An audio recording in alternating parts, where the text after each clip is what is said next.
Tang Zijun asked casually while wiping his hands with a towel. I'll wash it when I get back. There was a bit too much stuff in his mouth, causing Tang Cao's voice to be slurred. At this time, Tang Zijun also dropped his gaze onto the body of the snow-white kitten on the sofa. But before he could ask a question, the kitten jumped violently the moment it saw Tang Zijun, burrowing behind the sofa with a flash of its figure, even as its fur exploded all over its body. The sudden turn of events caught the two men present off guard. Tang Cao hadn't figured out how to introduce this cat to her brother yet. She wasn't sure if her brother would be willing to take her in. After all, technically the owner of this house was currently Tang Zijun. And Tang Zijun's expression changed slightly, his brows subconsciously furrowing. Has it been discovered? Ever since he knew that these so-called spirit beasts reacted more keenly to energy, Tang Zijun had been more careful. Granted, he used to be a bit more generous when it came to his hands, but now that he knew of the existence of magical girls, it was hard to say if he would be approached by them. Now that he saw that the little white cat was reacting so strongly to him, Tang Zijun also somewhat wondered if he had retransformed himself, causing the energy still remaining on his body to expose himself. On the contrary, the white cat, she was bowed behind the sofa, a tail that looked just like a chicken feather duster, cautiously poking out her little head, her gaze full of hostility as she surveyed Tang Zijun. Unlike the cautious Tang Zijun, the little white cat was no longer drumming in her heart at this time. This male human's body, why does it smell like a dog? The atmosphere froze for a few seconds before Tang Zijun licked his lips and took the initiative to break the silence. Is this, this is a poor stray cat I met on my way out of school. Seeing this, Tang Cao hurriedly moved to the reason she had thought of before. Older brother. Look how pitiful she is. A tiny one who started wandering. Stray cats? Tang Zijun raised an eyebrow. Yeah. Tang Cao nodded repeatedly. Look how scared she is. I guess she should have been abandoned by one of the owners. That family is simply too much. Old brother, let's keep her. Okay? Are you sure you didn't steal her back from somewhere? Even if she's an abandoned stray cat, she's a little too clean on her. Tang Zijun stared suspiciously at Tang Cao and said knowingly, I. Tang Cao opened her mouth. She also knew that making up more than one thing was wrong, so she directly lowered her head and whispered, okay, I admit it. White isn't a stray cat. She's one I bought back from inside a pet store. Before the words fell, the white cat, who had just been quiet for a short while, once again exploded. It's been said that Kahaku can't even be called an Amahoy. Chapter 22, Xiaobai. A pet store can buy back a spirit animal with its mind turned on? If this was true, then Tang Zijun should consider whether or not that store owner had an accompanying 10,000 worlds of favored beasts system. Glancing faintly at Tang Cao, who lied without blushing in the slightest and still attempted to budge her way through, Tang Zijun shook his head helplessly, not knowing what to say for a moment. Based on the information known so far, transforming into a magical girl wouldn't do much damage to longevity, and the spirit animals didn't seem to be much of a threat, so at least, the white cat wasn't approaching her sister with some sort of intent. On that basis, there was only one question left to plague Tang Zijun, and that was to make his sister a magical girl who fought against evil. Was that matter really okay? This matter has both advantages and disadvantages. The advantage is that Tangrass will gain a certain degree of self-protection ability, even if those monsters created by negative energy find their way to the door. Tangrass who can transform has the power to fight against them, but the downside is that once you're on this path, there's no turning back, and unless one of the parties dies out completely, the fight will continue indefinitely. And the bottom line is that fighting weirdos isn't as easy as one might think. Those guys will do all sorts of maneuvers that have no downside. They had long since lost their humanity and would do anything to achieve their goals, and might even threaten the people around Tang Cao. Oh, the person next to her is herself. That's fine. Coughing dryly, Tang Zijun squatted down and extended his hand towards the white cat. Here, come and touch it. Touch your ass. The white cat huffed and glared across the room at the male human with eyes full of disgust. Seeing that this kitten was quite hostile towards him, Tang Zijun was also a bit embarrassed. He really hadn't raised a cat. He had wanted to raise a dog before, but then he gave up after Tang Cao moved over.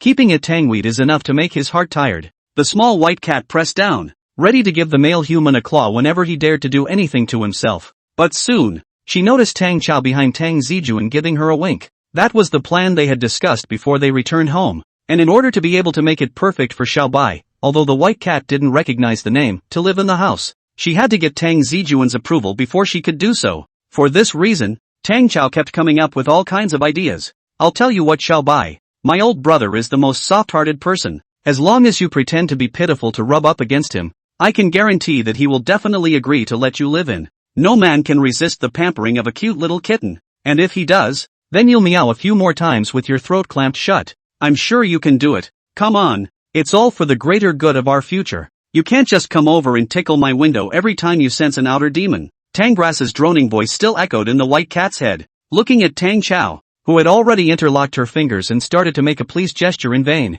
she also glanced at Tang Zijun, who was clearly starting to feel a little embarrassed in front of her. It's just, this palace is all about survival. The white cat gritted her teeth. Looks like this little white cat doesn't like me a bit. Tang Zijun stood up and turned his head to shrug at Tang Cao. Immediately afterward, Tang Zijun suddenly felt something squirming right at his calf. When he looked down, he saw that the little white cat that had been huffing and puffing at him just a moment ago was actually rubbing against his own pant leg at the moment, giving off a feeling of I'm the best in the world with you. Before Tang Zijun could react, he heard Tang Cao clap her hands. Look, old brother, how much Bai likes you. The corner of Tang Zijun's mouth twitched. I'd believe it if I didn't get to hear the stupid cat grinding his teeth. Tang Cao hurriedly struck while the iron was hot at this point, running over and grabbing Tang Zijun's palm and starting to shake it. Please old brother, you're the best brother in the world. Just let me keep her. I can't return her after I've bought her. Look at how poor she is for a tiny one. With Tang Cao pulling his hand above him and the white cat rubbing his pants leg below him,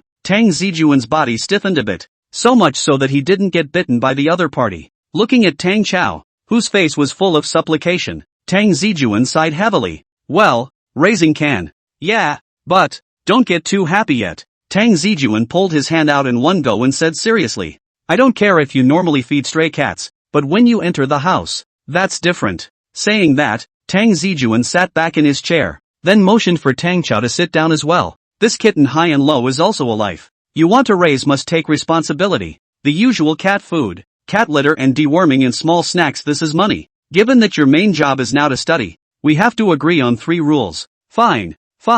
I'll listen to you as long as I can raise it. Tang Cao propped her chin with both hands, her face full of excitement. Looking at her expression, Tang Zijun opened his mouth even though he expressed skepticism. There are some things I have to say up front. You want to have a cat can't delay your studies. You must be in the top 3 in your grade for every monthly exam. Plain and simple. Which time am I not number 1? Tangrass raised his chin confidently. For learning, Tang Cao does have this confidence, and I do not know if it is the reason for the talent. She always has a kind of learning what will be a special skill, and then a little stronger belongs to the unforgettable. And, Tang Zijun held out another finger. You'll have to start learning to clean up the house after you get a cat. I don't want to have to clean up after the cat every day while cleaning up after you. No problem. Leave it to me. I promise to clean up the house. Tang Cao patted her chest. Are you sure? Tang Zijun lightly frowned as he dropped his gaze onto Tang Cao's body. Something he had heard quite a few times over the past 6 months. This time for sure. Tang Cao solemnly gave a thumbs up. Seeing this, Tang Zijun was dumbfounded. Alright then, just keep it up and watch. Yeah. Hearing Tang Zijun finally let go, Tang Cao instantly revealed a big victory smile, and after determining that she could stay, the little white cat jumped onto the sofa in a flash and, staying far away from Tang Zijun, began to straighten up her fur. This palace is dirty. Noticing that this little white cat had 2 other faces, the corner of Tang Zijun's mouth quirked as he turned his head to Tang Cao and casually asked, By the way, did you name this white cat? Before the words left his mouth, the little white cat's ears perked up like antennae. Upon hearing this, Tang Cao then opened her mouth while picking at the rice. Of course I've thought about it. I'm going to call her White. Nice, isn't it? A nice sounding rat tail. This palace has said that Xiao Bai can't be considered a name at all. It's catchy. That's it. UXX. Chapter 23, The Mystery of the Outsiders. Xiao Bai's name was currently settled so rashly, and although she, Ben Cat, was very resistant to the name, nay, neither Tang Zijun nor Tang Cao had any intention of changing it. In fact, Tang Zijun hadn't had any objections to the matter of letting Little White, the spirit beast, live inside the home. Instead of letting her stay out and move around and play disappear with her sister, it would be better for her to stay under her nose, so that it would be easier for her to keep an eye on their movements as well. It's one thing to agree with your sister as a magical girl, but it's another thing to approve of your sister as a magical girl. Although Tang Cao's initial battle performance was noteworthy and she seemed to have a pretty good fighting talent, but to the battle-hardened Tang Zijun, her fighting style was still too juvenile. Tang Cao's strength was that she was good at planning, and in the middle of a battle, she could often excel in judging her opponent's next move, just like playing chess, projecting her opponent's path and preparing for it in advance. But this also reveals her shortcoming, which is that Tangrass is only good at dealing with the circumstances of the moment, and when plans take a turn for the worse, or something unexpected happens, Tang grass tends to start grasping at straws. This also proves that Tang grass is less able to improvise. Also to be learned is the observation of the environment. That is to say, the ear to the ground and the eye to the eye. And not even being able to see how many enemies there really are before any battle begins can obviously put one in a dangerous situation. The previous fight was a good example. Just one puppet alone had fooled Tang grass and Xiaobai. And Xiaobai was just fine as a spirit beast that only went along with its senses. But as a magical girl primarily responsible for fighting, Tang grass had to consider all possibilities. It actually has something to do with experience and exposure. In detecting a negative energy output with an energy intensity of 10, only to find, upon arrival, that there is only one exoteric demon on the scene with an energy intensity of 7 or 8. That is when one should have sensed that something was amiss. All of the above points can still be learned, though, and all of them can be developed slowly with enough combat experience. Tang Zijun felt that Tang Cao's main problem lay in the fact that her current use of magic power was still too juvenile, and to put it in simple terms, her skill tree unlocking was still a bit out of place. Although he didn't know very much about the profession of magical girls, Tang Zijun believed that the power of a true magical girl was definitely not as simple as firing lasers with a shallow magical attribute. These guys were able to utilize their magic power to fight the outer demons for so long, by virtue of definitely being more than just waving their wands. Thinking of this, Tang Zijun leaned on the bed and picked up a black gemstone fragment that looked like coal in his hand. The dark crystal. This was what was left behind after the death of the previous crab monster, and it should be the main source of energy for the outer devils, as well as the source of their life. However, the dark crystal in Tang Zijun's hand now had completely lost its energy response and looked no different from a stone fragment. Looking at the bizarre crystal shards that weren't even reflective in the bedroom's light, Tang Zijun's brows furrowed slightly. In the early years when he fought with the greeters of the mirror plane, the other party would present a similar residue after death. But the difference was that the residue left behind by the greeters when they died was an assortment of transparent crystals. Tang Zijun wasn't sure what the constituent substances of those crystals were. He only knew that those things couldn't be sold for any money, and the only use for them was just to put them in a fish tank and use them as bottom sand. There is no longer any doubt as to how the reversed world was generated. As if from the moment the world was born, a reversed world was born that corresponded to the real world. The reversed world is like a mirror reflection of the real world, and the reality of the chicken and dog but old death. Without the existence of special power, this life will not be involved in that field. What Tang Zijun knew was that whenever a landscape was created in the real world, then accordingly a completely opposite existence would be born inside the reversed world. And in the same way, when something in the real world was destroyed, the replica of the reversed world would dissipate with it. This cycle continued for a long time until those negative energies floating around the reversed world reached a threshold. In the beginning, there was no life inside the reversed world. There was only an infinite cycle of sinking energy and emotions. And after the negative energy of the real world reached a certain point and affected the inverse world, the first greedy was born. He drew on endless lies and negative energy. And from the moment he was born into this world, he had completely lost his positive emotions as a human being. Instead his body was filled with a great deal of evil thoughts, jealousy, deception, disguise, murderousness. All the darkest emotions imaginable are the source of that guy's power. And that guy, the opener of the mirror plane, is the god of all the greedy. Redirecting his gaze above the dark crystal in his hand, Tang Zijun's eyes gradually became deeper, since they were enemies of the same magical girl camp. In a sense, these outer demons of the rival world might also share similarities with the greedy ones of the mirror plane. According to the information exposed by those crab freaks, the outer way demons and the greedy ones were aware of each other's existence, and they had the same purpose, to invade the real world and seize more energy. Under this pre-existence, they are both on the same side and enemies in a competitive relationship. As that crab monster said, the cake is this big, a few more bites for the outer demons, and that greedy person will naturally have less of a piece of the cake. No wonder the outer devils didn't know the slightest detail about the demise of the greedy ones.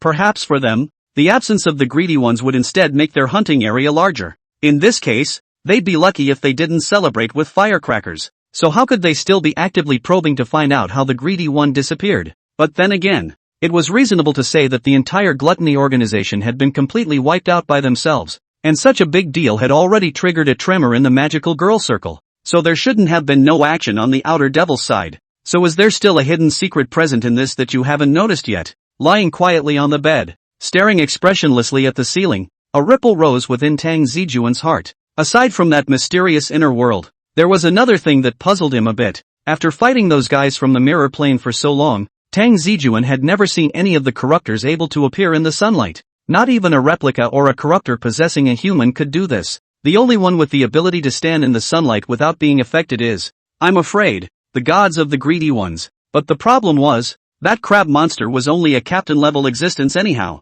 and there was no way it could withstand the sunlight. Judging from Qin Nan's reaction, the other party was also quite surprised by this, which meant that it was feared that this ability was not innate to outer Dao demons. Then it's a bit bizarre. What kind of power do those outer devils have at their disposal to be able to do what even the greedy one can't do? Chapter 24, The Tricky Words. In the midst of an endless world of darkness, the fog seemed like an unbreakable curtain, devouring all light and life in the land. It was as if the ground beneath his feet was alive. Sometimes it was hard as a rock. Sometimes it was like a swamp. Under the extremely low visibility, several crumbling walls loomed, covered with traces of decay and mold, and even tentacles formed from nowhere, spreading all the way down to the roots of the walls. The wind whistled, carrying a shrill whistle as if it were the mournful cry of a lone spirit, and a putrid odor blew through the air, along with gusts of blood. At some point, a group of blurred figures slowly emerged from the thick fog. They slowly advanced, but they couldn't see their faces. They could only feel the icy aura.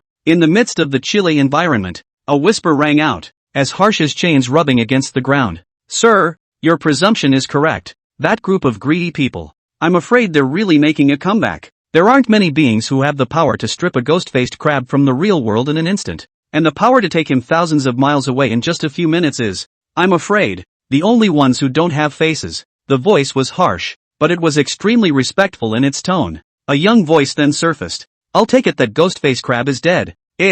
Although he already had a guess in his heart. The being who spoke at first was still a bit shocked when he heard Lord Sir open his mouth to confirm it. My lord, the last energy reaction of the Ghostface Crab is in Snow City. Do we? Xiong Nyo, you have to understand that there is no concept of distance in the perception of the reverse world. Even if they are 10,000 miles apart, it's just a step away for them. We can't find out any clues. The young voice returned lightly. But, the being known as Xiong Nyo sounded a little anxious. It's been 7 years since the greeters have appeared, and although we haven't crossed paths with them, we still meet occasionally. When they disappeared back then, countless mirrors and reality crumbled out of their cracks, and with this level of energy, or a drastic impact facing the whole world, I'm afraid that something big has happened to the reverse world, and several of the lords up there think that the reverse world has disintegrated. They came out of nowhere at this time and went after our people. Will this have any effect on our plans? Hearing Xiong Nyo's somewhat heavy tone, the young voice paused for a moment before it slowly sounded. What you should be asking is, how on earth did the gluttons survive without their 7-year supply of negative energy? Truth be told, my lord, my subordinate does have some concerns about this. The disappearance of the greeters was already a bit strange, and now that they've somehow popped up again, I'm worried that. Worried about what? The young voice held a hint of playfulness. Do you really think the greedy will turn on us? The failure of the ghost-faced crab's mission was mainly because of that unknown existence from which the little girl would have died if that fellow hadn't intervened. Xiong Nyo said in a cold voice. The young voice sniffed and laughed sorrowfully. So far, the corruptors have been living peacefully with us, and this time, they would voluntarily give up 7 years of hiding and expose their traces. Presumably, because our recent actions have spurred them on. What you mean is, in an instant, Xiong Nyo seemed to have figured something out. It seems our old friend doesn't want us to be exposed to the sunlight too soon. Ha ha! A laughter that seemed like the cry of a ghost drifted from afar, shaking the surrounding fog and causing it to start violently churning. One by one, the eyes in the shadows were tightly closed together, and the sky overhead flashed with bursts of thunder, the blood-red dark clouds constantly twisting as if they would crack open at any moment. Shivering caused by this laughter, Xiong Nyo's voice resounded again. But my lord, right now our results aren't mature, and those faceless people are halfway out. I'm worried. There's no rush. The young voice laughed faintly. Since they've all taken the initiative to reveal their identities, I'm sure someone else has more of a headache than we do. Xiong Nyo also let out a gust of morose low gasps when he heard this. Having followed Lord Sir for so long, he naturally knew who those people in the big man's mouth were referring to. So, my lord, what's our plan? Let's put it on hold for a while. That thing isn't mature enough yet anyway. There's no need for us to draw fire in such a chaotic situation, but we can find a few decoys to spread out. Bait? Xiong Nyo was a bit confused. Just then the young voice suddenly asked rhetorically, Xiong Nyo, have you ever fished? Never fished. Xiong Nyo replied honestly. There's only one main concept in a sport like fishing, and that's to throw a rod first whether there's a fish or not. The young voice had a seductive magnetism to it. Hearing this, Xiong Nyo instantly understood. Sir, I know what to do. While in another dimension, the mirror plane's current owner, Tang Zijun was tossing and turning in his bed, unable to sleep for a long time. The invasion of the real world by the greedy is not untraceable, and the main targets of those guys are basically focused on humans with dramatically increased negative energy. Since the two sides do not exist in the same dimension, it is generally impossible for humans and the greedy to be unobservable to each other. But after some human beings fall into darkness in themselves or within themselves due to great stress or something, the soaring negative energy attracts the descent of those who are greedy. And once the intensity of the negative energy reaches a critical point, then the real world and the reversed world will rely on the reflection of the mirror to create an interconnected tunnel. Such passages were brief and unpredictable, and perhaps that was the main reason why those spirit beasts were unable to perceive the presence of the greedy one. But unlike the covetous, the descent of the outer demons is often not so much connected to a single individual as it is to the sum total of the negative energies of the entire city. There had never been a magical girl in Syracuse before. That much Tang Zijun could be sure of. If he hadn't noticed the other party's presence after living for several long years in such close proximity, then Tang Zijun would have lived in vain. The problem is that, in a sense, magical girls and gato demons are alternatively symbiotic. The absence of magical girls means the absence of any dark forces, and vice versa. Having lived in this city for several years, Tang Zijun had never detected the aura of a foreign demon. So on the flip side, if your own sister becomes a magical girl, does it also mean that Syracuse's negative energy threshold has reached a critical point, and countless outer demons will breed out next? Chapter 25, Daily Work. How are a group of ordinary people living in the shadows going to make peace with the creatures of the darkness? Tang Zijun had begun to think about this question a long time ago, and in the midst of his constant battles with the greedy, he was also observing this familiar yet unfamiliar world, throwing out those unspeakable existences hidden in the dark shadows. The world itself wasn't much different from before Tang Zijun crossed over. People here still study, work, get married, and repeat their lives day in and day out like wind-up machine birds. And likewise, they experience complex emotions such as joy, pain, and sadness. To Tang Zijun, this world was very similar to his own, the only difference being that all the negative emotions here had been materialized by some kind of weird power. Greedy people or external demons. They are all maggots parasitizing this real world, constantly eating away at the germ of what is called humanity. In contrast, magical girls are a defense mechanism for this reality itself. And at this moment, Tang Zijun was trying to find a way to awaken this defense mechanism. Time to get up, dawn grass. Knocking on the door for the third time this morning. This time, a little response finally came from inside Tang Cao's bedroom. Tang Zijun was also a bit helpless, as if ever since Tang Cao had gotten used to living here, she had completely let go of her nature, and waking up daily had become his daily task. It always feels like you've gone from brother to servant. Hurry up, oh! Your classmates have been waiting for you for half a day. Shouting again, Tang Zijun turned her head back to the living room. At this time, on the dining table in the living room, Su Xiao sat demurely, her back straight, but her eyes were unconsciously glancing towards the meat buns on the table. Noticing Tang Zijun's figure, she hastily withdrew her gaze back to sit critically, living as if she had just been caught by her teacher stealing snacks in class. Eat if you want, there are quite a lot of steamed buns today. Tang Zijun waved his hand at Su Xiao. Don't you need to wait for sugar to get up and eat together? Su Xiao blinked. You still don't understand her? Tang Zijun asked rhetorically with a smile, then yanked over his own exclusive bench and sat down. In their house, the sofa was for guests. Even if there were no guests, it was Tang Cao's place, and over time, the bench became his special seat. Casually picking up a bun, Tang Zijun continued. When Tang Cao gets up, I'm afraid it'll be too late. I guess she'll just take 2 for the road at most. Oh, hearing this, Su Xiao also hurriedly picked up the bun and started eating it. A good day starts with a good breakfast.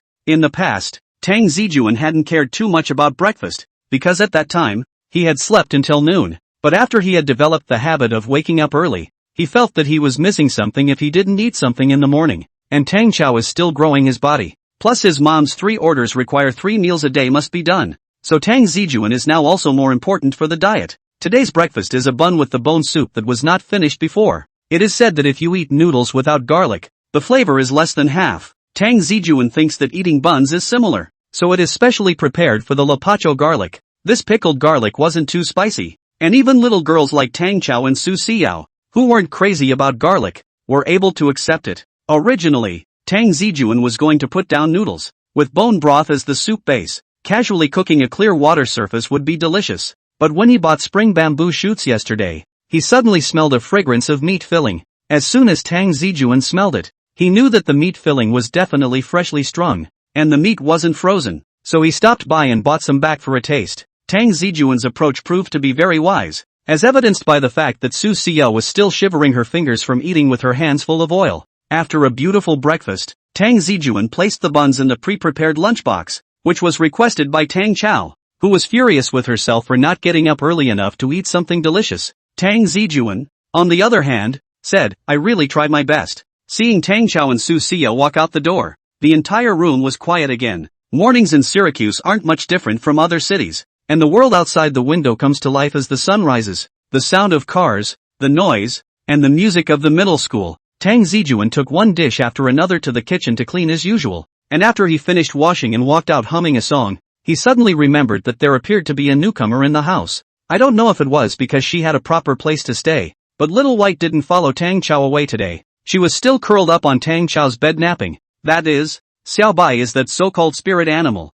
If it were an ordinary kitten, Tang Zijun would never be able to let her go to bed without taking a bath. God knows if there are any bacteria fleas on the other side. Tang Zijun slowly slipped to the doorway of Tang Cao's room, leaning against the doorframe to survey the ball of white fur on the bed. If it wasn't for the fact that he had actually heard Kahaku spit out human words earlier, she really didn't look any different from an ordinary kitten. Xiao Bai is a lion cat, the same breed that Pan Jinlian raised, with slightly longer fur, especially at the neck, which looks like a small lion, coupled with the snow-like color and sky-blue pupils of the eyes, giving people a feeling of grace and luxury. It had to be said that she was just too adorable. Even Tang Zijun couldn't help but want to rush up and pick her up a bite at this point. Only when he thought of the other party's human-like intelligence, Tang Zijun hesitated for a moment, but still gave up on the idea. He didn't want to be misunderstood by his neighbors because a cat yelled molestation, and as if Xiao Bai had sensed something at this moment, his ears moved slightly and slowly opened his eyes. When she saw Tang Zijun standing in the doorway staring at her without blinking,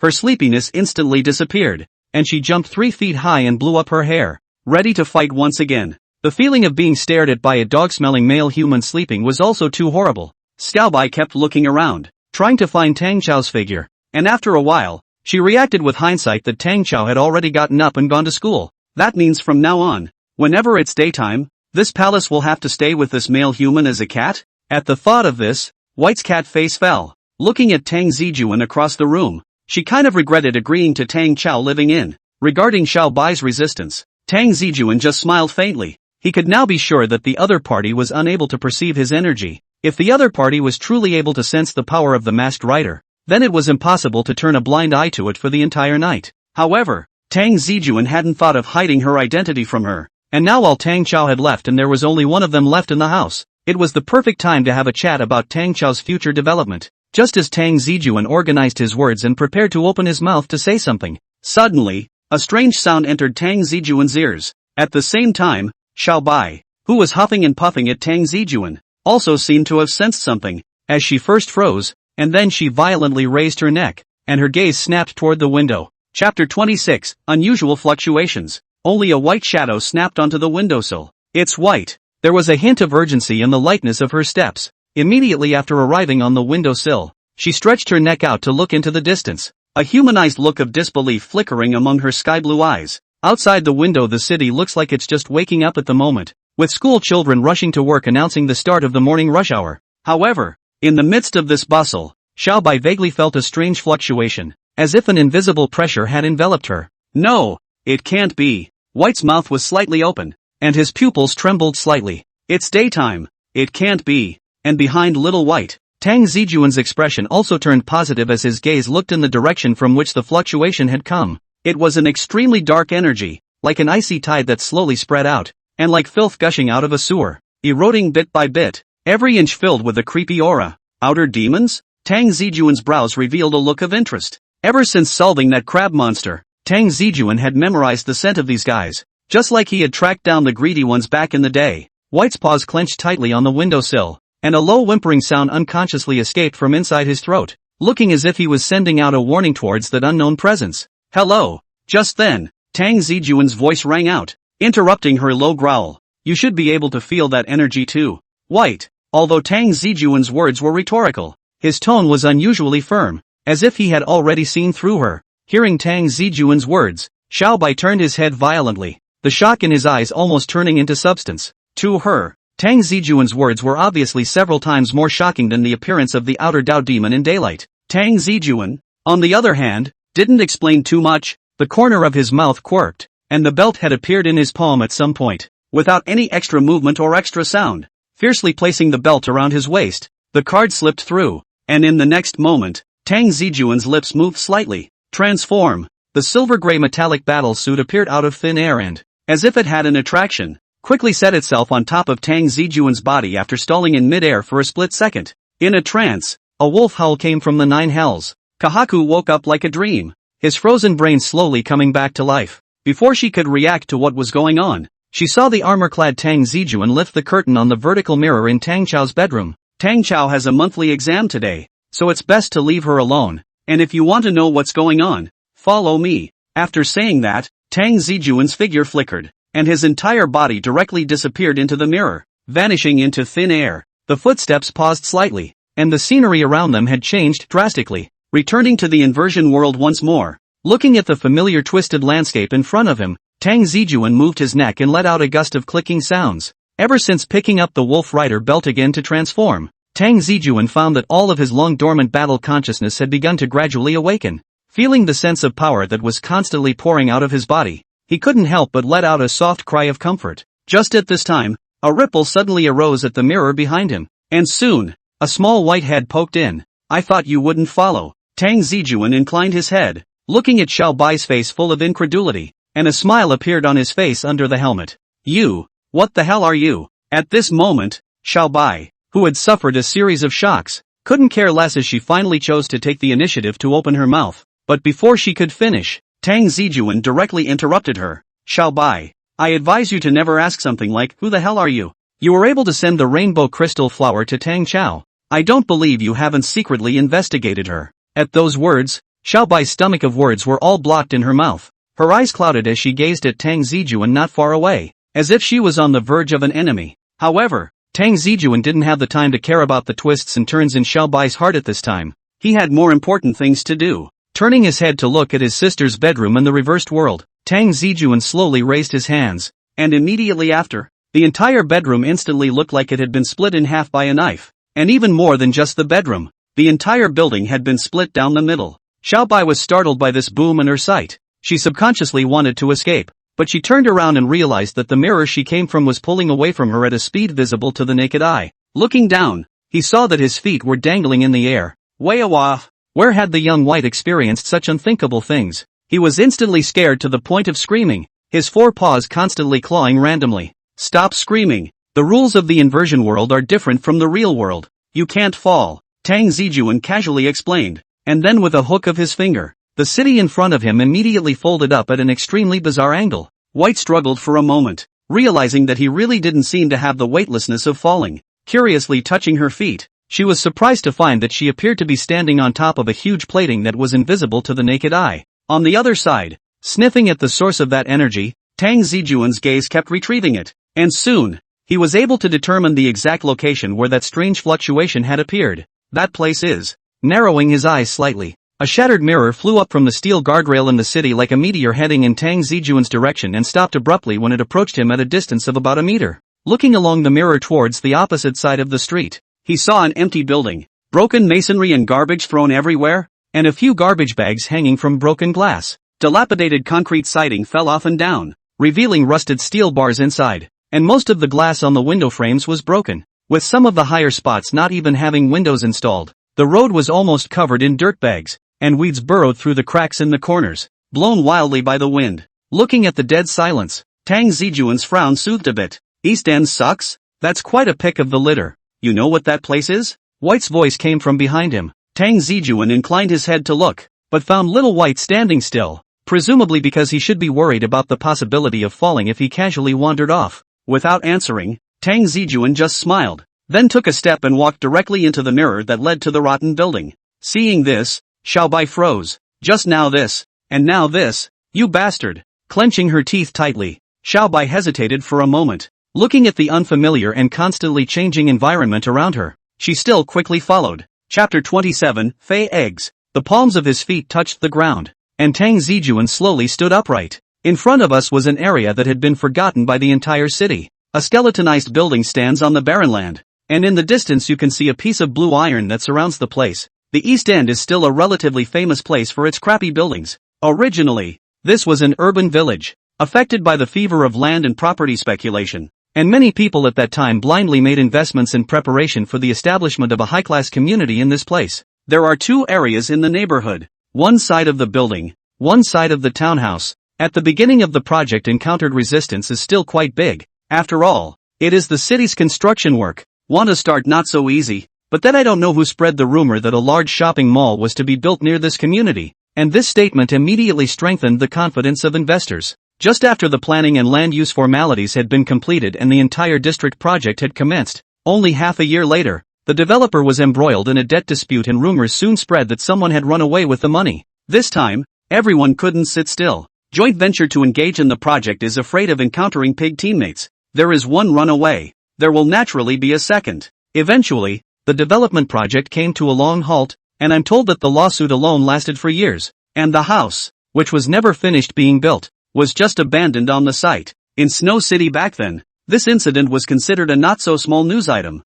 so Tang Zijun had also heard a neighbor mention it. Now, however, it had become a mecca for soul-searching bloggers, and even Tang Zijun could see the wig sets and fishing lines they'd left here. Just as Tang Zijun was observing his surroundings, Little White finally arrived beside him with a few jumps. This palace warns you, if you ever leave this palace in an inexplicable place again, this palace will be rude to you. Tang Zijun returned to his senses, resting his gaze on Xiao Bai's body with amusement. Really? How are you going to be rude to me? This palace will tickle you. It can hurt and hurt and hurt. Xiao Bai was full of solemnity. Upon hearing this, Tang Zijun couldn't help but be happy for a moment, and then he looked at the rotten buildings again. Little White, at such a close distance, you should be able to sense the exact location of that thing, right? Xiao Bai glared at Tang Zijun, and then immediately thought of the reason they had come here in the first place, so he hurriedly looked left and right, looking like he was searching for something. Tang Zijun was also rather curious about the way she perceived the external demons, so he didn't bother her and stood quietly waiting. After a few seconds, Xiao Bai's ears suddenly perked up, and the pupils of his eyes were fixed on a building not far away. Seeing Xiao Bai stop her movements, Tang Zijun also followed her gaze. Sure enough, in the middle of that building, Tang Zijun heard a faintly eerie sound that felt like someone was banging their hands on something, very rhythmically. Did you hear any movement? Tang Zijun asked. Xiao Bai glanced oddly at Tang Zijun. No, why do you ask? Then how do you usually detect the energy of the outer demons? Do you rely on your sense of smell? Tang Zijun asked again. Xiao Bai rolled his eyes. This palace is a cat and not a dog. Besides, you think this is an inspection, and you rely on scent? Outer demons are catalyzed by extreme evil. When they cause an intrusion into reality, their own evil depravity begins to pollute their surroundings, and the search for outer demons relies on my own perception of evil. Wait, who am I to explain so much to you? Not through the regular physical-oriented way, but by utilizing the abstract perception of evil thoughts? The power of a magical girl is still truly arcane.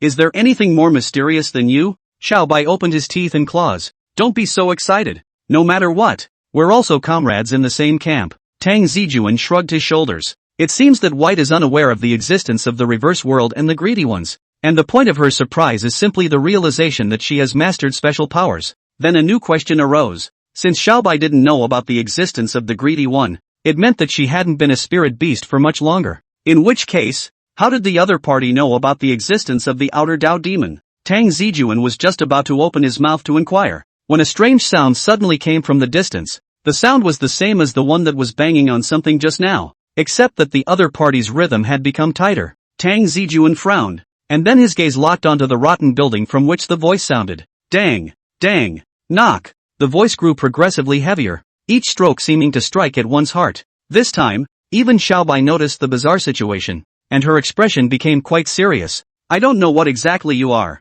but since you can transform as well, you should have the confidence to take care of the guys here, right? To be honest, I don't know much about external demons, so I can't guarantee anything. I can only say that I'll do my best. Tang Zijun stepped away, heading straight towards the direction where the voice had sounded. A few moments later, Tang Zijun and Xiao Bai entered the interior of the rotten building, and then the bizarre creation in front of them directly froze them in place. All that could be seen was a huge, grotesque, monstrous mass in a dimly lit corner. The shell of the thing was a deep black color, with large and small orange bubbles growing all over its surface. as well as a slow trickle of viscous liquid. The liquid emitted a faint pungent odor, which was the same as what Tang Zijun had smelled before. In the faint light, there seemed to be something writhing in those bubbles, and when you looked closer, you could still find tiny bumps on them, like a closed eyeball. A heavy thud was coming from within the thing, as if some being was struggling to get out of it. Just looking at this thing made Tang Zijun feel like he was dropping his Saiyan a bit. He had never witnessed such a bizarre play should. Before Tang Zijun could make any exclamations, he heard a scream from Xiao Bai next to him. Fei eggs. What are Fei eggs? Tang Zijun was filled with curiosity. You even know how to transform actually don't know what a Fei egg is? Xiao Bai was dumbfounded. This is indeed the first time I've seen this kind of thing. Tang Zijun was a bit embarrassed, and after a pause, he explained. The guys I've dealt with before weren't of this type. The mirror plane's gluttony usually crawled out from inside the mirror in the dead of night, and was of the spiritual attack variety, which was terrifying but wouldn't have such a big visual impact. This guy in front of him had already made Tang Zijun a bit sick to his stomach. The difference between the two is the same as between a ghost movie and a zombie movie. Chapter 28, The Plutonian Crumb Crowd, New Book Seeking Care. Gazing at the weird-looking egg, Tang Zijun realized something. He had to appropriately change some of his habits from back then, and start from a newcomer's point of view, to relearn the intelligence there was about the weirdo. After all, the outer demon was clearly a new being,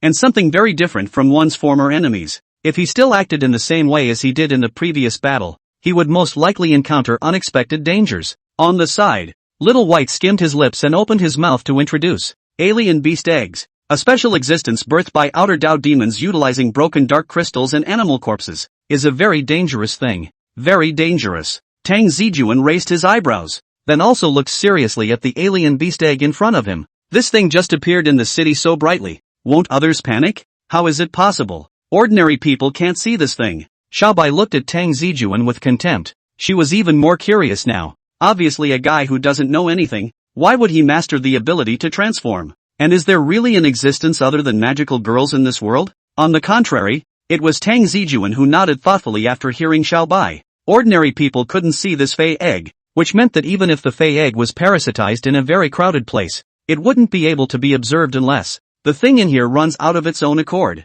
So generally speaking, how do you guys deal with this stuff? Tang Zijun asked. The main source of incubation for the Fei eggs is the negative energy of humans. When the energy piles up to a certain point, the Fei beasts bred inside the Fei eggs will drill out and wreak havoc. All we have to do is to destroy it before it hurts anyone. Xiao Bai was incomparably disgusted with the Fei beast egg in front of him. However, Tang Zijun frowned slightly. Why don't we just finish it off while it's still an egg? It's more convenient, isn't it? Xiao Bai sniffed and had a slightly complicated expression on his face. It's reasonable to say that this thing can't be perceived until it enters its maturity stage, and the fact that those human evils are so thick to such an extent is enough to prove that it's already entered its maturity stage. Saying that, Xiao Bai's face was incomparably grave. I've never heard of an alien beast egg that can hatch during the day. Nope, now is not the time to talk about this. Quick, Tang Cao is brother. Hurry up and fix it. What is the name of Dawn Grass's brother? Tang Zijun shook his head helplessly. In fact, without the need for Xiao Bai's reminder,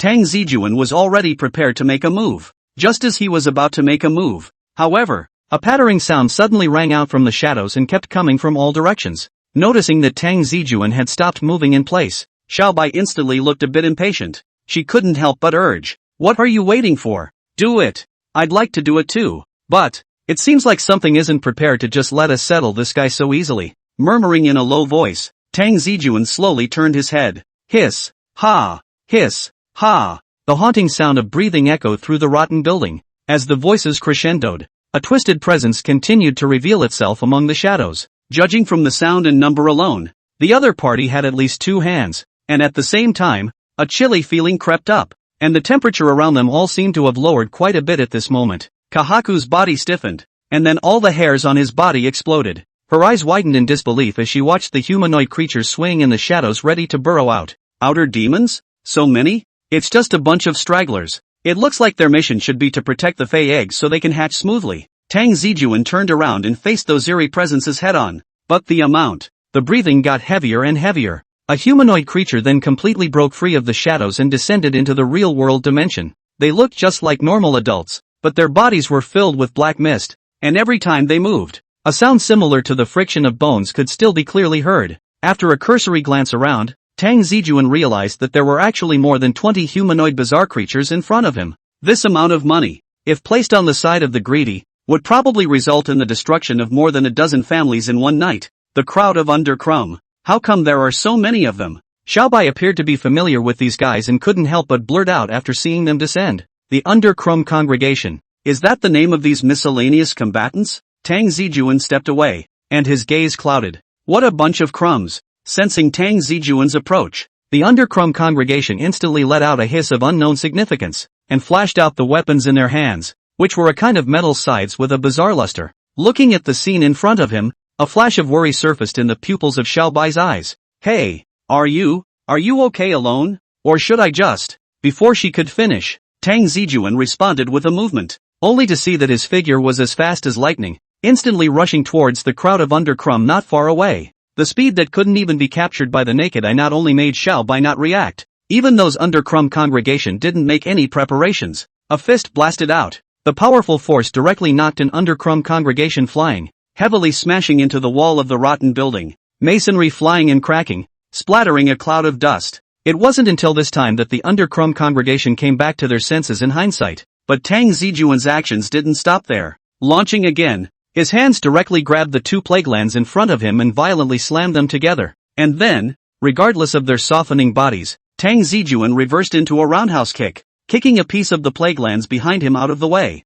Suddenly, a congregation of underworld shavings rushed to Tang Zijun's side wielding a scythe, the sharp black blade looking to hit him in the neck. But Tang Zijun reacted quickly. A sidestep lightly dodged the blow, backhandedly grabbed the arm of that undercrum congregation, gently twisted it, only to hear a click sound, and black mist gushed out. From afar, Xiaobai was already looking dumbfounded at this point, looking at Tang Zijun, who was rampaging through the crowd of underworld scraps, easily incapacitating his opponent with every strike. She only felt that her three views had been greatly impacted. The most crucial thing was that those underworld scraps congregation actually hadn't even touched the corner of Tang Zijun's coat once. Warm-ups are over. Tang Zijun kicked the crowd of medieval debris in front of him out with a single positive stomp, and then instantly leapt high up himself along with the counter-thrust, landing smoothly on the ground after a backflip in the air. After getting up, looking at the hideous and incomparable crowd of underdog scraps struggling to get up in front of him, Tang Zijun's expression under his helmet was a bit bemused. I thought you guys would have some special ability for me to learn a bit, but I didn't realize that you're not even as good as the greeter's stragglers. With a wave of his palm, the gray deck of cards turned to float on Tang Zijun's fingertips. In that case, it's over. Mask Driver. With a flash of silver, the gray card slammed across the groove of his arm. Crescent Spark. With the thick and passionate metallic sound of the masked rider's belt, a silver-colored shotgun coalesced in white light in Tang Zijun's hand. Chapter 29, Crescent Sparks. The body of the shotgun shines with a cold luster, and the overall shape of the gun presents a right-angled triangle. The position of Tang Zijun's hand was on the side of the 90-degree and 60-degree angles, while at the 30-degree acute angle was a black hole of a gun muzzle, and the two of the muzzle flashed with metallic wolf teeth. Looking threatening, the crowd of undercrum seemed to be sensing the danger and began to stir uneasily. There were a few that were closer to Tang Zijun that even wielded their scythes and charged towards Tang Zijun, ear-piercing hissing sounds constantly coming out of their mouths. Tang Zijun didn't have any expression when he saw this,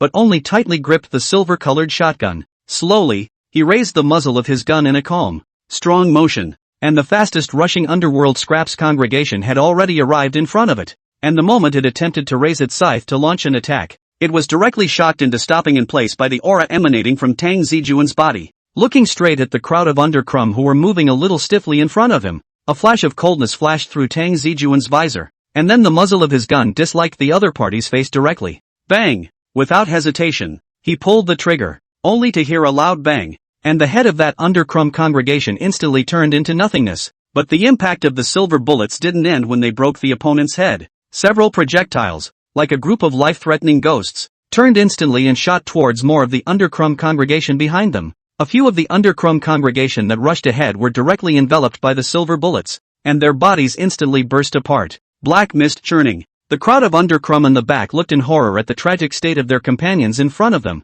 but it was too late to react at this time. Amidst the dense black fog, a silver-gray figure suddenly leapt high up, directly jumping to a height close to 3 stories. The crowd of Hades scraps subconsciously looked up, but all they saw was a dark-as-ink muzzle pointed right at their position. Standing tall, Tang Zijun set up one hand under the shotgun in the void, while the other hand directly pulled the trigger. Crisp thuds exploded and echoed through the empty, rotting building. Wherever the silver bullets went, there was blood and chaos. Without any cover, the remaining crowd of underworld scraps were directly bombarded with holes, and their broken limbs flew everywhere before they began to dilute continuously, emitting gusts of black mist. The air was thick and pungent. Tang Zijun lightly landed on the ground, his half-crouching body slowly standing upright, and beside him, there was no longer any standing presence. Good. So strong. Not far away, White had frozen. In fact, she had frozen in place from the moment Tang Zijun had started to make his move, only that Tang Zijun's speed was too fast,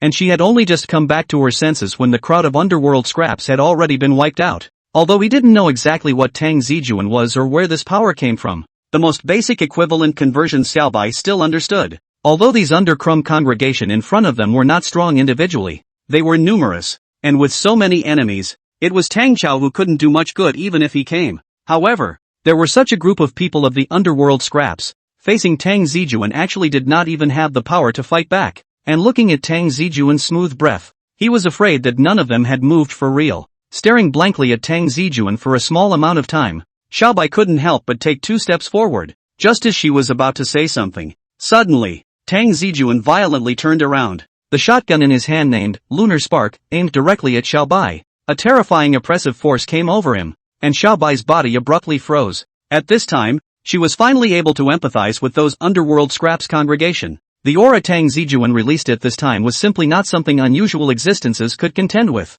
It was the aura of having been in 100 battles and having walked out of countless cultivated fields. Pupils shrinking slightly, Xiaobai was stunned by Tang Zijun's movements, and before she could react, a gunshot exploded. Meow ah ah ah. White let out a scream and clutched his head with both paws. The fire from the shotgun directly illuminated the dimly lit interior of the rotten building, and several silver pellets were like a meteor shower, lightning-like, and swept over the top of Xiaobai's head. In the next second, the surface of that foreign beast egg exploded. The gunshots came and went. Calm returned to the middle of the whole rotten building. After half a day of shaking with his eyes closed, White tentatively opened one. Whirling around, she realized she was still alive and well, and hurriedly felt around with her little paws to see if she was missing any parts. Afraid of what? Tang Zijun lowered the gun and smiled crookedly. You don't think I'm shooting at you with this shot, do you? Seeing that she hadn't suffered any injuries, Xiaobai let out a long sigh of relief. Then she glanced at Tang Zijun and instantly began to open her teeth and claws.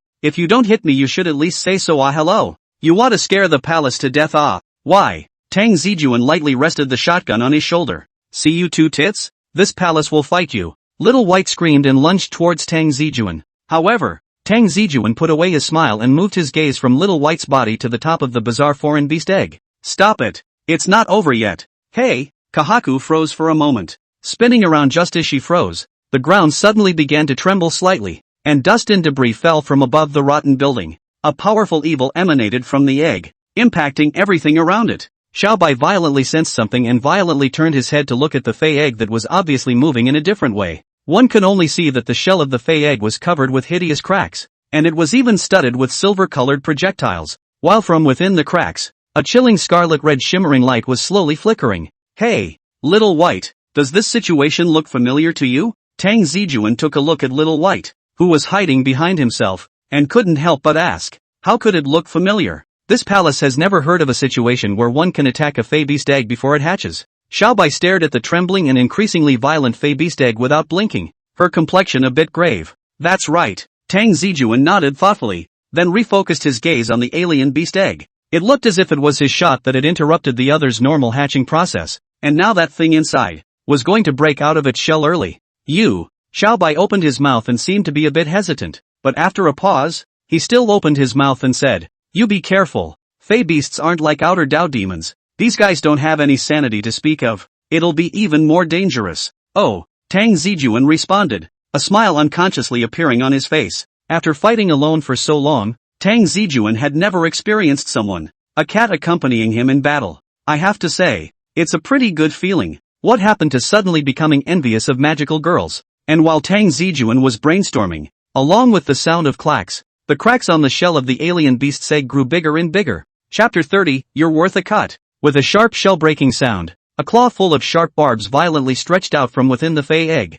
The claw was like a scythe, and on the long blade, a cold, chilling light flashed, and a glob of slimy liquid dripped down from the top, giving off a strange aura. The odor was like car exhaust, making Tang Zijun frown slightly. Immediately afterward, a huge head squeezed out. Its mouth was full of sharp fangs, with what looked like blood threads hanging in between its teeth, and a pair of blood-red triangular eyes filled with endless killing intent and madness. Little by little, the foreign beast struggled to crawl out of the egg, half of its body revealed, and Tang Zijun finally got a good look at the other party. This guy looks, how to say, if you looked at the whole thing, then the beast was the same as a truck-sized praying mantis, with 2 huge side-like front claws that were incredibly sharp, and 4 lower limbs supporting its body. If you look at the head, though, you'll see that it's not an insect, but rather looks like some sort of mammal that's been depilate. The alien beast twisted its body, the hard shell-like scales on its body rubbing against each other and making a piercing crunch sound. I don't know if it was because the hatching was interrupted, but the wings on the back of this alien beast were extremely small and incomparable, and it looked like they hadn't fully developed yet. It was also fortunate that it wasn't fully developed, or else faced with a flying monster, Tang Zijun felt that he would still need to spend some effort if he wanted to take care of the other party. But even if the other party couldn't fly at this point, it wouldn't be an easy thing to tackle it. Staring intently at the immense and incomparable mantis alien beast, Tang Zijun waved his hand at Little White behind him. Little White, hide farther away. This fellow is very strong. Ha, oh, Xiaobai responded, turning his head without saying a word and running, leaving the rotten building in a few jumps. After a while, a small white head emerged from the first-floor windowsill of the rotten building, which didn't yet have windows. Seeing that Xiaobai had already left the range of the battle, Tang Zijun also turned his body around and placed his gaze on the opposite side of the praying mantis alien beast that let out a gurgling low roar. Fey beasts. Ah, it seems like this is the first time one has encountered this kind of existence,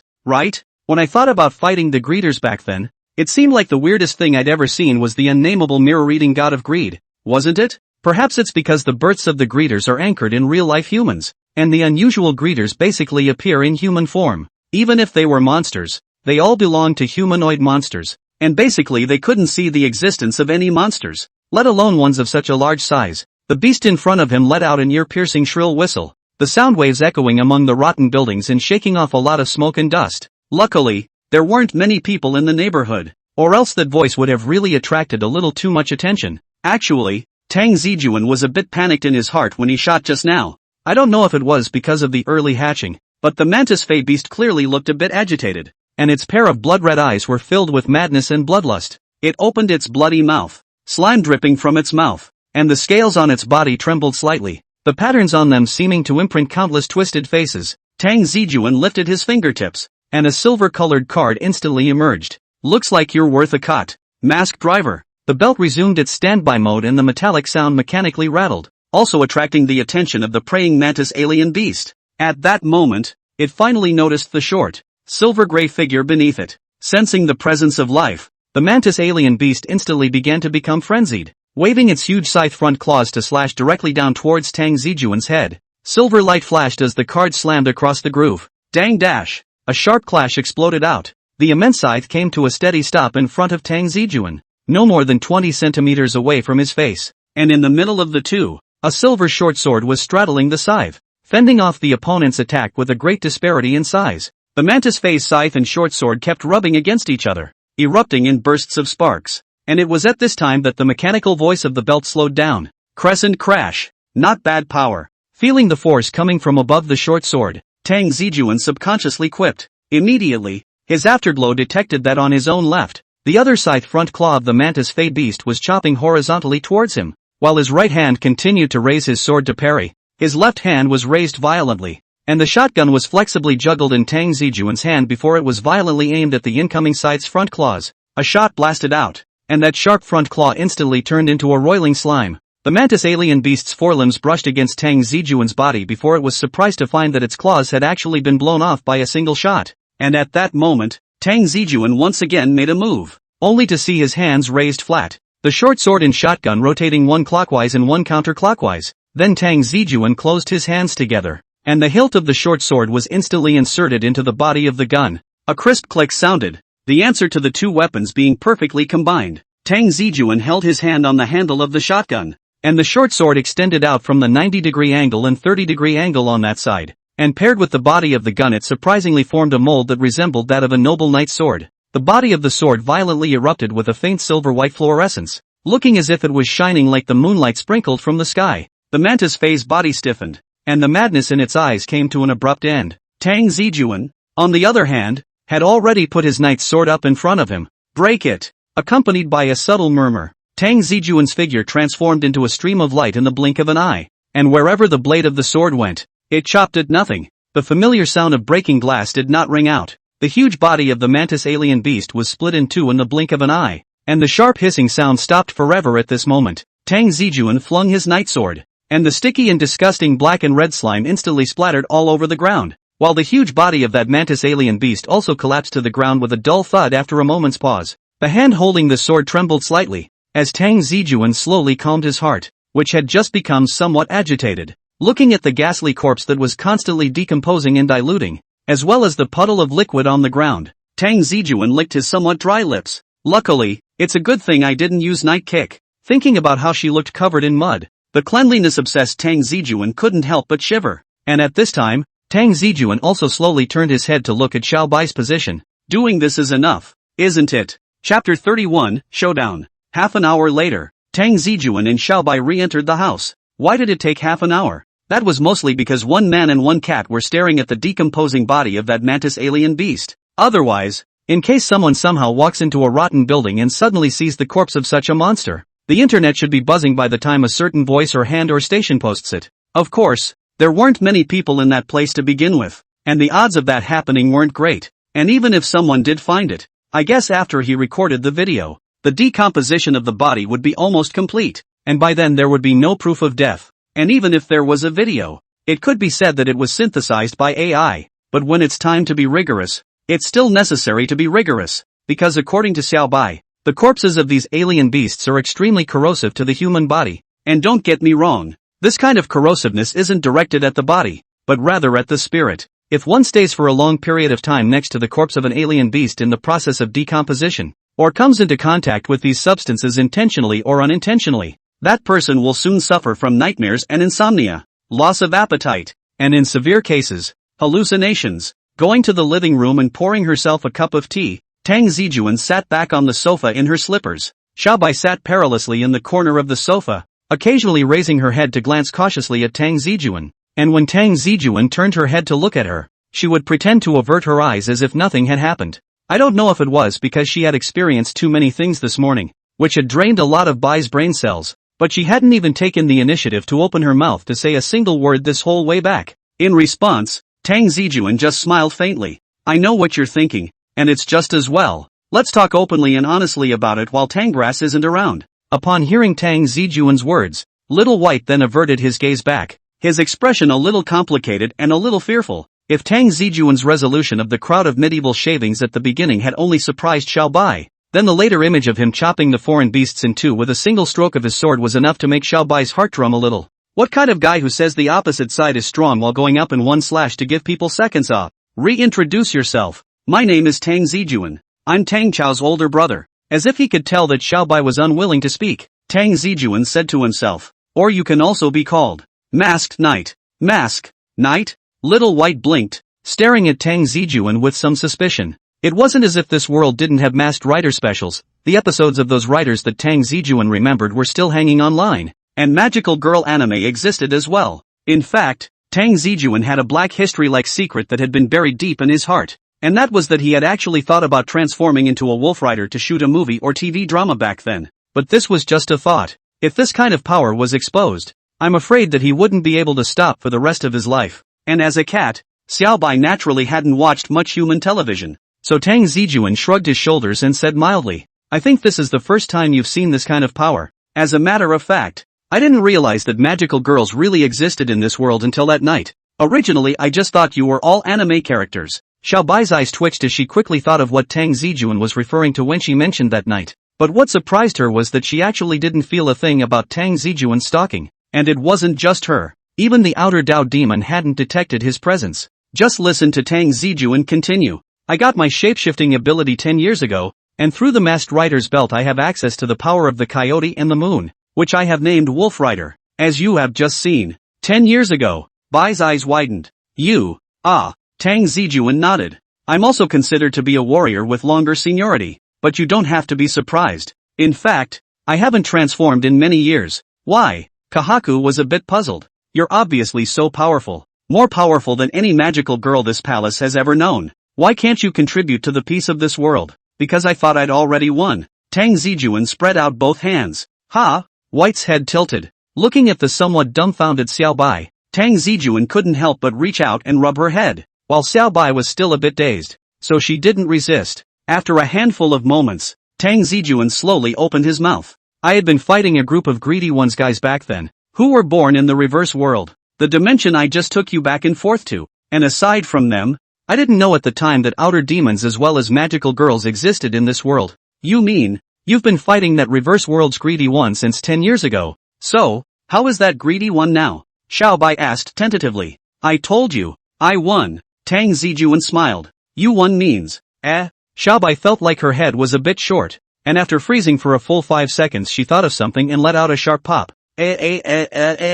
Reaching out his hand once again to touch little White's head, interrupting the other party's loss of temper, Tang Zijun then said with a light smile, those greedy ones come from the mirror plane, which was carved out by them as a realm separate from the inverted worlds and their home base. I have the ability to travel to the reverse world, so I've been fighting those beings from the mirror plane ever since I discovered them. And my battlefields are not in the real world. They are mainly all focused among the inverted worlds as opposed to reality. In fact, I don't fight many times in the real world, and as a result, I have no knowledge of the existence of outer demons and magical girls. Quietly listening to Tang Zijun's narration, although Xiaobai remained the same on the surface, his heart had long since set off waves of shock. She didn't know anything about the inverted world, nor did she know about the existence of the greedy ones, but from Tang Zijun's dictation alone, she could already surmise that those greedy ones probably existed in the same way as the outer path demons. The battle between the magical girl and the outer demon had been going on for a long time, and while both sides had a history of gaining the upper hand, White had never heard of anyone being able to completely destroy the other side, and this male human in front of him was actually able to regiment all the greeters. Still a man. Not daring to look up at Tang Zijun, Xiaobai stammered. Also, say, you're generally, before that group of greedy people launch an invasion of the real world, get them ahead of time. Don, you could say that. Although the mirror plane is their territory, the reverse world is my domain, but occasionally there are some leaks. Speaking of which, Tang Zijun reacted furiously. I said that there were a few stragglers back in the day why they couldn't be found for dead, but they were taken care of by the magical girl. Chapter 32, The Secret of the Magical Girl. White shivered even more. For hers now, Tang Zijun was no longer human. He was a demon in human skin. More than a demon. Without moving, Xiaobai took half a step back, and Tang Zijun and Xiaobai pulled some distance apart. Hey, I saw it. Tang Zijun was a bit helpless by Xiaobai's actions and couldn't help but laugh and shake his head. You're not going to start being afraid of me, are you? What else? His heart was in turmoil, but on the surface, Xiaobai still grunted twice in agreement with Tang Zijun with a leathery smile. Seeing her like this, Tang Zijun couldn't help but reach out and poke Xiaobai's brain with his finger. If you want to be scared, it should be me who's scared. I've been retired for so many years, and then you guys came out of nowhere, intruded into my normal life, and abducted my sister. This palace is not abducted, Kahaku exclaimed. Yeah, it wasn't you who abducted him, and I don't know who said the phrase this palace's vision is just fine in the first place, Tang Zijun said with a pinched nose in Little White's voice. Where is the voice of this palace like this? Kahaku was so angry, but her voice was getting smaller and smaller. Alright, this palace admits, it was the rainbow crystal flower that chose Tanggrass. I was just responsible for delivering the rainbow crystal flower to her. It's just a delivery? Tang Zijun propped his face up with one hand. White's body lurched, then roared loudly. You're the one who delivers the goods. The role of this palace is also very big. Right. As a spirit beast, this palace not only need to deliver the rainbow crystal flowers to the hands of the chosen girl, but also need to be responsible for helping the magical girl to perceive the invasion of the outer way of the devil for the reality of the Na. Oh, Tang Zijun pulled a long tone, looking as if he had come to a realization. In that case, I really shouldn't have called you a delivery. Now you get it. The little white cat crossed her arms. You're the chaperone maid. White nearly choked on a mouthful of water. This palace will fight you, meow. One hand pressed down on White's face and one hand pinned her entire body to the couch. Tang Zijun smiled at the way her two little paws kept struggling, and knew that the other party wasn't really angry, and she hadn't even extended her claws. After fooling around for a while, Xiaobai huffed and puffed and moved some distance away from Tang Zijun again, but Tang Zijun's purpose had been achieved. At least after all this playfulness, the two sides had gotten a lot closer, and Xiaobai wasn't as tense and constrained as she was at the beginning. Alright, I'll apologize. Tang Zijun picked up his teacup and took a sip, then turned his head to look at Xiaobai. But since I've already told you my identity, don't you have to explain the current situation to me as well? What do you want to know? White asked rhetorically. Let's start with the simple ones. How exactly does the rainbow crystal flower choose its hosts? And what is the basis of its selection? Tang Zijun asked his relatively curious question. He was puzzled as to what exactly was the reason for his dead nerd sister to be chosen to become a magical girl. Just because she read a lot of movies? The basis of the choice the specifics are not too clear to this palace. White scratched his little ears, then continued. What I can say for sure, though, is that rainbow crystal flowers are usually picked for young girls who are pure, with a longing and reverence for nature, who won't destroy the environment, and who are full of positive energy. Oh, it's the kind that knows to run home when it rains. Tang Zijun held his forehead with one hand, hoping that the threshold for becoming a magical girl was so low. Thanks to his previous brainstorming of an annual drama no less than the Caution Rebellion, a 16-year-old girl, who was naive in her own right, with schooling, not to mention destroying nature, may not even be able to see nature without traveling for a year. Little White licked her meaty pads. She didn't understand what Tang Zijun was saying, but she knew for sure it wasn't anything good. And how did you get the rainbow crystal flower? I'm actually most curious about that. It clearly looks like you haven't come into contact with any other magical girls either. So why are you so familiar with the workings of outsiders and magical girls? Upon hearing this, Little White thought for a moment and replied. The rainbow crystal flower was technically conceived by the power of nature with the help of a spirit beast like us. When a city's negative energy reaches a threshold, the natural energies respond in kind. And the most direct way to do this is to find a downtown location and randomly select an animal for enlightenment. At that time, this palace was still a carefree little meow. Just say it. What are you being cute about? Do you even want to hear it? White was exasperated. Tang Zijun hastily raised his hand. Your Highness, you go on. At that time, my palace was still a carefree little meow.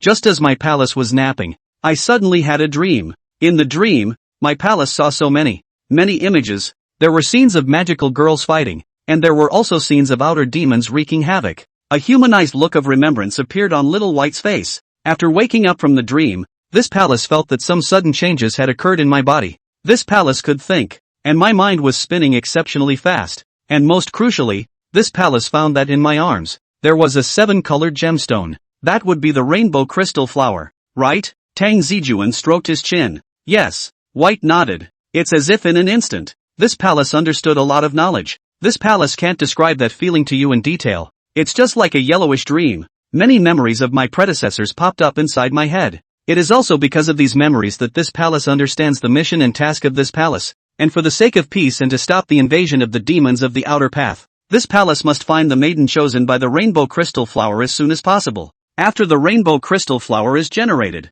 it will emit light like a compass, guiding this palace in the direction it is going. And this palace followed the direction of the light all the way to this place. With that said, White let out a long sigh. That's it. And Tang Zijun, who was on the side, nodded thoughtfully. It seems that just like one's previous suspicions, the existence of magical girls is to have a symbiotic relationship with outer demons. When the city's negative energy spikes and the outer demons are about to start invading the real world, the natural energies will then spawn the appropriate defense mechanisms, aka magical girls. To believe so quickly, aren't you afraid that this palace will lie to you? Xiaobai couldn't help but look at Tang Zijun, who was deep in thought. If you're lying, Tang Zijun smiled faintly and raised his hand to point to his ear. Trust me, I can hear it. Watching Tang Zijun say such unbelievable words in such a flat tone, Xiaobai couldn't help but shiver again. Chapter 33, Battlefield Planning. Tang Zijun played with the dark crystal in his hand. This was the last thing left behind by the mantis fey beast in this world. It was barely a relic of it.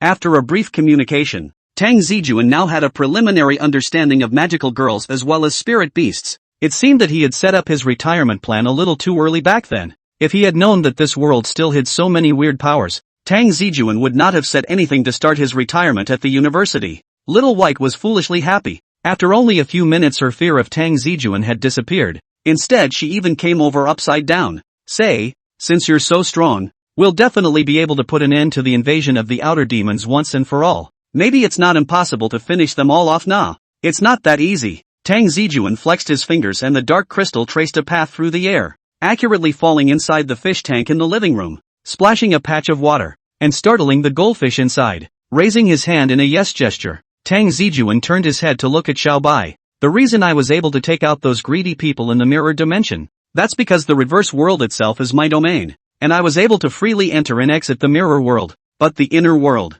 it's still a mystery to me. It seems right when you say that. This palace has never really heard of anyone being able to enter the inner world. Xiaobai frowned. The memories that this palace obtained only briefly described the concept of the inner world. What can you? A silly cat who just opened his mind. No. Tang Zijun shook his head, and then continued to ask. Seriously Xiaobai, haven't you ever thought about touching any other magical girls? Reaching out to other magical girls? Little White blinked, as if she didn't understand why Tang Zijun would ask this question. But she lowered her head in contemplation, and after thinking for a while, she opened her mouth. In fact, this palace hasn't really thought about this problem. Generally speaking, magical girls are fixed to operate inside a certain city, and it's extremely rare for two magical girls to be born inside a city. Why? Tang Zijun asked. Because if more than two magical girls are born in a city, it proves that the negative energy of that city has risen to an immeasurable level. Xiaobai said seriously. The slightest mishap will cause a horrible disaster.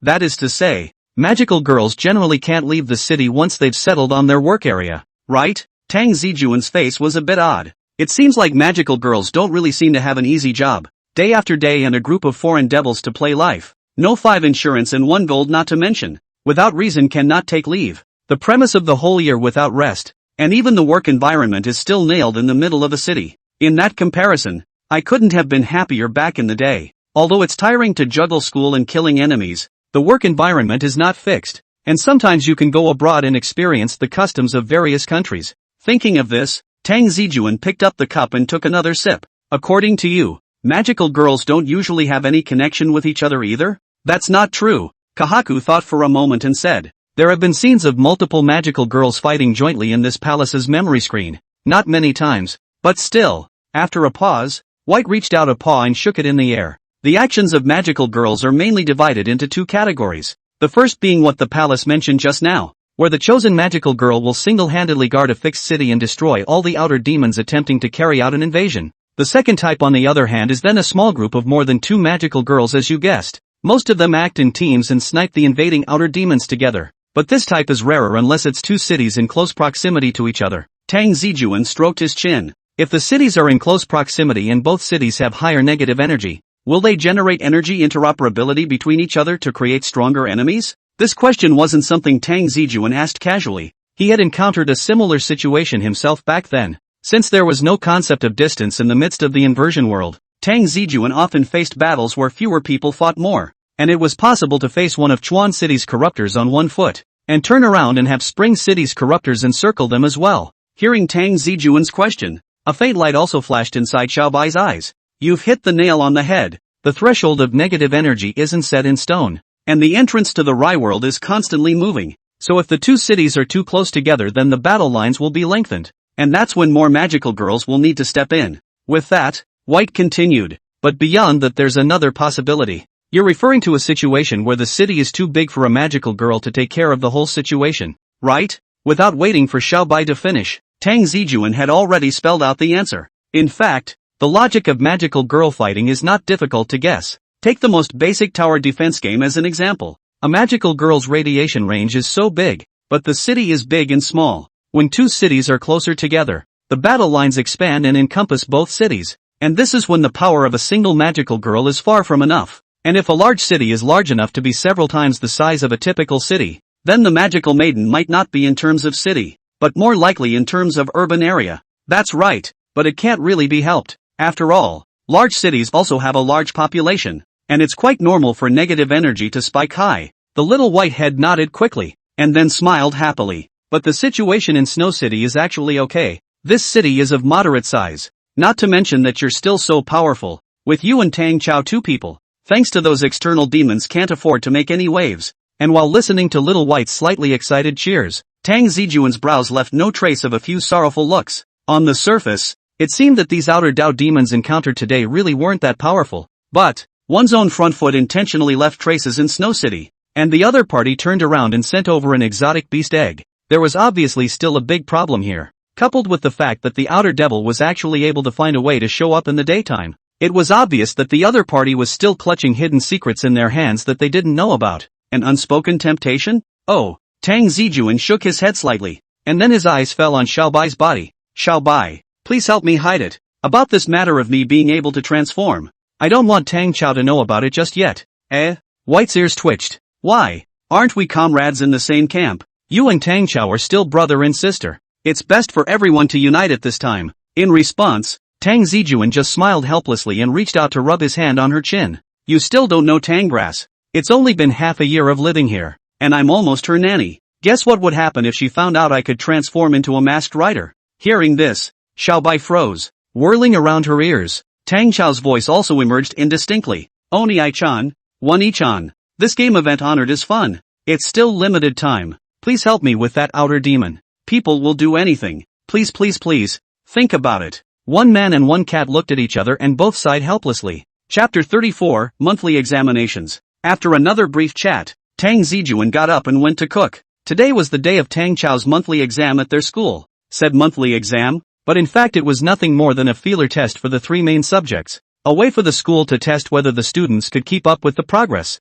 The two little girls had made a date in the morning to get together for dinner in the evening. And Su Xiao was still a little nostalgic about the fried noodles from earlier. So Tang Zijun had to make some preparations ahead of time as well. There are many ways to make fried noodles, and each city has a unique way of cooking them. But of course, the most famous is the authentic fried noodles from the old capital. But in fact, when Tang Zijun went to school in the capital, the cafeteria master, who was a local, revealed to him a lot of information about the capital's food. There is no such thing as authentic or not for any dish. The key thing still depends on whether the person eating it likes the dish or not. The most important thing of the fried noodles is still the meat sauce. The fried noodle sauce cannot be too single. The ratio of meat and sauce also has a saying. In addition, in the frying of the sauce and the sequence and the fire is also very important. For the average person, it would still take some practice to make a meat sauce with layers of flavor. But Tang Zijun was sensitive to smells and also had some cooking background, which allowed him to easily reach the level of a chef when cooking. In addition to the meat sauce, the individual vegetable codes must also be prepared thoroughly. Shredded radish, shredded cucumber, chopped celery, green beans, soybeans and bean sprouts are the most basic side dishes, depending on the region and personal preference. You can also prepare some cooked bean curd, mushrooms, spinach and other vegetable yards. Since it was a meal feast prepared for the two little girls, although it was only eaten at home, Tang Zijun naturally couldn't simply make a bowl of noodles and call it a day. Some hard dishes still needed to be prepared. It just so happened that there were still quite a few spare ribs left inside the refrigerator. So Tang Zijun prepared to stew a pot of winter melon spare rib soup to drink, so that she could balance out the salty flavor of the fried noodles and also clear out the inventory inside the freezer. Said to do, compared to the fried noodles, winter melon rib soup is much simpler. It is just a matter of making soup for a longer time. Tang Zijun is not accustomed to using a pressure cooker. He prefers to use a casserole to slowly simmer. He had plenty of time anyway. After making the soup and setting the time, Tang Zijun went back to the computer in the bedroom and started working. When he came to this world back then, Tang Zijun really wanted to try to change his way of living, such as writing songs that hadn't been born yet, or becoming a copyist or something like that. But unfortunately, the appearance of the greedy one shattered his desire for a better life. And those 3 years of fighting made it hard for Tang Zijun to focus on anything else. Juggling his studies and his status as a hero had worn him out physically and mentally. And after he had completely crushed the strange forces of the mirror plane, Tang Zijun also suddenly realized the beauty and tranquility of a peaceful life. And until now, he had been in a state of getting by. Life doesn't need to be good. Having a place to live is enough. Money doesn't need to be too much. Enough to keep on grass. Anyway, I don't have a family, and I don't have any desire for material things, so it's good to live an ordinary life. So after resigning, Tang Zijun chose the relatively easy online author industry. Although not earn too much, the salary is not stable, but every day can take care of his sister food, clothing, housing and transportation. Life is also quite fulfilling. Mild sunlight spilled softly into the bedroom through the light gauze curtains, outlining golden outlines on Tang Zijun's body. The keyboard made a slight clattering sound, which stood out inside the quiet room. Tang Zijun's eyes were focused and serious, sometimes frowning slightly, as if she was conceptualizing some interesting plot. On the bed in the room, White was curled up in a ball, occasionally moving his ears, his little stomach rising and falling slowly and rhythmically with his breathing. After exchanging information with Tang Zijun, she now didn't care if Tang Zijun smelled like a dog. Only knowing that she had a thigh by her side, she mindlessly went into dreamland. The breeze blew, and the curtain veil fluttered gently. Tang Zijun stretched and moved his somewhat stiff neck. Hearing the commotion, White yawned. Tang Cao will be back soon, so remember not to spill the beans. Tang Zijun walked over and stroked little White's head. Also, Tang Cao's best friend will be coming to the house for dinner in a while, so act like it. I know.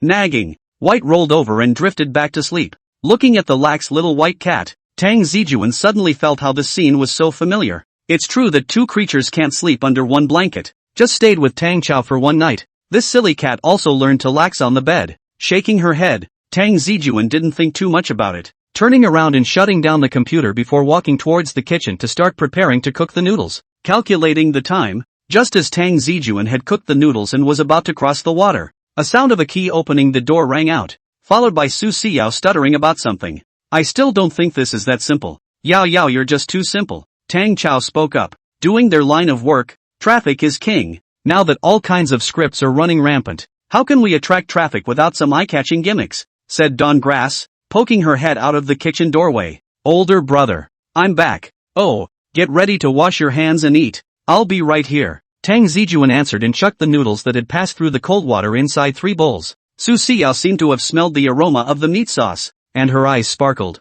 Tang, I'll help you. Tang Zijun didn't refuse, placing the bowl in her hand and continuing. Take out the noodles first. The dishes are yards away on the counter, and I'll serve you winter melon rib soup. Okay. Su Xiao licked her lips. She was quick on her feet and looked a little impatient already, using a towel to bring the steaming winter melon rib soup to the table. Although this kind of heat is nothing without a padded towel, Tang Zijun has long since learned to hide herself and play the role of an ordinary person in the middle of these 7 years. Scooping a spoonful of meat sauce, Tang Zijun stirred the noodles in the bowl while rushing at Tang Cao. How was the monthly exam today? Just to be clear, if you play that score control thing again, next time you go call mom and explain. Tang Cao sniffed. The dull hairs on top of his head popped up, and smiled sarcastically. That is not want to show academic difficulties. Otherwise every time is first. You all are used to it. All do not give me rewards. You still say that. Tang Zijun blanked her. Which time did you ask for something and I didn't buy it for you? As a result, you lost 2 points on your last control,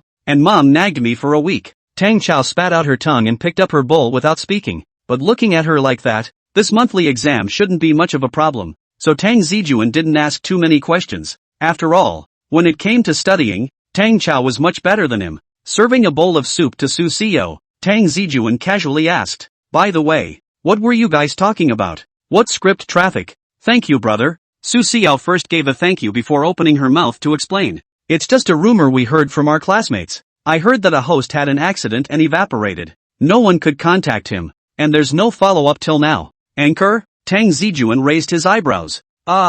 Su Xiao gave a heavy nod. It's a store scouting anchor, and it's kinda hot. Chapter 35, The Mystery of the Anchor's Disappearance. Shop hunting anchors are not a rare profession in today's society, and they can be found in basically every city. And when a particular profession is tainted with some of the more bizarre things, some people subconsciously lean toward the psychic side of things. As soon as they talked about this, Su Xiao's words felt like they had been opened. That person I heard on a certain sound is quite hot. Do this line half a year has a few tens of thousands of powder? In our Syracuse is also considered quite well known. Before I have also been to the restaurant where he scouted to eat it. Now can be good. I do not know where it is. A career like anchoring, although good and bad in itself, but no matter how it is considered a public figure. Their words, behavior and even movements will be seen by more people because of the platform, thus triggering a greater discussion. The topic was unfolded, and Tang Zijun had a few moments of interest. Since he's missing, his family and friends should call the police, right? I don't know. I checked the public number. I didn't see any official information presented anything like that, and I don't know what's going on with them. Anyway, following Dashin enjoying his food has been cut off for 2 weeks. Following Dashin to enjoy the food? Tang Zijun raised his eyebrows. It's that anchor's screen name. Tang Cao picked up a piece of ribs with her chopsticks and proceeded to put it in her mouth with her hand. Hot damn. Hiss. That guy's account I read belongs to the Weekly Shift blogger. Even if you're a Weekly Shift blogger, it's not unusual for you to have occasional breaks, right? I'm more curious about who spread the news of his disappearance. Tang Zijun said casually. I'm also very strange. Su Xiao nodded and said quickly. If it was his family that found it, then the best way to handle it would be to call the police. And if it was his friend, shouldn't he contact his family as soon as possible? Tang Zijun added. A full-time blogger like him should have his own team. Even if he's self-employed, there's no lack of friends in this line of work. And the shop hunting anchors fans are mostly locals. No matter what, they won't suddenly disappear for no reason. So I think the most likely outcome is still a hype. Tang Cao guessed. It's not like we haven't seen the videos of those spirit detecting bloggers before. Finding a gimmick is their specialty. But Dashin is a shop hunting blogger, not a spirit hunting blogger, and the fact that he promotes some stores is enough for him to build up a fan base. So there's no need to suddenly change tracks. Is there? So I think. Su Xiao pushed her glasses, and the lenses reflected a white light in the light. The frog of heartbreak keeps touching your stomach dash. He must have been eyeballed by those around him because he gradually caught fire. And that's why he was put under house arrest. It's a secret room kidnapping. Su Xiao maintained the pose of pushing her glasses, looking as if she had already seen through the truth. Tang Zijun and Tang Grass. The atmosphere in the room was a bit awkward. Only White in the bedroom yawned and rolled over to go back to sleep. After an unknown amount of time, Tang Zijun was amused by Su Xiao's expression. You've watched too much anime. And a secret room kidnapping incident. He picked up a piece of ribs and placed it in Su Xiao's bowl. That's right. The stud of the frog of the heart is also a bit old. And young people nowadays can't understand it. Tang Cao chewed his meat and spoke vaguely. But Su Xiao pouted her lips as she first said thank you at Tang Zijun before saying seriously, I'm not the middle child. After I heard the rumors of the disappearance, I went through all the videos that followed Dashin enjoying his food, and I found that all of his videos were stocked. In other words, he was visiting the store in advance and then released at a fixed time after editing. In which case his disappearance can't be arbitrarily set at 2 weeks. I think it should be longer. But that still doesn't explain why his family didn't call the police. Tangrash shook his head and spread his hands, the dull hairs on top of his head bouncing. If I'd been missing for so long, my oldest brother would have gone crazy. Tang Zijun didn't expect the topic to suddenly be drawn to her, and gave her a blank look. Who made me your guardian now? Tang Cao smiled cheekily, then patted Su Xiao's shoulder. Alright, this has nothing to do with us anyway. Maybe they're just taking a break for a while and will resume updating after a while. The rumors about the missing shopper blogger could only be a blip on the radar for the trio, and they soon put it behind them, devoting their full attention to the food in front of them. Tang Zijun's fried noodles are not particularly salty, but rather meaty and saucy flavored. The noodles after passing through the cool water are strong, not to mention that they are not particularly hot. Coupled with the unctuous vegetable yards, it makes people satisfied in one bite. If you feel dry mouth is not a problem. A beautiful big mouthful of winter melon rib soup. The stomach is suddenly warm and comfortable. It didn't take long for the plates on the table to reach the bottom. The three of them had eaten a large pot of noodles, and only the winter melon rib soup had a bottom left. But there wasn't a single rib left. Su Xiao's entire body was spread out on the sofa, her hands rubbing her small stomach. Too full to eat? Not at all. With that, she looked at Tang Cao again. I envy you. Sugar, how you can eat without getting fat. I'm still growing my body. Tang Cao hemmed and hawed. Besides, you're not fat. This figure is already quite good. That's because I'm young now. And my mom said that when I get older, if I still eat like this, I'm probably going to click my weight up. Sashio sighed. Hey, guess I'll never be able to give up carbs for the rest of my life. Seeing the two girls chatting about their weight, Tang Zijun didn't interrupt them,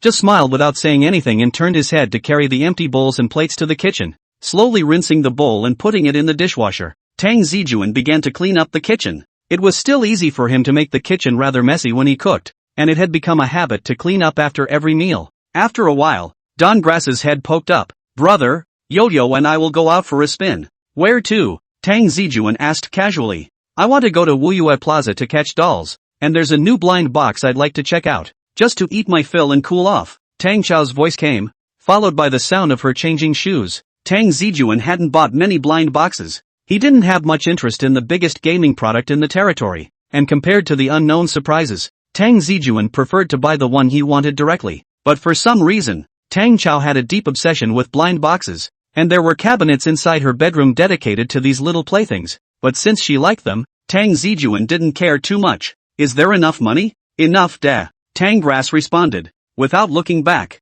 Tang Zijun instructed. Don't play too late. Come back early. Chapter 36, Anomalies. The moment she stepped out of the house, as if an invisible curtain was slowly drawn back, Tang Chao's entire essence became exquisite. Her eyebrows rose slightly, and a pair of eyes that originally carried a bit of lethargy were also like clear lakes at this time, emitting a spiritual light between the sparkling waves. Pulling Su Xiao, Tang Cao revealed a bright smile. Her steps were light and incomparable, and her entire body was full of confidence and dignity, completely transforming into a lady of the house, giving people a different kind of attraction. For her best friend's two faces, Su Xiao was a bit disbelieving at first. After all, I'm afraid that no one could have guessed that Tang Cao, who excelled in both academics and character at school and whose every move would attract the attention of all the opposite sex around her, would actually be a secondary otaku girl in private, right? But after being in contact for so long, Su Xiao had seen it all, and even liked the feeling of helping Tang Cao cover for him. It was exciting, like a little secret between two people. The time passed exceptionally quickly as we walked and chatted along the way. After less than 20 minutes of walking, the surroundings gradually became lively, and skyscrapers and big screens showing advertisements appeared in front of the two. This was the largest shopping mall near the house Tang Zijun had rented, and it was filled with a huge variety of stores, containing a whole line of clothing, food, housing, and transportation, and all sorts of stores could be found from here. It is also one of the best places for young people to spend their free time. The streets were crowded with people and looked extremely prosperous. With tomorrow being the weekend, there were a lot of pedestrians tonight, and as far as the eye could see, they were all in pairs, bustling with activity. Seemingly affected by the noisy surroundings, Su Xiao also became lively, and the two of them joked and laughed as they arrived inside the blind box store. Tang Cao, Yao Yao, you guys are here. As soon as he walked into the blind box store, a young girl at the front desk greeted him warmly. The other party looked a bit older than Tang Cao and the girls, but not by much, and although her face was wearing light makeup, she was still able to see a hint of freshness.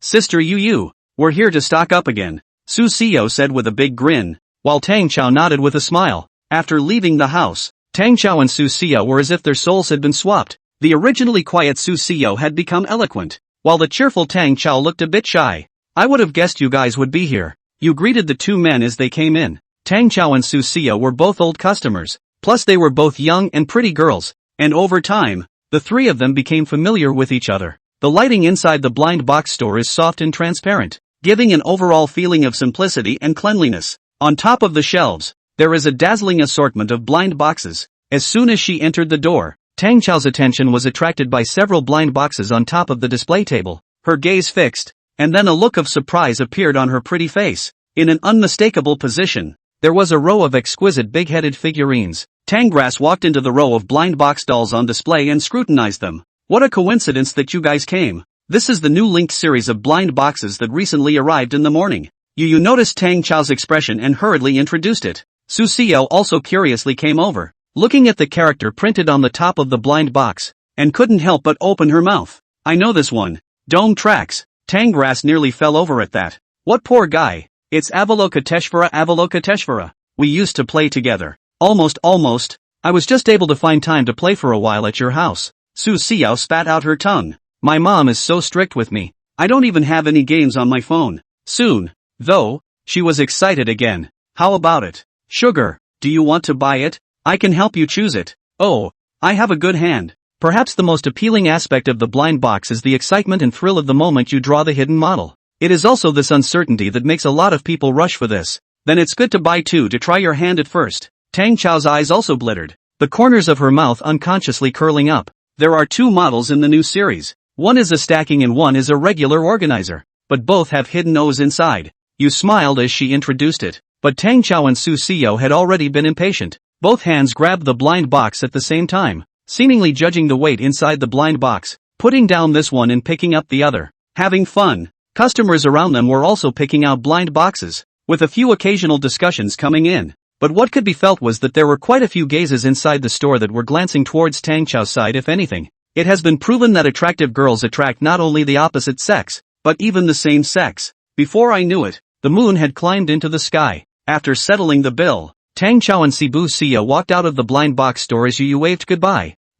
I accidentally bought so many again. Holding the paper bag in her arms, Tang Cao couldn't help but let out an exclamation. Su Xiao, however, was puffed up. What an abomination. To actually not be able to tell the difference between the blind boxes from the surface at all. Those treacherous merchants. If it's so easy to open the hidden model, the fun of the blind box is gone, isn't it? But thanks to you, it's not like we're not getting anything tonight. Tanggrass narrowed her eyes, looking pleased with the blind box in her arms. Upon hearing this, Su Xiao also smiled, but soon she sighed again. Unfortunately, my parents don't even allow me to buy these things. That's okay. Tang Cao laughed. You can leave the ones you bought at my house, and I'll return them all to you after graduation. So as long as you get into a good university, they won't mind you, right? It can only be this way. Su Xiao shook her head helplessly, and then looked enviously at Tang Cao. If only I had a brother that good like you. Looking at Su Xiao's appearance, Tang Cao didn't know what to say, so she could only smile with a crooked head.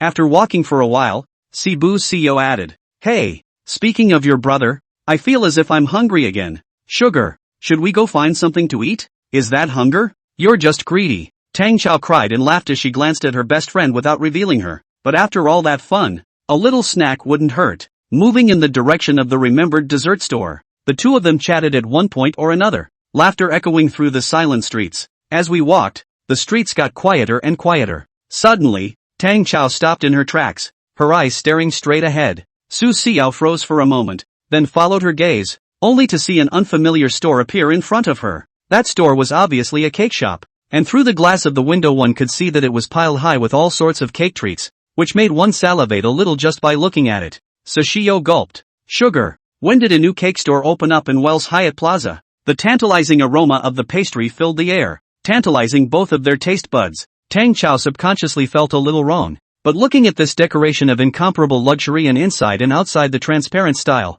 also a little confused. Want to go taste it? Seeing that Tang Cao didn't say anything for half a day, Su Xiao asked again. Tang Cao glanced back at the street behind her. People were coming and going on the pavement in the distance. Not as many as when she first came out, but not any less. Seeing this, she shrugged her shoulders indifferently. Okay, if it's good, it's just right to bring some for my old brother as well. Chapter 37, Creepy Cake Shop, Request for Support. In the middle of the living room, Tang Zijun sat quietly in front of the fish tank, her eyes somewhat dull as she watched the fish wriggle in the water. Fingers touched the glass of the bathtub, which was the best way Tang Zijun usually used to pass the time. Since the beast had been finished off by himself, no response had appeared from the side of the outer Dao demon, as if this was just an unusual dimensional invasion. But to be able to arrange for so many underworld scraps congregations to watch over it, and for the beast's eggs to actually hatch during the daytime, this was clearly not a normal event. Unlike the way the greedy ones act, this group of outer demons has a bizarre style and a big agenda, and they are numerous enough to cover cities all over the world. The most crucial thing was that one couldn't use the power of the masked rider to find the entrance to the rival world, and in this situation, even he himself could only be in the same unfavorable position as those magical girls, and meet the battle passively. Even though the soldiers are coming, it's still a little annoying to learn that there's a bunch of eagles and ospreys hiding underneath the reality. Lifting a hand, he wiped the water spray from the surface of the glass wall, and ethereally, the image of a rotten building on the east side surfaced on the fishbowl. The corpse of the alien mantis had been completely diluted clean. Even those undercrumb congregation were nowhere to be seen. The entire rotten building was dead silent, only the rustling sound of the night wind shaking the garbage bags. In the mirror world there is no concept of distance, but the re-world is obviously different. It seemed that the so-called Sir Skeleton should have been active around Chang'an all year round, which might also prove that among the organizations of the outer Taoist devils, the senior cadres all had their own turf. Tang Zijun couldn't be sure if that fey egg was Sir Skeleton's handiwork, but what he could be sure of was that he hadn't sensed any outer Dao demons during the daytime except for that crab from before.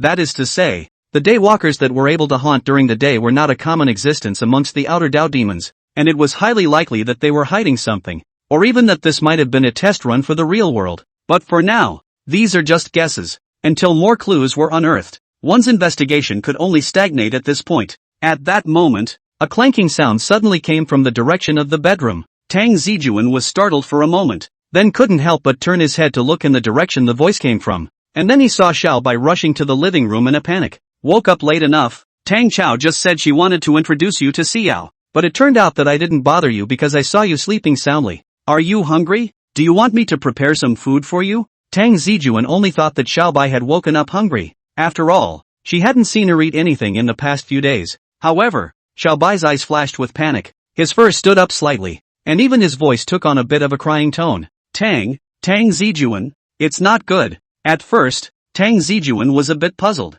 but noticing Xiao Bai's expression and tone, he instinctively became a bit nervous, and his face gradually became grave. What's wrong? Don't be in a hurry and speak slowly. The sky is not falling. Tang Cao Shi. Xiao Bai's eyes were filled with panic and helplessness as she constantly circled around Tang Zijun, her voice anxious. I can't sense Tang Chao's presence anymore. What did you say? Tang Zijun's body instantly tightened. It didn't even matter that Kahaku used I instead of calling himself my palace. The other side, Tang Chao's consciousness seemed to be sinking in a dark abyss, and his originally fast-flying brain was now confused in its thoughts, as if it was stuck in a quagmire. After an indeterminate amount of time, she shook her head violently, her trance gradually returning to her body once more. Slowly opening his eyes, his vision was deceptively somewhat blurred. Rubbing her eyes in a daze, Tang Cao silently mentally sent out the 3 questions of the soul. Who am I? Where am I? What am I doing? The crystal in her chest emitted a faint luminescence, and a chill instantly wrapped around Tang Chao's body, causing her to jolt and clear her mind. I think I was going to come in and buy a cake. With Yo-Yo. Yo-Yo. Looking around, unable to distinguish her surroundings in time, Tang Cao quickly noticed Su Xiao, who had fainted at her feet. Yo-Yo. Yo-Yo. Are you okay? Tentatively shouting, the young girl's soulful voice echoed in the empty, dead space, inexplicably a little chilling, but Tang Cao didn't have the heart to care about that right now. She gently shook Sibu Xiao's shoulder, but found that the other party didn't have any reaction, just like a sleeping beauty. Heart thumping. This was the first time Tang Cao had encountered such a bizarre thing. She only felt her brain go blank, and hurriedly took out her cell phone from her pocket. Brother. Just as she opened her mouth, Tang Cao realized that her cell phone wouldn't light up at all, as if it had been turned off by a lack of power, and no matter how she pressed the start button, there was no response. It's broken. Silence enveloped the entire space, with only Tang Chao's own breathing and heartbeat sounding extraordinarily clear. Reaching out to touch Su Xiao's pulse and realizing that the other party's heartbeat was still steady,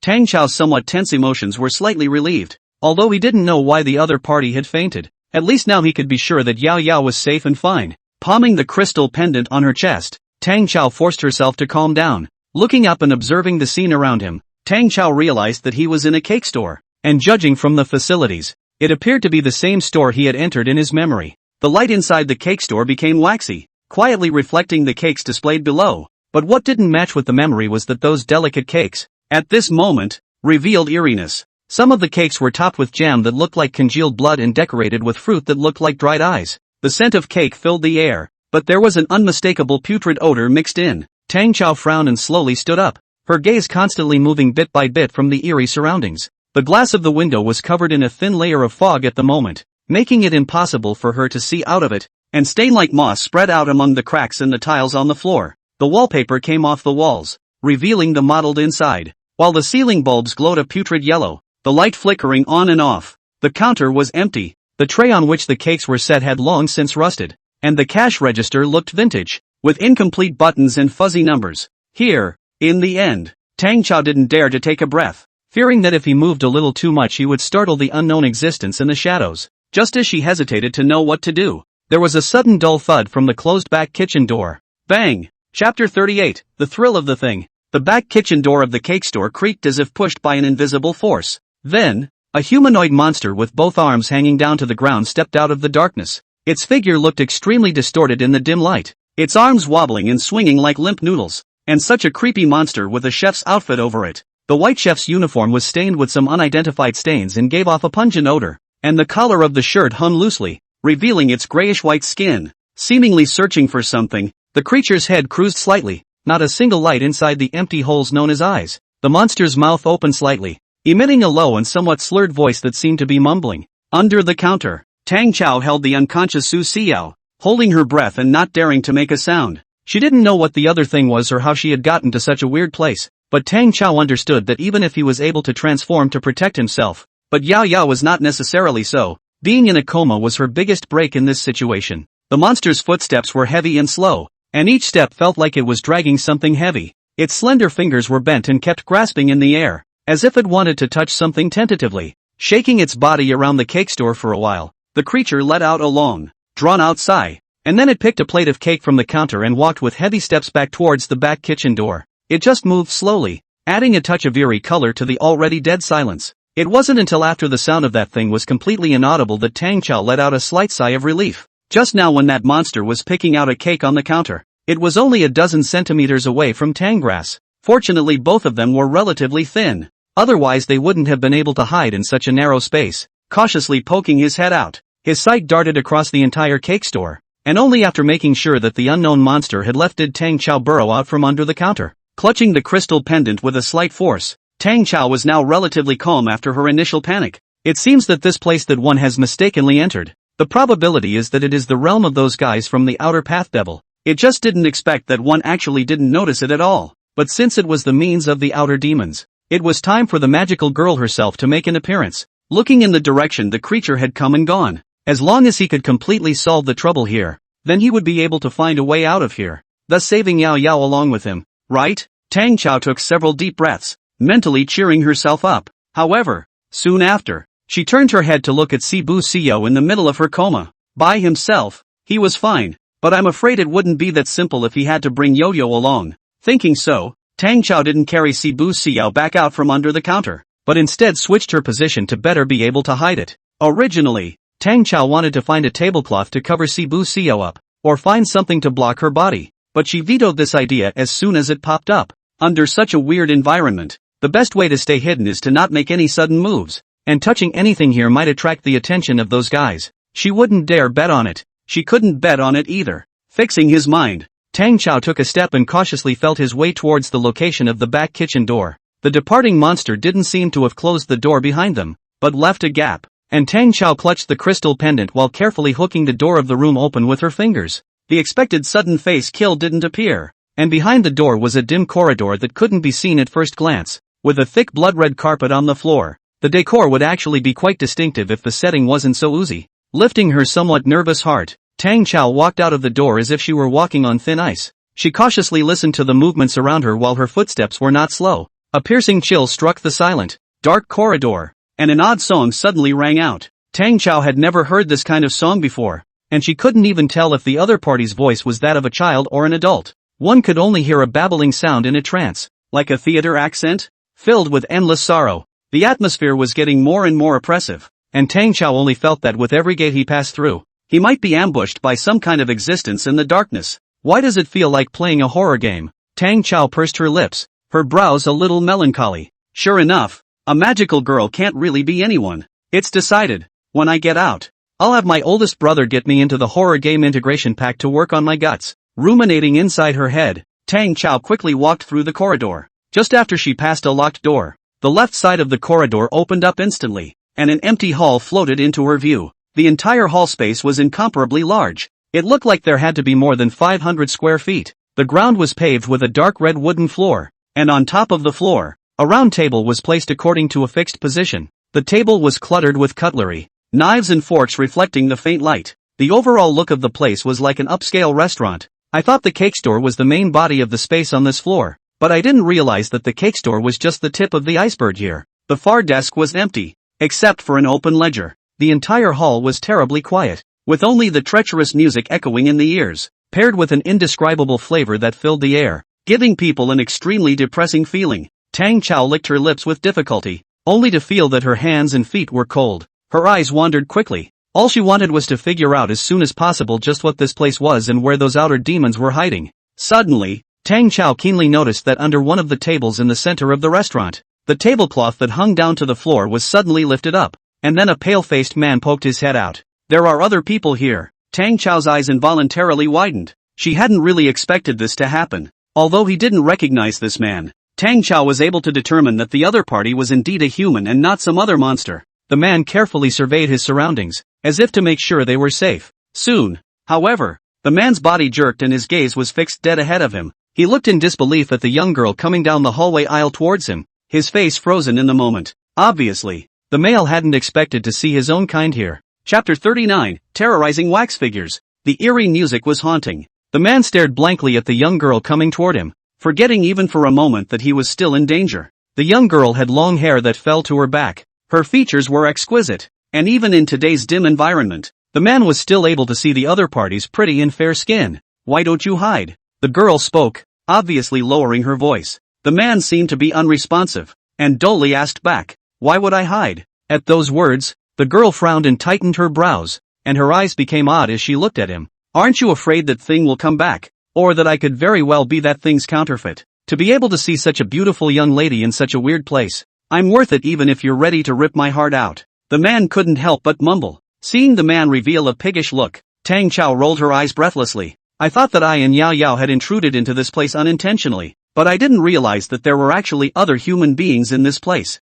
Now that's trouble. Miss, just call me Dashin. You, what's your name? The man asked tentatively. Dashin? Hearing this familiar name, Tang Cao froze slightly. A mere change in expression once again brought a giggle from the man across the table. But Tang Cao didn't have the heart to care about this guy right now. She just quickly asked in a low voice, "You're Dashin? The Dashin who follows Dashin around and enjoys his food? You've seen my videos, huh?" Dashin was a bit surprised. He didn't think that there was actually such a beautiful presence within his audience. "You've been missing for more than half a month, you know. It's going crazy out there now. A lot of fans are ready to call the police to look for you," Tang Cao said with a frown. But upon hearing this, Dashin's face showed a touch of confusion. "Half a month or so?" Murmuring to himself, Dashin couldn't help but continue. "That can't be right. I just got here last night." The flat tone fell inside Tang Chao's ears, but it set off a wave in her heart. How is this possible when we just got here last night? It had been several days before the news of Dashin's disappearance reached their school, and if the other party had really just appeared here last night, then why hadn't they shown up before? Plus, seeing that expression on Dashin's face that didn't look like he was telling a lie either, Tang Cao only felt that he appeared to have encountered a very tricky event. The temperature around them became even lower, and inside the empty hall, it always felt like there were pairs of blood-red pupils peering at them in the darkness. Wondering if it was Tang Chao's beauty that washed away the fear of the bizarre environment, Dashin asked softly, "Missy, you haven't told me your name yet." Tang Cao didn't answer the other party's question. She just carefully looked around, fearing that the unknown monster would reappear, and then she opened her mouth to ask, "How did you get here?" "Me?" Dashin sniffed and thought for a moment as he replied, "I forgot too. I just remembered that I saw a new restaurant opening on Demao Style Street, so I wanted to come in and make a video." Speaking of which, Dashin winced for no reason. "The people inside this restaurant aren't drugging me, are they?" Tang Chao's brows furrowed once again. "Is that all you remember?" "Right." Dashin spread his arms out. Now Tang Cao could be sure. The other party's memory was obviously faulty. He had obviously been missing for so long, and actually only had such a short memory. And if it's not a faulty memory, then the only other possibility is that there's something wrong with this place. With that thought, Tang Grass reached down and pulled him out from under the table. "You follow me. Don't do anything rash, and I'll find a way out of here to get you out." "You're here for me?" Dashin scowled and crawled to his feet, surveying his surroundings in fear. "Sort of." Tang Cao didn't explain too much. She just waved at Dashin. "Stay close to me. Move gently. Don't let that thing find out." "That thing? What is that thing?" Dashin asked while slowly moving his feet, tiptoeing after Tang Cao in the other direction of the hall. Tang Cao didn't know how to explain. Plus she knew very well that a magical girl's secret should never be exposed. So she just closed her mouth and didn't return, and walked towards the front with a head start. At the center of the hall, where the main door of the restaurant should have been, a dark corridor was presented. Looking at this completely illogical architectural style,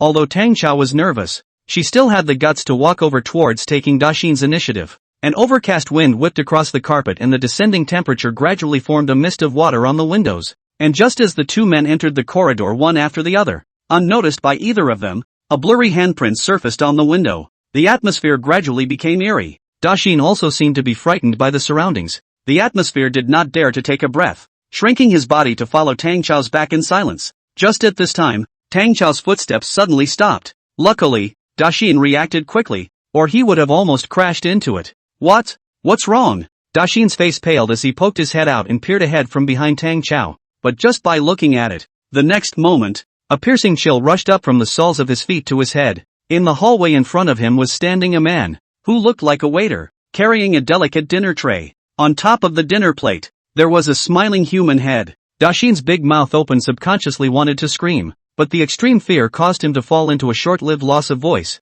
and he opened his mouth for half a day without making a sound. At this time, Tang Cao, who had noticed his reaction, hurriedly whispered, "Don't be afraid. It's just a wax figure." Dashin only felt that he had lost consciousness, and it took him a long time to come back from that state. His legs couldn't stop softening, and Dashin's somewhat obese face began to tremble. But looking at Tang Cao, he forced himself to calm down. "Wax wax wax wax wax statue.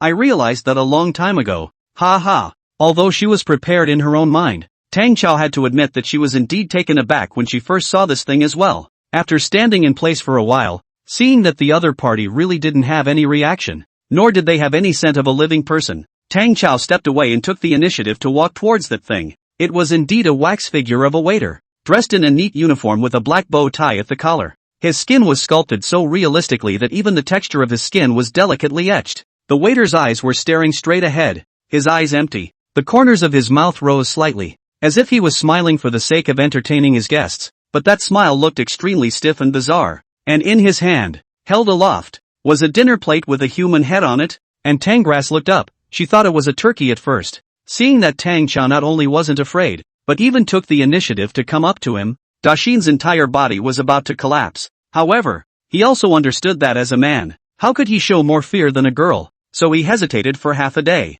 but still took a hard step. Well, then, let's just get out of here. This place is too weird. At first I thought it was a restaurant. Who would have thought that inside was such a scary wax museum? Tang Cao also nodded slightly at his words. Although he didn't know exactly what this place was, the immediate priority was to find a way to leave as soon as possible. Seeing Tang Cao continue to move forward, Dashin was also relieved. He was really afraid that this young lady would want to study here for a while. I don't know if it was an illusion or not, but while passing by the wax waitress, Dashin suddenly felt the other party's eyes move a little. Dashin hadn't really dared to look at this waiter's face. He didn't even remember where the other man had been looking at before, and had only glanced at it with his afterimage as he passed by. Subconsciously following the direction of the waiter's line of sight, Dashin's entire body was then fixed in place, only to see that a private room appeared at some point in the side of the corridor, and the door of the private room was hidden, leaving a gap. Looking inside through the gap, he saw a large group of people with different expressions sitting around a wide table, looking like a family gathering for dinner, but horrifyingly, their heads were all twisted into bizarre angles, their empty eyes extending straight out from the doorway. Even those with their backs turned had their heads turned 180 degrees to stare at them. Chapter 40, Screaming. The body's temperature was completely stripped away at this moment, and Dashin's mind went blank. At this moment, the fear within his heart was completely beyond words, and his entire being was in a state of confusion. After taking several steps backward in a row, before Dashin could slow down, he suddenly felt his back hit the top of something. The cold, stinging touch made his entire body stiffen. Mechanically craning his neck, his perspective slowly looked behind him. In the next second, he only saw that the wax figure of the waiter had appeared behind him at some point, and a face with a twisted smile was poking straight out, no more than a palm's distance from the tip of his nose. A hand's distance wasn't too far away, just enough for Dashin to get a full view of his face in its entirety. Locking eyes with those empty, lifeless eyes, Dashin's face went pale. It's not like that. He wasn't like that just now. Sharp shouts instantly cut through the silent corridor. Under extreme fear, Dashin couldn't care less. He subconsciously pushed the wax figure of the waiter to the ground, and the silver dinner plate fell with a crisp sound. The cooked head tumbled all the way over, hit the corner and bounced back. Tang Cao didn't even react to what was happening behind her, and immediately her palms were grabbed by Dashin, and her entire body was yanked by him as she ran wildly in the other direction. Dashin has been about to be scared to death. Don't look at his big and bold appearance. In fact, his guts are very small, and even grew so big that he has never seen a horror movie, not to mention playing any escape room. But even in such a fearful situation, he still didn't forget to bring Tang Cao along for the run. The two of them hadn't even determined a route under their panic, and Dashin now only wanted to rush out and leave this damned place, never to return. The eerie music continued, and there was a bustle of sounds from behind them that sounded like tables and benches being moved around. Dashin didn't dare to return his head, and when he heard the commotion, he even ran faster. Don't run! Tang Chao's voice rang out from behind him, but Dashin didn't have the slightest intention of stopping, and he couldn't help but stutter and open his mouth as he ran wildly. It's moving! That thing moved! It moved, aha! Dashing out for a good distance in a row. Dashin didn't know how long he had been running, but the distance was definitely much longer than the one they had taken to enter this corridor. Looking at the dark corridor that could not be seen at a glance, Dashin's heart sank into the bottom of the valley. It was clearly running back, clearly following the same route as before. Why haven't we seen that hall yet? The end of the corridor seemed to be a mist that made it impossible to see the path ahead. Dashin could only run along the route he remembered, the carpet under his feet becoming softer and softer that it looked as if he were stepping on top of some kind of creature's fur. A closed door lined both sides of the hallway, the room rusting above the knob and looking like it had long since been rendered inoperable. The only sounds that could be heard in the silence were his own gasps and footsteps, sounds that echoed inside the narrow space, making one's heart skip a beat. Don't run! This place isn't right. Listening to Tang Chao's voice, Dashin couldn't help but twitch the corners of his mouth. Nonsense! Big sister, do you see something wrong only now? Originally, Dashin thought that his encounter was a joke from the staff. After all, he is also considered a small netizen, and it is normal for them to secretly fix themselves a bit. Maybe by the time they get themselves scared and mess with the effects of the show, the guys will come out carrying cameras. But what he never expected was that this place was actually haunted. He could have sworn that the creepy wax figure of a waiter had definitely moved just now, that the thing had come up of its own accord, sneaking up behind him. Daxin didn't dare to stop. He didn't even dare to take a closer look at the wall paintings on the walls on both sides. The characters in those images had distorted expressions and seemed to be watching him intentionally or unintentionally. The noisy voices behind him were getting farther and farther away, and Daxin's stamina was depleting dramatically as he came up for air and slowed his pace. Huffing, holding onto the wall, Daxin couldn't stop his hand holding Tang Cao from trembling. If it was before, he would have been happy in his heart to have physical contact with such a beautiful girl, but right now, he didn't have a single thought of that sort. He just wanted to get out of this hole in a hurry. This place is so scary. XX. What the hell is going on? Cursing in a low voice, Daxin turned his head to look with palpitations, only to find that the corridor behind him was pitch black, and he couldn't see too far at all. It looks like we're no longer in that corridor we were just in, or else we would have already been back inside that hall before. Patting himself on the chest, Daxin turned his head to look at Tang Cao. I'm telling you, this place is definitely haunted. XX. And I'm definitely going to expose this place when I get out. You can't expose this place, Tang Cao couldn't help but say. Why don't you expose it? As if he had heard some joke, Daxin gasped and continued. How fresh. This place is haunted, miss. You just did not see. If I did not pull you to run quickly, we both died there, you believe it or not. Saying that, Daxin suddenly glanced at the wall across from himself out of the corner of his eye. There, a vintage oval hanging mirror was hanging. I believe. At that moment, Tang Cao spoke up, but Daxin's expression froze. From his viewpoint, the mirror was just big enough to reflect both men's bodies in it, and he could even see his own face, which had become a little twisted with fear. However, Tang Cao, who was across from him, had actually turned into a rotting dry corpse under the reflection of the mirror. It was as if Daxin had been frozen in this moment. His breath stopped, the eyes moved with difficulty, and then he saw clearly that what he had been pulling was a strange woman wearing the same school uniform as Tang Cao. The other party had no eyes at all, and there were only 2 black holes in his parched face, and he himself, at this point, was still holding onto the other man's hand. I believe you. The woman spoke again. The voice was exactly the same as Tang Cao's, but Daxin didn't see any movement from the other's mouth. Poof! With his body in the air, Daxin crumpled to the floor. The sound of something heavy falling to the ground rang out and the corridor fell into dead silence once more. The woman stared at the 2 holy eyes, calmly gazing at Daxin, who had completely lost consciousness in front of her. Spinning around, she leaned herself forward slightly, her dry mouth slowly opening and letting out an inhalation if anything, and as she did, wisps of green smoke emanated from all 7 of Daxin's orifices. The decaying woman's pale, dry face displayed a touch of satisfaction. The whole body was going down on top of the others, but here's what she didn't notice. Right behind her on the oval vintage mirror, a figure that had appeared at some point was staring at her with a curious face. Chapter 41, The Table World. On the other side, Tang Cao was still concentrating on sensing the energy reaction of the outer Dao demon. Since being recognized by the rainbow crystal flower and becoming a magical girl, Tang Cao found that her body had actually changed without her even realizing it. Of course, the change is not the A to D kind of change, but a more magical, spiritual change that is hard to describe in words. Tangrass had noticed her sensitivity to some particular emotions after experiencing her first battle, and inside the school, when negative energy bubbled up from some of her classmates, she could keenly catch it. Although that negative energy was very tiny, often due to situations like not getting gold out of a card draw, failing a test, or having your cell phone confiscated, it was still very noticeable to Tang Cao. Tang Cao guessed that this energy was most likely the energy that spawned the outer Dao demon. Similarly, the negative energy emanating from the outer demons will be more powerful and aggressive. Looking down at the crystal pendant clutched in her hand, Tang Cao pursed her mouth slightly. Since just now, the rainbow crystal flower has been emitting magical power, which is clearly alerting me to the traces of outsider demons around me. Thinking, Tang Cao turned to look around again, and what he saw was all a decayed corridor decoration, without any noteworthy anomalies at all. It's strange, it's obvious that there is a reaction. Why don't I see a single outer demon? As he was talking, Tang Cao suddenly felt that his side was a little too quiet. He looked back sharply, but saw that the corridor behind him was empty. No presence under the dimness.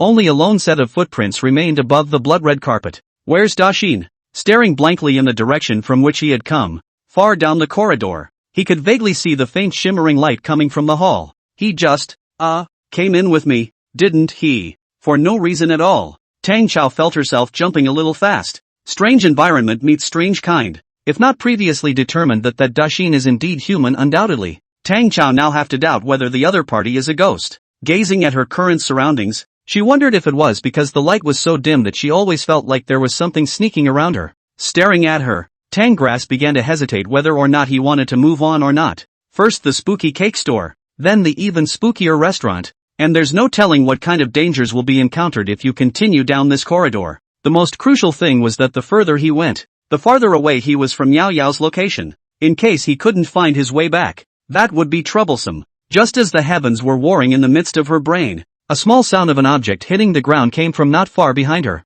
The sudden sound instantly caused Tang Cao's body to tense up. She quickly turned around and crossed her hands in front of her body. Ready to fight, Tang Weed? A familiar voice rang out, and then a furry white figure appeared in front of Tang Cao. White. Tang Cao's expression was needy and happy. Nothing would thrill her more than seeing her spirit animal in such a bizarre situation. Earlier, Tang Cao was still feeling regret for not taking Xiaobai out with her. Don't look at her as a magical girl now. But she's a complete pure newcomer and doesn't have very good information about outer demons. He was just about to approach Xiaobai. But soon, Tang Cao's footsteps stopped and the expression on his face was a bit odd. Are you really Kahaku? After experiencing Dashin inexplicably disappearing behind him, Tang Cao was now wary of all existence. Seeing Tang Cao's reaction, Xiaobai smiled and nodded. Not bad, quite alert. Just this alone is too much better than the other newcomers. After a pause, White continued. Don't worry. There's no way for the guys here to simulate my presence, and even if they could, they wouldn't be able to make a connection with the rainbow crystal flower. At those words, Tanggrass looked down. Sure enough, after Xiaobai appeared, a faint fluorescent light erupted from the rainbow crystal flower, and it flickered like the frequency of a heartbeat. The magic around them also flowed more naturally and looked like it was cheering. Noticing this, Tang Cao finally relaxed. White oh. As soon as he picked up Kahaku, Tang Cao kept rubbing her body against his face. This place is too scary. When you told me about the battle to become a magical girl before, you didn't say anything about encountering something like this. You don't even know how scared I was just now. While listening to Tang Cao's cries, Xiaobai rolled his eyes speechlessly. How come this palace doesn't feel that you're scared at all? On the contrary, it feels like you're a bit excited and even enjoying yourself. After being hugged by Tang Cao for a small amount of time, Xiaobai finally couldn't help but break free. Okay, stop it. We're not really out of danger yet. If we want to get your friend out of here, we have to break the restraints here before we can. Breaking the prohibition here? Tang Cao cocked her head. Little White, what exactly is this place? Xiaobai looked around with a grave expression on his face, and then he slowly spat out a word from his mouth. This is the Table World. Table Worlds? Tang Cao froze for a moment at his words, then quickly reacted. This place can't be connected to the Rai world in any way. Can it be that this is the home base of those outer demons? What are you thinking about? But also the main camp. If this is really the main camp of the outer demons, then we'll both just dig ourselves a hole and lie down. Xiaobai glanced at Tang Cao and then said solemnly, the Table World, the interlayer between the real world and the inner world, is also a buffer zone between deep conscious energy and reality. It's not much different from the real world, but there are still monsters. This setting is a bit familiar. Looks like I've played a similar game before. Tanggrass rubbed her chin. Don't interrupt. White stretched his paw and continued. The monsters of the Table World are not outer demons, but rather a mapping of the hearts of all those who have mistakenly entered this place. That means that when someone with negative energy enters here, this Table World will also spawn corresponding monsters, right? However, I always thought that magical girl battles were mainly focused on the real world to come. Generally speaking, we do have to stick to the real world. It's our last line of defense after all. But there are times when some magical girls need to infiltrate other dimensions to save lives. With that, White sighed again. By all rights, this should be a job for at least elite-level magical girls, and it's a dangerous thing for a newcomer like you to barge in here. The Table World is different from the real world. The negative energy here is extremely deep, and it can have an effect on a magical girl's magic. Not to mention the fact that this is a separate world, so if you're not careful, you might not be able to walk out of here for the rest of your life. And I won't be able to find another magical girl to save you. Tang Cao also knew that she was her own problem this time. Not only did she mistakenly enter this place herself, but she even got Sibu Sio in on it as well. So she scratched her head a bit embarrassed. However, looking at the little White in front of her, Tang Cao still couldn't help but ask the question she wanted to know the most. Since this place is so weird, how did you get in here? Chapter 42, The Dominator. Glancing at the location where Xiaobai had just appeared, the wallpaper on the walls was a dark green color with a blurry print that had peeled off in places. On the wall hung an oil painting of a figure with empty eyes staring straight ahead, his face pale and his lips bright red, giving him an eerie feeling. The painting was exquisitely framed. though for some reason the glass outside the frame was broken, a hideous crack running through the entire scroll, splitting the figure in that painting into two. Further up, there was the ceiling overhead, and the vents emitted a low whimpering sound that sounded like someone dreaming and sent out a piercing chill. Maybe, White should have gotten out from inside that air vent, right? Looking at Tang Cao's puzzled expression, Xiaobai was also a bit nervous. For a moment she actually didn't know how to answer the other woman's question, but soon she shook her head, unable to think of an answer then. It's not important how this palace came to be here. What's important is that we should now go and break the prohibition here as soon as possible. Wait, there are other humans here. Seeing Xiaobai anxiously preparing to move, Tang Cao hurriedly spoke. That Dashin who's been missing for more than half a month. I found him. Kahaku didn't know who Dashin was. Her focus was in another place. You didn't expose yourself in front of him, did you? No, I'm not stupid. Tang Cao raised her chin. That's good. Little White nodded and then smiled. But actually, it doesn't matter even if it's exposed. He won't leave any memories behind when you break the prohibition here.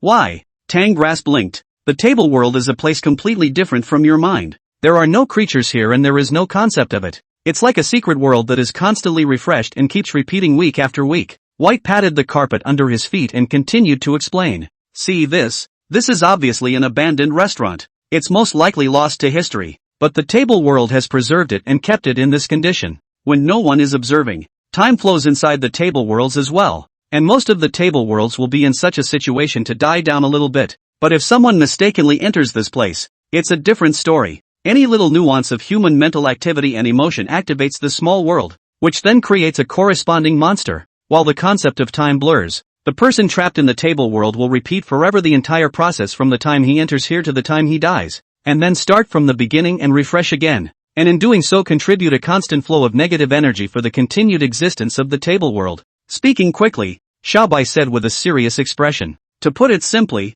the table world is like the trap of the cannibal lotus inside Greek mythology. As long as you come here, you will forget about time and reincarnate here forever, becoming the sustenance of the table world. But after breaking the ban, the people here will also return to the real world and lose all memories of their time here. Noticing Xiaobai's expression, Tang Cao also got serious. Then how do we break this table world's ban? This palace doesn't know particularly much about this place, but there is a so-called pillar that exists in the middle of the table world. That thing is the origin that supports this world, and if it is broken, this world should also go up in smoke. Xiaobai thought for a moment and replied, pushing the tower right. I see. Tang Grass was full of interest, but soon she opened her mouth again and asked, but if we destroy this place, it won't affect the real world, right? Of course not. Why would you ask such a question? Didn't you just say that this is the scene between the real world and the inner world? If we destroy the buffer zone, won't it be easier for the outer demons of the inner world to launch an invasion? White laughed and shook his head.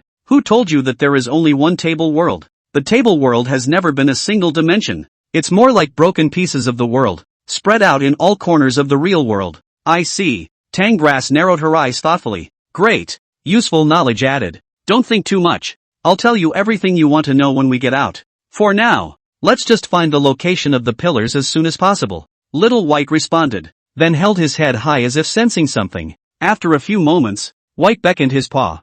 I know where it is. Follow me. After saying that, Xiaobai violently ran towards the deepest part of the dark corridor. Seeing this, Tang Cao also hurriedly stepped away and immediately followed. It must be admitted that, with Xiaobai as a companion, Tang Cao's state of mind has become much better, and the previous tension and worries have all disappeared, and even her footsteps have become much lighter. Following White as he quickly traveled through the corridors, the sound of clattering footsteps became unusually noticeable in the silence. Tang Cao couldn't distinguish his surroundings in time, only wanting to find the pillars of the table world as quickly as possible in Xiaobai's mouth. Just as the young girl and the cat were advancing, directly across from them, a cloaked being with an unmistakably hideous face was coming towards them. That thing looked similar in stature to Tang Cao, and ran with similar movements, and even the other party was dressed exactly like Tang Cao. If he hadn't seen the face that had been distorted to the extreme, and the two black holes, Tang Cao would have thought that he was looking in a mirror. It's a dominator spawned by the table world.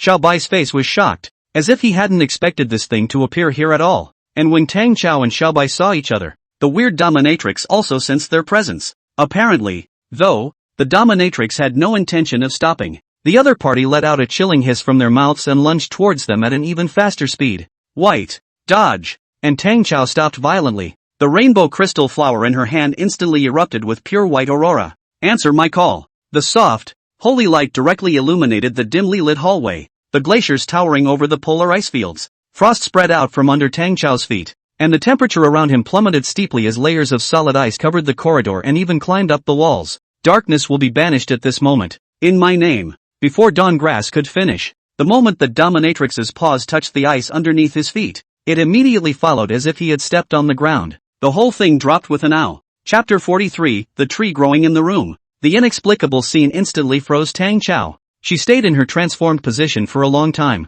What about the monster? What about a monster that big? Staring blankly at the place in front of him where the dominatrix had disappeared, Tang Cao's head was filled with question marks. When had he been so powerful? He didn't even need to release any magic. Just the transformation special effect alone destroyed the opponent without any dregs left. And White, who was standing on the sidelines, froze. Her eyes slowly fell to the ice on the carpet, where she didn't know what was going on. The existence that could send her here from the real world and make the dominatrix disappear into a reflective mirror with the snap of a finger should be none other than that Lord. White, did you see that? At that moment, Tang Cao's voice sounded from the side, his tone incomparably surprised. Xiaobai hadn't forgotten her previous agreement with Tang Zijun, and paused before opening her mouth to reply. That, the space of the table world is relatively not that stable. What we saw might just be the phantom of the dominator. It appeared in front of us but the distance might be far away. That's right, Tang Cao nodded. She didn't know much about this. She just listened to whatever Xiaobai said anyway.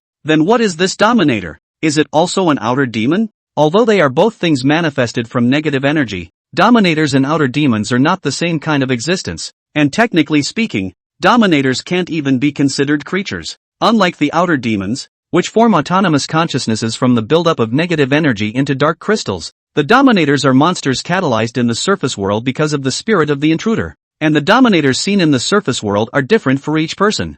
Xiaobai glanced at Tang Cao and quickly explained. Judging from what that dominator was wearing just now, it looks like it should be the reflection of that Daxin spirit world you were talking about. And hearing this, Tang Cao couldn't help but recall the bazaar being in a chef's uniform that he had seen earlier. Remembering that the two of them were rushing to buy the cake in the beginning, if it was really according to what Xiaobai had said, then that dominator, the odds were that it was mirrored by either himself or Sibu Xiao's spirit world. In the middle of his thoughts, Little White's urging voice came again. Don't think about it so much. Don't forget our purpose. This palace didn't come here to accompany you on a tour. Oh yes. Tang Cao also immediately came back to her senses as soon as she heard this. She violently flicked the pendant into midair while catching the transformation spell she hadn't finished reciting earlier. Bloom! Pure white light violently surged out, wrapping Tang Cao's body in it, and between the cold winds whistling, the long black hair was colored with white frost. The body spun around deftly, and strange energies suddenly spread out like waves of water, and the school uniform on Tang Cao's body transformed into the appearance of a short skirt.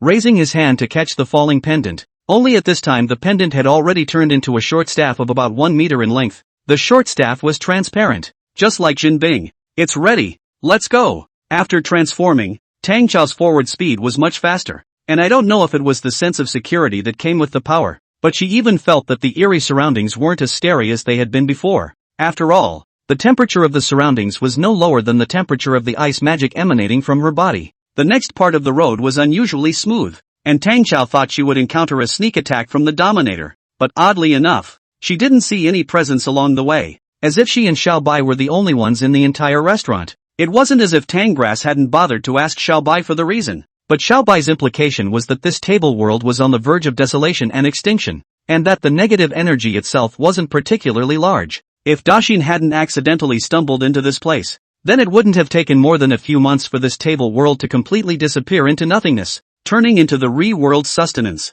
And the only person who mistakenly entered this place was Daxin. Plus he himself was still a happy-go-lucky person. The negative energy he could provide to support the survival of this table world was difficult, let alone create any powerful dominance. Although the words were said, Tang Cao still vaguely felt something was wrong in her heart. In the beginning, when Xiaobai appeared in front of her, she had described the table world as incredibly dangerous, but as a result, she now had the feeling that this place was no different from an escape room. It's not even as good as an escape room. At least an escape room has made-up ladies chasing after you. If this table world was really on the verge of extinction, then under a near-death counterattack, there was absolutely no way this place could be so calm, and those guys should be pulling out all the stops to stop themselves. With this doubt, Tang Cao followed Xiaobai all the way around to the left and right, and eventually came to the end of the corridor. At the end, directly in the direction of Tanggrass, a large door was closed. The handle of that door was rusty, as if it hadn't been touched in a long time. The carvings on the door were blurred, and it looked as if they had been eroded by some kind of force, turning the originally delicate door into the dilapidated state it was in today. The silence around them was a little scary, with only Tang Chao's footsteps alone echoing in the empty corridor. Tanggrass was a little nervous for no reason, and as she approached that door, a nervous uneasiness crept up from her back, causing her to subconsciously grip the short staff in her hand tightly. The room behind the door seemed to have a light on inside, a faint light coming through the crack under the door. Yet eerily, a dark shadow was in the center of that light. The dark figure stood still, as if something behind the door was also standing in front of the door and was peering through the inside of the cat's eye at the dunkweed outside. Right at this moment, Xiaobai, who had seen Tanggrass not act for half a day, finally couldn't help himself. She nimbly leapt up. Her small claws directly clasped the handle of that door. Her agile body directly caught Tang Cao off guard. Immediately after that, the door slowly unfolded with a creepy squeak rattling sound. Tanggrass hastily raised his short staff in preparation for battle. However, the expected image of some monster lunging at him from the moment the door was opened did not appear.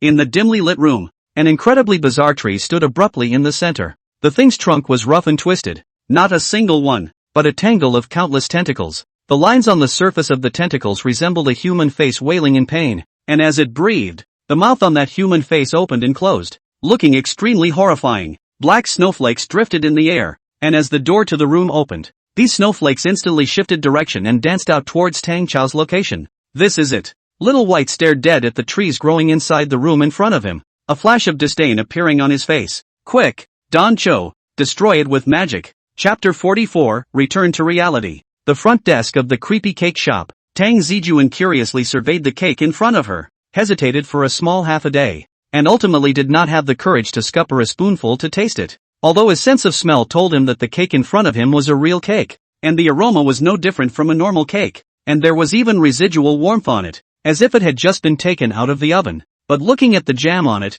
which was the same as congealed blood, and the somewhat stomach-churning fruit decorations, Tang Zijun still lost interest and pushed it away from her, glancing at Su Xiao, who was still in a comatose state beside him, as well as Da Xin, who was lying on the ground not far in front of him. Tang Zijun shook his head slightly. Su Xiao herself hadn't suffered much damage, perhaps because she had followed Tang Cao in, and the magical girl's power had helped her resist some of the surface world's aggression. However, the collision of the two forces still caused her to fall into a coma, and there was nothing that could be done about it. Even Tang Zijun didn't know how to fix it. Da Xin, on the other hand, was stunned. The impact of that imposter Tang Cao was so great that even Tang Zijun froze for a moment, not to mention Da Xin, who had been hit by a frontal blast. According to Xiaobai, as long as Tang Cao broke the prohibitions of this table world, then he should be able to free all the people trapped here. I believe that after returning to the real world, Sibu Xiao and this unlucky blogger should be fine. Of course he could just send them out himself,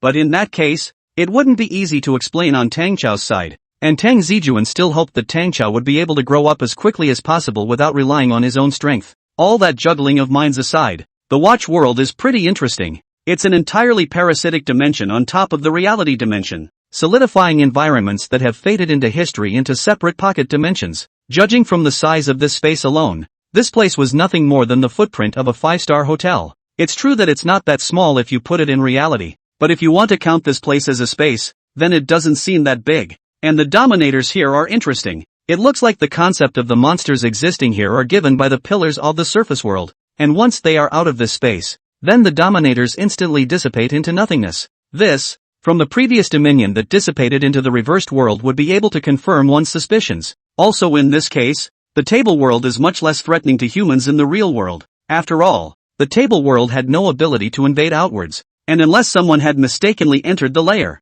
the things here could not actively hunt. No wonder he hadn't realized it before. If Tang Cao hadn't come here and set up a dimensional anchor point, Tang Zijun wouldn't have been able to come to this place even if he searched his head off. Just as Tang Zijun was pondering, a sound of a room door twisting suddenly came from behind him. Hearing this commotion, Tang Zijun frowned and slowly turned his head to look. It was followed by a click. The hidden back kitchen door was suddenly closed. Tang Zijun, am I that scary? Shaking his head helplessly, Tang Zijun covered Su Xiao's body with his own clothes. Even though it had been determined that the other party was in no danger, It was still easy to catch a cold if you weren't careful when you slept in such a cold place. At this time, Shui Cheng had just entered spring, and the coolness of winter hadn't completely passed, so Tang Zijun didn't want Su Xiao to come out for a spin and get sick, which would delay her studies. Just as Tang Zijun was having a wild thought, the entire room suddenly began to shake slightly. At first it was only a slight tremor. Then it intensified, like an earthquake,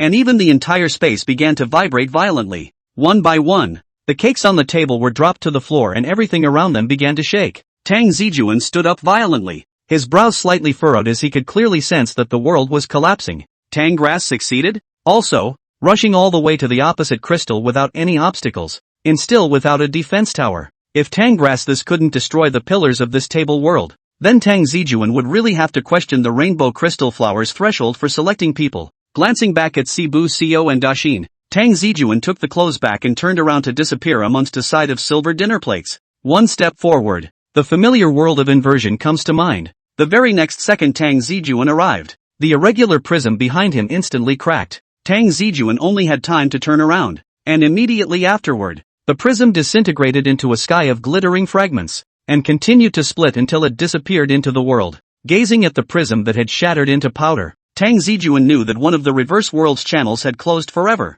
Meanwhile, on the other side of the city, Tang Chao's figure slowly drilled out of the air, breathing in the fresh air and looking out at the street leading to Myriad Plaza not far away. Her whole body was relieved and she sat down on her butt on the steps of the sidewalk. Finally back. Seeing Tang Chao's unimaginative appearance, Xiao Bai bristled. Don't act like you're tired. Not every junior magical girl can come out of the surface world safely. At those words, Tang Cao immediately hugged Xiao Bai. That's still thanks to you ah. If it wasn't for the help of His Highness Xiao Bai, how could I have found where the pillars were so easily? Feeling Tang Chao's smooth and tender skin, Xiao Bai helplessly rolled her eyes. What she wanted to express wasn't this. The one who should really be thanked was someone else. But since Tang Chao didn't look like she noticed, Xiao Bai didn't say anything more. She wasn't going to admit that she was scared to death at first. It was only at this time that Tang Chao suddenly thought of something and turned her head to look at Su Xiao behind herself. Yo, are you okay? Gently pushing Su Xiao's shoulder. Soon, Su Xiao's eyelids trembled slightly and opened her eyes as if she was waking up from a big dream.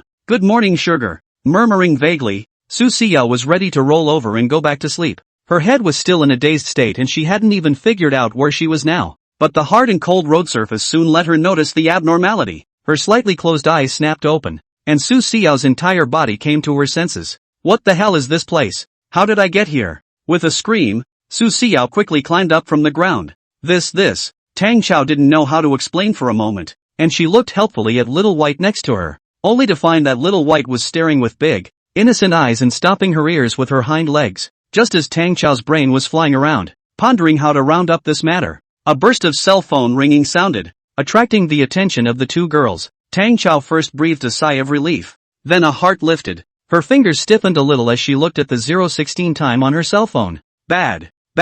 It's that time of the day. Chapter 45. These two siblings are quite good at playing. Since the dimension where the table world was previously located was out of the service area, now that it was back in the real world, the one missed call all popped up. Tang Chao unlocked the lock screen with a trembling finger, and then 7 messages of missed calls were displayed on the top of the screen, all from Tang Zijun. Also at the top, there was a text message. Playing crazy, right? Not returning home. Not answering the phone. I've greeted the sight of Su Xiao's parents. Grabbing home. Crap. Damn. Gazing at the cold text on the cell phone screen, Tang Chao could imagine what expression her oldest brother would have. It's over. Next month's pocket money is definitely out of the question. But the good news is that Lao helped Yao Yao and her parents to play a cover. Otherwise, with Yao Yao's parents' temperament, they will definitely be anxious and crazy if they don't come home so late. And it's even a question whether they will let Yao Yao play with herself in the future. Thinking of Yao Yao, how to explain this matter to the other party was also a trouble.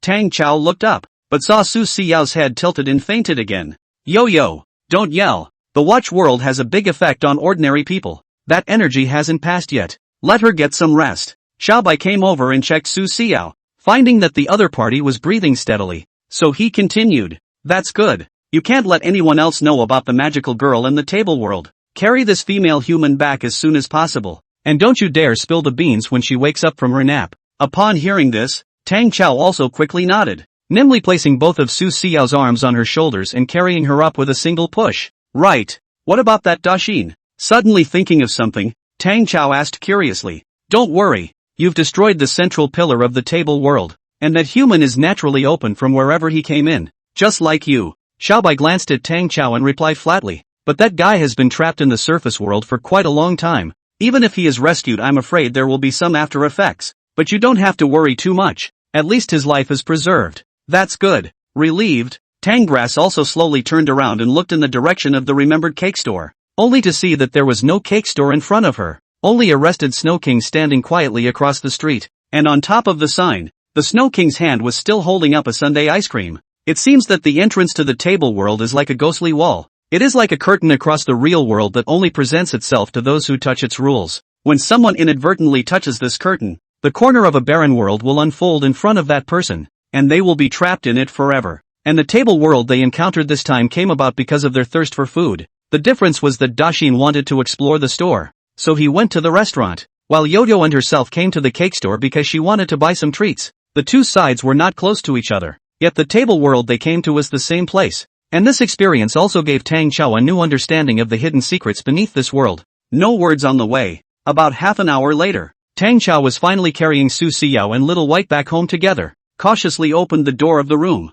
Into the eyes of the darkness, expected pinching and accusing his old brother did not appear. The whole house looks quiet. Older brother seems to be asleep. Tang Cao took a long breath, then made a silent gesture at bye and tiptoed towards her bedroom. Looking at Tang Cao, who was afraid of making a little noise to wake Tang Zijun up, Xiaobai also cried and laughed a little. A younger sister who's worried about hiding her identity as a magical girl, and an older brother who's obviously worried but has to pretend he doesn't know anything about it. The siblings are quite good at this. Following Tang Cao back to the bedroom, the two men and one cat all lay on the bed. Tonight's experience was simply too exciting, and now once he relaxed, Tang Cao was also a bit sleepy. At this time, she didn't care about washing up, and simply hung her school uniform casually on the back of the chair, and in a daze, she hugged Sibu Xiao and went into dreamland. Inside the other room, sensing Tang Chao's breathing gradually becoming calmer, Tang Zijun pushed up his glasses and revealed a smile. No wonder magical girls in this world are commonly chosen at the age of 16.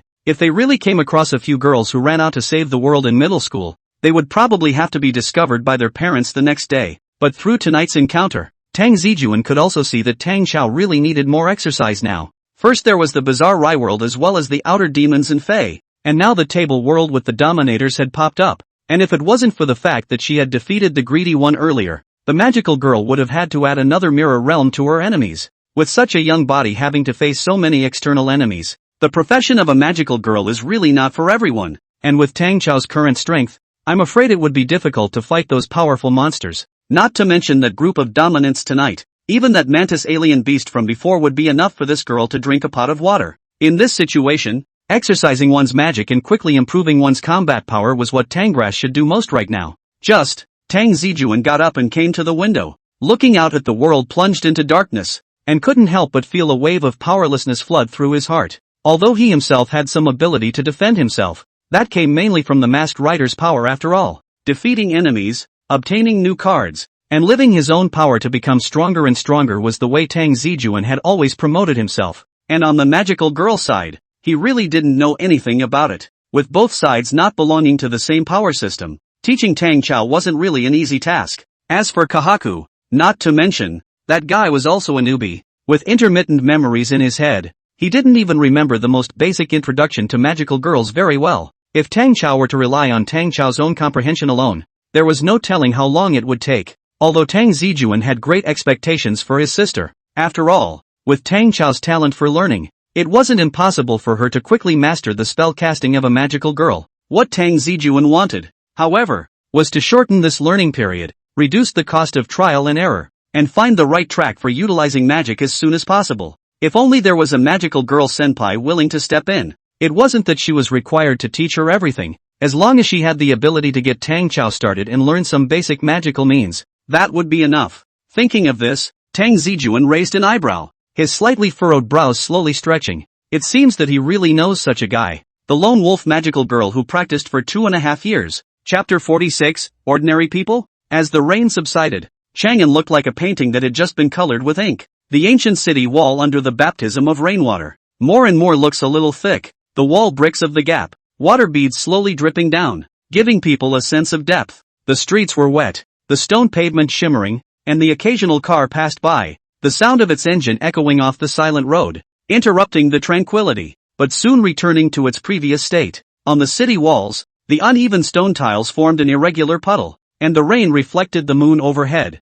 looking quiet and peaceful. Just then, a toe slammed down on top of the puddle. In a flash, there was a splash. The green-colored residual shadow flickered, dangerously and incomparably dodging the incoming sharp claws. The cold wind lightly brushed Qin Nan's hair, but instead of any fear, a touch of exasperation surfaced on her face. XX. Day after day. Even to your father define things, rain or shine, right? The figure slowly floated down on the stone tiles, as light as a falling leaf in autumn, tightly gripping the purple crystal dagger in his hand. Qin Nan looked straight ahead with a sharp gaze. The black humanoid monster let out a low roar when he missed a blow, and then he stood up and shook the black feathers on his body. The strange man looks like a refined crow chicken, covered with straw raincoat-like black feathers, arm-short tufts of feathers sticking out like a side-like claws. Let a person shudder. Sister Nan, settle this guy as soon as possible. It's almost dawn. Little Ash couldn't help but open his mouth as he spun around in the air. Bull asterisk asterisk asterisk asterisk.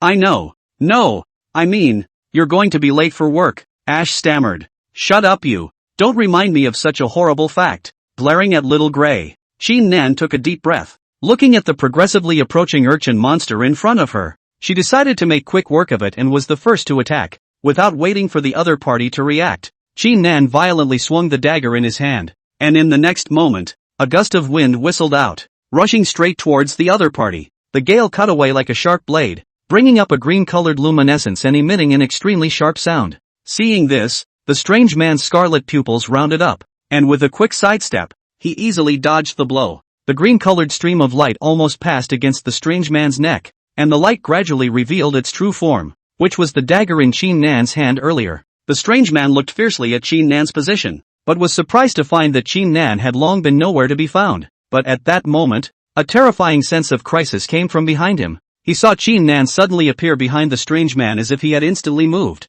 and his palm violently grabbed the dagger that had struck empty, then turned around in the air and stabbed towards the strange man's neck. The strange man reacted quickly and dodged backward with the wind at his feet. However, Qin Nan had no intention of letting the other party go, and pursued him relentlessly, slashing out 3 times in a row, directly tearing his chest apart, and the black feathers drifted out. The strange man suffered pain and was also aroused to ferocity, backhanded a claw and slapped it straight towards Qin Nan's head. However, a gyrating blast of wind rose out of thin air, and as soon as the strange man's claws came into contact with the shield, they were directly bounced out by the powerful wind. Taking advantage of this opportunity, Qin Nan kicked out, stepping on the opponent's chest and leaping up high, while chanting under his breath, "Guardian of the wind, answer my call." The breeze crept up at the moment, darting between the streets. The treetops in the distance began to shake violently, as if they were being pulled hard by a large, invisible hand. The standing water on the ground also rippled and flew around the strange man, forming a whirlpool. Seemingly sensing the danger, the strange man began to struggle violently, but the blistering wind grew larger and larger, and more cyclones merged into it, completely enveloping it. A magic-infused tornado appeared out of nowhere, the wind spinning faster and faster, and the figure of the strange man gradually blurred. Qin Nan clenched his teeth and maintained his magic output. The black feathers were torn apart by the sharp wind blades and flew all over the sky. Everything around them trembled in the gale. Even Ash stayed away from the place for fear that he would be pulled in by the wind element. At the center of the vortex, the strange man let out a guttural wail, while a crack surfaced around his body, and black viscous liquid continued to burst out. The wind was getting stronger and stronger, and that ugly monster was directly swept up into the sky, and then smashed heavily towards the ground as if it was in free fall. With a loud bang, the dust settled. It was swept up from the city wall and smashed on the pavement below, and this height was the kind of guy like the outerway demon. Any other creature would have died a violent death long ago. Qin Nan gently pointed her toes on the ground and landed smoothly on the ground. Looking at the strange man who hadn't climbed up for half a day not far away, a smile appeared on her face. Last hit. Just then, a touch of being spied on floated up to Qin Nan's heart, causing her entire body to shiver. Subconsciously, he looked along with the peeping sensation, only to see that under the streetlight not far from the road, a man was calmly gazing this way. Ordinary people. Oops. In an instant, chills crawled up Qin Nan's back. No one knew how long the man had been standing here, much less how much the other man had actually seen. Anyway, what Qin Nan could be sure of was that the other party had definitely watched his leap from the city wall just now. This is bad. I'm afraid the secret of the magical girl is not safe. Qin Nan couldn't help but accuse Little Gray in her heart. How could she still allow ordinary people to mix into her battlefield when she had clearly instructed him to keep an eye on her surroundings at all times? But before she could think too much about it, that outer Dao demon made a move first. The moment Qin Nan noticed the man, the Uguay monster also noticed the human. And the human's powerful grudge power before dying was the best tonic for him. Thinking of this, seemingly for the desire to survive, the Uguay monster violently erupted with extreme strength and madly rushed towards the man under the street lamp. Not good. Qin Nan's pupils shrunk, and his entire body turned into a stump and chased straight towards the strange man. However, there was already a distance between the two sides, and coupled with the fact that the Uguay monster's own burst of speed wasn't slow, in a matter of seconds, the monster had already arrived in front of the man. Run away! Qin Nan looked at this scene with a face full of horror. She had even thought of the image of that unlucky man being torn apart by the strange man. The strange man also seemed to know that the magical girl could not stop herself, and a humanized sardonic smile actually appeared on his face. And his sharp claws were close to the human's chest. The next moment, the sharp claws violently stopped in midair. The expression on the Uguay freak's face froze on the bird's face as he looked at the man in front of him in disbelief, only to see the other party calmly reaching out his hand, lightly grasping at his wrist, obviously thin and weak palm. At the moment it was like an iron clamp,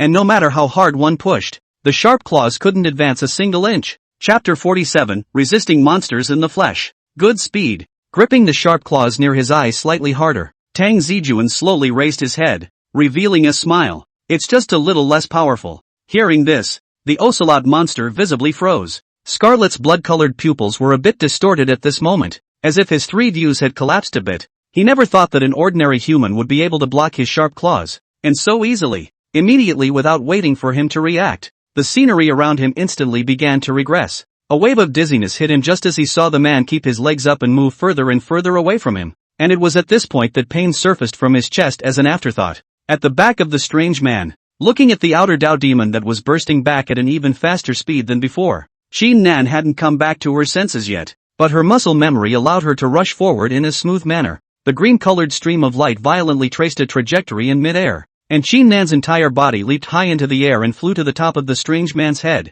While his left hand swung violently, his right hand grabbed the crystal dagger and sent it with all its might into the Uguay monster's already completely festering chest. Click! A crisp sound rang out, the proof of a dark crystal as it shattered. As the outer Dao demon was completely annihilated, the negative energy fluctuations spread out, creating a ripple. Qin Nan landed steadily on the ground, but her spirit did not slacken as a result, keeping a distance from the mysterious man as a touch of scorn appeared on her face. Although it seemed that the other party was a human who was so ordinary that he couldn't be ordinary anymore, but Qin Nan didn't feel how ordinary the other party was at all. Can an ordinary person instantly block the attack of an outer demon? Can an ordinary person kick an outer demon 5 meters away? The key question was the guy in front of him really human? Cautiously looking at the man in front of her, Qin Nan silently took 2 steps back, having just finished fighting an outer demon. Although he hadn't expended too much physical strength, facing this fellow across the street was not an existence he could handle by any stretch of the imagination. Simply subduing the Uguay monster and not even showing his true form. This kind of bizarre existence had completely surpassed Qin Nan's imagination. However, Tang Zijun didn't think about it that much inside his mind. Fleshly body resistance to monsters didn't count as much of a skill that could be held up to him. After obtaining the Masked Knight's belt, as the battles became more frequent, the night power within the belt would relatively boost Tang Zijun's own attributes. Although on the surface Tang Zijun was still a human, even without changing his body, Tang Zijun's strength, speed, and muscle toughness had already surpassed the human genetic lock. It wasn't to the point of overturning a bus with his bare hands, but he was still more than enough if he was just facing a severely injured elite-level freak. Raising his hand to push up his glasses, Tang Zijun revealed what he thought was a kind smile and took the initiative to greet Qin Nan across the room. Yo, hello again, magical girl of the wind element. Looking at Tang Zijun's smile, Qin Nan only felt that she was being stared at by some unspeakable presence. She took 2 more silent steps back, her skin smiling. Have we met? Seeing Qin Nan's face full of unnatural expressions, Tang Zijun also knew that the other party was fully wary of herself, and if she wasn't wearing an ordinary person's face, she probably would have already slashed her way over. The odds are that this girl thinks of herself as a guy possessed by an outer demon. Slowly raising his hands, Tang Zijun signaled that he wasn't threatening, then spoke gently. That's right, the last time we met was rather sudden, and it should be the first time you've seen me in my original form. Introduce yourself. My name is Tang Zijun. Masked Knight Tang Zijun. Masked Rider. The corner of Qin Nan's mouth twitched as she heard the other party's words, and she wondered if this man was out of his mind. But the next moment, a past she didn't want to remember crept violently into her mind. You're that wolf-headed freak from before. Hammer freak? Tang Zijun raised his eyebrows, his expression a little awkward. It's a day in the life of a nickname. Still, Tang Zijun smiled and shrugged his shoulders. Looks like you've already remembered who I am. Unlike Tang Zijun, Qin Nan's heart was very broken at this time. Ever since the last time he fought with the mirror plane, Ash had introduced the monstrous composition of the greeters from all angles, and in his words, those guys in the mirror plane were a bunch of extremely terrifying existences. The gluttony might not be particularly outrageous in its own combat power, but the other party's methods were bizarre to the point of being beyond the imagination of most magical girls. There were quite a few senior magical girls who lamented that they would rather face the senior cadres of the Rai world than fight those guys from the mirror plane. As soon as you meet one that can be fought, any mirror that can reflect is an escape route for the opponent. Even if you can beat them, you may not be able to leave them behind. It would be even more outrageous if one accidentally fell into the other side's trap and was pulled into the dimension of the reversed world by them. Because even if you manage to take out the other guy, you don't know where on earth you're going to be thrown. One foot enters the inverted world from the country to engage the greedy one, easily resolves the other, and then opens his eyes and leaves the country himself. And these guys are like the dogpile that can't be shaken off.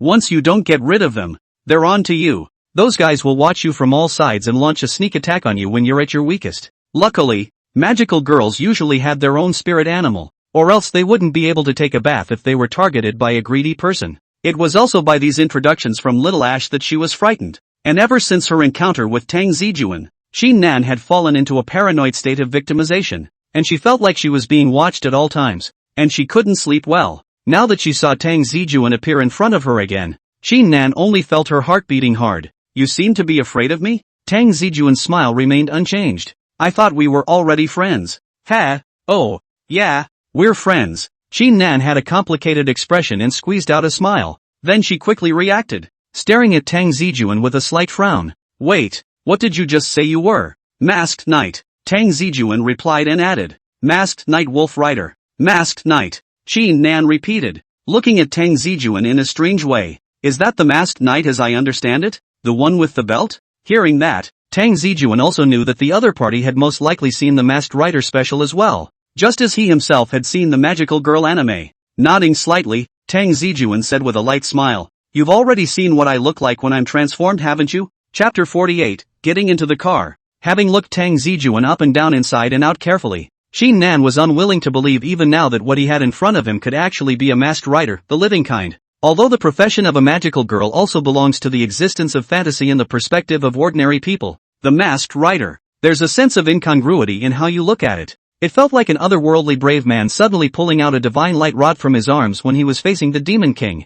You, really a masked rider? Qin Nan's expression stiffened as she looked straight at Tang Zijun. How she wished that the person across from her was actually a greedy person with a middle-aged disease. As good as fake. Tang Zijun replied indifferently. How is this possible? Qin Nan said subconsciously, but soon she felt that she might have said the wrong thing, so she carefully observed Tang Zijun's expression and continued. I mean, I've never heard of an existence like yours. Shouldn't there be only magical girls and negative energy monsters in this world? Are there other masked riders? Believe me, I was pretty surprised when I first saw a magical girl, but I'm really the only one in the world if you want to talk about masked knights. Tang Zijun hadn't been joking about that. He had really thought he was crossing over to the night set at first, and had even made several trips to the Neon Kingdom halfway through the trip to try and find those of his kind who had the same ability as himself. Except it also turned out to be obvious that he hadn't found Windu, or the photo studio, or some magical high school student. Without lingering much above this topic, Tang Zijun simply came to Qin Nan's face. In short, you don't need to be afraid of me. We're on the same side in this matter of the outer Dao demon. Watching Tang Zijun approach step by step, Qin Nan's body tensed up and straightened. But this time, she didn't continue to back away. They say once you're born, you really don't have to be so nervous. And that parrot over there, it's called Ash, isn't it? Don't stay so far away. Gah! As the words fell, a gray ball of fur dropped free falling from the treetops across the street to the green belt. It was only at this time that Qin Nan reacted. So it turned out that little gray had noticed Tang Zijun's approach a long time ago, only that this guy actually hid because he was afraid. Day to day. Loyalty. Mentally muttering silently in dialect about little Ash's goonish behavior, Qin Nan refocused her gaze on Tang Zijun. Tang Zijun, right. You can call me Qin Nan. Surprised, he glanced at Qin Nan. Tang Zijun had thought that the other party wouldn't believe him so quickly, but he didn't expect the girl to adjust so quickly. Seemingly seeing what was on Tang Zijun's mind, Qin Nan also held her arms helplessly. Anyway, I'm being targeted by you. So let's get something straight. What exactly do you want? It looked like Qin Nan still had a better understanding of her current situation. And Tang Zijun also liked this kind of bright personality that had something to say. So after a pause, Tang Zijun spoke softly. It's not really a big deal. It's mainly because I have a bit of a favor that I need you to do to help me out. Help? Me? Qin Nan pointed his finger at his nose and blinked, his face full of disbelief. This guy in front of him was able to physically resist monsters. A single look could make captain-level monsters fearful to the point of inability to act. An existence of this level actually had times when it needed its own help? Do you remember I mentioned before that my sister was also chosen by the rainbow crystal flower? Tang Zijun knew that the other party had misunderstood. So he reminded him, it's a bit of a tangent, but I'd still like you to teach my sister there's something about magical girls. Upon hearing this, Qin Nan's expression froze. She had been thinking that the other party was joking with her before, but it turned out that by the looks of things, the other party really did have a sister who had become a magical girl. You want me to be your sister's teacher? You could say that. Tang Zijun nodded, and then he suddenly noticed something, turning his head to look at the sky that was already glowing a little in the east, and couldn't help but continue. We'd better talk somewhere else. This place should be bustling in a few minutes. Do you know of any 24-hour stores around here that we can talk about while we eat? Qin Nan hesitated for a moment, seeing that the other party's expression was still considered sincere, and after a moment of silence, he nodded his head and said in a salty manner, there's an internet cafe not far from here where you can order food. Internet cafes. Ah, Tang Zijun wanted to find an early morning stand at first, but he didn't reject it and took out a silver-gray card deck from his pocket. Noticing Tang Zijun's movements, Qin Nan's face changed slightly, and before she could figure out what the other party was going to do, she saw Tang Zijun casually throw the cards towards the standing water on the ground. The rapidly pirouetting card swept through the air, hitting the puddle of standing water with unerring accuracy, but the expected splash of water did not appear, and the card actually disappeared into the water in the blink of an eye. It looks like you've traveled to another dimension. What are you? Qin Nan was just about to open her mouth to say something when suddenly, a roar of an engine that sounded like it was coming from the 9 specters interrupted her words. In her shocked gaze, inside the reflection of the water on the road, a black motorcycle that looked like a steel beast came straight towards the real world. The headlights on the front of the car erupted into a blinding light. Qin Nan subconsciously raised his hand to block in front of him, and in the next second, the sound of the engine became so clear that it felt like it was right in front of his eyes. Looking up, a motorcycle stood silently beside Tang Zijun. The lines of the body are smooth and stern, and the wheels, which are more massive than the average motorcycle, exude an irresistible sense of power, with thick textures etched on them, like a ferocious beast. The metallic casing shone with a cold luster, and the surface had a silver streamlined pattern, and just by looking at it, one could feel the shocking tension. Staring blankly at this motorcycle,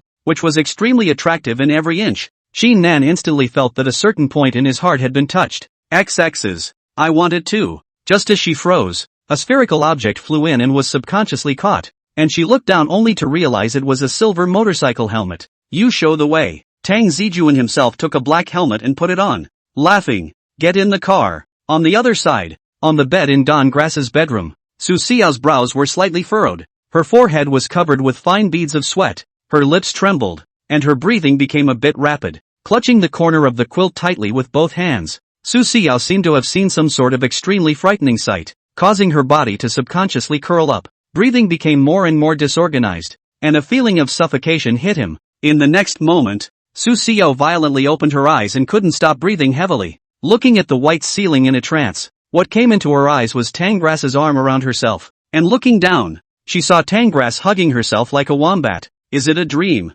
The thumping heart gradually soothed, and Su Xiao breathed a sigh of relief. She had somewhat forgotten what kind of dream she was having. All she could remember was being inside a very dark and frightening environment, filled with cold and helplessness. She couldn't recall the specifics. The only thing she remembered was that she had picked up a scent. The smell was warm and secure. Chapter 49, Cram School for Magical Girls. The engine roared, breaking the quiet of the street. The motorcycle, like a wolf king riding through the wilderness, thundered through the wide streets. The gusty wind whistled in her ears, and Qin Nan subconsciously wrapped her hands around Tang Zijun's waist, her heart both nervous and excited. As a magical girl of the wind element, she especially liked this feeling of walking through the wind, and feeling the blistering wind shearing around her. Qin Nan's breathing became rapid. Tang Zijun had already made sure that this place didn't belong to a residential area, so his act of blowing up the street wouldn't disturb other people's normal rest. Skillfully maneuvering the handle, Tang Zijun could feel the excitement of Luanjia.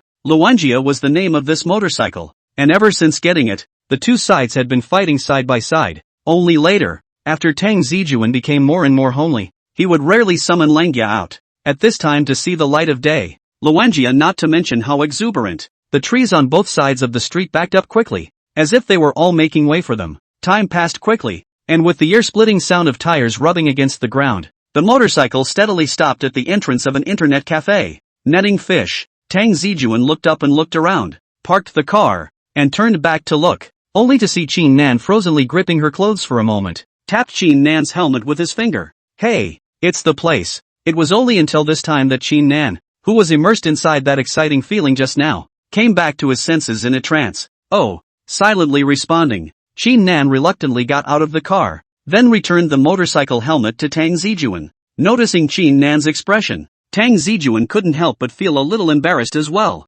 Luanjia's killing power is very big, rough shape and ferocious aura, that is almost to the point of male and female kill. Just a glance, let a person is difficult to move away from the line of sight, coupled with the fact that Qin Nan was a tomboy herself. She liked this kind of impactful stuff, and it wasn't a surprise to Tang Zijun that she was able to make her love it so much. However, Tang Zijun himself was relatively low-key, plus he didn't know how to explain the car's origins to his parents, so he basically never summoned Luanjia to make an appearance in reality. You're drooling. What are you talking about? Qin Nan subconsciously slapped Tang Zijun's shoulder, but immediately afterward, she regretted it. Both parties didn't seem to be so familiar with each other, so she carefully watched Tang Zijun's reaction and was relieved to see that the other party didn't show any displeased expression. Walked into the internet cafe. The network administrator inside is still very enthusiastic, not because of the late shift on the drowsy. The two skillfully swiped the ID card, and then found a box to start on the machine. That webmaster looks quite familiar with you.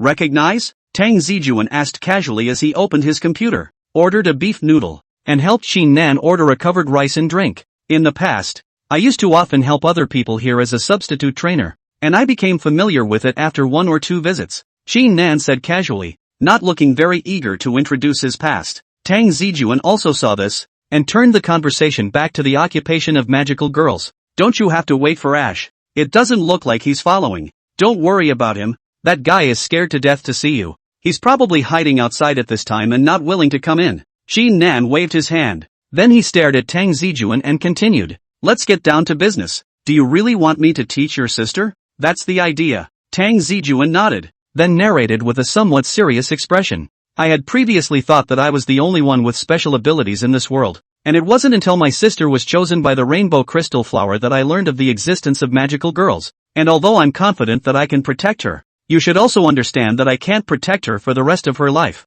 Good luck, guys. Not hearing Qin Nan's mutterings, Tang Zijun froze for a moment. What did you say? Nothing. Go on. Qin Nan shook his head, signaling Tang Zijun to continue. Tang Zijun didn't think much of it and spoke again. The power of a masked knight and the magic power of a magical girl aren't within the same system after all, and I don't know how to help her, so I thought I'd find an experienced senior to bring her along. In fact, at the beginning of mastering the knight power, Tang Zijun was relatively unfamiliar. After all, the Wolf Rider belt didn't belong to any of the knights Tang Zijun remembered, and he himself was just feeling his way across the river, and the same was true for magical girls. After a few days of contact down the line, Tang Zijun realized that no matter if it was Tang Cao or the Qin Nan in front of him, the magical power displayed did not match up with the magical girls he remembered. For all, this is a very new and emerging force. That's the reason you're staring at me? Qin Nan looked at Tang Zijun suspiciously, not knowing whether she was considered lucky or unlucky. I've been searching for magical girls all over the world through the reverse world, and you're the first magical girl I've found besides Tang Cao, who by the way is my sister. Tang Zijun spread his hands. Just then, there was a knock on the compartment door, and the webmaster brought in the finished meal and placed the drinks on the table before exiting and closing the door. Tang Zijun inserted the straw into the cup and handed it to Qin Nan, continuing, I know you have concerns in your heart, but don't worry, I definitely won't take up any of your time for an especially long time. Time is not a problem. Qin Nan hesitated a bit. It's just that I'm in Chang'an. and I still don't know where you guys are. Oh, don't worry about this. Distance is not a problem. Tang Zijun laughed a little. Haven't you already entered the inversion world? Through the mirror, I can instantly connect you to our city, which is Snow City. Snow City? Qin Nan froze. She really didn't expect Tang Zijun to be so far away from her. And judging from those words, the other party wasn't kidding about searching for magical girls from all over the world. Looking at Tang Zijun, who was full of kindness in front of her, to be honest, Qin Nan was still very moved. After all, after becoming a magical girl, she had never come into contact with other magical girls. Plus, if he could get on the line of Tang Zijun's sister, he would be considered to have a powerful backer in the future. But at the thought of teaching, Qin Nan was still a bit constrained. First things first, it's not that I don't want to help you. It's just that I'm not a great student either, let alone teaching others. And most of those magic spells are something I figured out on my own. Tang Zijun thought Qin Nan was bargaining with himself. So after a moment of contemplation, he opened his mouth. I won't let you work for nothing. Like this. You're only responsible for teaching on weekends, and I'll price you according to the top tutorials in our country. I remember the high school sprint one-on-one year-round quote was over $60. 000. But my sister's situation is a little complicated, so I guess it would have to be a one-session ending, so that's about $1.500 a week. Counting the lost wages on your end. And there are some monsters you'll have to help my sister out with. Meals and bonuses accepted. I'll count you in at $2,000 a week. Chapter 50, Agreed Workers. As soon as they talked about the treatment issue, Tang Zijun's entire mood became agitated, and his tone was much lighter. It seemed like he had been working for someone else before, and now that he had finally pulled in a collaborator, Tang Zijun was very attached to this project. Pulling up the Word document from the computer, Tang Zijun focused on stretching out his hands and crackling on the keyboard while continuing under his breath. I know that oral agreements, while legally valid, are very limiting in this way, so I think we can finalize this as soon as possible using a written contract system. Qin Nan looked at Tang Zijun in a daze, her sandalwood mouth slightly open, her mind blank. Since you're an individual and I'm not a formal organization, we'll just follow the most basic letter of agreement so that when it's all said and done, there won't be any financial disputes in the future. This shouldn't be necessary, should it? Qin Nan felt her head spinning. She had never imagined that magical girls helping each other would actually rise to such a formal level. How can you not need it? Tang Zijun frowned and said seriously. You're young now with little experience. You don't understand the importance of these things yet. You'll know when you go out into society. After a pause, Tang Zijun continued. Do you think teaching is just a very simple thing? What if my sister gets hurt in the middle of teaching? Will the cost be deducted from you or will I pay for it? And what if you get hurt? Do I have to bear your medical expenses? Opening his mouth, Qin Nan was dumbfounded. To be honest, she hadn't really thought about these questions at first. She just thought it was just very simple teaching. Injury incidents are serious. After all, you don't get 5 insurance policies for your role as magical girls, including the fact that you can't find a place to get reimbursed for responding to force majeure factors when they arise. Tang Zijun's mouth didn't stop, and neither did his typing. Although you're not technically an employee under my hand, since I'm going to pay you, I have to be responsible for you, and I don't do anything that draws a big pie. Money is only money when it lands in your hands. Right now it looks like I'm just hiring you to teach my sister the preliminary studies of a magical girl, but with the base relationship laid out here, I think we still have a very long-term project ahead of us. I don't know much about you magical girls, but we have the same goal, to clear out the outer demons and defend against the invasion of the rival worlds, and the chances of winning are better when we are united. Of course it's too far to go into that right now. Let's just be practical. To be reasonable, my first impression of you is not bad,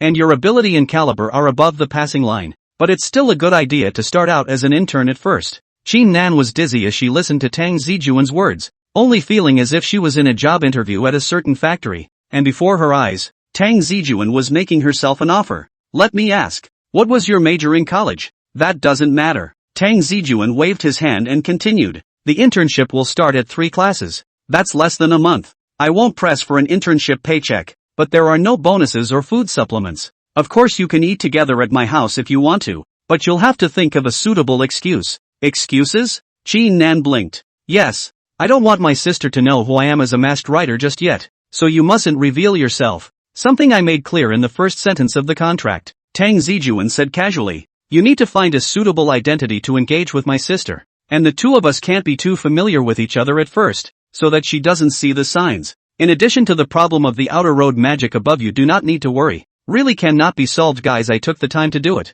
Your current task is responsible for teaching my sister the basic use of magic. Listen to this statement. Take the time to do it. How confident does one have to be in their fighting abilities? However, when he thought of the experience of the past few days of meeting Tang Zijun, Qin Nan gulped and didn't say anything more. Who let others be powerful? The big brother said it all. That what? Suddenly thinking of something, Qin Nan added, I can teach your sister, but what if a foreign demon appears in Chang'an during the teaching time? See, doesn't that show the benefits of signing the agreement? The corner of Tang Zijun's mouth curled up, smiling as he picked up the iced drink and put it to his mouth and blew on it, taking a sip and continuing. I've already thought of it. Within your working hours, the security of Chang'an will be handled by me for you. You put 100 hearts, there won't be any mess. The big deal is that I'll lock him up in the reverse world. Qin Nan looked at Tang Zijun's sunny, warm smile and winced for no reason. It's still a good deal in terms of treatment, and I've saved a little over the years, not a lot, but more than enough to keep you clothed, fed, and housed. Tang Zijun said this and suddenly stopped, thinking for a moment before turning his head to look at Qin Nan again and opening his mouth. By the way, your lodging in Syracuse is also a problem. Although it's not troublesome for you to go back and forth between the two cities, but you always have to have a place to stay. This way, I have a small duplex in the suburbs. You can live in it if you want. At first it was because Tang Cao went to school that I rented a house from the city center. Usually I live in the suburbs. Don't look at the house old. The facilities inside are still quite good. A few years ago I just finished laying the fiber optic cable. Seemingly seeing that Qin Nan was in a bit of a trance, Tang Zijun didn't care too much. After all, she was a young girl who had just reached adulthood, and it was only natural that she would instinctively be a bit resistant to all this. Back when she was her age, she still felt that she had the ability to change the world, but after stepping out into society and experiencing all sorts of things, Tang Zijun still felt that it was better if she didn't cause trouble for the world. The world is beautiful, society is stable, and living each day to the fullest is enough. But all of this requires material things to support. And to be honest, Tang Zijun also learned a bit about part of Qin Nan's past. This girl has been alone since she was a child, and she hasn't been to school since she graduated from junior high school. In this case, the other party did not obtain the power of a magical girl to act recklessly, which was something Tang Zijun still valued, and that was why Tang Zijun chose her. The rising sun rises in the east. As the sunlight poured over the city, Qin Nan staggered out of the gate of the internet cafe, clutching a USB flash drive in his hand. Nan, are you okay? Seeing Qin Nan's figure, Little Gray hurriedly ended his idle chat with Sparrow and turned his head to fly over. Qin Nan maintained his silence, his eyes all a little lifeless, looking like his 3 views were shattered to pieces. Little Ash landed on Qin Nan's shoulder and said worriedly, Sister Nan, that guy didn't do anything to you, did he? Nope. Qin Nan shook his head, then suddenly shot up. Ash, we should go. What for? Ash froze, gripping the USB flash drive tightly. Qin Nan's gaze began to become fiery at the thought of the formal written agreement as well as contract documents that needed to be signed later. She raised her head and said, word for word, go, resign. Chapter 51, The Breath of the Outer Devil. Carrying a large bag towards home, Tang Zijun's heart was still very satisfied. No matter what, he was now considered to be the boss, and the employee under his hand was also a magical girl, which was something he couldn't even think of in the past. After exchanging penguins and green bubbles with Qin Nan, all the subsequent agreement documents would be signed from the line, and for the first time doing this kind of thing, Tang Zijun still wanted to do it beautifully. Not to say how formal, after all, this agreement contract cannot see the light of day, and even if you see, the judge will not necessarily believe, but at least in this way to preserve the interests of both parties is still important. Pulling out the key, as soon as he opened the door to his room, Tang Zijun saw Su Xiao sneaking around in front of the washing machine in front of the bathroom door, not knowing what she was doing. It wasn't right to say sneaky, but Tang Zijun just felt like this girl had a heavy sense of stealing. What are you doing? Ha? Su Xiao's body froze as if she had been caught doing something bad by her teacher, then squeezed out an awkward smile.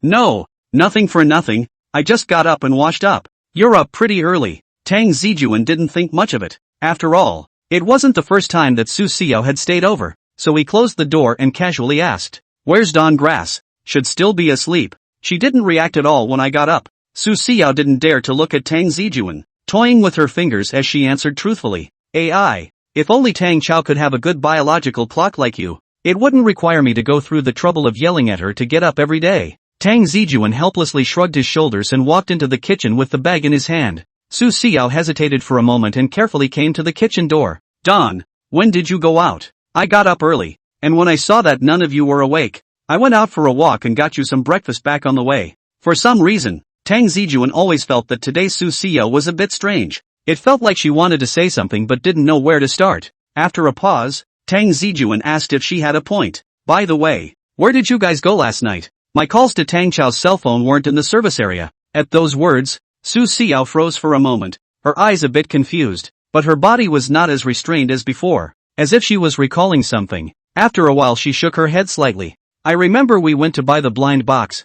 I don't remember much after that. Maybe the signal is bad over there. While plating up the breakfast in the bag, Tang Zijun also observed Su Xiao's expression without leaving any traces. Judging from the state that the other party was displaying, as well as the steady heartbeat, Sibu Xiao wasn't lying. It did seem that she had no memory of her previous misadventure into the surface world, which was good news. After all, the less people knew about such supernatural things, the better. Even though it's the weekend, you guys can't come back so late. Tang Zijun pretended to chant, then picked up a large bowl. Go get Tang Cao up. It's time to eat. Upon hearing that it was time to eat, Su Xiao instantly sobered up. Dawn, what did you buy? Meat bun, cold skin, oil tea muggle and mutton bun, Tang Zijun introduced, then lifted another bag up. Oh, and the cauldron cake. Whoa! At first, Su Xiao thought that Tang Zijun was a bit ashamed of discovering her little action, but now after her attention was drawn to the food, she instantly turned back into a snacker. Tang Zijun picked a piece of cauldron cake with his chopsticks.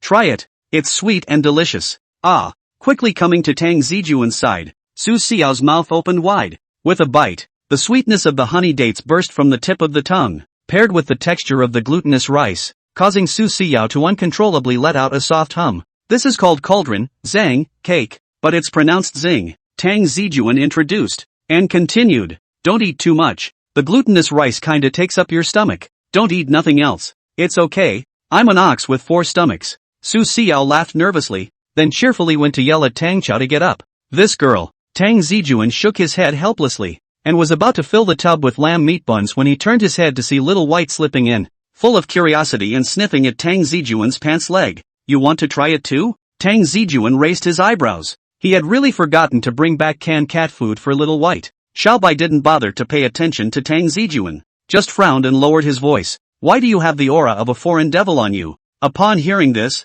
Tang Zijun's cold sweat came down. I was so used to being carefree before that I almost forgot that my sister was now a magical girl, and she was very sensitive to the aura of the outer demons. Before, they had all fought with the power of the masked rider, and those energies dissipated after canceling their transformations, but as a result, they had struck without transforming in the early hours of this morning, and naturally, their bodies had been left with some marks. After a few moments of silence, Tang Zijun carefully listened with his side ear to the movements on Tang Cao's side of the bedroom, and only after seeing that there was nothing out of the ordinary did he tentatively ask, Tanggrass won't find this energy, will he? The scent is so faint that it won't alert the rainbow crystal flower. Tanggrass isn't as sensitive as I am to the scent of the outer Dao demon, Xiaobai said, then asked again. You haven't answered my question yet. Tang Zijun wasn't prepared to hide it from Xiaobai, so he spoke. I gave the other magical girl a hand when I went out in the morning. Ha! Shoo! You keep your voice down. Little White's wailing voice really startled Tang Zijun, and he hurriedly placed his finger on his lips and pressed his other hand in the void. Who stepped on your tail? Can't you turn down your voice a little bit? Su Xiao can still be inside the house. Xiaobai also seemed to have sensed that she had moved a bit too much and shrunk her neck, but her expression was still that shocked look. How can you make contact with other magical girls in a hurry? Aren't you afraid that they'll gather together and form a group to brush you off? Am I some kind of replica boss? Why do you need a group to brush me? The corner of Tang Zijun's mouth twitched. Then he waved his hand. Don't worry, I've investigated it all. That girl is a lone wolf with experience and talent. I'm just about to let her come over and teach Tang Cao a little. Here, the agreement contract book is signed. A question mark popped up on the top of Kahaku's head. It was clear that she could understand every word. So why was it a bit confusing for her to connect the dots? You mean you found a teacher for Tanggrass? You could say that. Tanggrass is good at studying, but she's just a bit lazy. She does everything in 3 minutes. You don't see her being so enthusiastic about her career as a magical girl right now.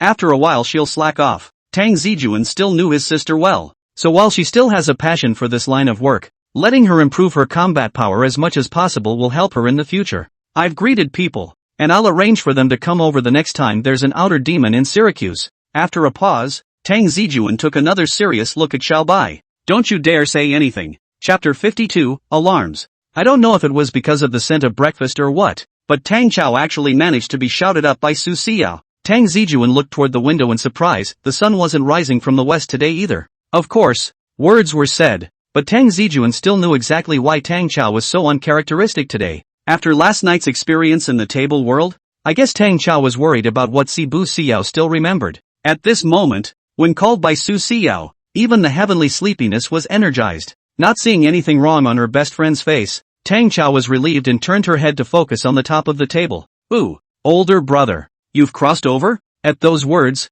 Tang Zijun held up his glasses. What words this is? If you didn't cross over, how did you get so many Chang'an delicacies? Tang Grass thumped over to the table, her eyes wide with surprise. Even the mutton buns, even the oil tea twist. Ahem, a newly opened restaurant. I stopped by and bought it for you to try. Tang Zijun took a bite of the meat sandwich and gave a vague reply. It's so good, isn't it? Which restaurant? I'll go and take a look next time too. Su Xiao's eyes were glowing. She was a native of Syracuse and had long been tired of eating at the restaurants around her. And now she was excited to hear that a Chang'an gourmet restaurant had opened in the neighborhood. You really can't stop the smile on your face when it comes to food. Don't think you can get away with changing the subject. Where the hell did you two guys go last night? Do you know how worried I was? Tang Zijun slatted her face and wittily took the conversation into her own hands. As expected, hearing Tang Zijun's words, before Su Xiao could react much, Tang Chao's face tensed up in a fleshly manner. All of a sudden, the atmosphere at the table became a bit odd. Tang Zijun didn't want Si Bu Xiao to stare at the origins of the food on the table, while Si Bu Xiao was a bit unsure if her memories of last night were real or not, and Tang Cao was worried that her oldest brother would see the signs. Each of the three men in the room had their own ideas, and no one was the first to break the silence. Eventually, Tang Zijun swallowed the meat sandwich in his mouth and opened his mouth. Remembering that you guys are first-time offenders, I won't pursue the matter, but you have to remember that you have to greet me in advance for anything you do, especially Yao Yao. Next time, I won't cover for your parents. Oh, Tang Cao and Si Bu Xiao weakly responded. After eating, Tang Zijun went back inside his room and started working. In order to keep updating, he decided to save as many drafts as possible while he could. Tang Zijun had a premonition that for a long time to come, he might not be able to live a salted fish coating life. The years rubbed lightly between the spring winds and the rain. 5 days passed in a flash. These days Tang Zijun's days were quite peaceful. Every day was the usual routine of getting his sister out of bed, making the 3 meals, and then taking the time to write more. Not any different from what he had done before. As for those outer demons, they didn't know what was going on, but they had fallen silent in the past few days. And even when Tang Zijun habitually searched for them from the inverted world, he didn't detect any traces of them. Just as Tang Zijun was wondering if these guys were on a collective vacation, Xiaobai's figure suddenly touched into his bedroom. Looking at Tang Zijun, who had already fallen into sleep, Little White leapt through the air and jumped directly onto Tang Zijun's chest. Breathing a sigh of relief, the corners of Tang Zijun's mouth twitched. What are you doing? White, told you to get up. White said as a matter of course. Your Honor, I've been awake since you came in. Tang Zijun was speechless as he locked eyes with the Little White in front of him, itching to punch her. However, Xiaobai had no thoughts of playing around. She just looked at Tang Zijun seriously and whispered, I sense the aura of an outer demon. It's faint. Get ready. I'll go get Tang Cao up. Hearing this, Tang Zijun's expression became serious as well. This was the plan he had made privately with White 2 days ago. In order for Qin Nan to be able to make his debut in a suitable manner, they had to wait until the new outer demon showed up. And once Xiaobai sensed the aura of the outer Dao demon, he took the first step to tell Tang Zijun the general location of the other party, so that he could notify Qin Nan, who was thousands of miles away, in advance. Nimbly rolling over and getting up, Tang Zijun came to the window. Soon, the reflection above the window glass began to become illusory, and before long, a piece of disordered light appeared in Tang Zijun's field of vision. The first thing that catches your eye is a dazzling array of lights, colorful rays of light crisscrossing the dimly lit environment, paired with the smoky air, giving you a dreamy feeling. The crowd was gyrating to the intense rhythms on the huge dance floor, which was surrounded by a ring of couches filled with people of all shapes and sizes. Some of them were indulging in laughter, some were talking in low voices, and others were already misty-eyed, obviously drunk and immersed in the intoxicating atmosphere. The large screen on the wall of the main stage kept changing its image, echoing the lights, and the streak of light was even stabbing out from above the glass of Tang Zijun's window. No wonder he didn't perceive the presence of the other party, but instead it was Xiaobai who perceived that outer demon first. It turns out that the other side was hiding in such a place. Tang Zijun frowned slightly, his expression a bit complicated. Now Tang Zijun knew where his shortcoming lay. Although he could monitor the whole world through the power of the inverted world, if those outer demons were mixed up in places with confusing odors, they would still be able to hide from his senses. After all, he had only skimmed through it himself, and he wasn't lining up place by place. It couldn't be helped. The world was simply too big, and even if Tang Zijun was willing, he still had his hands full facing countless cities of all sizes. Well, did you find it? White also came over, curiously gazing at the scene in the glass reflection.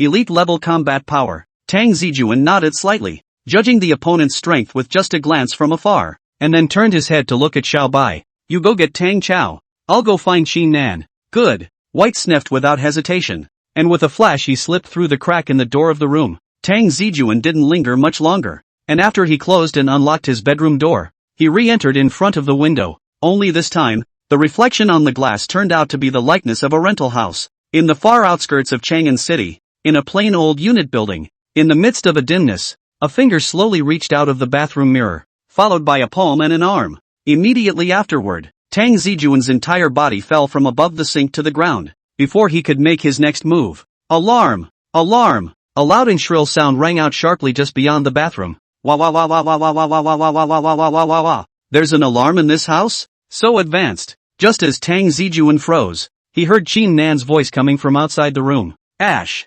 Shut the up. Chapter 53, Nightclub Demon Hunting. On the other hand, Tang Cao, who had received instructions from Xiao Bai, also set off without stopping. Quietly and silently, she opened the window and leapt down. That is to say, she gained the power of a magical girl. Otherwise there was no difference between this and suicide. Putting Xiao Bai inside the cat bag behind her back, Tang Cao took out her phone and opened the green bubbles applet, her fingers constantly tapping on the screen. Tang Cao, what are you doing? Hurry up. Seeing Tang Cao standing at the entrance of the cell with no action for half a day, Xiao Bai couldn't help but poke his head out and urge. The outer Dao demon acted slyly and was very cautious. This time it was hard to detect the breath of the other party. They were bound to kill the other party as soon as possible. Otherwise when that guy hit again that would be troublesome. And it's still a small matter to hide it. In case you go late that outer demon has already harmed someone. It's go I'm not calling the carrot. Tang Cao was also in a hurry, and kept muttering under his breath, take the order take the order take the order Xiao Bai opened his mouth, and in his heart, he wanted to open his mouth to say something, but after hesitating for half a day, he eventually didn't spit out a single word. It seemed that he had really relied on Tang Zijun a little too much. In just 2 short times, Xiao Bai had now gotten used to following Tang Zijun across the reverse world, instead forgetting that magical girls still needed to use their legs to travel. There's no way around it. It's just so convenient this way, isn't it? Casually finding a reflective place to stride his leg, the next moment he appeared at the location of the outer Dao demon. Not only was it fast, but he even managed to catch his opponent off guard. It's a pity. If only you were stronger. After mastering the magic of flying, we would be able to move more quickly. Little White sighed quietly. I can still fly now? Tang Cao was filled with excitement. Of course it's possible. In my palace's memories, when those powerful magical girls encountered strong enemies, they all descended from above the firmament like shooting stars. White nodded and continued to explain. But with your strength you're still far from being able to do that. You can't even figure out the most basic use of magic right now,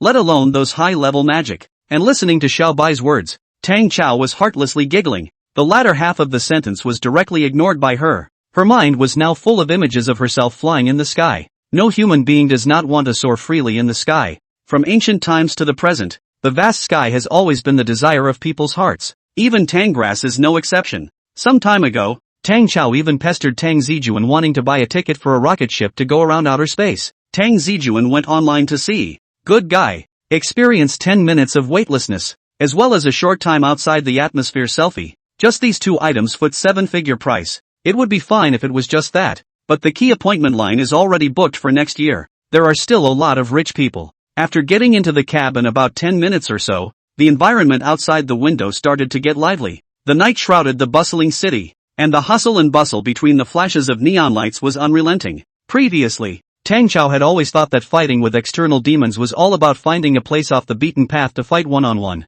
but as a result, now that she had run into such a lively place, she was a bit socially terrified all of a sudden. Getting out of the car to pay, Tang Cao stood before a brightly lit building, and the expression on his face became slightly odd. Little White, are you sure you're looking in the right place? Yeah, that's it. I'm pretty sure. Xiaobai could be too sure. Before she came, she had seen from inside Tang Zijun's surveillance where that outer demon was, and it was exactly here without a doubt. But this is a nightclub. Tang Cao was a little nervous for no reason. Looking at the stout, black-suited uniformed security guards at the door, she was actually a little afraid to approach. It wasn't right to say wouldn't dare. It was just that Tang Cao had never been near such a place since she was a child, and from their family's tutelage as well as inside her perception, such places were more chaotic. Granted, the girls who go to clubs aren't necessarily bad people, but it's hard to say whether or not hanging out in a place like this will get you in trouble. Do you still pick a place to fight a foreign demon? Hurry up. As a cat,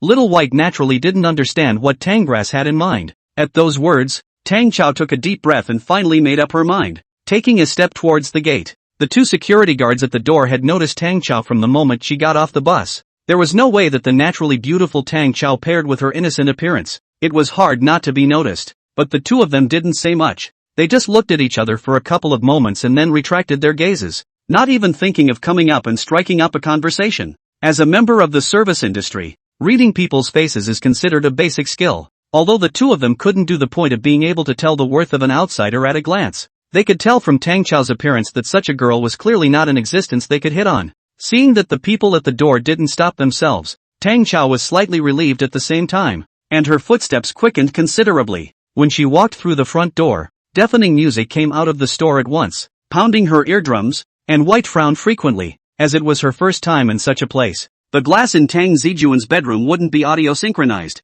and she certainly didn't know how loud the place was. The colorful lights flashed wildly and dazzled the eyes. As soon as you enter the hall, your eyes are in the direction of the main stage, and at the very top, two DJs, one male and one female, play discs, and on the dance floor below them, countless people are twisting and turning, releasing their passion to the fullest. Tang Cao pursed her lips. She disliked the environment here. It was too noisy. Sweeping his eyes quickly through the crowd, Tang Cao anxiously wanted to find out where the outer Dao demon was as soon as possible, and it would be best to directly resolve the other party to leave this place. In the dimness, she saw one heavily made-up face. The sounds of glasses clinking and dice being shaken were incessant, interspersed with unrestrained laughter. But the biggest of all was the rhythmic music. Tang Cao carefully avoided the reveling crowd and headed deeper into the area. In the corner of the hall, a pair of men and women were kissing as if no one else was there, causing Tang Cao to frown. Little White, where the hell is that guy? Tang Cao frowned tightly and turned back to ask Xiaobai inside the cat bag.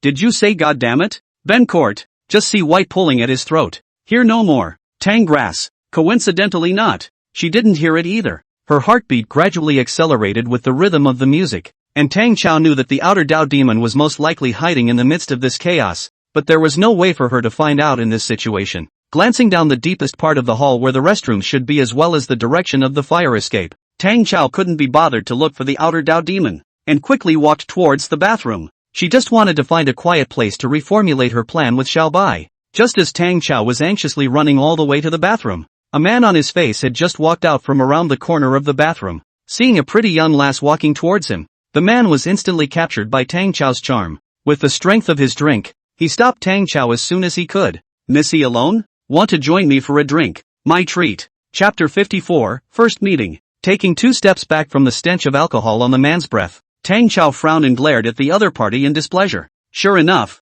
Mom, Dad and old brother were right. This place was too chaotic. When Tang Cao came in before, she had expected this kind of thing to happen, but she didn't expect to actually encounter it. Seeing that Tang Grass didn't answer, the man licked his face and took 2 more steps forward. Come on, just make a friend. Don't we all come here to relax? Everyone is crowded and lively. Seeing the man step by step, Tang Chao's heart also rose a few points of anger. But just as she was about to open her mouth to say something, an unfamiliar voice suddenly sounded from behind the man. No need. This girl is with me. At those words, not only did the man freeze and turn his head back, even Tang Cao looked over at the voice. Immediately afterward, a petite girl appeared in the eyes of the two. The girl was seen with a black wolf's tail and a strand of bangs on her forehead dyed silver white, swaying gently with her steps. Her face was painted with smoky makeup. Her black eyeshadow and pupils gave her eyes a deep depth, and her false eyelashes blinked with a hint of glare. The girl wore a leather jacket with dense wickerwork set into one side of the jacket's shoulders and a low-cut,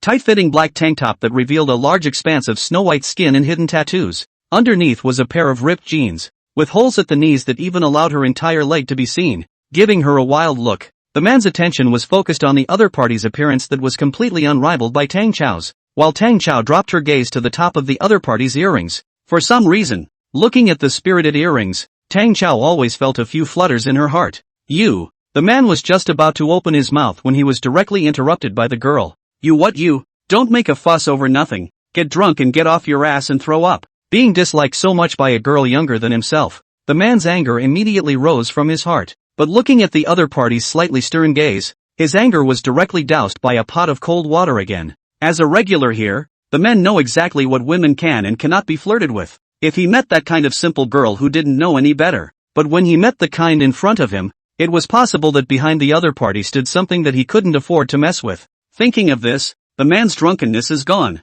did not say a word, pretended to be nothing and twisted his head, soon disappeared in the crowd not far away. Thank you. Seeing that the girl in front of her had helped herself out, Tang Cao politely thanked her, but the way she looked at her was still a bit strange. The main thing was that the other person's dress was not nice at first glance. The girl looked Tang Cao up and down, her face flat, and then she grabbed Tang Cao's hand and headed for the women's restroom. What are you doing? Seeing the other party yanking herself towards a deserted place without saying a word, Tang Cao was startled and subconsciously began to resist. But she realized that although the other party was not tall, the strength in her hands was so great that she actually failed to break free at once. The girl frowned and turned her head to lower her voice. Didn't you come for the outer devil as well? Follow me. As the words fell, Tang Cao seemed to be struck by lightning, and fiercely stared at the strange girl in front of her with wide eyes, somewhat surprised. The existence of magical girls is a secret. An outer demon is even less of a term that anyone just hangs on to. As soon as she heard the other party say that,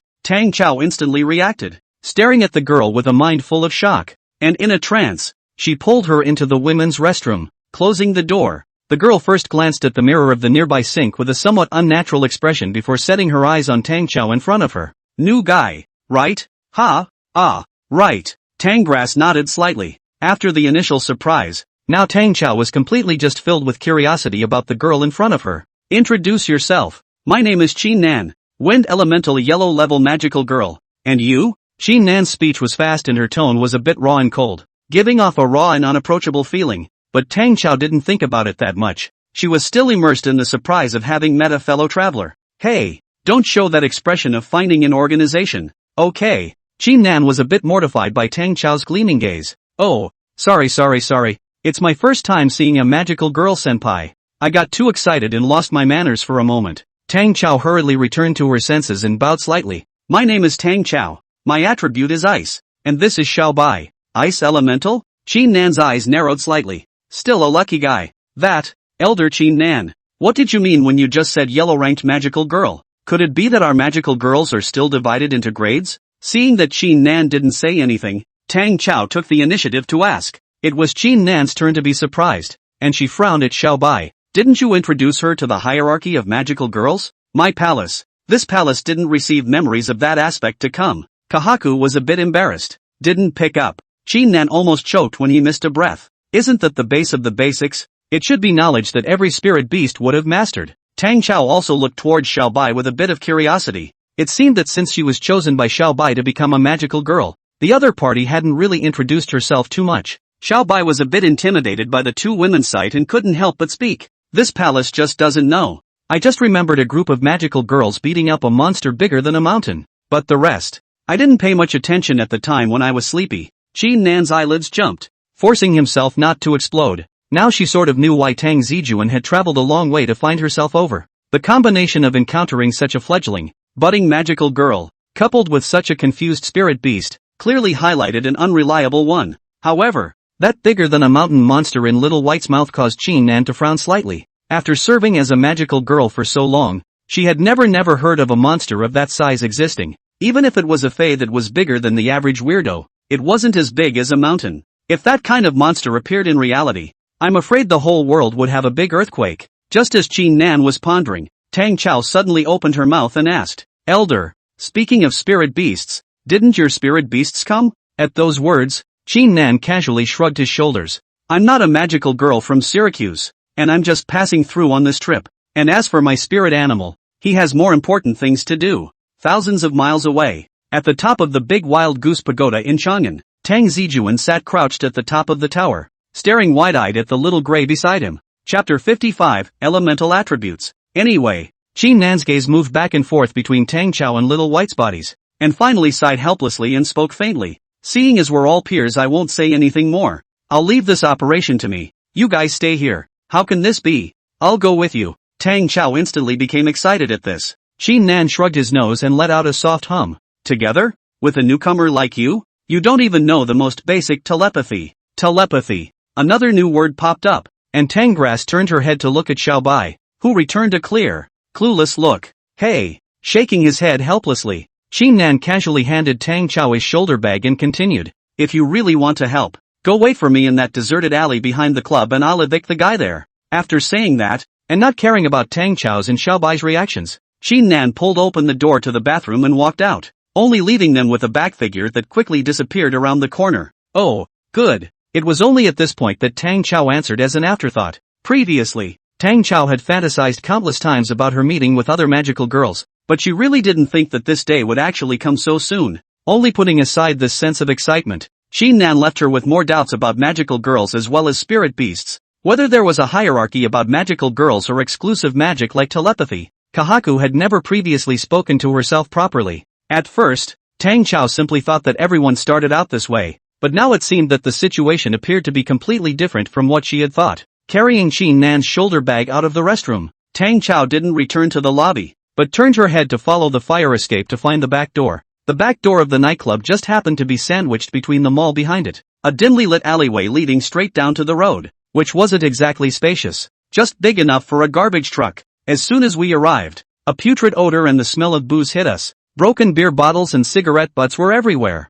and nightclub garbage was piled up randomly all over the place. If it were before, Tang Cao would never have been able to come to such a place, but right now her attention was elsewhere. Xiao Bai, do you think something will happen to Senior alone? What accident? Xiao Bai was well aware that this strange magical girl was pulled over by Tang Zijun from another city, and was also a senior magical girl with ample combat experience. Other than that, but the existence that could make Tang Zijun personally seek it out, Xiao Bai still trusted the other party's strength. It was only Tang Cao who couldn't help but scratch his head and open his mouth. It's crowded in there, and Senpai is only one person and looks so petite. I'm not saying that Senpai is weak, it's just that she doesn't give off much of a threat, and I'm worried that she'll get into trouble. Don't worry, that magical girl is just not tall, but the energy in her body is very abundant, and moreover, it's also the wind system which is a god among the elements, so there won't be any problems. Is the wind system rare? Tang Cao was a bit curious. Not as rare as you. Although Kahaku's memory reception was incomplete and she didn't even know the most basic magical girl levels,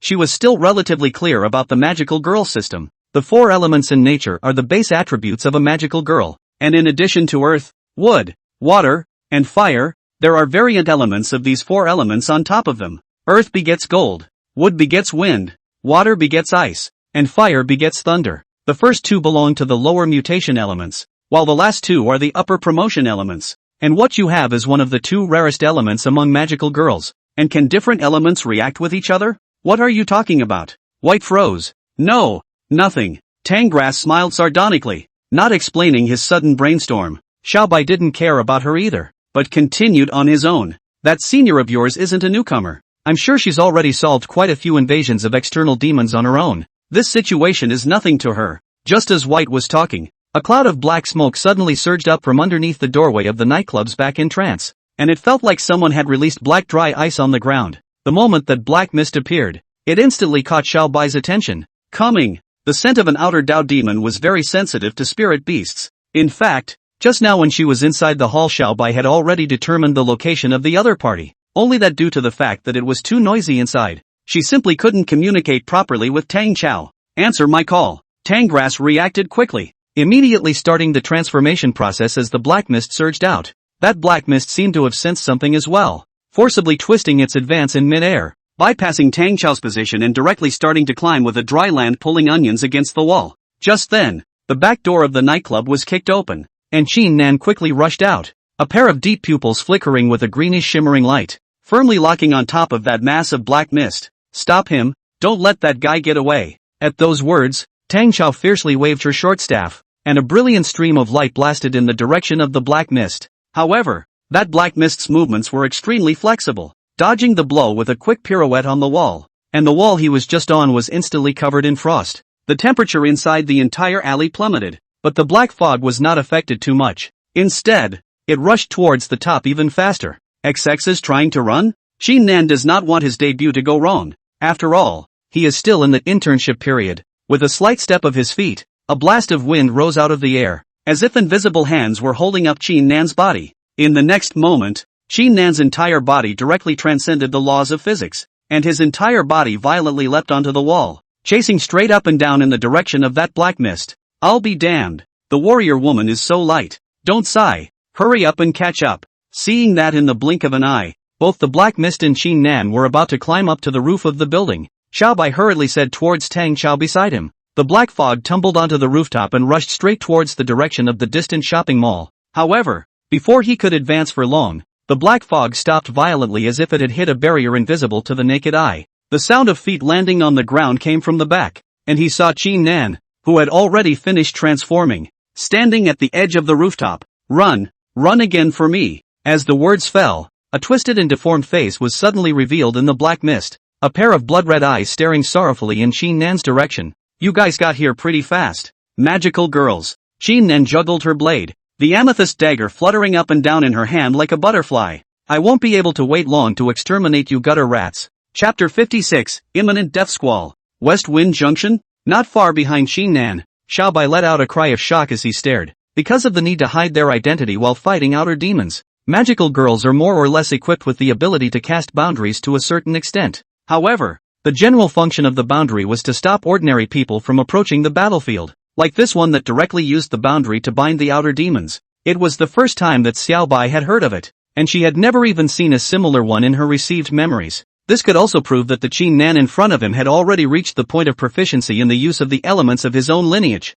and was far from being comparable to Tang Cao, a newcomer. Seeing that Qin Nan and that outer doubt demon were about to fight, Xiao Bai hurriedly turned his head towards Tang Cao in excitement and shouted, "Quickly, Tang Cao, come up here. This kind of battle isn't something you get to see all the time. You need to watch and learn." On the fire ladder on the other side of the rooftop, Tang Grass was struggling to climb up one section at a time. Hearing Xiao Bai's words, she couldn't help but sweat on her forehead. I'd like to go faster myself. Looking at the other side, the outer doubt demon who knew that he couldn't run out let out a roar at once, while the black mist around his body began to become solidified, converging into an odd body at a speed visible to the naked eye. The most noticeable thing on the twisted face were the two sharp and wide incisors. The black hair on his body was like a steel needle, and his chaintail kept swinging back and forth, emitting a burst of cracking sound. Feeling the beast-like aura released by the other party, Qin Nan frowned slightly, his expression somewhat hard to hide his dislike. Looks like I was right about the gutter rats. The black-furred rat that revealed its true form roared angrily, and ignoring Qin Nan's taunts, directly pounced towards the other party, while the black mist on its body surged out, as if it was being manipulated to bombard Qin Nan from above. Qin Nan also reacted very quickly. She dodged the incoming black mist with a tilt of her head, then instead of retreating, she directly met the rat monster's huge body. Seeing Qin Nan actually launching an attack towards himself without dodging or avoiding, the rat monster was also a bit surprised, but at this time it was impossible to stop. Plus he was also confident in his own strength, so he raised a claw and slapped it towards Qin Nan's head. A fishy wind hit her face, blowing Qin Nan's bangs slightly, while she just gave an icy smile. Just when that sharp claw was about to touch the tip of Qin Nan's nose, her entire body suddenly trembled, and then her entire body briefly became somewhat distorted. Watching his claws pass through his opponent's body, the rat monster first froze, then immediately reacted. Stigmata! It was too late to think carefully. The rat monster instantly transformed into black mist, and in the next second, green streams of light came from behind. The powerful wind element seemed to turn into substance at this moment, directly tearing through the black mist and chopping it into two pieces. The black mist that was blasted into two balls scattered left and right, then quickly converged on the other side of the rooftop, reconstituting itself into the appearance of the rat monster. Only this time, however, he appeared to be in a real mess, and his eyes were filled with scorn as he looked at Qin Nan. This level of speed could be considered an elite-level existence even among magical girls, and the most crucial thing was that the other party didn't burst into full strength at the beginning, but waited until the moment her attack was about to hit before moving. It's not just a fight anymore. It's clearly showing off. Scarlet pupils slowly moving, the rat monster landed his gaze on Tang Cao, who had just climbed up to the rooftop. Between a magical girl who wasn't in the least bit weaker than himself, and a white-haired guy who struggled to climb stairs. And the fact that the two were similarly dressed. The rat freak quickly figured it all out. You're being used as a textbook yourself. Thinking of this, the rat monster's anger intensified as he violently let out a violent roar,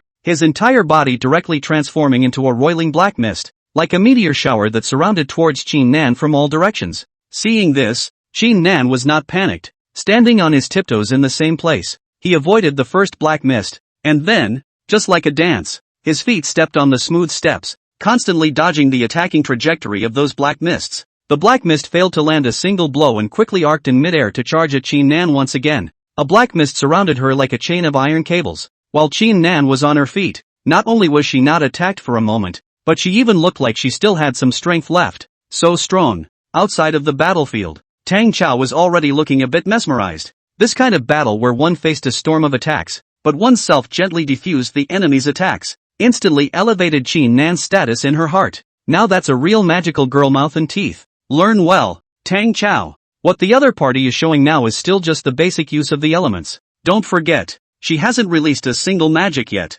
except for the west wind boundary. And as if in response to Xiao Bai's words, the battlefield in front of him changed once again, only to see Qin Nan's footsteps suddenly accelerated, her figure constantly flickering, her speed not slower than the black mist that swept through the air, like a ghost wandering through the black mist. The wind is picking up. Every movement brought up a strong wind, blowing smoke and dust on the rooftop, and even Tang Chao's hair in the distance fluttered. The dagger in Qin Nan's hand accurately stabbed at the black mist, the sharp crystal-tipped blade like the tip of a needle. The black mist poured out in lightning, spreading from above the ground like water waves. Qin Nan leaped up, his body rising in the air. It was also at this time that the face hidden within the black mist revealed a hideous smile. The mouse freak had been waiting for this moment for a long time. Previously on the ground the speed was too fast to catch, but now in the sky, with no way to borrow strength, what ability to dodge? The black fog that occupied half of the rooftop rose violently, like boiling magma, instantly erupting into a dark fog blade, like fangs in the mouth of an abyssal giant,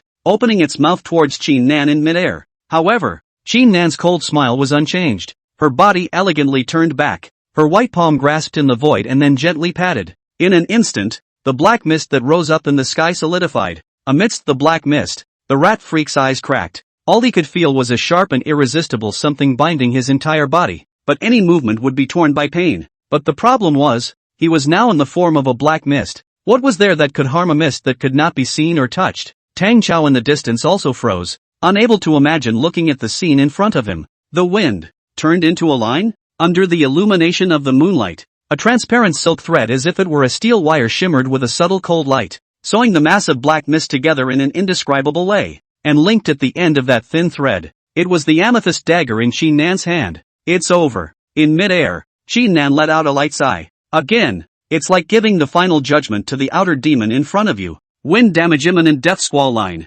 Chapter 57, Emerald Crystal. Between the threading of the needle and the thread, the place where the black mist was bound by the silk thread emitted a zipping sound, as if it was moaning in pain. And by this time, the amethyst dagger had landed on top of the quiet hidden in the black mist. Only a crunching sound of bang was heard. That black mist could no longer withstand the power of the storm and boom. It began to fall apart. In that instant, the silk threads made up of air currents were violently taut, tearing apart the surrounding black fog like sharp blades. Space had even begun to distort, and a thin gap made of a combination of silk threads appeared, like fragile glass. It was hit hard by some force. Again, like cobwebs arranged in the moonlight, they shimmered with a faint chill. The cracks spread rapidly, intersecting with each other, becoming the only sight in front of Tang Cao and Xiao Bai, and that massive black mist all became blurred in this shattering moment, as if it were a jigsaw puzzle that had been disrupted. Only this time, that rat freak could no longer gather his substantial body. A wisp of night wind drifted past, and both Qin Nan's magic and the black mist cast out by the rat monster began to disperse in all directions, and in the center of the rooftop, the only thing left was the broken dark crystal lying on the ground. Only this time, the dark crystal stopped vaporizing when it diluted to the size of a soybean. Qin Nan landed lightly, while the magic power on her body suddenly contracted, changing back to her original appearance as a delinquent girl. Instead of going directly to Tang Cao and Xiao Bai, she quickly came to the location of the dark crystal residue and picked up the soybean-sized dark crystal residue. That, elder. Tangras took 2 tentative steps forward. Just call me Qin Nan. Qin Nan turned around indifferently. It wasn't that her character was so high and cold. Only because of the agreement contract, Qin Nan didn't want to show how warm she was to Tang Cao. it would be too easy to be seen. Ah, yes, Qin Nan. Sister? Tang Cao didn't care about Qin Nan's tone, but instead looked curiously at the dark crystal in her hand. What are you doing? Collecting Chui crystals? Ah. Qin Nan replied as a matter of course. Immediately, she suddenly thought of something, her gaze somewhat oddly looking at Tang Cao, and then at the small white beside her. Don't tell me you didn't even tell her that? Xiaobai's expression was a bit awkward as she weakly glanced at Tang Cao, afraid that the other party would think more because of Qin Nan's words. Tang Cao, this palace doesn't mean to deceive you. This palace doesn't know what the hell is going on. At that time when this palace enlightened itself to receive the memories, the situation was complicated. Carefully recalling the situation, White continued. I'm not sure how the other spirit beasts are doing, but at the time of the enlightenment, I can only remember that I had a long dream, and I can't remember anything else. Quietly listening to Xiaobai's confidences, this was the first time Tang Cao had ever talked to Xiaobai so solemnly about these things. Earlier she had been immersed in the excitement of her becoming a magical girl, and now, listening to the words spoken by Bai, she realized that she seemed to not know her partner well enough at all. Next to him, Qin Nan also frowned slightly at this moment. To be honest, although Qin Nan was also meeting other magical girls and spirit beasts for the first time, she still knew the circle of magical girls very well. Within the 2 years that she was attached to Little Ash, she would often hear Little Ash talk about things that had to do with other magical girls. Unlike Little White, Little Ash had become a spirit beast for more than 10 years now, and he had experienced or come into contact with far more things than the average spirit beast. But even so, Qin Nan had never heard of a situation like Xiaobai's from Little Grey. By all rights, the enlightenment of spirit beasts should all be in the same mode. It was an inheritance that was above spirit and consciousness, and it was impossible for something like a reception failure to occur. However, based on Xiaobai's dictation, Qin Nan only felt that this matter was a bit subtle. It was clearly a memory transfer to open up spiritual wisdom, but as a result, Xiaobai had inexplicably lost a whole bunch of memories, and if Xiaobai hadn't lied, this meant that some other force had interfered with this enlightenment, and this unknown force was by no means an ordinary existence. It could be something even more bizarre. At the thought of this, Qin Nan's expression also became serious. On the other side, Xiaobai continued, this palace doesn't intentionally want to hide this from you, it's just that this matter is too unbelievable, and right now this palace's head is also in a mess, with only bits and pieces of memory left. Never mind, since you don't know about it, I'll take over and tell her about it for you. Qin Nan took a step forward, extended his hand, and placed the dark crystal residue in Tang Cao's palm. This thing is called Chui crystal. It is diluted from dark crystal. Only some outer devils with powerful negative energy can produce this kind of thing, and defeating outer devils to collect Chui crystal is also a basic way to improve your combat power. This thing can increase combat power? Tang Cao was surprised as she observed the black and somewhat greenish crystals inside her palm. Although the outer demons were born in the re-world, their appearance in the real world are also closely related, and when the negative energies are diluted, the remaining energies are their soul power and natural residue. Qin Nan clasped his arms and said quickly, dark crystals are hazardous substances for humans, but Chui crystals are different. Wearing them for a long time or being near them can prolong one's life and prevent one's illnesses, and if this thing falls into the hands of a magical girl,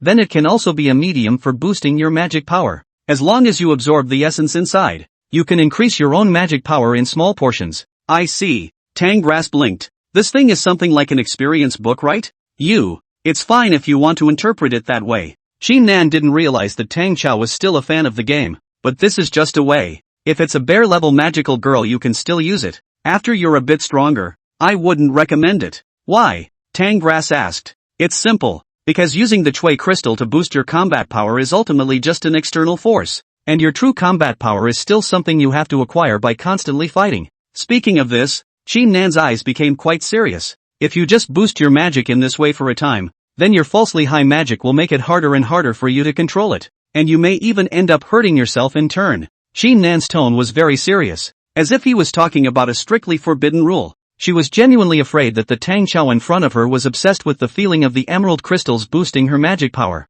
If this girl was led astray by herself, God knows what her oldest brother would do to her. However, Xiaobai's situation was also a bit weird, and Qin Nan had already thought about how she would have to tell Tang Zijun about it once this matter was over today. Anyway, it's kind of people's own business, and there's a big brother like Tang Zijun to hold the fort even if the sky falls. Chapter 58, Tang Cao's realization. Don't worry, Sister Qin Nan, I'll remember. I definitely won't use such external methods to raise my magic power. Seeing that Qin Nan was talking about something more serious, Tang Cao instantly waved her small fists in assurance. Having played so many games and watched so many movies and anime, Tang Cao was well aware of how flimsy this way of boosting combat power was. Put inside the immortal works. This is a typical medicine pot type upgrade, using all kinds of heavenly materials and exotic treasures to refine the elixir to enhance the combat power. And the result is that because the combat power is relatively weak, directly by the protagonist to cross the level of strong kill. Li head of a saying is good. Lose money business we do not do.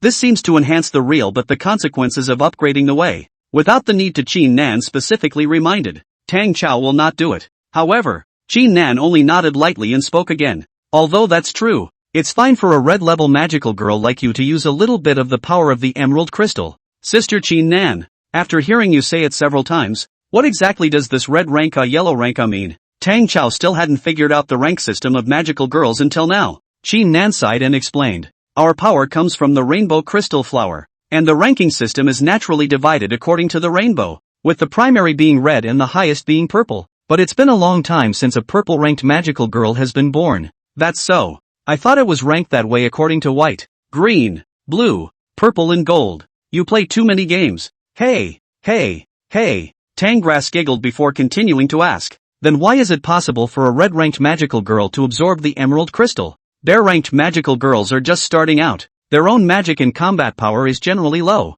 and if they want to protect the city, they'll have to raise their magic power as soon as possible. Reorganizing his expression, Qin Nan said quietly, otherwise, it would be like what you're doing right now, where you can't use a single spell even though you've clearly made rough use of your magic. At the mention of magic, Tang Grass instantly showed a bit of excitement. Having just watched Qin Nan's finishing technique up close, that elegance and handsomeness directly captured Tang Cao's heart, and she couldn't wait to learn magic to become as strong as her opponent. There is no girl who doesn't want to be jonquil and flowery, just as there is no boy who wants to be chivalrous. If magical girls are destined to be the existence that hides in the darkness and silently guards the real world, then they themselves have to be the shiniest and most magnificent one in the darkness. Seemingly also seeing Tang Cao's thoughts, Qin Nan smiled faintly and said before the other party could open his mouth. Anyway, I'll be moving around Snow City during this time, so since I've come across it, I don't mind helping you out. Really? Tang Cao's face was overjoyed. But you shouldn't be too happy either, Qin Nan said in a deep voice.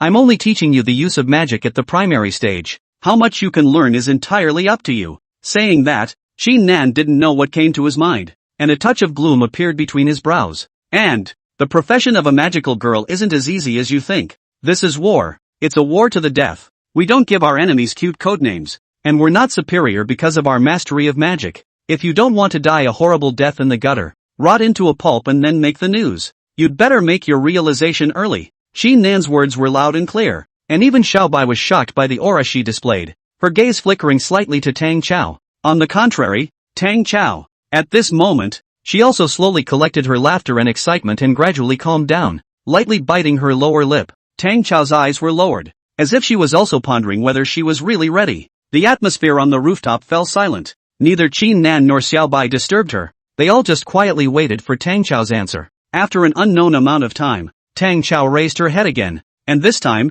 her eyes were incomparably solemn. You know, I have a brother. The evening breeze is coming in. Qin Nan and Xiaobai simultaneously winced. Just listen to Tang Grass continue. My brother is very good to me. I still remember when I was little, my brother would take me to the playground secretly. He would buy me lots and lots of good food, and he would protect me when my mom and dad taught me a lesson. Then when my brother went to high school it was like he was a different person. He started to get anxious, irritable, and sometimes he would lock himself inside the bathroom and yell at the mirror. I didn't know what high school meant to my brother. All I knew was that my brother seemed to be getting farther and farther away from me. So I came to Syracuse to attend high school and to see what was going on with my brother. But you know what? I'm happy, really happy, because I realized that the brother I remembered was back. Or I could say that my brother has never changed. He's still the same brother who spoils me and treats me well. And no matter how big of a mess I make, he doesn't lose his temper at me. The words paused, and Tang Cao also revealed a smile. Sister Qin Nan,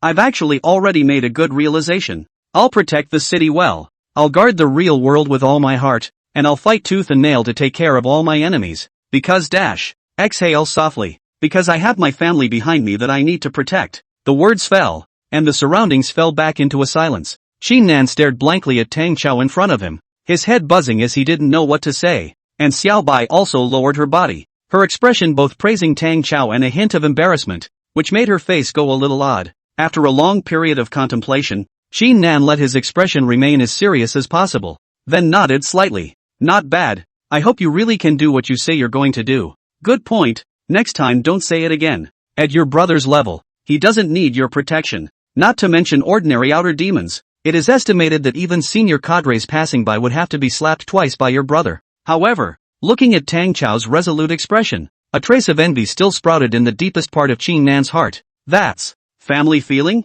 The older brother fights the entire mirror realm of the greedy at the cost of his life in order to protect his younger sister. And the younger sister makes up her mind to fight the outer demon for the rest of her life in order to protect her older brother. Look at yourself again. It seems that other than Ash, one is left alone, slowly suppressing the chaotic thoughts in his mind. Qin Nan looked at Tang Cao anew. Now that you've come to your senses, I'll take the time this weekend to teach you there's combat for magical girls. Yes, Tang Cao responded, an excited smile once again hanging on her face. After the two exchanged contact information, Qin Nan disappeared into the night sky in a flash, leaving Tang Cao and Little White standing on the rooftop. Looking in the direction Qin Nan left, Tang Cao finally couldn't suppress the joy in her heart and jumped up excitedly. Yay! I can finally learn magic. Let it go, let it go. While waving the crystallized snowflakes with her hands, Dongrass danced. Seeing this, Xiaobai couldn't help but lower his head and hold his forehead. Don't go. Just figure out how to get down from here. Oh, Chapter 59, Sudden Attack.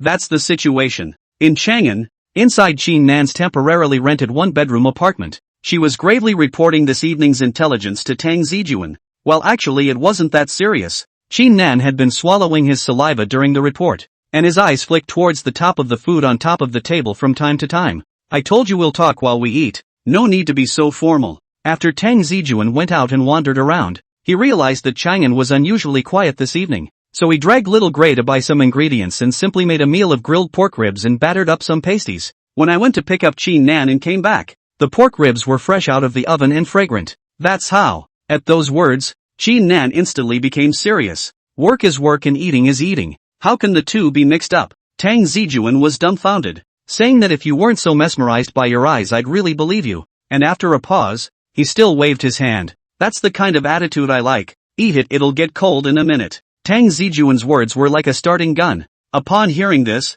Qin Nan instantly sat down on the chair, and not minding getting his hands full of oil, he grabbed a pork rib and started eating it. Looking at Qin Nan's not at all smooth eating, Tang Zijun himself was quite happy. After all, the other party's behavior was the best proof of his cooking skills. However, thinking back to Qin Nan's return just now, Tang Zijun's brows furrowed slightly. There were two of the most crucial queries before Tang Zijun right now, and both of these mysteries were contributed by Xiaobai. One was a monster as huge as a mountain in her dreams, and the other, her enlightened encounter that was very different from the other spirit beasts. First was the mountainous monster. Tang Zijun had fought with the greedy one for so long, he had never seen any existence of huge size. From the time he came to this world until now, the biggest monster he had ever seen was still that foreign beast mantis from before, and an existence as tall as a mountain was not something that an idle magical girl could take on no matter how you looked at it. So the question arises, where exactly did this monster come from, and when did White's dream, or memory,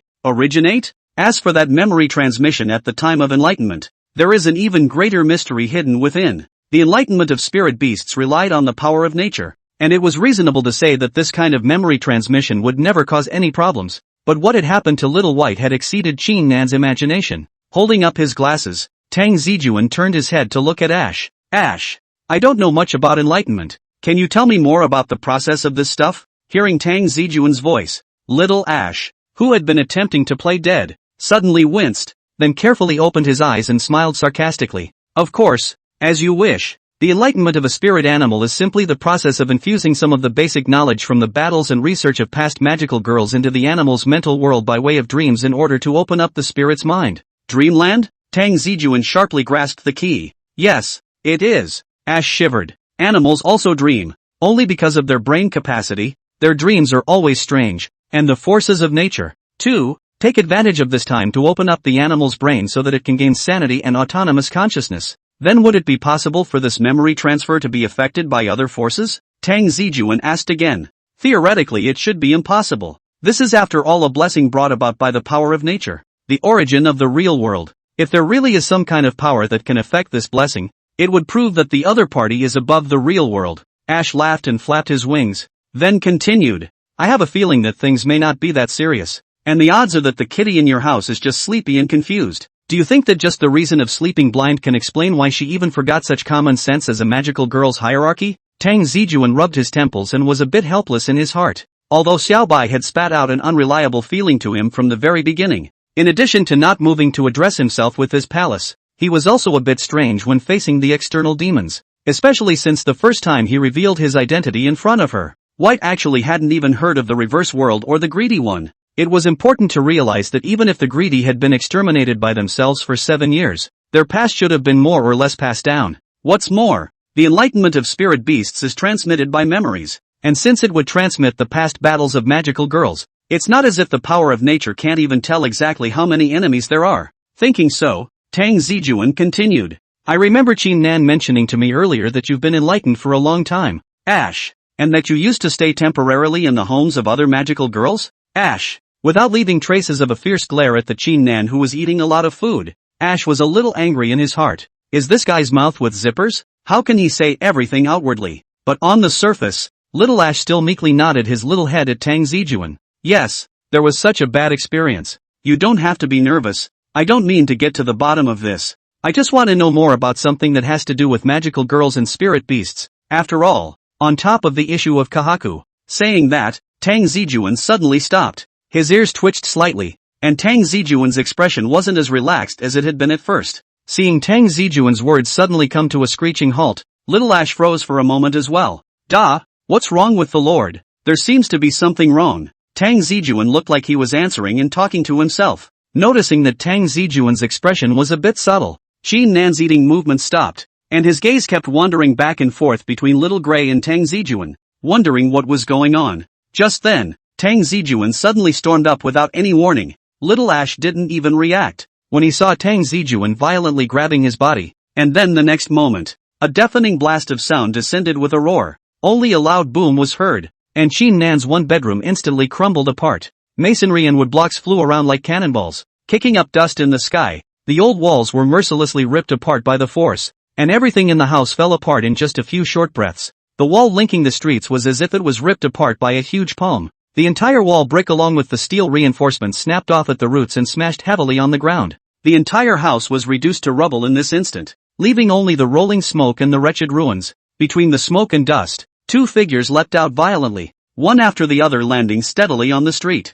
It wasn't until this time that Tang Zijun let go of Little Ash's body, only that he had already hardened in fear and lay quietly in Tang Zijun's hands without any movement, not having time to care about Little Ash's state. Tang Zijun turned his head to look at Qin Nan beside him. Is everything okay? Cough cough. I'm fine. Qin Nan covered his shoulder, a touch of redness flowing out from the cracks of his fingers, obviously suffering from an injury. It's just a shame. I haven't finished my pork chop yet. At this time, Qin Nan had already completed her transformation, but even so, that sudden attack still caught her off guard. Tang Zijun's expression was incomparably serious. Then he turned around and looked at the location where he had just been attacked. Chapter 60, Transformation Invincibility Frame. Where the dust enveloped, a huge figure gradually emerged. It was a monster as tall as a 3-story building, more than 4 meters tall, with a huge and oppressive body, as if it was a demon coming out of purgatory. The strange man's skin was rough as a rock, covered with bizarre lines and faint fluorescent light looming over it,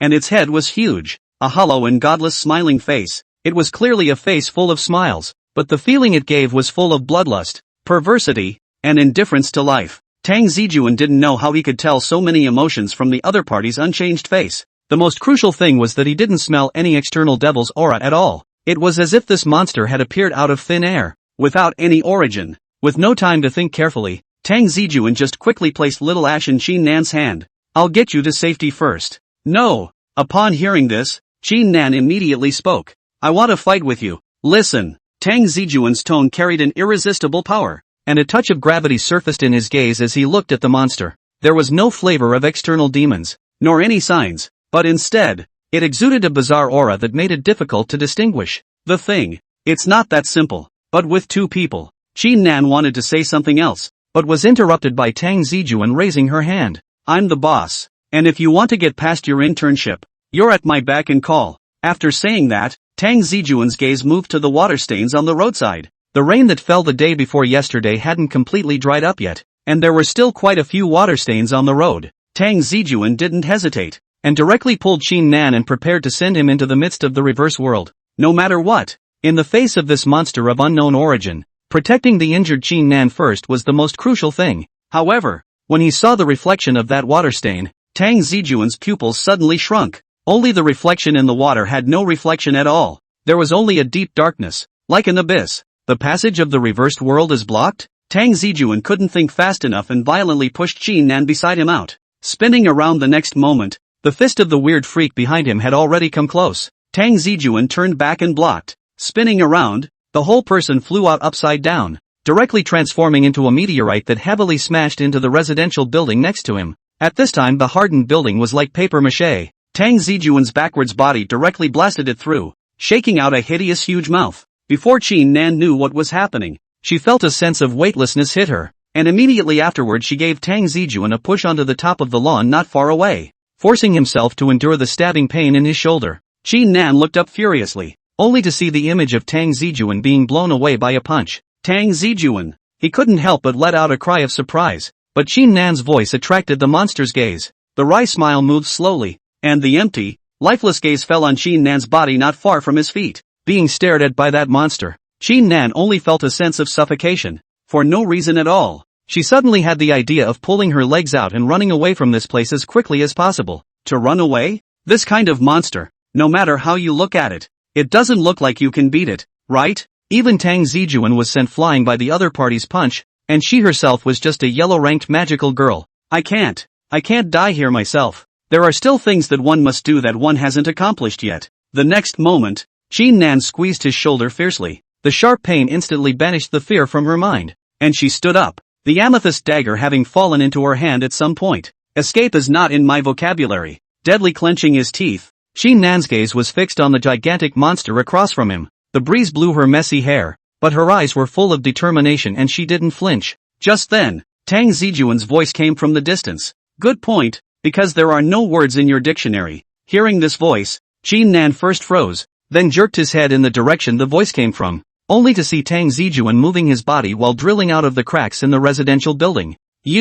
Originally, Qin Nan thought that the other party had already hung up. After all, to that monster smashed through a building with one punch, which is obviously not the destruction that the human body can withstand. However, looking at Tang Zijun's current state, although his clothes were a bit of a mess and some injuries appeared on his body, he hadn't suffered any serious injuries overall. I feel your attitude. Now, get away from here. This fight is not something you can get involved in anymore. Step by step, Tang Zijun walked towards the gigantic monstrosity, the silver gray belt having appeared around his waist at some point. Noticing the familiar device, Qin Nan knew that Tang Zijun was preparing to get real. The little gray next to him wasn't pretending to be dead at the moment, and he nimbly flew into midair. Sister Nan, retreat, the Lord is right. That thing is far beyond your fighting level. Qin Nan tightly gripped the amethyst dagger in her hand. Although she didn't want to admit it, she knew very well that if she stayed here, she would definitely drag the other party down, right? With a deep sigh, Qin Nan turned around and made several leaps to the top of the residential building,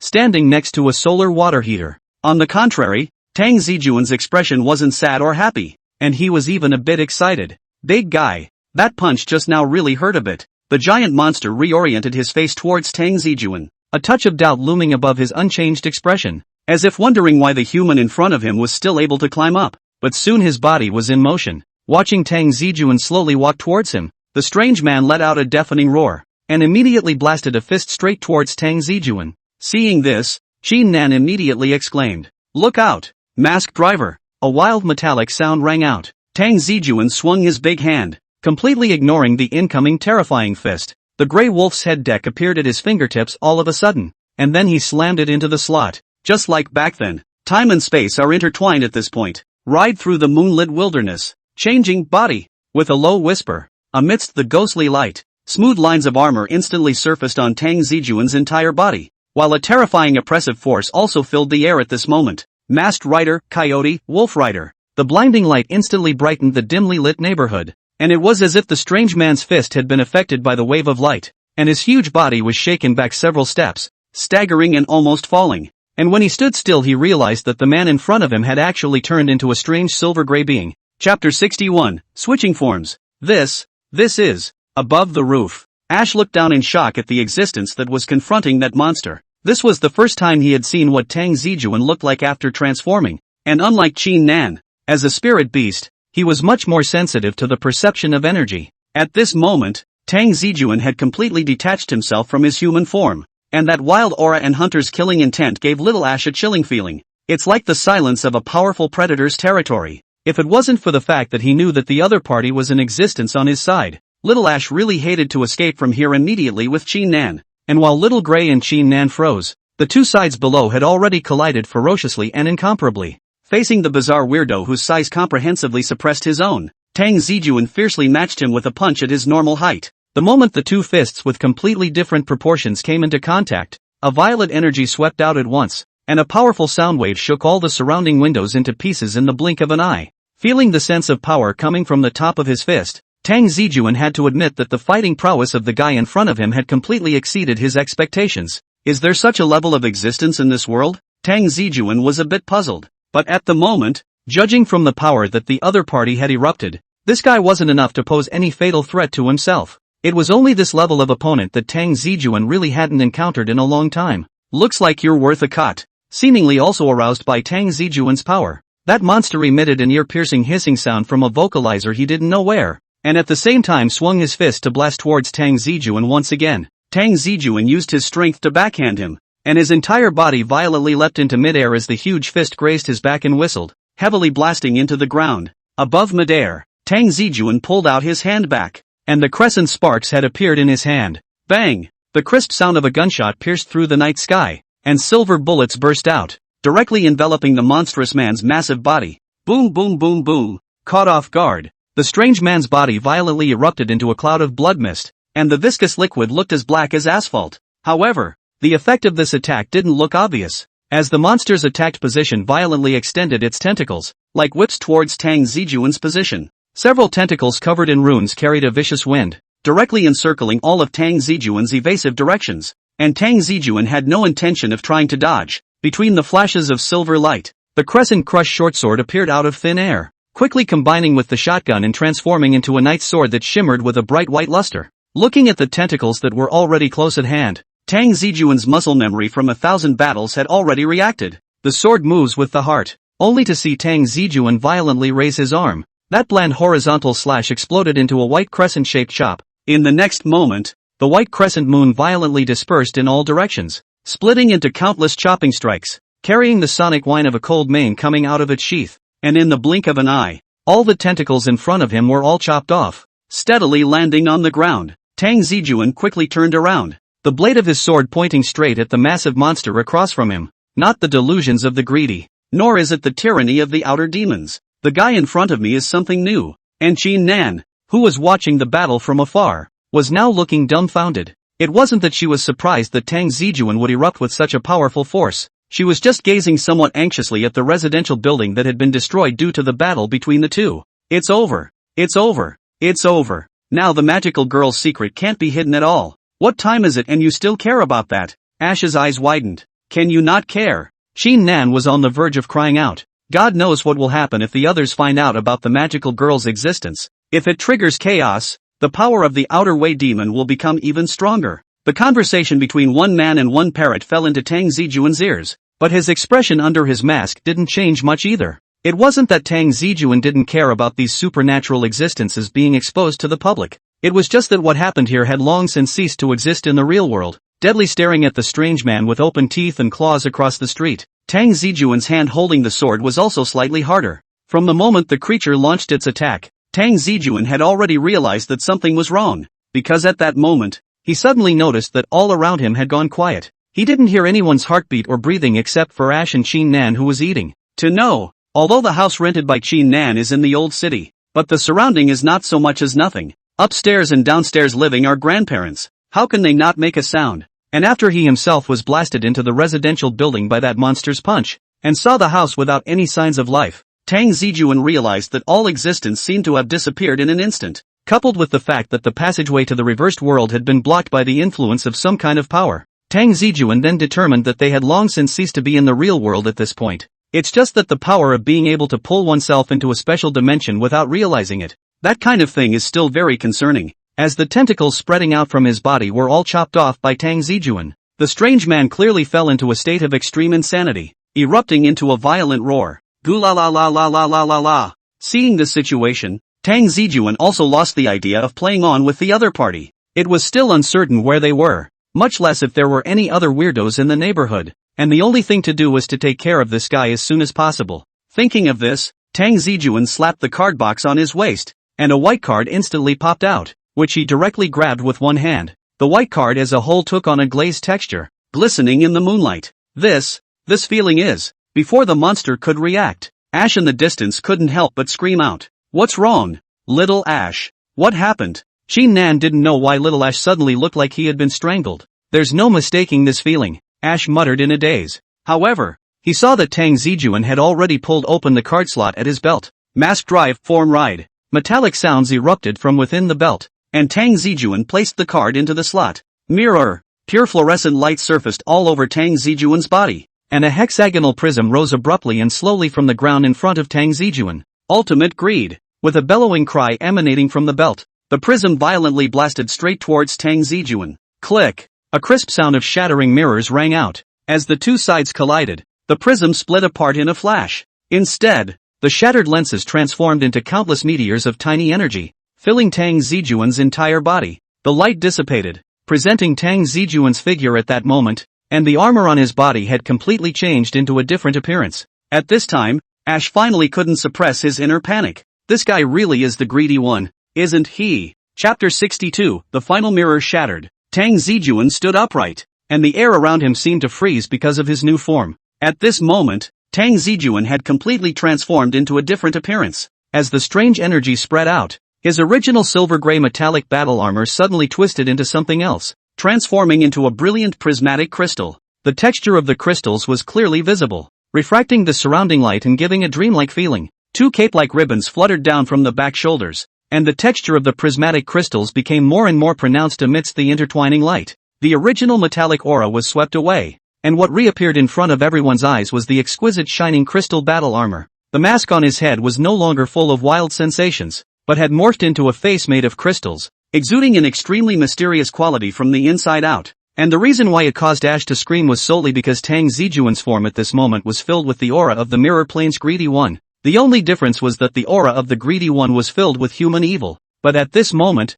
what emanated from Tang Zijun was unspeakably demonic. Call him a covetous person, but there is not a single evil thought in him, saying that he wasn't a greedy person. The unique aura of the mirror plane in this guy's body was already so thick that it was about to turn into substance. And while he heard Little Ash's exclamation of shock, Tang Zijun himself had no desire to retort. Because the form itself is derived from the Greedy One, he cannot argue anything. Like most New Age masked riders, Tang Zijun wielded the power to switch forms. The ultimate greed form at this time was the trophy he had gotten after defeating all the senior cadres of the Greedy, and it had played a pivotal role in the battle with the god of greed. Tang Zijun wasn't sure if this form was considered the final form. Besides ultimate greed, the only other form he had was the combined form with the motorcycle. Luangia carried the power of pure moonlight. It was conjured from the moon of the inversion world. Only at the moment the passageway to the inversion world was blocked, and Tang Zijun was unable to summon it. In this situation, Tang Zijun had no choice but to display the ultimate greed form against the enemy,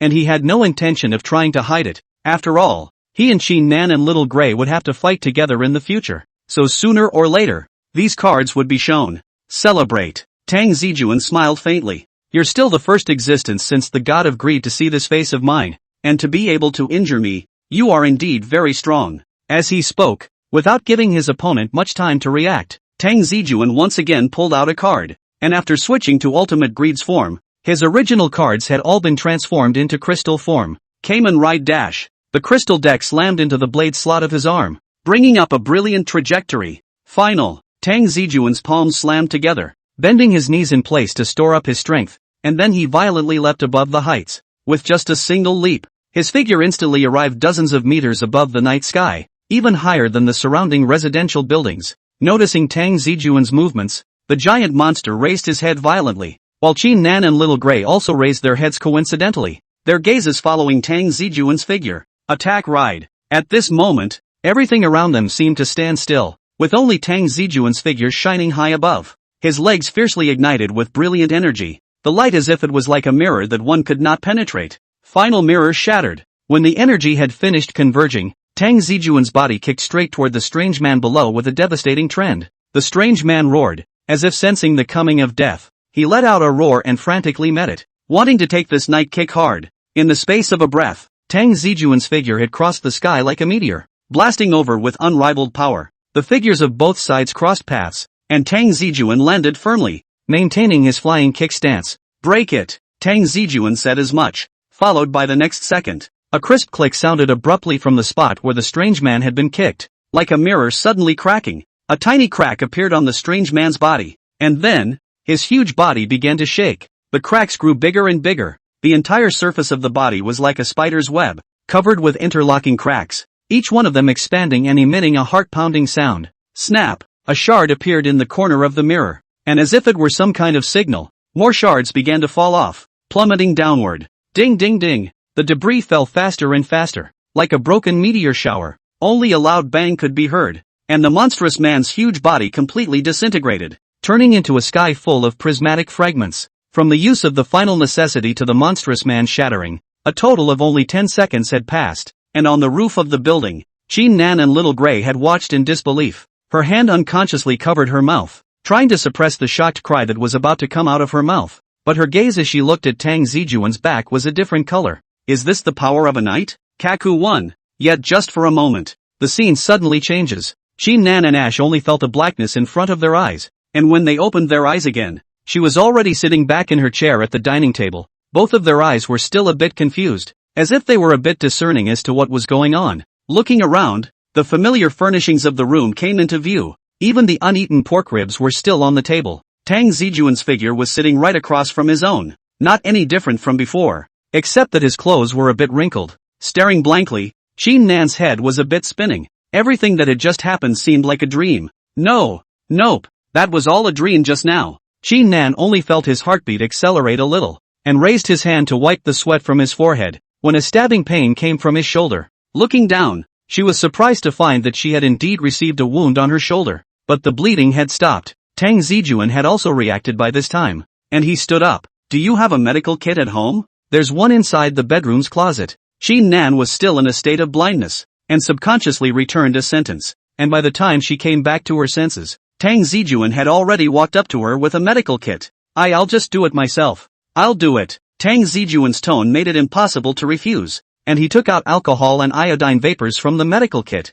as well as some gauze that had already been opened. Seeing this, a blush immediately appeared on Qin Nan's face. Chapter 63, Unknown Dimension. Tang Zijun hadn't learned first aid professionally, but it had to be recognized that when he had been injured in the past, he had indeed done it himself. Inside those days of saving the world incognito, Tang Zijun would also encounter all sorts of strong enemies and get injured. The scars are a man's badge of honor, but that's just saying. If he had come home back then and rushed to his parents and lifted his shirt and said, "Look, here's the strongman's license your son just harvested," he would probably have been in for a mixed doubles session in no time. It was because of this that Tang Zijun began to learn some first aid tips from the internet, and it was also from that time that Tang Zijun's goal shifted from killing the enemy to trying not to get hurt. And seeing that Qin Nan would still have a medical kit prepared at her home and had been living alone for so long, Tang Zijun's heart was also a bit mixed. I guess this girl should be the same as him, and belong to the kind of existence that suffers in silence by herself late at night. Using tweezers to hold a sanitary napkin with some alcohol, Tang Zijun carefully wiped on the wound on Qin Nan's shoulder. Don't worry, it's just a bruise from the transformation. The bones are fine and will heal in a few days. Don't magical girls have the concept of transforming invincibility frames? Thanks. Qin Nan was a little afraid to look at Tang Zijun. It was the first time she'd been this close to the opposite sex. If it were anyone else, Qin Nan would have punched her in the past, but for some reason, she couldn't move a single finger at this time, and only dared to secretly observe the other party with her afterglow. Across from her, Tang Zijun, however, didn't pay too much attention to Qin Nan's demeanor. His main focus was now on the bizarre situation just now. We're really back? Ash stood next to his little nest, said little nest, but it was actually just a random cardboard box that Qin Nan had built with. Looking a bit stunned. Tang Zijun responded. It looks like, after that guy was taken out, that particular vision disappeared. Vision? Is Tang Zijun earlier years to give by the greedy people in reality triggered by the destruction of the event of the collective name? Those supernatural existence in reality when the activities often will trigger some scientific difficult to explain things. And this is the vision. At that time, Tang Zijun was still unaware of the existence of the inner world and the surface world, and in his eyes, a significant portion of the disappearances and paranormal incidents were triggered by greedy people. And this time, the crowd was actually inexplicably pulled into another dimension without God's knowledge, which was obviously part of the vision. Tang Zijun frowned slightly and asked towards Little Ash, "Didn't you feel anything out of place just now? You didn't even sense it. And how could I have sensed anything wrong?" Little Ash shrunk his neck.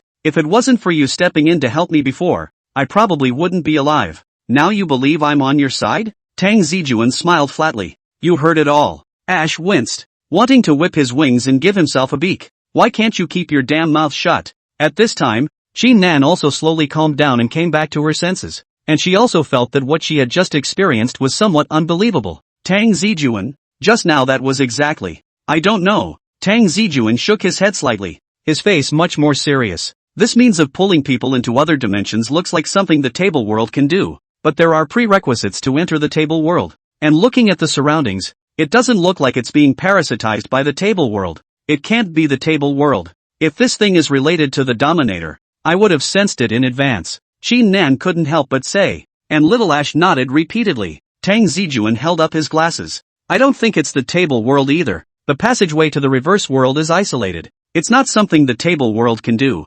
Hearing this, Qin Nan and Little Ash's expressions appeared to change significantly. They didn't know particularly much about the reverse world, but they were by no means ignorant either. And unlike the surface world, the reverse world was a particularly bizarre place. Even though he hadn't penetrated the rules of the reverse world, he could hear from the meaning of Tang Zijun's words that the other party had obviously entered the table world through the reverse world before, and to be able to block the passage of the reversed world, the rules of that dimension had already exceeded Qin Nan's and Little Gray's cognizance. Is that thing really gone? Ash still had lingering fears about what happened a few minutes ago, and he was now most worried about the creepy thing making a comeback. Perhaps Tang Zijun had already finished off the monster, but no one could guarantee if there was only one of them, and if they were targeted. Without Tang Zijun's help, he and Qin Nan would definitely not be able to defeat each other, and that weird place was able to isolate even the passages of the inverted world, so if they were pulled in again, they wouldn't even have a place to run to. Tang Zijun also saw Little Ash's fear and opened his mouth to pacify him.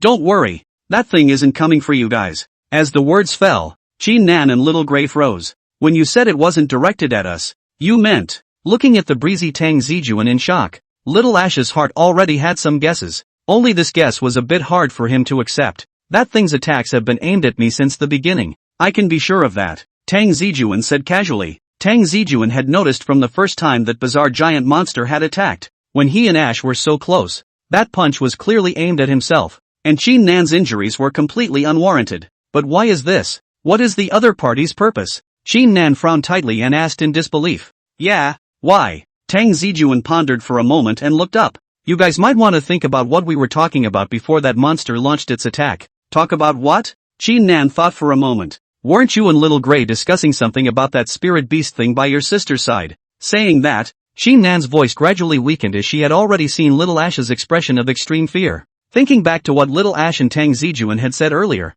Qin Nan's pupils shrank. "You mean, Shu?" Tang Zijun placed his index finger on his lips and slowly shook his head. "Just so you know, don't say anything about it. That thing is of unknown origin and extremely dangerous to you all. None of you should ever bring it up again until I figure it all out." Seeing Tang Zijun's grave expression that didn't have the slightest intention of joking, Qin Nan also nodded in a daze, but she quickly brought her heart back up. "What about you?" "Don't worry, I'll be fine." Tang Zijun smiled gently, then wrapped Qin Nan's injuries with gauze. "You guys don't need to worry about this matter. There's only one thing you need to be concerned about right now, and that's to think about what to do for Tang Cao's first class. As for that unknown dimension and the monster I've never seen before, I have my own way." Chapter 64, A Look at the Sanatorium. The sun is rising. Golden rays of light spilled gently from the clouds and fell gently on top of the white buildings below. This is one of the largest nursing homes on the far outskirts of the city of Li, and a place that specializes in professional care for the elderly. That roof shimmered with a warm color in the sunlight,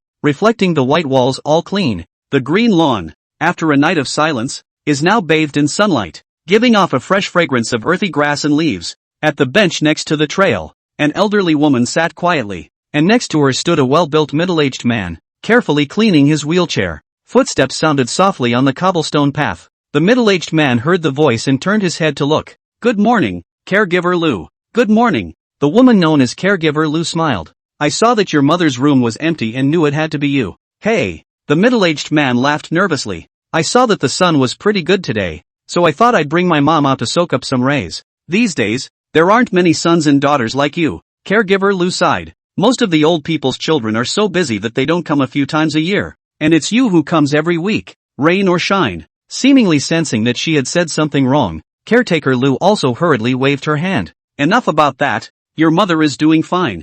I just came by to instruct you not to forget to feed her. I ate before I came out." The man replied seriously. "That's good. It's good to take the elderly out in the sun properly, but don't see the wind all the time. There's regular health monitoring in a little while. Don't forget to bring your mother here." I remember." The man nodded. Seeing this, caregiver Lu didn't stay much longer, and after saying goodbye, she quickly walked towards the building not far away. She still had to be responsible for informing the other elderly. Witnessing caregiver Lu's departure, the man also withdrew his gaze and refocused his eyes on the motionless old lady on the bench. From the time caregiver Lu appeared to the time he left, that old man maintained a motionless posture, and even his eyes didn't change in any way. "Mom, I'll take you to listen to some music after the health test later," the man said softly. Though the old man remained unresponsive, the man was used to this scene, and he simply sighed quietly, but soon broke into a smile once more and began to continue wiping down the wheelchair with the wet wipes. In the distance, the branches and leaves of the trees swayed gently,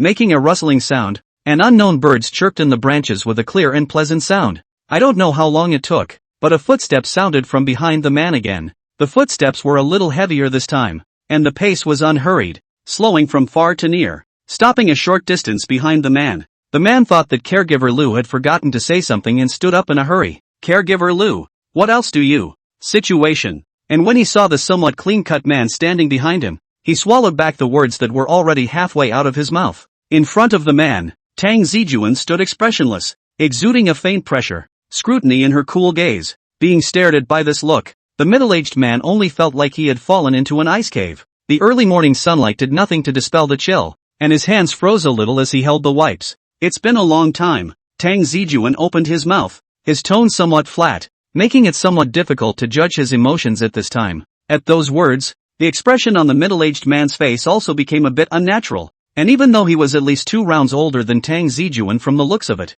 he was extremely rushed at this moment. It has indeed been a long time." The man placed the wipes on top of the wheelchair and gave a miserable, bitter smile. "I knew this day would come eventually. I had this premonition from the day the reverse world fell. I just didn't think that you actually what?" Tang Zijun raised an eyebrow. "You're 7 years late," the man returned flatly. Afterwards, the middle-aged man seemed to have figured it out as well, only to see that he straightened up slightly and stared calmly at Tang Zijun. "Ready to meet death? Do it. I deserve this." Eyeing the middle-aged man's frankly dying appearance, Tang Zijun could tell that the other party was actually very nervous. He didn't want to die, but there was nothing he could do about it. It feels less like looking away from everything and more like giving up on fighting your own destiny due to the reality that you can't choose. After a moment of silence, the coldness in Tang Zijun's eyes eased slightly. "You think I'm here to kill you, isn't it?" the man asked rhetorically. He remained taut, his face devoid of sadness. "I'm not a murderous person. If I really wanted to make a move on you, you wouldn't be alive right now." Tang Zijun spoke. "Plus you've been fairly honest these past few years. I have no reason to kill you." Listening to Tang Zijun's words, the middle-aged man was also slightly stunned, as if he was a bit in disbelief that the other party would let himself go so easily. However, seeing that the other party didn't look like he was trying to trick him, the middle-aged man also had the guts to take the initiative to ask, "Then what did you come here for this time?" "I've come across something recently that I don't have a clue about, so I wanted to see if you could bring me some useful information from your side." Tang Zijun didn't hide it, nor did he mean to sell it. He looked at the middle-aged man and spoke softly. "So," the middle-aged man let out a slight sigh of relief and his body relaxed quite a bit, but when he looked at the young man across from him, he was still a bit incredulous. "Is there anything else in the world that you can do that you don't even have a clue about?" With that, the man added, "If there's anything you want to ask, just ask. As long as I know, I'll tell you truthfully. Our time has passed anyway." Tang Zijun nodded, still satisfied with the man's attitude. However, he didn't ask the question directly. but turned his head to look at the old man on the bench and opened his mouth. This isn't the right place to talk about this. Let's find a place to talk. Noticing Tang Zijun's gaze, the middle-aged man also nodded after a moment of hesitation. Alright, then I'll send my mother back first. There's a health checkup this morning. I'll help you. Tang Zijun took 2 steps forward and held the wheelchair beside the man. The middle-aged man was subconsciously still a bit alarmed at first when he saw Tang Zijun approaching him, but seeing that the other party was indeed helping himself, the lifted heart eased, gently carrying his own mother to the wheelchair. The old man was unresponsive throughout the entire maneuver. What symptoms? Tang Zijun asked. Alzheimer's. It started with just forgetting who I was, and then it slowly progressed. The man explained slowly. After a pause, he turned his head to look at Tang Zijun again. You, really, aren't here to kill me? Chapter 65, Hex the Fraud. If I hadn't seen it with my own eyes, I still find it hard to believe you could actually make it this far.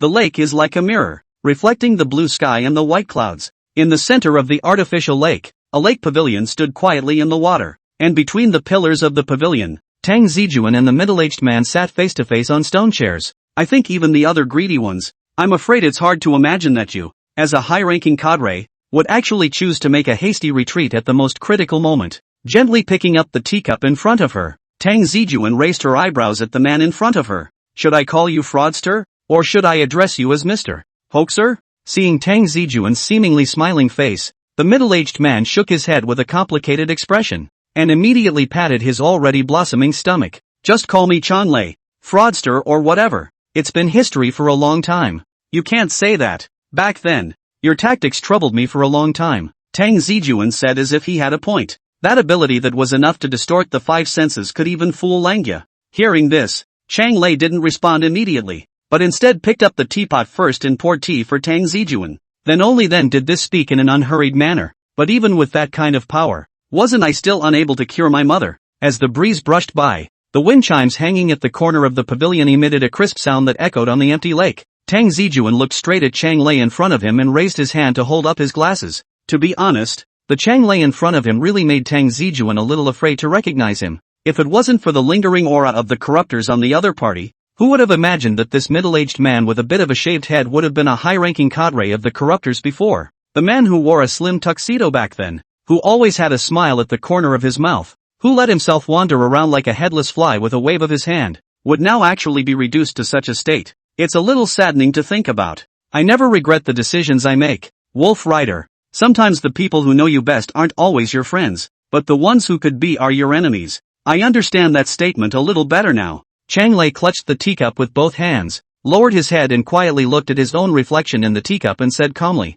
I know what I've done in the past, so even if you get me killed here today, I'll admit it. But, I only wish that before I die, you would let me see my daughter, even if it's just from a distance. Looking at Chanlei, Tang Zijun sighed lightly and asked, You still really think of Luan Luan as your own daughter? She was originally my daughter. Chanlei jerked his head up and replied in a firm tone. However, after meeting Tang Zijun's gaze, he still dodged a bit the moment his eyes made contact, then lowered his head again. You know, I was born out of a delusion based on Chanlei, although we took different paths afterward. We share a common memory. His mother is my mother, Luan Luan. Naturally, she is also my daughter. Seeing him in this disheveled state, Tang Zijun was also a bit at a loss as to what to say. Tang Zijun didn't know much about Hex. All he knew was that this guy was a very powerful glutton, and was among the top of the top among the senior cadres. Only suddenly one day, the guy fooled himself with a fraudulent spell and then disappeared into the real world ever since. Tang Zijun originally thought that the other party would be unable to suppress their delusions and harm innocent people, but until the greedy ones were all destroyed by themselves, this guy hadn't appeared a single time, as if he had completely disappeared. And the reason why Tang Zijun knew where fraudster Hex was nowadays was also after taking complete control of the reverse world. Originally, adhering to the idea of cutting off the roots, Tang Zijun had no intention of letting this guy go. After all, mercy to the enemy was cruelty to oneself. But when he looked from afar at Hex, who was accompanying him to the hospital bed, full of worry but forcing himself to be calm and encouraging to a little girl, Tang Zijun was still a little hesitant. Later, after his investigation, Tang Zijun discovered that Mr. Hex, the senior cadre fraudster, had replaced his original self and was living in the real world with Chanlei's identity, accompanying Chanlei's seriously ill daughter. As for the original Chanlei, no one knows where he went. Tang Zijun had also wondered if Hex had killed Chang Lei himself and replaced him, wanting to use this as a way to evade his pursuit. For at that point in time, the battle between himself and the greedy one had come to a great late stage.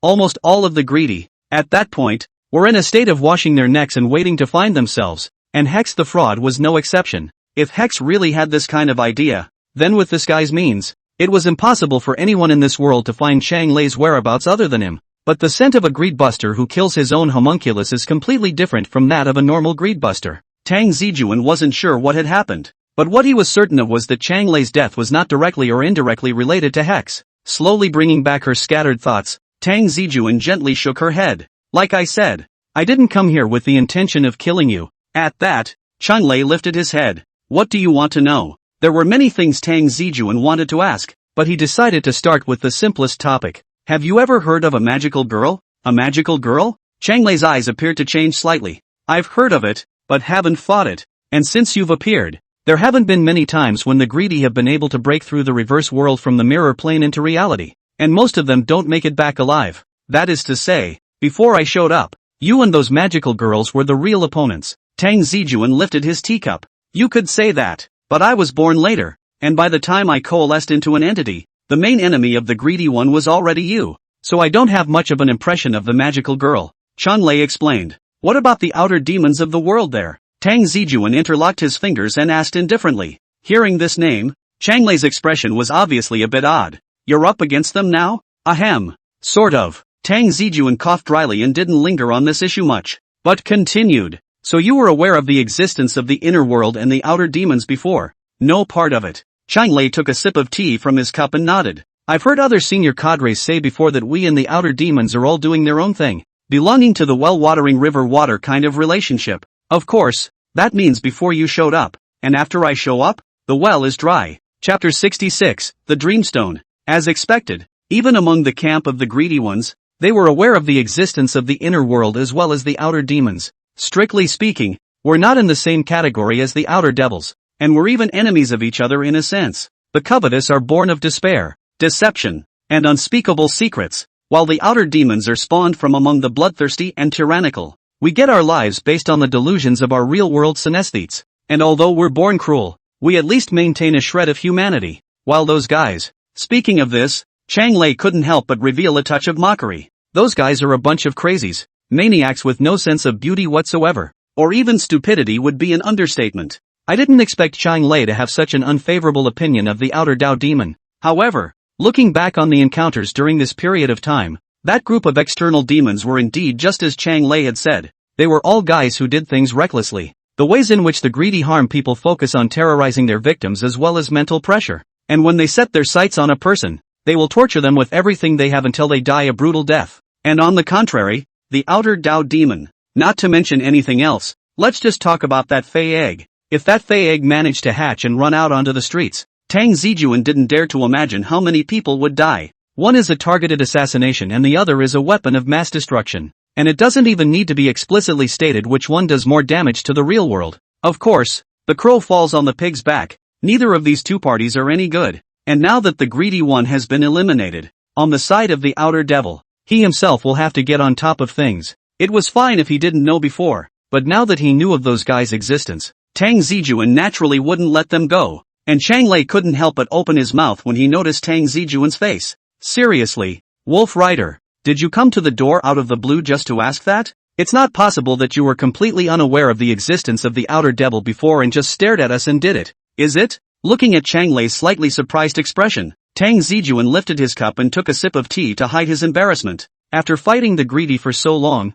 it's amazing that he didn't even know that there were other evil forces in the real world. Blame it on the greedy ones. Their mouths are real tight. It was also that Chang Lei couldn't hear what was going on in Tang Zijun's mind right now, or else he would have absolutely spewed out a mouthful of old blood. You didn't ask either. Slowly placing the teacup on the table, Tang Zijun wasn't going to delve any deeper into the topic of the outer Dao demon, but instead took out a gemstone as scarlet as blood from inside his pocket. Let's put aside the matter of the outer devil for now. The main reason I came to you this time is for this. Take a look. Have you seen this before? Seeing Tang Zijun's more serious expression, Chang Lei also took it quite seriously, and with both hands outstretched, he solemnly received the red gemstone that was no more than the size of a fingernail. The gem is irregularly oval in shape and looks just like a ruby, though there are no signs of polishing on the surface. It's all natural. Carefully observing the ruby in his hand, Chang Lei's palm violently emitted a wisp of green smoke, which was his origin energy as a greedy one. Tang Zijun didn't open his mouth to disturb him,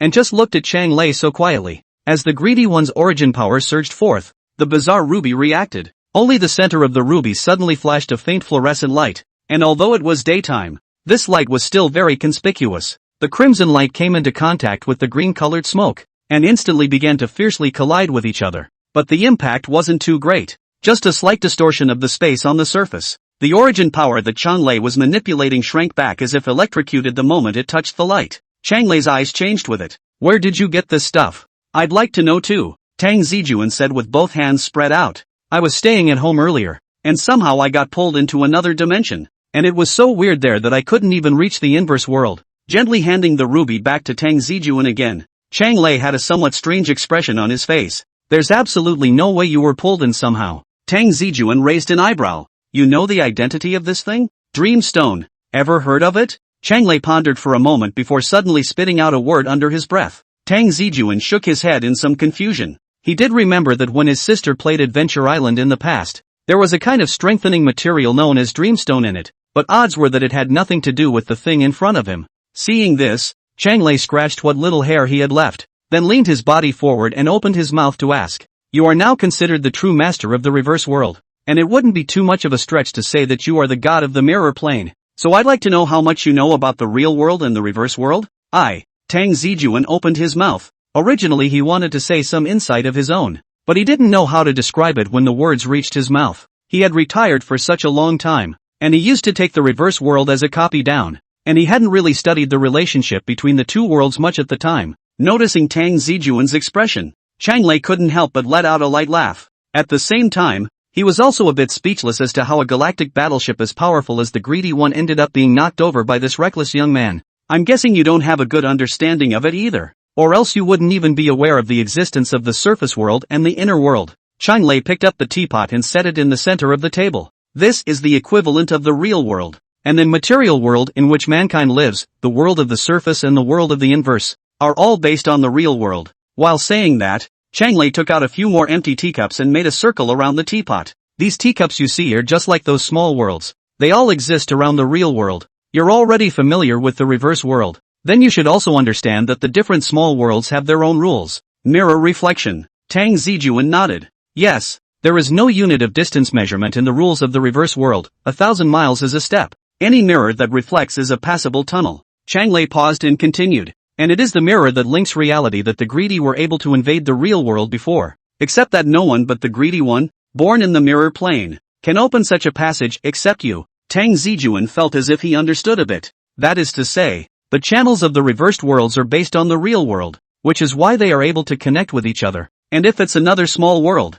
the reverse world won't be able to pass through because the small worlds have different rules from each other. Right? Who said that? Chang Lei blinked, then shook his head helplessly. "It seems like you still don't know anything about the relationship between the different realms." "Never mind. I'll give you a good science lesson." Chapter 67, The World of Dreams. "This world is not as simple as you think, and it's my fault for not making it clear to you in the beginning. After all, the relationship between the realms is hard to explain and understand using the scientific theories of the material world. Of course, in unscientific terms you probably wouldn't understand." Chang Lei pondered on what way to make this stuff clear, and after weighing his words for a while, he continued to speak. "You can understand it as a horizontal line, the center of which is where the real world is, and its anchor point, and below the horizontal line, there are many realms of deep space, commonly known as small worlds. The surface world and the inner world that you have learned about are realms that are hidden below the horizontal line, and realms that are hard to reach for existences in the material world."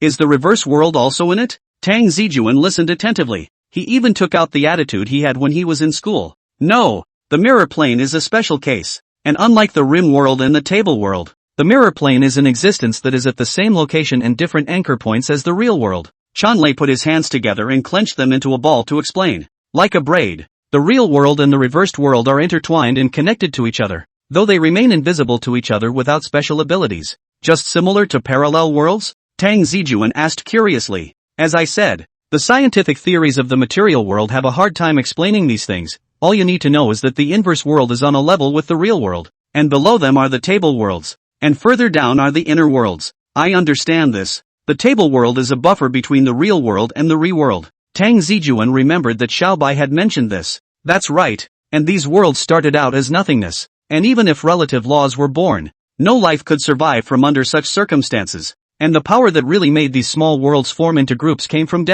emotion. Tang Zijun already knew what Changlei wanted to say. That's it. Changlei gave a heavy nod. While I'm not quite sure where they originated, what is certain is that all of the grotesques are reflections triggered by real-world human emotions, outer demons or dominators. All of them are existences without substance, even us greedy ones. Only the difference is that the greedy are much more connected to reality, and unlike those things that are not physical, we have residuals. Listening to Chang Lei's explanation, Tang Zijun also pushed up his glasses thoughtfully. Indeed, as Chang Lei had said, his own touch when he fought the outer devil was really a bit different from when he fought the greedy one back then. And when these evil thoughts have their own consciousness, they gain some special supernatural powers depending on the realm they are in. But you should understand that just like a fish can't be separated from water, these consciousnesses can't be separated from the negative energy of the real world, the same way that the negative emotions of humans give them life. This particular pheromone is the energy they rely on to survive, which is the main reason why the real world is being invaded.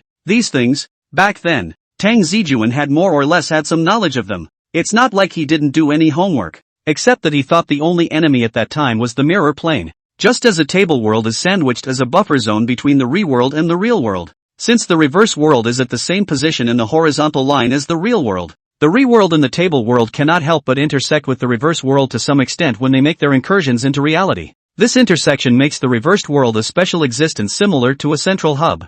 That is to say, any realm whose level is lower than that of the reverse world will be able to open the corresponding passageway in the reverse world as long as the mirror is used as a medium. Speaking of this, Changlei's mouth was a little dry, and he picked up his own cup and took a sip of tea to moisten his throat. Tang Zijun, who was sitting across from him, was silent as his brain spun rapidly, constantly digesting the tedious information. It was no wonder that the table world, which had left White terrified and unsure of how to enter, had quickly opened its counterpart by simply following his sister's scent itself. Now it seems that it should be because the level of the inversion world, or rather the position on the horizontal line, is higher than the table world. That's why one is able to come and go as one pleases, and even pull the dominator out of the table world. By this argument, then, it's only right that the greedy one of the reverse world should, in theory, be able to enter the rival world at any time as well. Seemingly seeing Tang Zijun's thoughts, Chang Lei spoke. The laws of the reverse world are much more powerful than you think, but since they are laws,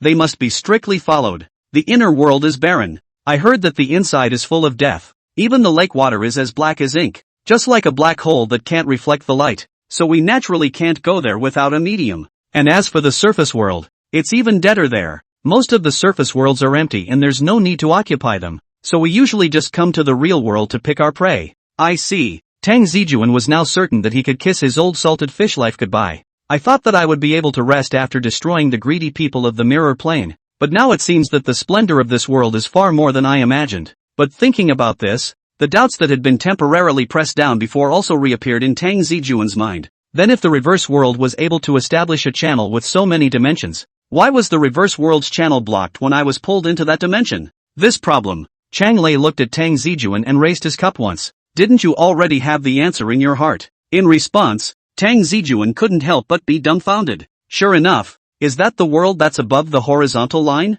There's only one place where the dreamstone is produced, and that's the dream world. But that place is so bizarre that even in the history of the greedy, it belongs to the existence of legends. Unlike other small worlds, the laws of the dream world are much more twisted and unstable, and even that world is not complete, but is made up of a single dream world. The different dreams pile up and superimpose themselves on each other, forming a nebulous realm above reality, like a mirror, varied and chaotic. After a pause, Chang Lei frowned deeply again, his eyes glancing at Tang Zijun with uncertainty. Wolf Rider, what the hell did you do to provoke those guys? Chapter 68, a mystery, request for catch-up reading. Tang Zijun's head was also a mess. Saying that he hadn't done anything, it wasn't the other party that had moved first, but although he spat so much in his heart, Tang Zijun knew very well that the keynote that really drew the dream world's attention was most likely that silly cat of his own. White's enlightenment process is full of mysteries. Whether it was the inexplicable loss of memories or the mountainous monsters in the dream world, this couldn't be anything normal by any stretch of the imagination.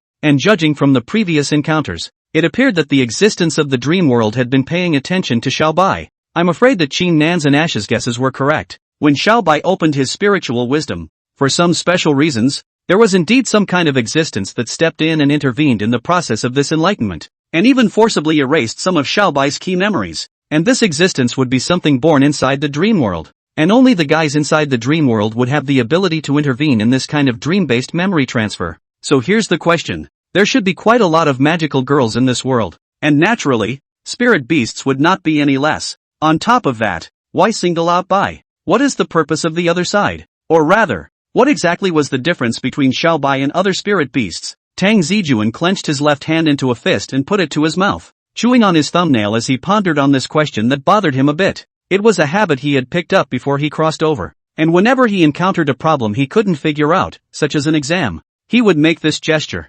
Seeing that Tang Zijun didn't say anything for half a day, Chang Lei slowly shook his head. Although I don't know exactly what happened, it's definitely not a good thing to get involved in the dream world, which used to be a realm that many high-ranking cadres avoided. Perhaps your fighting prowess isn't what it used to be, but against those guys, I'd suggest that it's better to be careful. The things in the dream world aren't comparable to the outer demons. How strong are those guys in combat? Tang Zijun asked. When he fought the unknown giant monster before, Tang Zijun felt that his opponent's caliber should be between a low-level cadre and a high-level cadre, but after all, it was the first time he had come into contact with the dream world, and he couldn't judge his opponent's power system. And upon hearing Tang Zijun's question, Chang Lei directly spread his two hands. I don't know. Seriously, if you hadn't suddenly come to my door today, I would have almost forgotten about the matter concerning the dream world. Those guys haven't been active in the real world for so long that it's not too much of a stretch to call them myths. And even in the early days, a good portion of the greedy didn't believe that the dream world was real.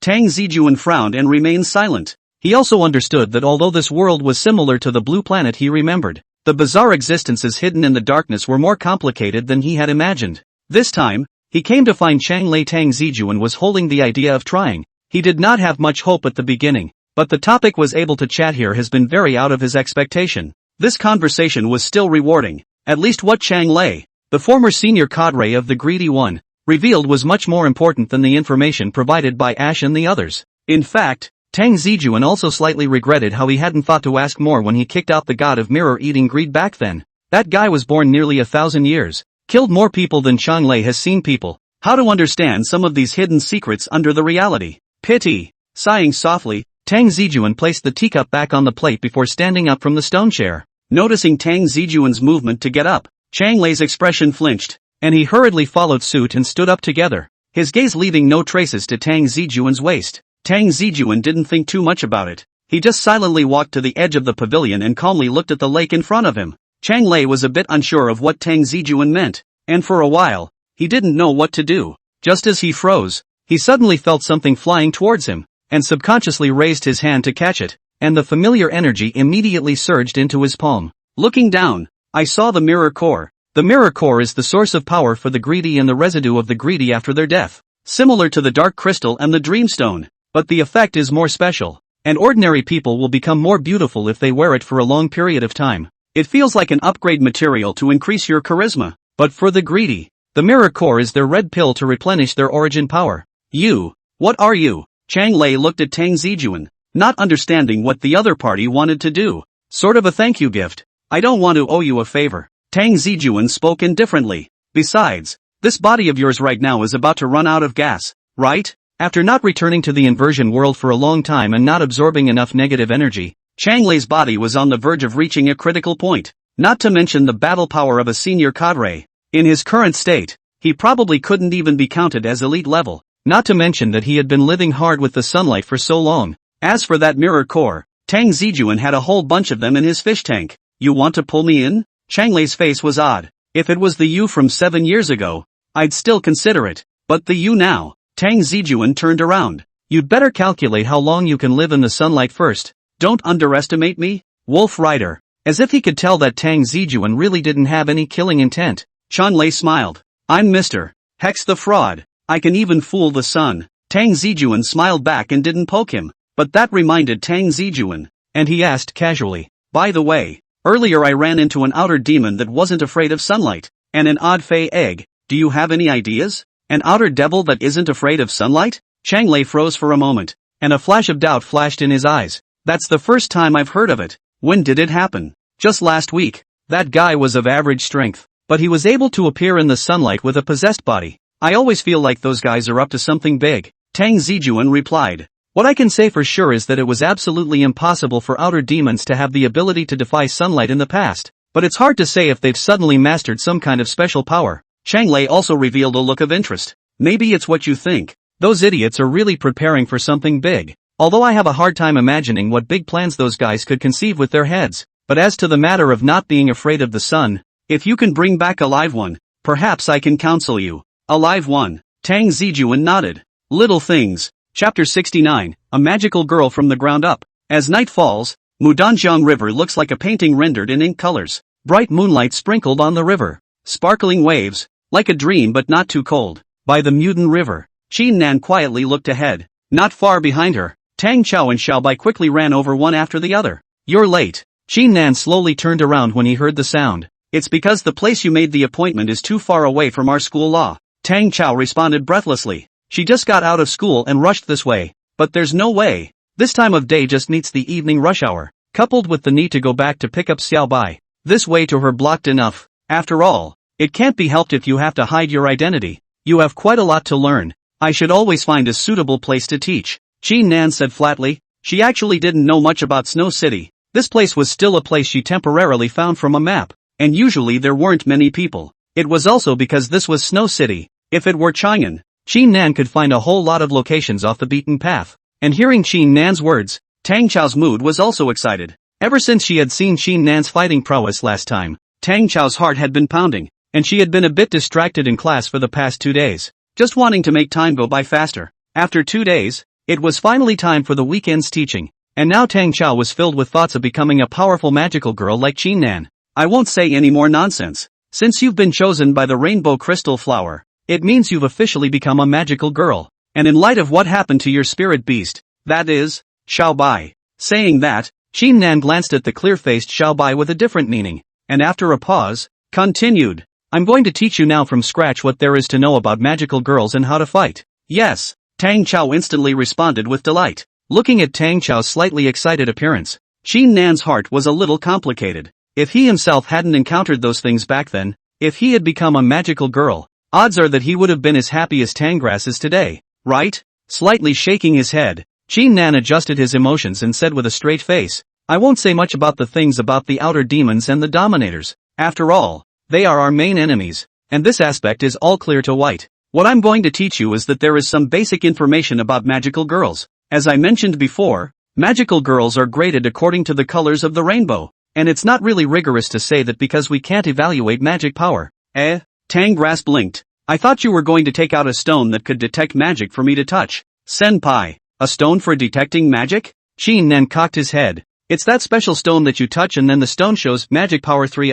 The dull hairs on top of Tangrass's head jumped a little. Just how much do you love reading novels? Qin Nan held his forehead, originally thinking that Xiaobai was unreliable enough. Now it seemed that the Tang Cao in front of him wasn't much better. In short, the ranks of magical girls are superficially commensurate by the colors of the rainbow, but in reality, when it really comes down to battle usage, it's still the variations of the rainbow crystal flower that dominate. While saying that, Qin Nan flicked her earrings. As she moved, the crystal emitted a faint cyan fluorescence between its swaying, and immediately afterward, a blue seedling was reflected in the crystal, looking full of life. Seeing this, Tang Cao immediately widened her eyes. This was the first time she had seen the rainbow crystal flower produce such a change. But looking at that bluegrass seedling, a name popped up inside Tang Chao's head. But after thinking about it, she still didn't say it. Teaching time? It's better not to make a mess at this time. Qin Nan on the opposite side of the table didn't know what Tang Cao was thinking. And after she demonstrated the changes in the rainbow crystal flower,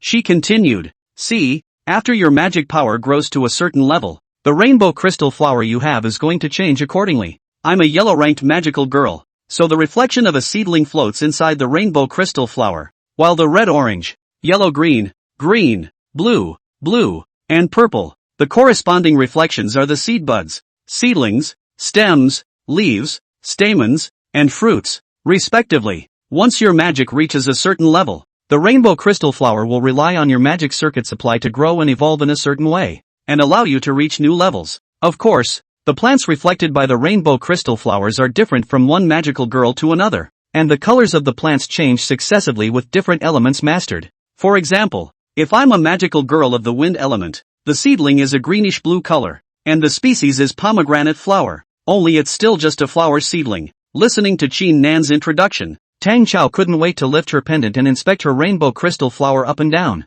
But after she pounded for a small half a day, the rainbow crystal flower in her hand did not change at all, not to mention the reflection. Even the fluorescent light did not emanate. Seeing Tang Chao's movements, the corner of Qin Nan's mouth curled up. I forgot to tell you that seed stage magical girls are unable to retrieve their rainbow crystal flower reflections, which means that your current magical power is far from qualified. Ha? Why? Tangrass was a bit lost. She still wanted to see what the plant inside her rainbow crystal flower looked like. It's the same as planting flowers, the seed is always buried in the ground at first, and if it doesn't germinate, the average person can't notice the changes within it. Shrugging his shoulders, Qin Nan continued, and all you have to do now is to build up as much magic as you can. Learn more magic, take control of your own elemental attributes, and then have your rainbow crystal flower boosted to the budding stage. Then how should I raise it? Tang Cao was curious. Qin Nan thought about it and replied, the easiest way would be to fight. Like I said before, killing the outer Dao demons and obtaining the Chui crystals that are formed from the dark crystals that have been diluted.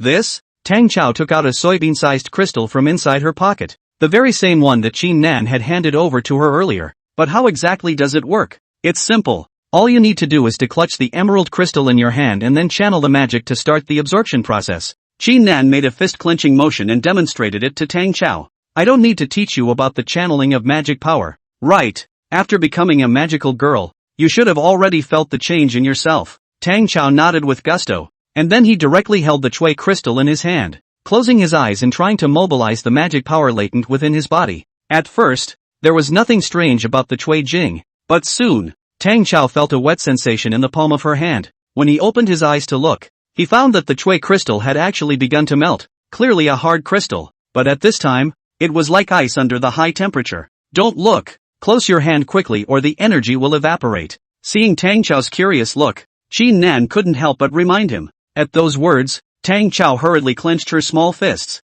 Chapter 70, Power System. The emerald crystals merged into his palm and soon turned into a subtle energy that spread down his arm to all parts of his body. It's like a pair of gentle hands caressing the whole body. Feeling that marvelous sensation, Tang Cao couldn't help but let out a moan. However, she quickly reacted to the fact that Senior Qin Nan was still looking at herself in front of her, and for a moment she couldn't help but blush a little. Experience the feeling well, but don't become dependent. Qin Nan didn't show any odd expression. She had absorbed Shui crystal before, so she knew exactly what this feeling was like. Tangrass looked herself up and down, then tried to gather her magic again, but she didn't realize that she had changed much, though she didn't know if it was an illusion or not. I'll admit that the feeling is comfortable, but I don't feel like my magic power has increased much. Of course it's not that easy. You're only initially absorbing those energies now. It's like watering a seed. There won't be any changes in a short period of time. What you'll need next is more battles for those energies to be fully transformed into your own magical power.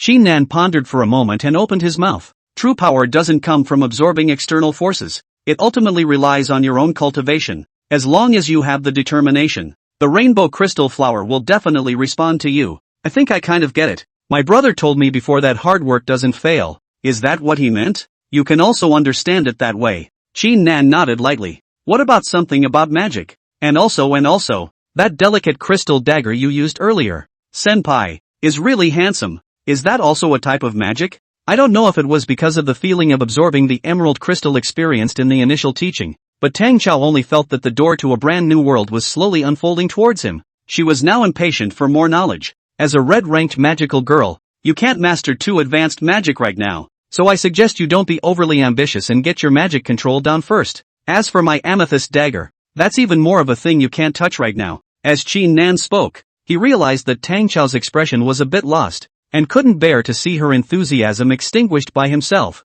so he spoke again. But since you're asking, I can briefly tell you about it, and it's kind of a foundation for you to build on in the future. Yeah, Tangrass beamed with joy. To talk about magical girls' weapons, we have to mention the magical girls' battle system. I can't say too much about the specifics, but what I can tell you is that magical girls are divided into a few main categories, which are composite, summoned, dressed, and released. Qin Nan looked at the incomparably serious Tang Cao in front of him and quickly introduced him. Composite, simply put, is the most basic control of magic, and is the norm for most magical girls, mainly focusing on releasing magic with a star wand, and can use a wide variety of native magic for attacks. Summoning type, as the name suggests, is summoning a variety of retainers to aid in battle, but I don't know much about this kind of magic. At least no one I've heard of amongst magical girls would be able to use a summoning type of magic. The dress type is my kind, using their own magic to construct a weapon that suits them, and then attacking through the corresponding adapted magic. As for the release type, it's the type of attack that doesn't use any fancy magic and only uses its own massive magic power to release a magic flash. Speaking here, Qin Nan took another look at Tang Cao in front of him. Personally, I wouldn't recommend you move towards the release type. You have a very rare ice element at your disposal. And it's honestly a bit too much of a waste if it's just for use against waves. Taking money from people to do things for them. Facing Tang Cao, a talented newcomer, Qin Nan still hoped that his opponent would be able to utilize a more powerful fighting force. After all, they belonged to a comrade-in-arms relationship, and if they really did engage in long-term cooperation with Tang Zijun in the future, then there was a high probability that they themselves would form a corresponding magical girl squad with Tang Cao. In this situation, Qin Nan naturally wanted Tang Cao to become as strong as possible. Well, that's enough of the introductions. I'll start teaching from the very basics of magic next. Qin Nan clapped his hands, drawing the attention of one person and one cat to himself, then said softly with some helplessness, "Obviously you have formed a partner, but you don't even know the most basic telepathy. You know, this is a magic that every magical girl has to master, or else when you encounter the noisy environment like that of the nightclub before, do you still have to shout at the top of your lungs?" Hearing this, Tang Cao and Xiaobai glanced at each other and both hung their heads sheepishly as well. Qin Nan looked seriously at Tang Cao and Xiaobai in front of him. You guys have to remember that spirit beasts are not mascots. They don't just help magical girls find monsters and edge OB. As spirit beasts, they also have to assist magical girls in battle. Looking at Little White, who seemed to understand, Qin Nan shook his head and continued. You won't be able to understand even if you say too much. Let's start with telepathy. This kind of magic is mainly about communicating through the spirit, and won't be affected by the outside world. Just as Qin Nan was concentrating on teaching Tang Cao and Xiaobai, thousands of miles away in Chang'an, Tang Zijun was also carrying out his work. Like the agreed contract that she had previously negotiated with Qin Nan, Tang Zijun was required to guard the city she needed to defend in Qin Nan's place during her teaching period. However, this time was different. After communicating with Chang Lei, Tang Zijun had never looked forward to the descent of the outer demons as much as he did now. As a matter of fact, he had stayed in Chang'an during the day today, knowing that his sister wouldn't be going home even after school, but would instead go to Qin Nan. So Tang Zijun didn't need to prepare dinner, and just dealt with a bite, all the while waiting until the sun set in the west. There was no aura of the outer Dao demon emanating from within the boundaries of Chang'an, which also made Tang Zijun a bit upset. Ash, there still isn't any special energy fluctuation? Back to your lordship. As you asked those 47 times before, I did not perceive any energy fluctuations. Little Ash shrunk his neck and replied. Although he already knew that Tang Zijun was in existence on their side, Little Ash still held fear of him, and would even deliberate for half a day before speaking every time. Little Ash didn't know why Tang Zijun was suddenly so attached to the outer demons. If it were Qin Nan, she would probably wish every day that there were no energy fluctuations from the outer demons, so that she could rest while working 2 jobs. But now that it had changed to Tang Zijun, Ash always felt as if he hated to refresh the outer demons in bulk. It couldn't be that this guy's desire to kill had been aroused in his heart after the previous battle, could it? Glancing cautiously at Tang Zijun, Little Ash shivered again. Right at this moment, an extremely special aura was captured by Tang Zijun. Gazing at a woman who was advancing on the sidewalk not far away, Tang Zijun's eyes became deep. Chapter 71, The Book of Red and White Stories. The woman was walking alone on the sidewalk. Her footsteps were slightly hurried and her hair was a bit messy. A few strands of hair brushed her cheeks, and it could be seen that her spirit was in an unstable state at this time. What is it, my lord? Little Ash sensed Tang Zijun's gaze and couldn't help but ask softly, but Tang Zijun didn't answer him, instead frowning and following the woman's footsteps. The two of them advanced one after the other, the woman's high heels colliding with the ground, making a crisp and sharp sound. She obviously hadn't noticed that she had been targeted by Tang Zijun. With a slight shrug of his nose, a faint odor drifted into Tang Zijun's nostrils. There's no mistaking it. It's the scent of an outer demon. Although the odor was faint, so faint that even Little Ash didn't detect it, and it felt as if he had fought a foreign demon from afar, Tang Zijun still caught the scent. Only, Would those outer demons really give up this deliciousness that was so close to their mouths? My lord. Just as Tang Zijun was pondering, Little Ash spoke softly. I have something to say that I don't know if I should say or not. Inappropriate to speak. After spending a few days together, Tang Zijun also knew how cheap this stupid bird was, and there was absolutely nothing good inside his mouth. You're trailing. Shut up you. Ignoring Ash, Tang Zijun stopped in his tracks. The woman's aura was fading, which meant that the outer demons hadn't marked her in any way. This lady shouldn't have been in contact with an outer demon, or else Ash wouldn't have failed to perceive the other party's dissimilarity. Tang Zijun guessed that the other party had most likely entered the location where the outer Dao demon was active, and then accidentally tainted the other party's scent. Thinking of this, Tang Zijun turned his head to look in the direction the woman had come from. Anyway, this day didn't find any clues. It's not easy to meet one, so let's investigate and take a look. Maybe there can be some unexpected gains. Things like breath tracking were naturally impossible for ordinary humans whose sense of smell was severely degraded. But for Tang Zijun, this kind of trail was more like a pathfinding revelation visible to the naked eye. It was just that he had to move a little faster, and these breaths dissipated faster than Tang Zijun had imagined. Little Gray didn't know what Tang Zijun wanted to do, and although he was a bit baffled, he still fluttered his wings and chased towards him. Following the remnants of the scent along the way, Tang Zijun quickly found the building where the woman had stopped before, the red and white trickster theme game hall. Escape room? Tang Zijun had envisioned many possibilities, but he had never thought that it would actually be this kind of place. With an eye-catching glowing sign in red and yellow, along with a creepy and horrifying poster hanging in front of the store, I have to say that this place makes quite a visual impact. My lord,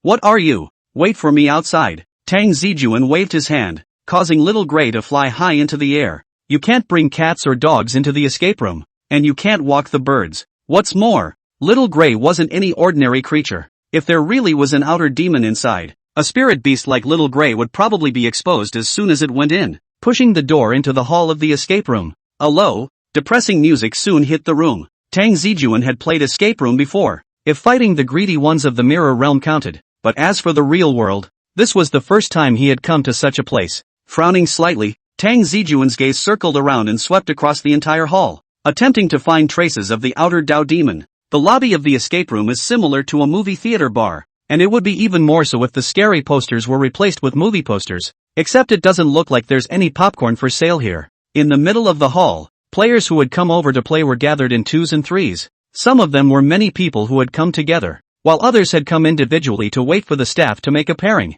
It has to be said that with the rapid development of the information age, coupled with the pressure of life becomes higher, the escape room, this exciting project in recent years, gradually hot up. Places like this, where you can scream with abandon and vent your deepest negative energy, have really attracted the attention of many young people, and the industry is growing faster and faster. Hello, do you have a reservation? A young man who looked like a member of the staff approached with some hospitality. There's no reservation, I was just passing by, and from the popular reviews, I saw that this place had a pretty high rating, so I wanted to come in and have some fun. Tang Zijun took out his cell phone and shook it. You can book directly from the internet, or let me know after you pick what you want to play here and I'll arrange a wild scramble for you. The young man had a pretty good attitude and wasn't being patronizing just because he'd been working all day. How many kinds of secret rooms do we have here? Tang Zijun asked casually as he scratched various themes from his phone. Except for one field which is under repair. There are 12 themes in total left, but the biggest one has 2. The others are all organs,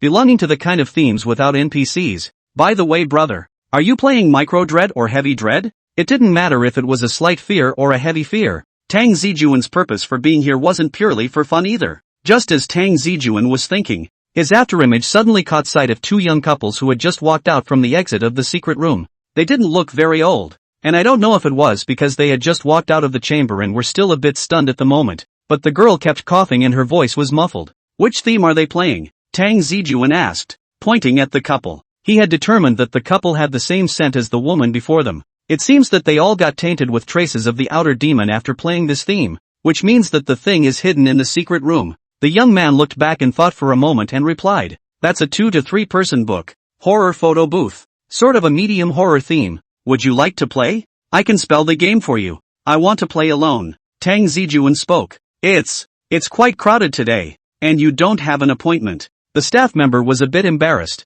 but halfway through his sentence, he suddenly felt a heavy weight on his hand, and when he looked down, he saw an extra roll of red banknotes on his hand. Make it easy, I'm in a hurry. Brother, According to our store rules, Tang Zijun didn't say anything and pulled out 2 more and put them in his hand. It would be rude not to oblige you. So go and store your personal belongings while I go and negotiate for you. The young man tucked the money away at light speed, greeted another staff member, and then ran all the way toward the other 3 little girls. Tang Zijun smiled. It still felt good to use money to buy a convenience, although it's all about cell phone payments now. But Tang Zijun has always been used to carrying some cash on his body, which was originally used for situations where his cell phone was out of battery or without internet. But he didn't expect that it would actually play a role now. Chapter 72, Republican Photo Studio. With the staff helping to arrange it, Tang Zijun's plan to jump the queue went smoothly. And just as he casually deposited his cell phone into his locker, the young man returned. Brother, it's been arranged. The young man had a smile on his face. Tang Zijun didn't know what the other party had used to convince those college students, but he guessed that the probability was that they had used the free billing tactic, which college students ate these days. Can I go in and play? Tang Zijun asked. Wait a few minutes. The staff is inside resetting the mechanism. The young man explained. Then continued. It's just as well that I'm taking this time to give you an overview of the process and the do's and don'ts. To play the escape room escape, some necessary precautions still have to be clear in advance, such as heart disease and claustrophobia patients cannot play, and also cannot hurt the staff in the room. According to the lad, they often encountered customers within their business who violently beat up NPCs in the midst of extreme shock. However, Tang Zijun was playing an organ theme, the kind that didn't have NPCs, so he didn't care about that, and the only thing he focused on reminding him was that he mustn't destroy some of the organs inside. Escape room organs and wiring is integrated. In case of the whole field power outage is a small matter. If electrocuted and injured or cause a fire is a big deal. That's all I have to say about caveats, and don't be afraid of what I need to remind you of next. Tang Zijun saw that the lad had suddenly become incredibly serious, so he squared himself slightly and nodded. I'm not afraid. Go ahead. Although on the surface this is an escape room, but as a veteran employee here, and in the spirit of being responsible for our guests, I have to tell you that the theme you're playing. The boy came closer and whispered fervently. Haunted. The corner of Tang Zijun's mouth twitched for no reason. He thought the other party was going to say something. I heard that before this escape room was built. It used to be a mental hospital with many urban legends happening in it. And do you know why this theme you're playing with is an organ book? Because the owner seriously told us that the staff can't trespass in that room. The young man said word for word. Ever since this theme was created, people who enter here have seen things that science can't explain. And there have even been players who have seen staff that don't exist. As he spoke, the lad lifted the curtain at the entrance to the chamber and opened the somewhat old-looking door. And you, my friend, you need to go into the horror photo studio right now to solve the mystery of the unknown and find a way to escape from it.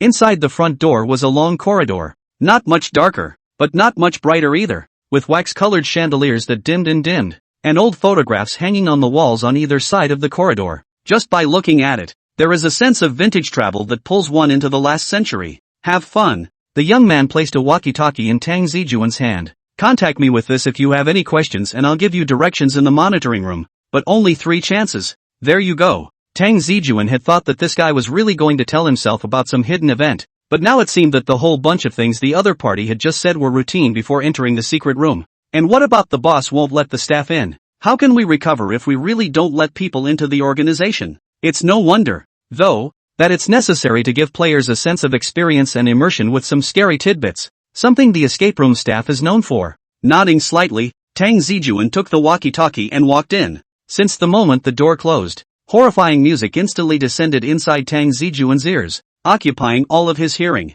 Escape room horror books generally have 2 elements. A pitch-black environment for visual deprivation and eerie music for auditory removal. When the player's 2 senses are affected, the spirit will be unconsciously tightened, and this time it is much easier to use NPCs or organs for scaring people again. Luckily, Tang Zijun's way of tracking down external demons wasn't just auditory as such, and that gradually thickening evil aura had already allowed Tang Zijun to lock down the general location of the other party. It seemed that he had come to the right place, and there were indeed traces of outer demonic activity in this place. Strolling through the corridor, soon Tang Zijun came to the end of the corridor, and on the wall facing Tang Zijun, there was a huge portrait photo of a woman hanging. Tang Zijun just casually glanced at it, and was about to turn into the corner next to it, when he heard the music thud twice, and instantly 2 lines of blood flowed out of the eyes of the woman in that photo. You've come to me, my love. A vaguely feminine voice interspersed with eerie music came from all directions. I knew it. You won't forget me. The woman's voice was like fingernails scratching on a blackboard,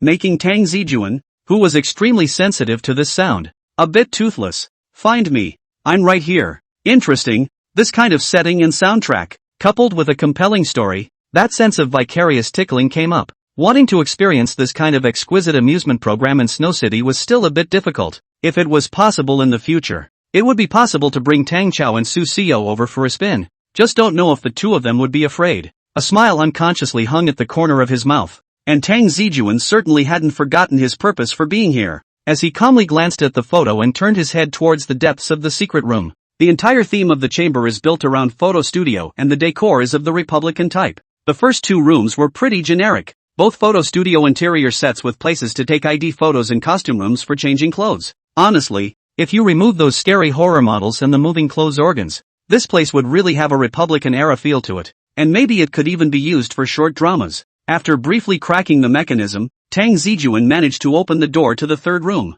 Immediately afterward, a dense evil aura filled the air, and even Tang Zijun, who was prepared in his heart, couldn't help but frown slightly. The third room was the room used by the photo studio for washing photos. The room was pitch black, with only blood-stained photos hanging all over the walls, and some photos that hadn't been washed out were laid inside the blood water. And in the corner of the room, a huge egg stood silently. The surface of the egg was covered with bizarre patterns. It was irregularly shaped as if it had been molded by some unknown energy, and there was a sticky liquid on the eggshell. It was as if the air around them was distorted by the egg, and the light bent as it approached it, the faint light wavering in the room, reflecting the ever-changing shadows on the egg. Tang Zijun calmly pushed up his glasses, a flash of excitement appearing under his eyes. Chapter 73, Haunted House, Happy Lantern Festival. Sure enough, fey eggs? At the sight of the woman from before, Tang Zijun was a bit puzzled. Similar to the greedy one, there was no way that the group of inhumanity of the outer Dao demons would let go of the prey that was close to their mouths.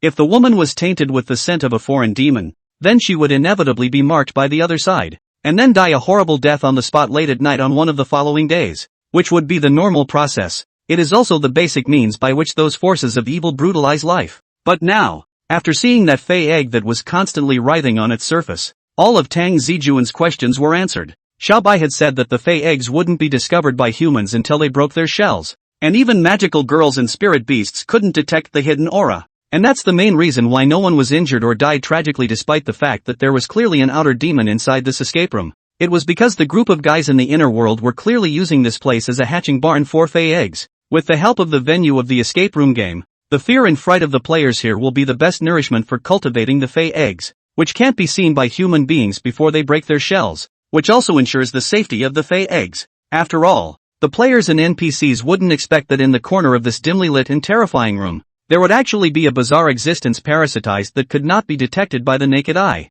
I didn't realize that the outer demons had this kind of wisdom. It's amazing. If he hadn't discovered it himself, after this fey egg had successfully broken its shell, I'm afraid that this street would have been affected, and by that time, the magical girl and the Rai world, I'm afraid that they wouldn't be able to hide any longer. Thinking so, Tang Zijun didn't bother with those scary organs, but instead walked towards the direction of the fey eggs in diameter. When he had just advanced a few steps, a cabinet not far from the side suddenly opened, and a silhouette violently lunged towards Tang Zijun's position. Tang Zijun subconsciously dodged sideways. Knock! In the next moment, the silhouette directly smashed into the ground with 5 bodies, letting out a dull thud. Tang Zijun silently lowered his head. The expression on his face was a bit speechless as he looked at the mannequin who had directly kowtowed one to himself without saying a word. What's up, bro? I'm doing my job. We're saying that even though this is an escape room, can you guys back off a little bit with these awesome little games? Tang Zijun sighed. He didn't expect that there was actually an infrared device here.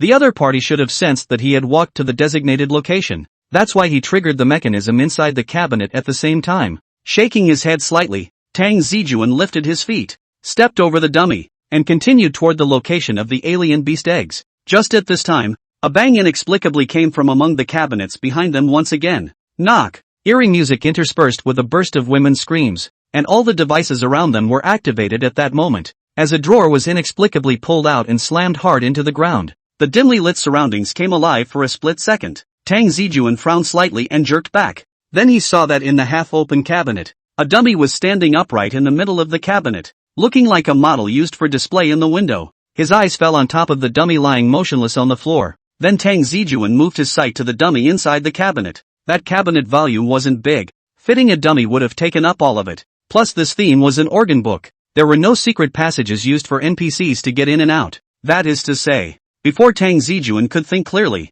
a fist came blasting fiercely towards Tang Zijun's head. Tang Zijun seemed to have already judged his opponent's reaction, and without waiting for that fist to come close, he directly dodged to the opponent's back. Sure enough, each Fey egg has a corresponding Exodus demon to guard it. Saying that, Tang Zijun raised a handframe to block the opponent's attack, and kicked him out with a backhanded kick, the dummy smashing heavily on the desk, bloodstained photos flying all over the place. Such speed and power. Tang Zijun moved his wrist and spoke faintly. I don't think you're an ordinary motley crowd of medieval crumbs, elite level, or captain level. Instead of responding, the dummy twisted its body in a way that the human body simply could not, and charged towards Tang Zijun once more. Well, the nonverbal type I've met a few times before. Tang Zijun shrugged his shoulders while the dummy had already rushed to the front, and the two instantly battled, exchanging quick blows inside the confined space. Inside the surveillance room, the young man who was touching the fish and playing with his cell phone was suddenly tapped on the shoulder by a colleague. What for? The boy was a little impatient. However, his colleague was looking at the monitor screen with a face full of horror. Hey, look, someone is attacking our staff again. Ha! The young man was a bit annoyed when he heard this. It would have been fine if it was a male co-worker, but today's NPCs were all young ladies. I'd like to see which ungrateful one is so.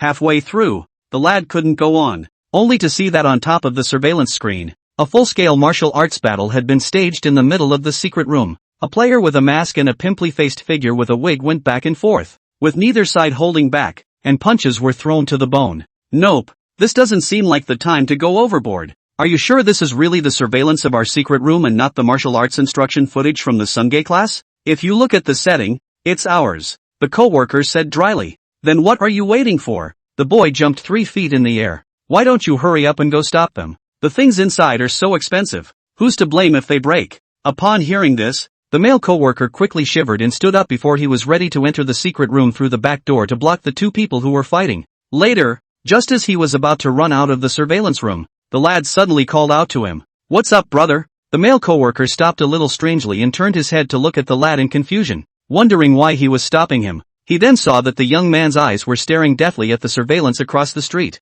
His entire face was deathly white, as if he was immersed in extreme fear. His throat swallowed involuntarily, and beads of sweat rolled down his forehead and across his ghastly white cheeks, eyes slowly shifting in the direction of his male co-worker. The lad's pupils trembled and his mouth stuttered. What's the theme of this? This? Secret room? Horror photo studio. I just went to recover. Remember? The male co-worker replied subconsciously. Before the whirlwind of words fell, he also thought of something violently, and a chill violently crawled up his spine from the soles of his feet. Just as the lad's voice trembled, he continued, Where is the staff for an agency book? Chapter 74, Ghosts Scare Ghosts. The voice fell, and a pin dropped in the surveillance room, like a cold wave coming. Both of them felt a little cold on their bodies, like falling into an ice cave, and even their legs couldn't stop trembling. The two men just looked at me and me, neither one of them opening their mouths first, while on top of the monitor screen. The battle continued. Inside the small room, both sides fought in the dark.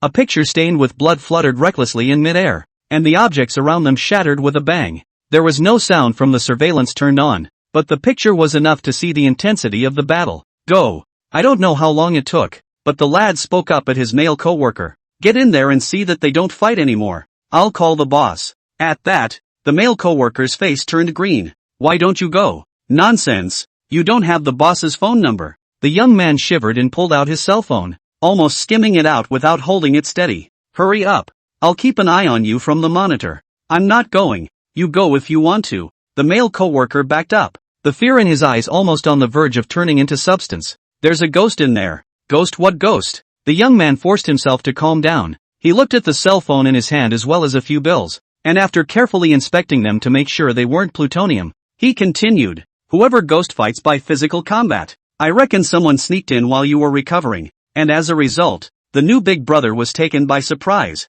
and the two of them fought at the drop of a hat. The more he said, the more likely the lad thought it was. After all, he had said several times before going in that the subject was the organ book. In such a situation, any guest suddenly startled by another would be incredibly angry, and a fight would be justified. But the male co-worker was a bit surprised. He was tempted to say that no one would follow him in when he recovered, but when it came down to it, He was a little unsure again. Don't be butthurt. That wall paneling isn't sturdy to begin with. If you break the stereo you're screwed. There are so many customers lined up behind you. The boy waved his hand violently. Hurry up.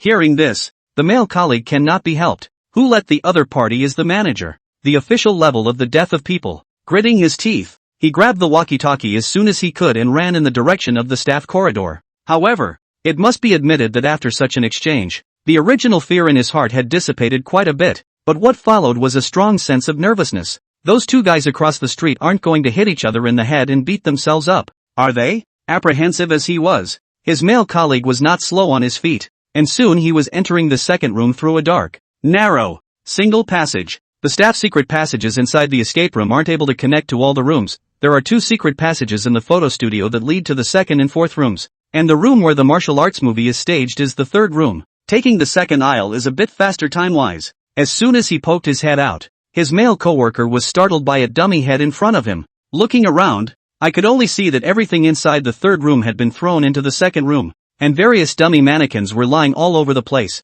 The male coworker didn't know where he got the courage. Stop fighting. Stop it now. With the loud background music, he couldn't be sure if his voice could be heard by the other side, and he could only shout as he ran towards the third room. Quickly arriving at the front door, the expected free-for-all didn't show up, and the entire room where the photos were being washed was quiet. The male colleague opened his mouth and subconsciously looked at the wall painting on the wall not far away. There was a passageway to the fourth room, which had to be decrypted by the player in order to be opened, and now there was no sign of any opening there, and the door to the room was closed. What the hell? Looking at the messy but empty scene in front of him, the male coworker's brain instantly went down. Hello, where have you been? Just then, the lad's voice suddenly came from inside the intercom. The sudden voice made the male coworker's legs go weak and he almost fell to his knees. He shivered and cupped his hands around the walkie-talkie. Nobody. No one. There's no one here. What are you talking about? What no one? The young man's voice came again. I've talked to the boss.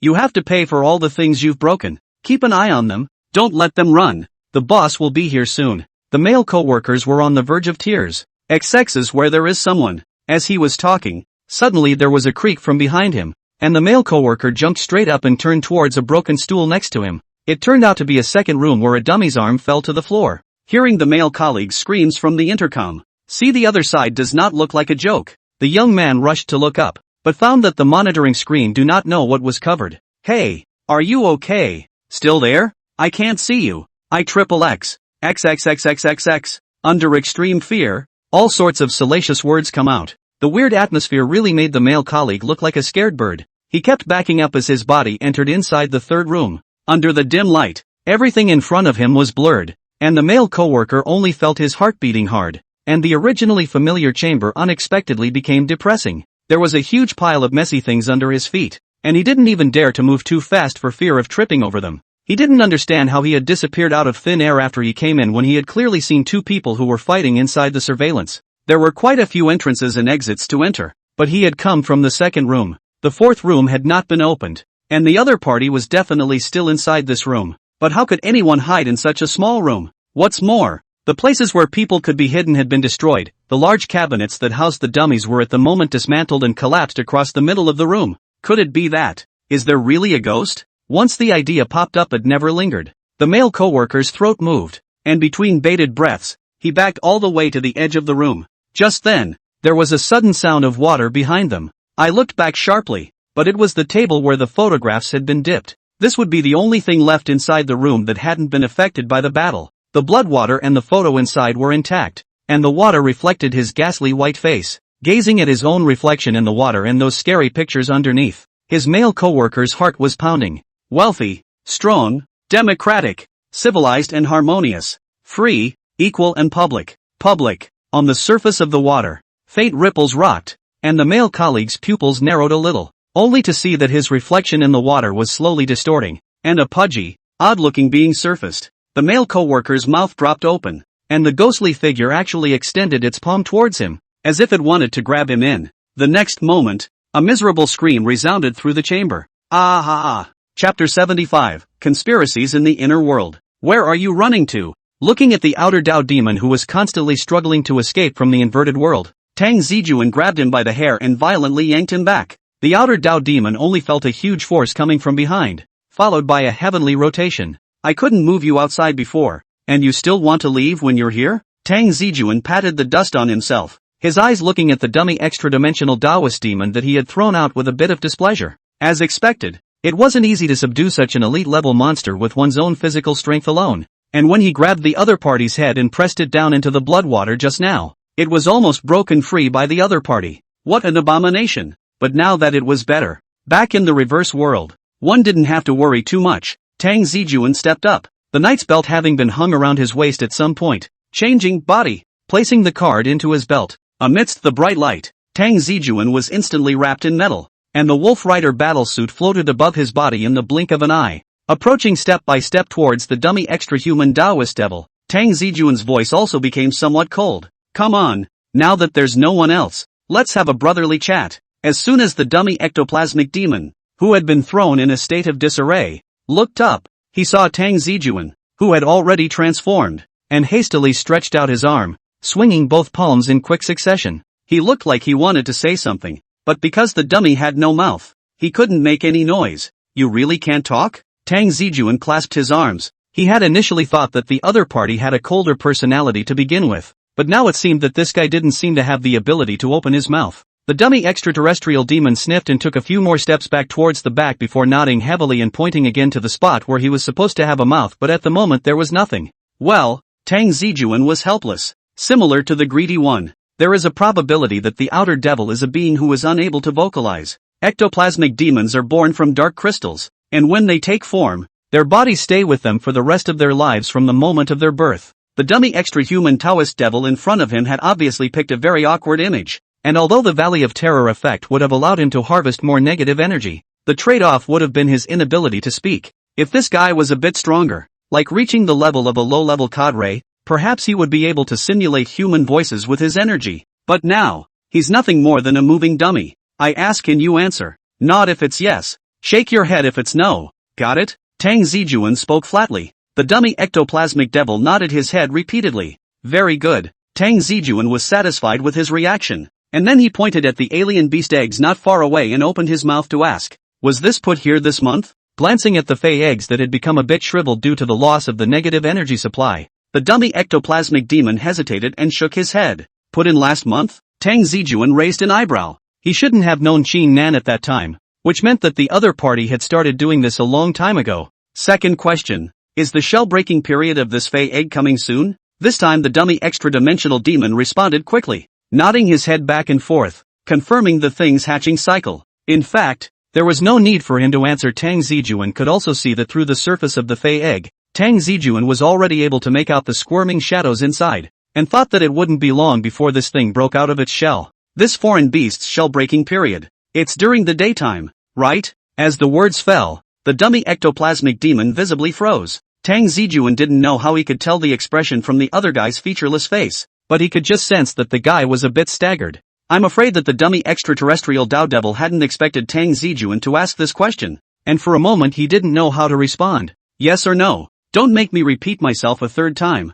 Tang Zijun frowned, his voice lowered. Standing in place, the dummy ectoplasmic demon was in a bit of a dilemma, and after a few moments of contemplation, he still slowly nodded his head. Sure enough, a glint flashed in Tang Zijun's eyes. It was now certain that the outsider demons did indeed hold some sort of power in their hands that could defy sunlight, and they were using this means to cultivate the Fae on a large scale. If these foreign beasts were dropped into the downtown area brightly after stepping into maturity, Tang Zijun couldn't imagine the horrifying consequences that would occur. At that time, it's a small matter if the magical girl and the outer demons aren't exposed. The key is whether the magical girl really has the ability to hold back those alien beasts. Thinking of this, Tang Zijun placed his gaze on the dummy extra-human Taoist devil in front of him again. Can you walk in the sunlight too? The dummy extraterrestrial demon shook his head and kept gesturing something with his hands. Tang Zijun also couldn't understand what the other party was trying to convey, but according to his guess, the probability was that this fake human outer Taoist devil was trying to get himself to let him out. The reversal world was not a place for outer Tao demons to live. Every blade of grass and tree here had no breath and was filled with a sense of emptiness, an environment that made them feel incomparably uncomfortable. Coupled with the fact that Tang Zijun had previously kicked the mirror realm, the negative energies under the control of the mirror-eating god of greed had all disappeared into thin air as well, which made the dummy ectoplasmic demon in front of him even more uncomfortable. Not so fast. I have one last question. Tang Zijun gently exhaled a breath, and then silently raised his head, his eyes under the mask staring straight at the dummy extra-human Taoist devil in front of him. You ever killed anyone? Tang Zijun's voice was devoid of the slightest emotion, as calm as a cold pool. However, the thick pressure hidden within the words caused the body of the dummy ectoplasmic demon to tremble slightly. The dummy extraterrestrial demon was a bit puzzled. He didn't understand why the greedy one in front of him suddenly made a move against the fey eggs he was guarding, not to mention what the other party was really up to. Truly unsure of what Tang Zijun meant, he actually didn't know how to answer.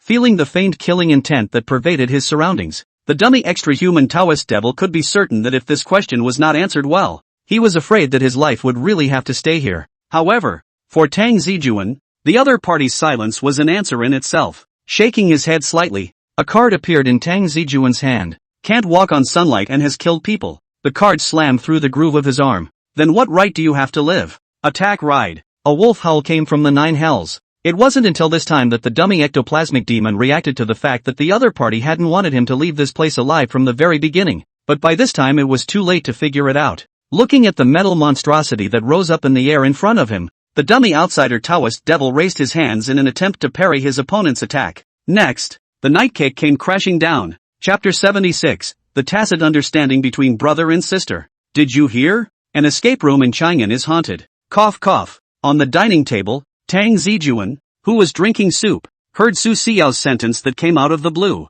and didn't spit the soup in her mouth at her. Where did you hear that? Tang Zijun patted his chest and couldn't help but ask. Although Tang Zijun had already envisioned that his previous actions would cause some chaos, but to be able to spread directly from Chang'an to Syracuse in such a short period of time was too outrageous. I watched it from a certain voice, Su Xiao said casually, and even took out her cell phone and shook it at Tang Zijun. Absolutely, I'm telling you. A staff member of a haunted house was actually scared unconscious by their own haunted house, and the manager on duty that night claimed that two ghosts had a huge fight inside their secret room. Look, the surveillance video is still here. Tang Zijun curiously took the cell phone and looked down. Sure enough, the battle between himself and that dummy extra-dimensional demon was all recorded, even including the image of himself holding the other person down into the water. How is this possible? You've obviously deleted all the surveillance from that night yourself. Tang Zijun frowned, then instantly reacted as he looked at the slightly trembling image. This should be the surveillance image that the young man recorded with his cell phone,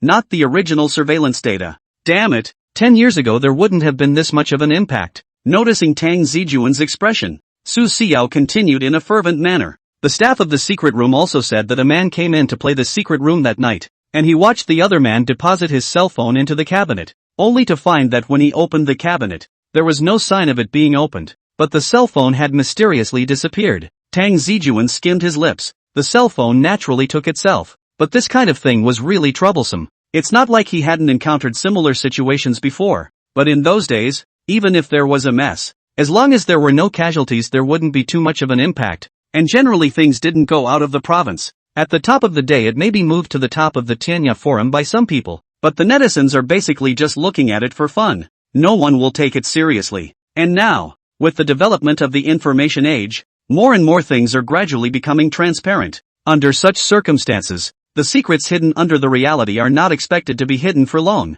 Returning the phone to Su Xiao, Tang Zijun casually asked, so what does the internet say now? That the escape room is really haunted? Harm.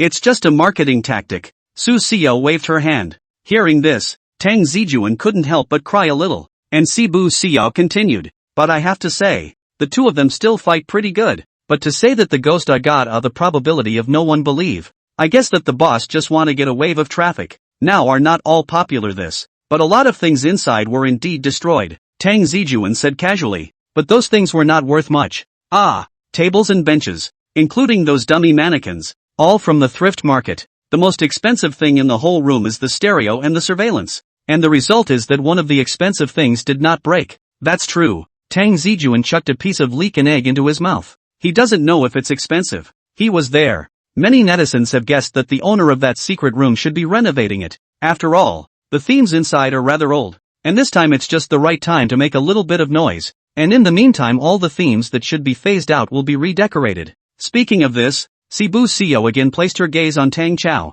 who hadn't said anything. Sugar, what's wrong with you? Ha? Tang Cao, who had been in a daze and didn't know what she was thinking, heard the voice and immediately came back to her senses. I didn't what? Sashio frowned. Stare. Feeling that scrutinizing gaze, Tang Cao's expression was a bit unnatural. What's wrong? Looking at me like that all of a sudden? Something's not right. 9 out of 10 has to be wrong. Su Xiao eyed Tang Cao suspiciously. You've been acting strange since just now, as if you're absent-minded. There, aha, ha. Tang Cao smiled dryly. She didn't know how she should explain. Should I say that I've been communicating with Kahaku with my magic power since last night in order to learn the telepathic communication with the spirit beasts? Telepathy was a means used to communicate between magical girls and spirit animals. Barely considered a form of magic, but there was no fixed magic circuit, and it felt just like transmitting a message. Previously, Xin Nan was able to communicate with Little Gray, who was far away from the building, inside the elevator, relying on this very same kind of magic. Except that this kind of magic also had a distance limitation. If a certain distance is exceeded, or if the two parties are in different dimensions, then the telepathy will still lose its effect. This kind of magic can still work wonders when faced with very noisy surroundings. It was just that although Tangrass had been able to achieve telepathy, it hadn't yet blended in, and the communication between the two sides would often be cut off or garbled due to unstable magical power. Because of this, Tang Cao had been secretly practicing in the middle of it. You didn't even come with me when school ended earlier. You just ran off. You were saying you were going out to dinner with Tang. Right. Tang Cao carefully glanced at Tang Zijun beside her. Tang Zijun was still immersed in the surveillance of an escape room, rushing to the hotspot thing that he couldn't get out of his head. And just as he was thinking about it, he suddenly felt his calf being touched by something. Turning his head to look, he saw Tang Cao making eyes at himself. Ah yes. Tang Zijun didn't know what was going on, but obeying Tang Cao was definitely the right thing to do at this time. However, Bu Xiao pouted her lips, and her pair of eyes kept cruising back and forth on the siblings, looking at the two of them uncomfortably. After pausing for a moment, Su Xiao suddenly asked, "So what are you guys eating?" "Fondue, roast." The siblings spoke in unison. As the words fell, Tang Zijun and Tang Cao exchanged glances. Roast, fondue. Answer pairing. Su Xiao didn't say anything and just squinted her eyes. Fixate STH. Fondue. And barbecue. How fast Tang Cao reacted. Immediately explaining with his hands and feet, even gesturing and opening his mouth. We ate together. A new restaurant. My old brother and I went to try it. And it turned out not to be good at all. Next time let my old brother set up a table for you at home, what do you say? Old brother? Saying that, Tang Cao even elbowed Tang Zijun. Okay, great. It's a deal. You guys. Su Xiao frowned, her gaze sweeping over the two people with odd faces, and the siblings' cold sweat came down. You guys really don't have anything to hide from me? No. X2. Tang Zijun and Tang Cao said firmly. Absolutely nothing. X2. Chapter 77, Luan. It's night. Inside the two-bedroom first-floor apartment on the far outskirts of Li City. Soft light filtered through the windows, giving it a cozy feel. Chang Lei sat against the bedside table at the head of the bed, holding a storybook in his hand, his voice low and magnetic. Did you really think you could catch me, Wolf Rider? A smile curled the corners of Fraud Hax's mouth, only to see the Wolf Rider not far away half kneeling on the ground, struggling to get up. A little girl of about 7 or 8 years old, pillowed in Chang Lei's arms, her eyes wide open, listening intently. The little girl was wearing pink pajamas with cute bunnies printed on them, and the father and daughter were speaking and listening, giving them a cozy feeling. Dad. The girl opened her mouth. Luan. What's wrong? Chang Lei stopped, his eyes filled with love as he looked at the daughter in his arms. Why does the Wolf Rider run out and obstruct Mr. Hex every time? Luan asked curiously, her small hands grasping her teddy bear. At those words, Chang Lei paused and smiled gently, reaching out to gently straighten Luan's hair. Because their goals are different, the two have different philosophies, and when different ideas collide, relative fights arise. Do different ideas colliding have to be resolved by fighting? Luan asked playfully. Chang Lei froze for a moment, not knowing what came to mind, and just smiled and shook his head. You're still young. You don't know these things yet. When you grow up later you'll understand. When you're born in the world, everyone is not in control. Hearing this answer, Luan's eyes darkened a bit. Dad, am I never going to be able to act like a normal person? How is it possible? Why do you say that? Chang Lei frowned. The TV said that all the other kids would go to school. But I. Luan pursed her lips and her gaze fell on her legs. Obviously having the same legs as a normal person, she couldn't feel them. Not even halfway, even if she pounded them hard. Noticing Luan's line of sight, Chang Lei only felt that a soft place somewhere in his heart was seized. Don't worry, Daddy will think of something. Chang Lei closed the book and rubbed his daughter's head with a somewhat trembling palm. At that moment, Luan Luan let out a small yawn. With a silent sigh, Chang Lei got up and stood, raising his hand to cover her up. Go to sleep. Daddy will buy you cupcakes for tomorrow. Aha! Luan Luan flashed a smile. I'll have the strawberry flavor. Good. Chang Lei kissed her forehead and turned his head to look at the picture on the wall. The photo was a father and daughter photo. They were smiling incomparably brightly at that time. But at this moment, Chang Lei is really a little bit unable to smile. Looking at Luan Luan, who closed her eyes, Chang Lei turned off the light and walked out of the bedroom, gently bringing the door to the room. When he thought of his daughter's and mother's physical condition today, Chang Lei felt that two big mountains were pressing on his body, making him really a bit breathless. Sighing heavily, he also knew there was no use in thinking too much at this time. Slowly, he turned around. The next moment, Chang Lei was startled by the figure in the dimly lit living room, but he quickly reacted, pointing his finger at the figure half speechless. The figure didn't say anything, just waved at him and turned in the direction of the bathroom. Chang Lei had already recognized the man's identity. He glanced back at his daughter's bedroom and after hesitating for a moment, he turned his head and followed the man into the bathroom. Following the mirror above the sink, the two disappeared into the real world one after the other. Wolf Rider half kneeling on the ground, huh? Reversing the world. Tang Zijun clasped his arms and shook his head with a light smile. Dare I ask you which literary fairy tale this is a bridge from? Made it up. Made it up. Chang Lei waved his hand a little awkwardly. At the same time he also sighed a little. The strength of Tang Zijun's combat power at this moment had exceeded his imagination. He actually didn't sense Tang Zijun's aura of appearance at all. If this had been in the past, to be able to have Tang Zijun touch his back so unknowingly, I guess the moment he turned his head to greet himself would have been a night's kick. But what made Chang Lei sigh the most was the environment he was in at this moment.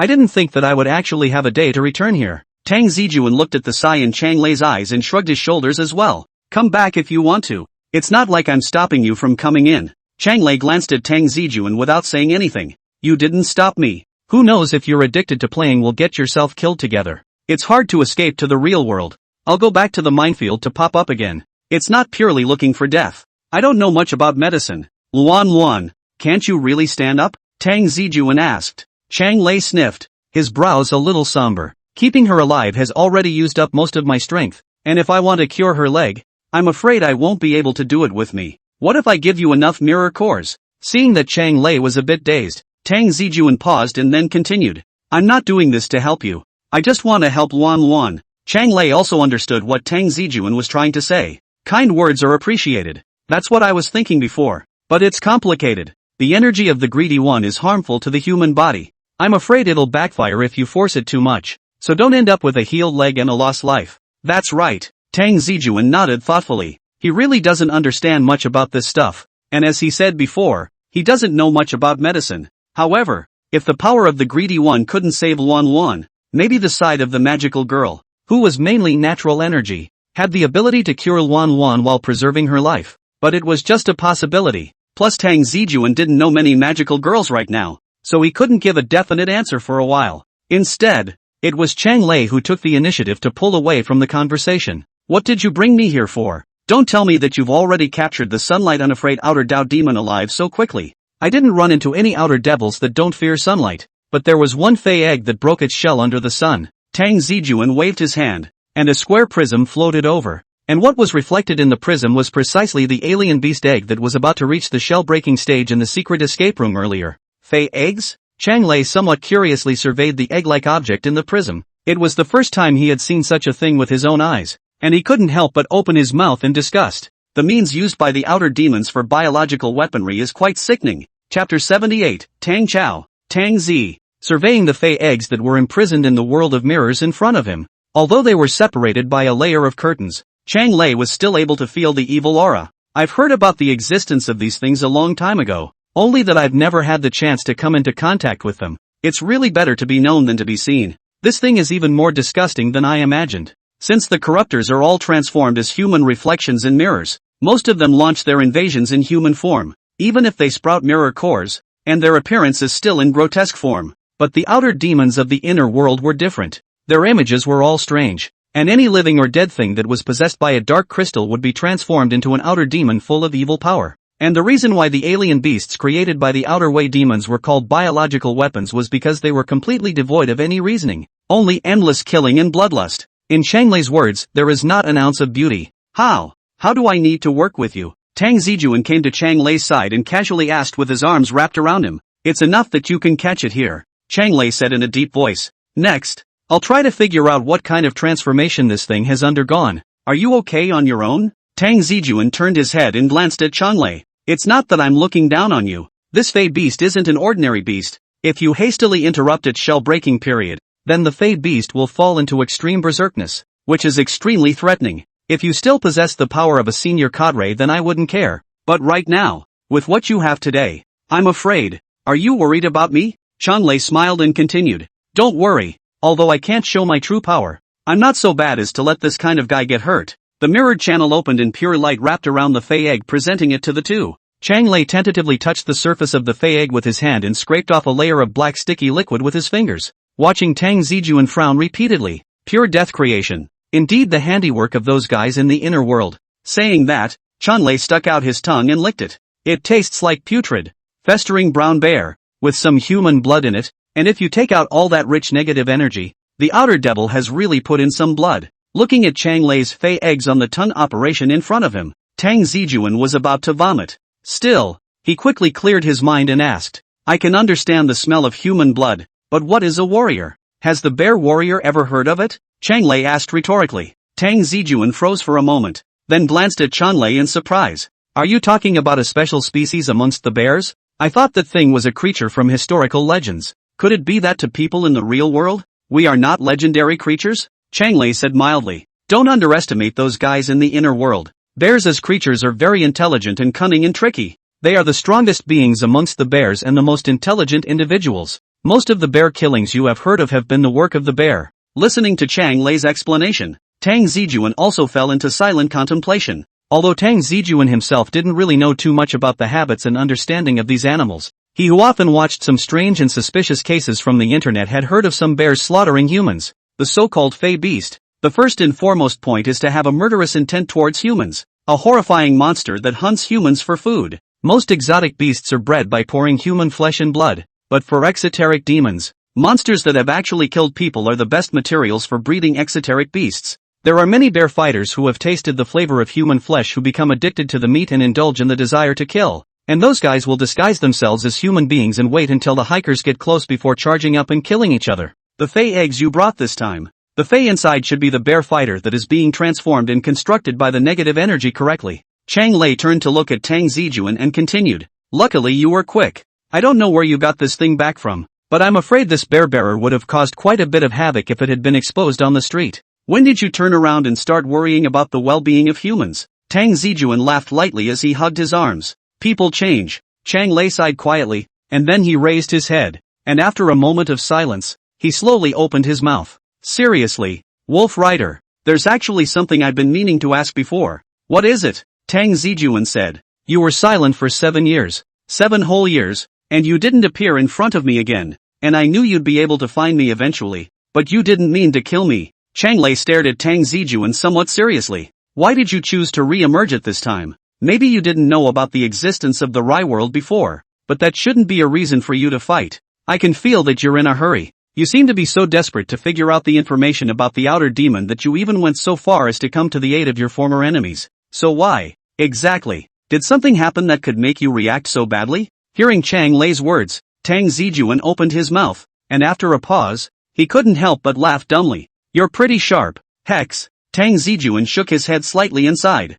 It's not really something we can't talk about. After all, in a sense we kind of know each other, you remember. That sister of mine from back home. Sister. Changlei pondered for a while, his dusty memory slowly unraveling as a name surfaced in his mind. It's called Tang Zi, right? Thanks for remembering. Tang Zijun smiled. Tang Zi, the name of Tang Prairie Ben. When he was young, Tang Cao was weak and sickly, and had been ill since birth, and it was because of this that his parents renamed him Tang Cao, after the name of a traditional Chinese motif, which means lush and full of vitality. Perhaps because of this name, after the age of 3 Tang Cao really became a lot of health, and never had any serious illness, and people have become lively and outgoing. Actually, I'm in a similar situation to you. Tang Zijun looked a little worried. You gave up the power of your senior cadre for Luan Luan, and suffered inhuman pain every day, while I picked up the belt again. Why would I not do it for my own sister? Seeing that Tang Zijun's expression didn't seem to be faked, Chang Lei was able to understand his feelings. Raising his hand to pat Tang Zijun's shoulder, Chang Lei sighed. Condolences. Thanks. Tang Zijun nodded with some emotion. Spinning around, he instantly reacted and slapped Chang Lei's hand away. What's the point of mourning? My sister isn't dead. Chapter 79, Cooperation. Chosen to become a magical girl. That's really. After listening to Tang Zijun summarize the passing of this period of time in a short statement, Chang Lei only felt that his head was spinning a bit. First, her brother became the being known as the Wolf Rider. And once he appeared, he pressed the Mirror Realm's greedy ones to fight, taking 3 years to do a feat that magical girls hadn't been able to do for 300 years. Then again, it was her sister who was chosen by the forces of nature to become the Earth's Word and a user of the Rainbow Crystal Flower, in the guise of a magical girl who fights evil. Chang Lei didn't dare to imagine what shocking things this girl would do in the future. He was just a little fart of a kid before. It's surprising, right? I'm actually quite surprised too. Back then it was just a silly girl, and now I've actually gained this kind of unimaginable power. Tang Zijun spread his hands out. Looking at Tang Zijun, who looked indifferent on the surface, Chang Lei's expression was a bit complicated. Now he sort of knew why Tang Zijun had redisguised himself as a wolf rider. With his understanding of Tang Zijun, anything that stuck to the side of his family, then the man in front of him would dare to play with you. I remember back then, a low-level cadre named Inspector was prepared to use Tang Zijun's mother to threaten him to remove his belt. And as a result, late that night, the Inspector's mirror core appeared on Tang Zijun's mother's string as a gift. Not to be outdone, another low-level cadre, the Wanderer, prepared to kidnap Tang Cao to the Mirror Realm while he was writing his homework. But before he could descend into reality, he was intercepted by Tang Zijun in the reverse world. The last one was the loner who was also a senior cadre. She didn't really hurt Tang Zijun's family. She just trapped Tang Zijun with her illusions and kept replaying the images of her loved ones' tragic deaths over and over again.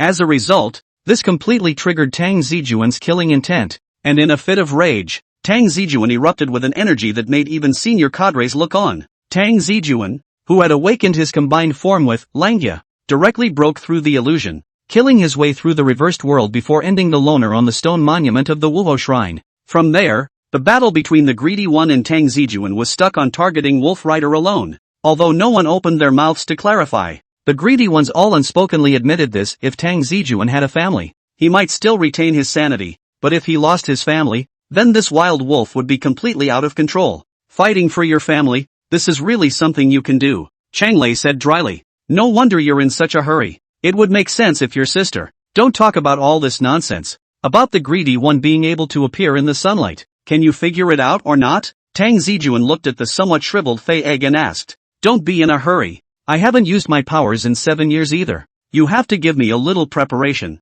Chang Lei revealed a bitter smile and then continued. Besides, the Fei eggs themselves are a collection of outer Dao demon biological weapons, and I haven't done much research on these before, so I'll need some time if I really want to figure out the secrets here. How long? Tang Zijun raised an eyebrow. I can't say. Dissecting the thing itself is going to take a long time. Not to mention I'm going to have to carefully screen it for unusual energy reactions, and that's going to take a lot of time. Saying that, Chang Lei spoke again. And I've got work to do. A round trip in a big car takes ages. Tang Zijun sniffed and rolled her eyes helplessly. I'll pretend I didn't hear that last sentence. What didn't hear? I'm now a family to support, not work. Where the money? Do you know my mom in the nursing home how much a month? And for Luan Luan to find tutors and aunts, it's all money. I didn't think that even Mr.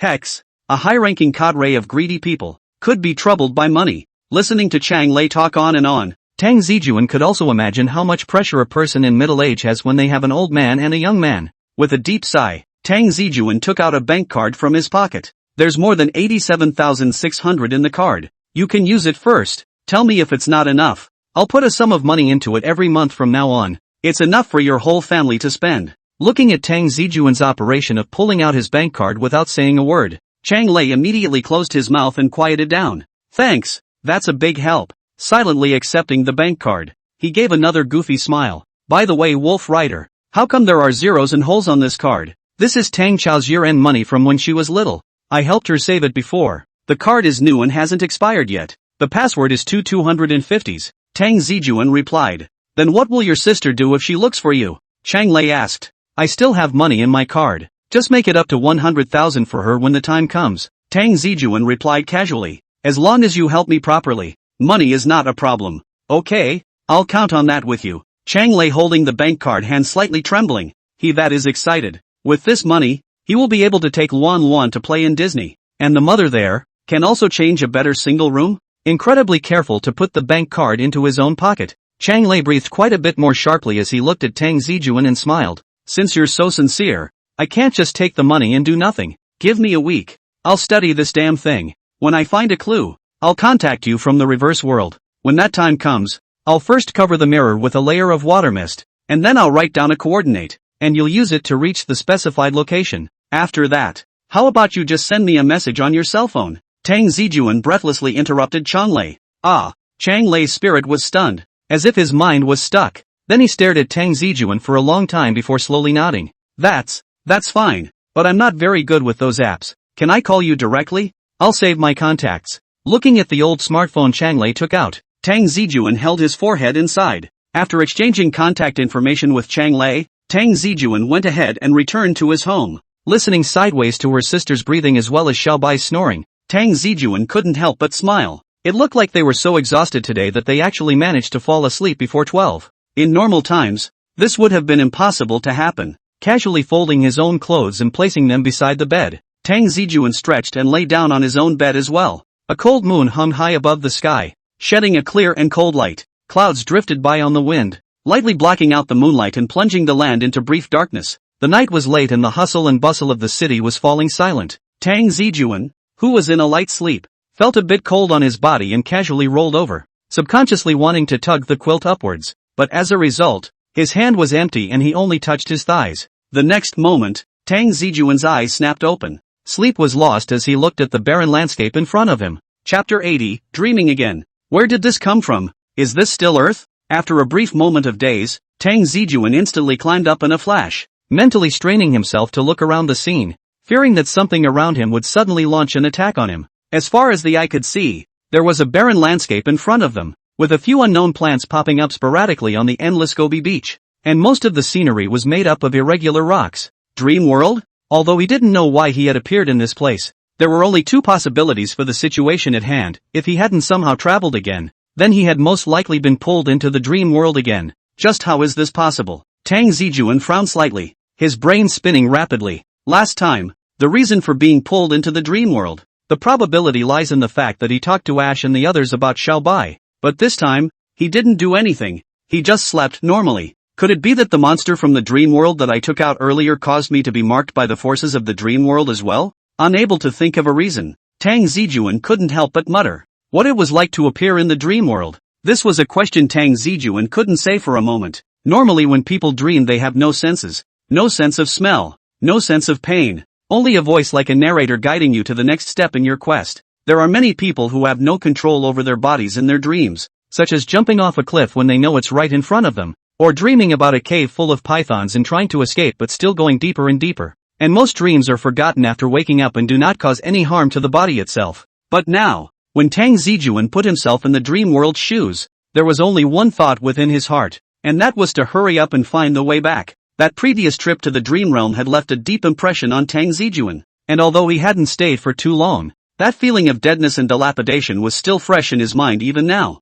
The dream world was an extremely dangerous place, something Chang Lei had warned himself about very seriously. Tang Zijun also knew Chang Lei's character, and although the other party had taken pleasure in playing with people's hearts in the past, when it came to this kind of thing, he wouldn't deceive himself. A world that could make a senior cadre of the greedy so vigilant. Tang Zijun could hardly imagine how terrifying this place would be. Looking into the distance, Tang Zijun quickly observed the environment he was in. The dirt, which looked like mud, underfoot was black. Not the black of the black soil of the northeast, but the hard, scaly black that gave a sense of solidity. The sky as a whole showed a dark red. Tang Zijun couldn't be sure if this dark red was the original color of the sky or the color of those hazy clouds. In the clouds, the two moons were reflected in the dome, and the surrounding stars were dotted with flashes of extraordinarily beautiful. Looking at this dreamlike scene that was completely devoid of any semblance of Earth, the thing Tang Zijun regretted the most right now was why he hadn't brought his cell phone along. If he could get a picture here, he'd have an early booking for this year's Best Photo Award. Even if you can't get the photography award, this photo can be used as a cover for your own novel, and maybe even get a nomination for Best Science Fiction World title. With his head filled with chaotic thoughts, Tang Zijun shook his head helplessly and took a step to pick a direction to start moving forward. As it is, it's better to try and find out if there's anything around. Although rushing into action in an unknown dimension wasn't a good choice, Tang Zijun wasn't a sitting duck. Perhaps staying where he was did ensure that he would not encounter threats, but if he couldn't find a way out of here, I was afraid that he wouldn't last more than a few days before he starved to death here. Yes, after staying here for a while, Tang Zijun was already able to feel his body's special reaction. He had forgotten to drink water before going to bed, and was now a little thirsty. Since he would be thirsty, it meant that his body had been pulled into this world, and if he died of hunger or thirst in this Thai place, then it was expected that he would be the crosser who died the most unjustly. Maintaining a normal speed all the way forward, due to not being able to see clearly from the southeast to the northwest, Tang Zijun could only aimlessly move forward in one direction. At the same time he was constantly distinguishing between odors in the environment, and all sorts of tiny sounds. Outstanding senses of smell and hearing were the only two powers Tang Zijun could rely on nowadays. I still remember that the last time I was pulled into the dream world, I was directly and inexplicably attacked by a monster. And even more than just myself, Qin Nan and Little Grey were also affected for no reason, and after killing that monster completely, the crowd also woke up in a flash and returned to the real world. But looking around the scene, Tang Zijun had searched for half a day without seeing any trace of monsters in his neighborhood, and he hadn't even detected any special sounds or odors. It was as if for this world, he was nothing more than an outsider who had inadvertently intruded. Could it be that this time it wasn't the monsters in the dream world that were trying to harm me, but that I myself had accidentally stumbled into the dream world for some reason? Tang Zijun stopped in his tracks in confusion, and the expression on his face grew more and more grave. It had been walking for an unknown amount of time, but the scenery around them still hadn't changed much. Before and after the left and right scenes cannot be said to be exactly the same. It must also be said to be 8 or 9, as if the ground of this planet does not have a little undulation. The whole world is a plain. Just as Tang Zijun was a bit curious, his gaze suddenly rested on the stone on the surface of the black land. The stones didn't look much different from the cobblestones of Earth, spread out on the pavement in 2s and 3s, but there was one particular stone that caught Tang Zijun's eye. Quickly stepping forward to pick it up, what caught his eyes was a transparent crystal. The whole thing wasn't too big, and it looked like there were still some impurities in it, but Tang Zijun couldn't take his eyes off of it any longer after seeing it. Mirror core? Can't go wrong when having a tank full of the same crystals, no matter what. How is this possible? Tang Zijun frowned tightly as he gazed at the mirror core in his palm. He could even feel the energy reaction of the greedy one coming from within. The energy hadn't completely dissipated yet, as if the owner of this mirror core had been here exploring the unknown 1 second, and immediately afterward was struck down on the spot by some kind of existence. Looking around, there was no sign of any battle in the neighborhood at all. In other words, it is highly likely that this unknown glutton was killed without any resistance. Chapter 81, Void Shadows and Dreams. Do the greedy get pulled into the dream world too? Tang Zijun couldn't help but venture a doubt. Or in other words, do the greedy ones who are born based on negative energies and human reflections turn out to dream? This query made Tang Zijun recall a book he had read before. Do bionics dream of electronic sheep? The game between the natural man and the bionic man. The exploration of human nature and ethics. How does this not refer to the reflection between mankind and the greedy? Only, the current Tang Zijun didn't have much time to ponder these philosophical questions. He could only feel an unprecedented sense of crisis slowly approaching towards him. It was like a cloud of darkness, firmly hanging over one's head, weighing one down a bit. Quickly putting the mirror core into his own pocket, Tang Zijun cruised back and forth, his eyes constantly searching for something similar on the ground around him. At a time when there was no way to get to heaven, perhaps these things were the only clues that one could possibly get out of this world.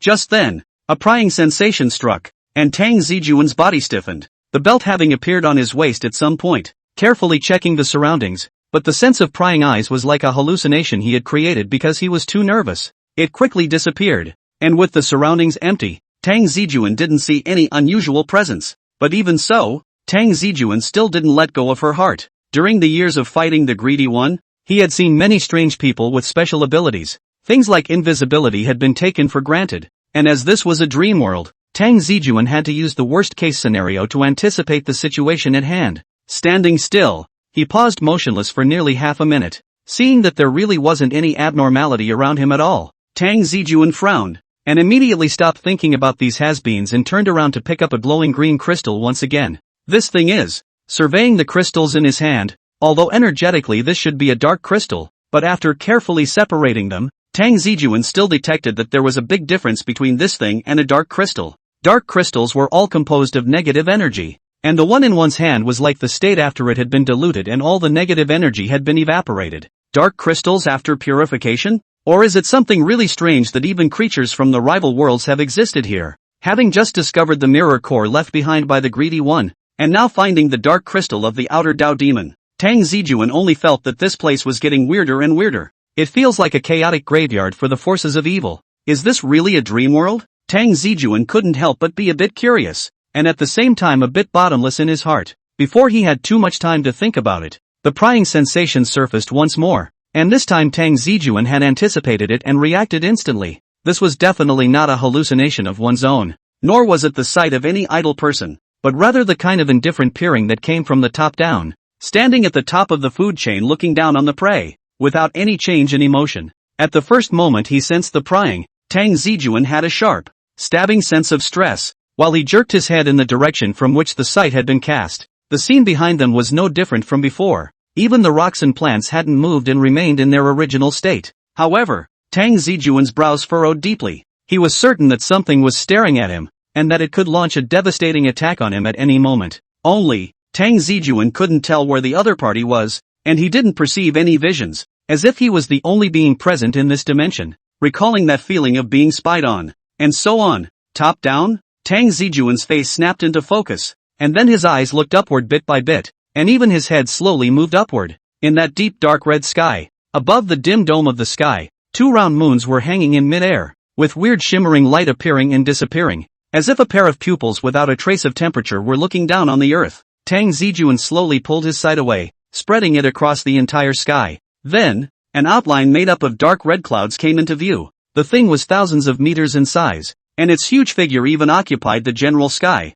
Although it was not solid, it was clearly visible. It was difficult for the conventional human mind to even comprehend the existence of this creature, which had a translucent, ethereal composition of dark red mist, with a single limb twisting as if it were growing out of place, spreading all the way to the end of the road. That's not the moon at all. It was part of the monster's body. Tang Zijun's entire body froze, and even her thinking was a little knotted. It was a scene he really didn't expect. The dark red clouds tumbled at a speed visible to the naked eye as the breeze brushed by, and the monster's silhouette stretched, both as if it were struggling and writhing its massive body. The air at the edges of the clouds all seemed to be distorted, forming a tiny, unnoticeable vortex. Tang Zijun knew that this guy was moving, and it produced a sticky texture as it moved, as if it wasn't in the air, but as if it was in the deep sea. The fear of the unknown and that powerful aura came crashing down on them, and a sense of powerlessness and insignificance filled Tang Zijun's heart. But in this life and death situation, Tang Zijun showed her calm side.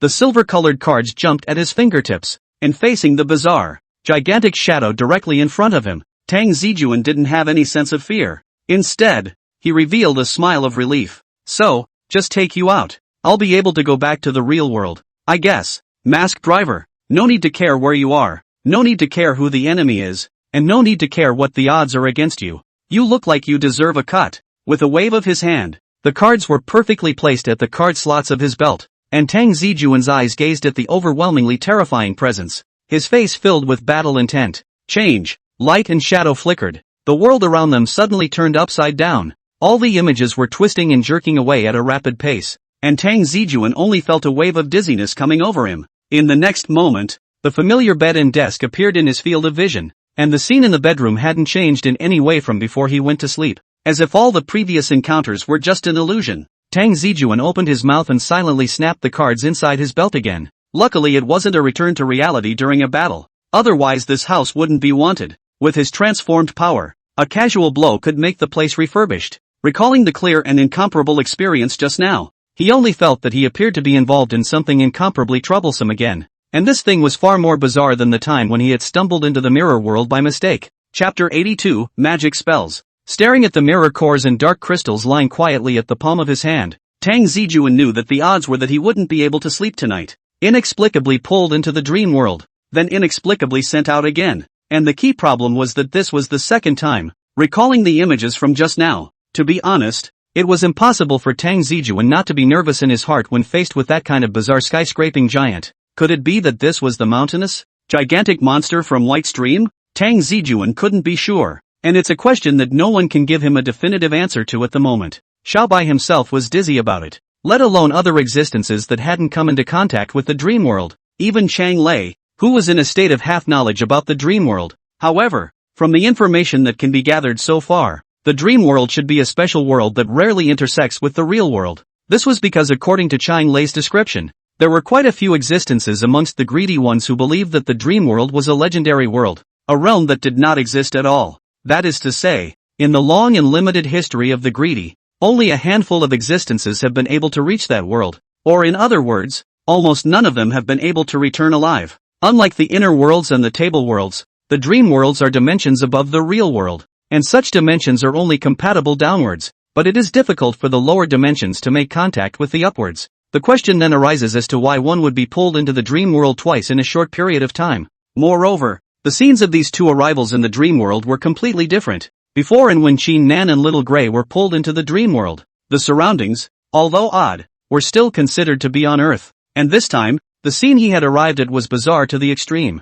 Just the strange landforms and the special energy field, saying that it was the surface of Mars. Tang Zijun also believed. Should we ask Chang Lei again? Tang Zijun played with the two evil forces swords in his hands and hesitated before giving up on the idea. Ming Ming had just returned from Chang Lei's side. It wasn't appropriate to go over and disturb him at this time. It was expected that he had already gone to sleep, and tomorrow he would have to go and take care of his mother, while also being responsible for deconstructing the Fey eggs. There's a ton of busy work, so it's better to let him rest. After thinking about it, Tang Zijun pulled out his cell phone and tapped on the green bubble to send a message towards the note. Bad girl. What are you doing? Bad girls quickly replied to the message. In, Tang Zijun? Without waiting for him to react, he saw the other party send another message over. Anything? Contact me at this point. Nothing much, just wanted to ask if you encountered anything weird just now. On the opposite side of the cell phone, Qin Nan, who was crossing his legs and robbing in the internet cafe, saw this sentence and his heart thumped for no reason.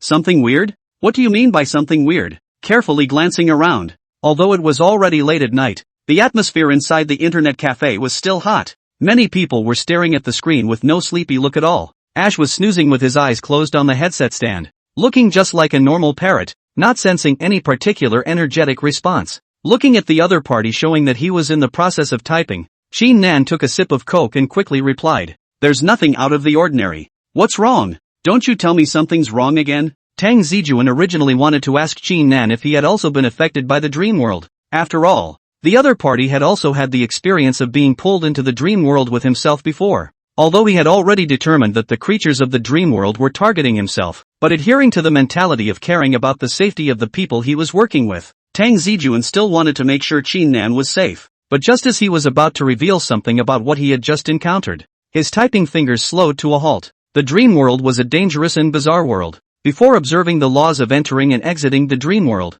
was it really good to rashly involve Qin Nan and Little Grey in such a crisis? There were two mechanisms that could be identified now. One was that any existence that wanted to explore White's dream world would be targeted, and the second was that he himself had been marked by the dream world. Even he himself was not absolutely sure that he would be able to survive inside the dream world. If it were Qin Nan and Little Ash, I'm afraid that their fate would be even worse than that of the outer devils and greedy ones who had mistakenly entered the dream world. Thinking of this, Tang Zijun quickly deleted the text that was already halfway through typing one by one, and after sending it again, the text changed to, "Nothing happened, so I just wanted to ask about the teaching of Tanggrass. This is it." Qin Nan let out a sigh of relief, and his hanging heart was released. She was genuinely afraid that Tang Zijun would reveal some unimaginable situation. Ever since she met Tang Zijun, she had experienced more strange things in the past few days than she had encountered in the previous 2 years. Although I'm not a qualified teacher, but sharing my experience to newcomers can still be done. Tang Cao is very smart, much smarter than I was back then, and very talented. Really? Tang Zijun was a little happy in her heart. After all, she was her own sister, and being praised. Tang Zijun also felt her face light up, but on the surface she still pretended to be modest. I don't ask much about Tang Chao's studies. This girl is almost spoiled by me. I didn't expect you to rate her so highly. Just telling the truth. Qin Nan cut the screen to reply to Tang Zijun's message while he was looting. Actually, Tang Cao is considered very good among the newcomers, starting quite high, and familiarizing herself with the control of magic power relatively quickly. I'm preparing to teach her some basic magic spells. Magic spells? It was the first time Tang Zijun had heard this term. I can't memorize the basic magic spells and runes, but Tang Cao has a good brain and should remember them better than me. Trouble, Red Packet 100. Qin Nan sat up straight at once. Thank you, boss. Boss, you're a big man. There's no need to worry about the internet fee in these few days. Qin Nan's mouth curled up, and then he continued to type a reply to.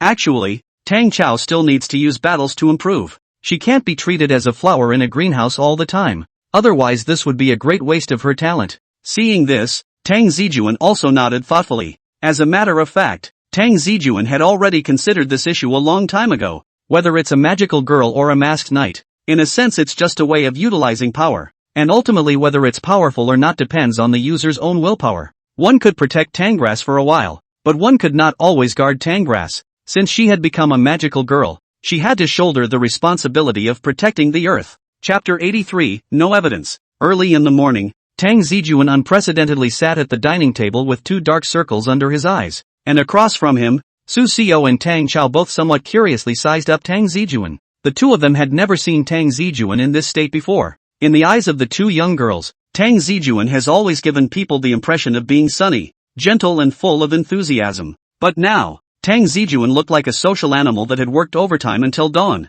giving off a disheveled feeling of mental depression. Brother Tang, are you alright? Su Xiao held the bowl, hesitating for half a day before finally unable to resist asking. Nothing, why do you ask? Tang Zijun raised his head and asked rhetorically with a yawn. You look as if you're very tired. It's not possible that you didn't sleep last night. There was some concern in Su Xiao's tone, and listening to her words, Tang Zijun just gently waved his hand. It's okay, just a bit of insomnia last night, but I've been catching up on the manuscripts for the past few days along the way. It was naturally impossible for Tang Zijun to recount his dream experience to the 2 people in front of him, but he hadn't lied much, and he had indeed been rushing through his manuscript after talking with Qin Nan yesterday. Only Tang Zijun had apparently overestimated himself, and after just a small night's stay, he didn't expect that he would actually be so tired after the sun came out that he couldn't even open his eyes a little bit. All-nighters used to be a breeze. Is it possible that you are really getting old? Su Xiao didn't know how to comfort Tang Zijun. She hadn't encountered insomnia yet. She used to dip her pillow and say, hard work. It's okay, for the sake of work. Besides, there are many people who work harder than me. I'm just where I'm at. Tang Zijun smiled slightly. Seeing this, Tang Cao beside her gave Tang Zijun a slice of bacon. Older brother, there's actually no need for you to be so tired. It's not like our family lacks money. Why don't you lack money? Do you really think our family is some kind of rich family? It's even if you're still in school. I've been an adult for so long. Do I still have to ask mom and dad for money? Tang Zijun blanked her. Don't worry, old brother. Tang Cao patted his chest. When I go to work in the future, I'll definitely honor you properly and buy you a big luxury car. And a luxury car. I'm lucky you can take care of yourself. Tang Zijun laughed lightly and shook his head, not really taking this too seriously. To be honest, Tang Zijun wasn't really short of money. This wasn't because the novels he wrote were so hot, but because in the reverse world, Tang Zijun could get his hands on quite a few valuable things to sell. Of course, some of the artifacts Tang Zijun would not touch. After all, the things in the midst of the reversed world were all mirror versions. Many things were not good to take out, and it was also easy to attract some trouble. So this degree has to be mastered, and by utilizing this approach, Tang Zijun had actually achieved wealth freedom in high school. And because he himself was not a spendthrift, he was still rich in hand over the past few years. Otherwise, Tang Zijun wouldn't have been able to sign Qin Nan so easily. And at his age, people who could come up with tens of thousands of dollars a year for paychecks weren't in the majority. Right. Su Xiao suddenly thought of something and spoke. Should we go see a movie together this weekend? Watching a movie? Tang Zijun froze for a moment. Yeah, Neza tu hey. I've wanted to go see it for a long time, but it's a pity that I haven't been able to do so before. This time when the monthly exams are over, I can finally relax a bit. My parents said that they would book the tickets for me. Su Xiao was a little excited. Sounds good. Tang Zijun raised an eyebrow. He had indeed brushed up on a lot of news recently. More than good. It's simply invincible. Su Xiao raised her head. I haven't dared to go online for the past few days for fear of accidentally being dramatized. This time I must watch it for good. How about it? Sugar. Tang, let's go together. Upon hearing this, Tang Cao had a few moments of interest. She was really keen on these aspects, but just as she was about to open her mouth to say yes, it suddenly occurred to her that she had to learn magical girl magic from Qin Nan this weekend, and for a moment she was torn. The relationship between Tang Cao and Qin Nan was also closer after a few days of interaction. Perhaps because they were both magical girls, the two quickly became good friends. After understanding, Tang Cao also largely knew some information about Qin Nan, such as the fact that she wasn't a local magical girl of Syracuse at all, and her activity area wasn't even in the northeast. This time, when he came to Snow City, it was mainly because he was dealing with some personal matters and would not stay here for too long. Under these circumstances, Tang Cao couldn't guarantee how long Qin Nan would be able to teach herself, and she was worried that Qin Nan would have something to leave before she could fully learn some magic. Even though this is the information age, and you can make phone calls or play videos even if you are thousands of miles away from each other. For magical girls as a profession, it's completely impossible for them to try to teach through online. A magical girl's magic affects electronic devices and even achieves the ability to block signals on a small scale. If they were teaching online, I guess the communication between the two would be fixed at the transformation step. Seeing that Tang Cao and Tang Zijun didn't respond for half a day, Su Xiao cocked her head. Sugar? Tang Cao hesitated for a moment, but finally sighed. Sorry Yo-Yo, I might not be able to make it this weekend. Why? Su Xiao blinked. This week. Dead brain think fast. I've got a date with Netflix to hit the tile this week. Tang Cao took a deep breath, then slowly exhaled. My online friend will be leaving the country soon, and the chances of playing games together in the future are getting fewer and fewer. So, alright. Listening to her best friend's words, Su Xiao helplessly shrugged her shoulders, then turned her head to look at Tang Zijun. What about you, brother Tang? Why don't we both go together? Me? Tang Zijun opened his mouth. He already knew the reason why Tang Cao couldn't go. After all, Qin Nan was the one he had traveled a long way to find, and if Tang Cao couldn't go, he himself couldn't go even more. According to the agreement contract, inside the time Qin Nan taught Tang Cao, Tang Zijun was required to protect the safety of Chang'an's side. There's no guarantee that an outer demon will launch an invasion this weekend, but it's time to patrol. You can't just say hello to the outer demons and say that you're going to the movies this week. So in order to help Neza out, you evil forces should be honest, right? If it really made sense, there would have been no need for myself to suffer and study while fighting monsters back then. So Tang Zijun could only look at Su Xiao apologetically. Sorry, I probably won't be able to make it either. I've got an old coworker asking me out this weekend. It was scheduled ages ago and it's not good to miss an appointment. Well, Su Xiao beamed, her gaze somewhat oddly looking at the siblings in front of her. Always felt like you two were hiding something from me. Unfortunately, I have no proof. Chapter 84, Magic. Spring is late and the nights are cool. In the middle of Snow City's forest park, Qin Nan and Tang Cao stood facing each other, each holding an ice candy gourd. This is Tang Cao came to buy. On the way just ran into a vendor who was preparing to get off work. A little craving strawberry ice candy gourd she bought too. And by the way, also gave Qin Nan also brought one. Elder, I've already learned the telepathic ability. Is it possible to learn some more advanced attack magic next? Tang Cao licked the sugar coating on the surface of the iced gourd one bite at a time. On the contrary, Qin Nan's eating was much more brawny,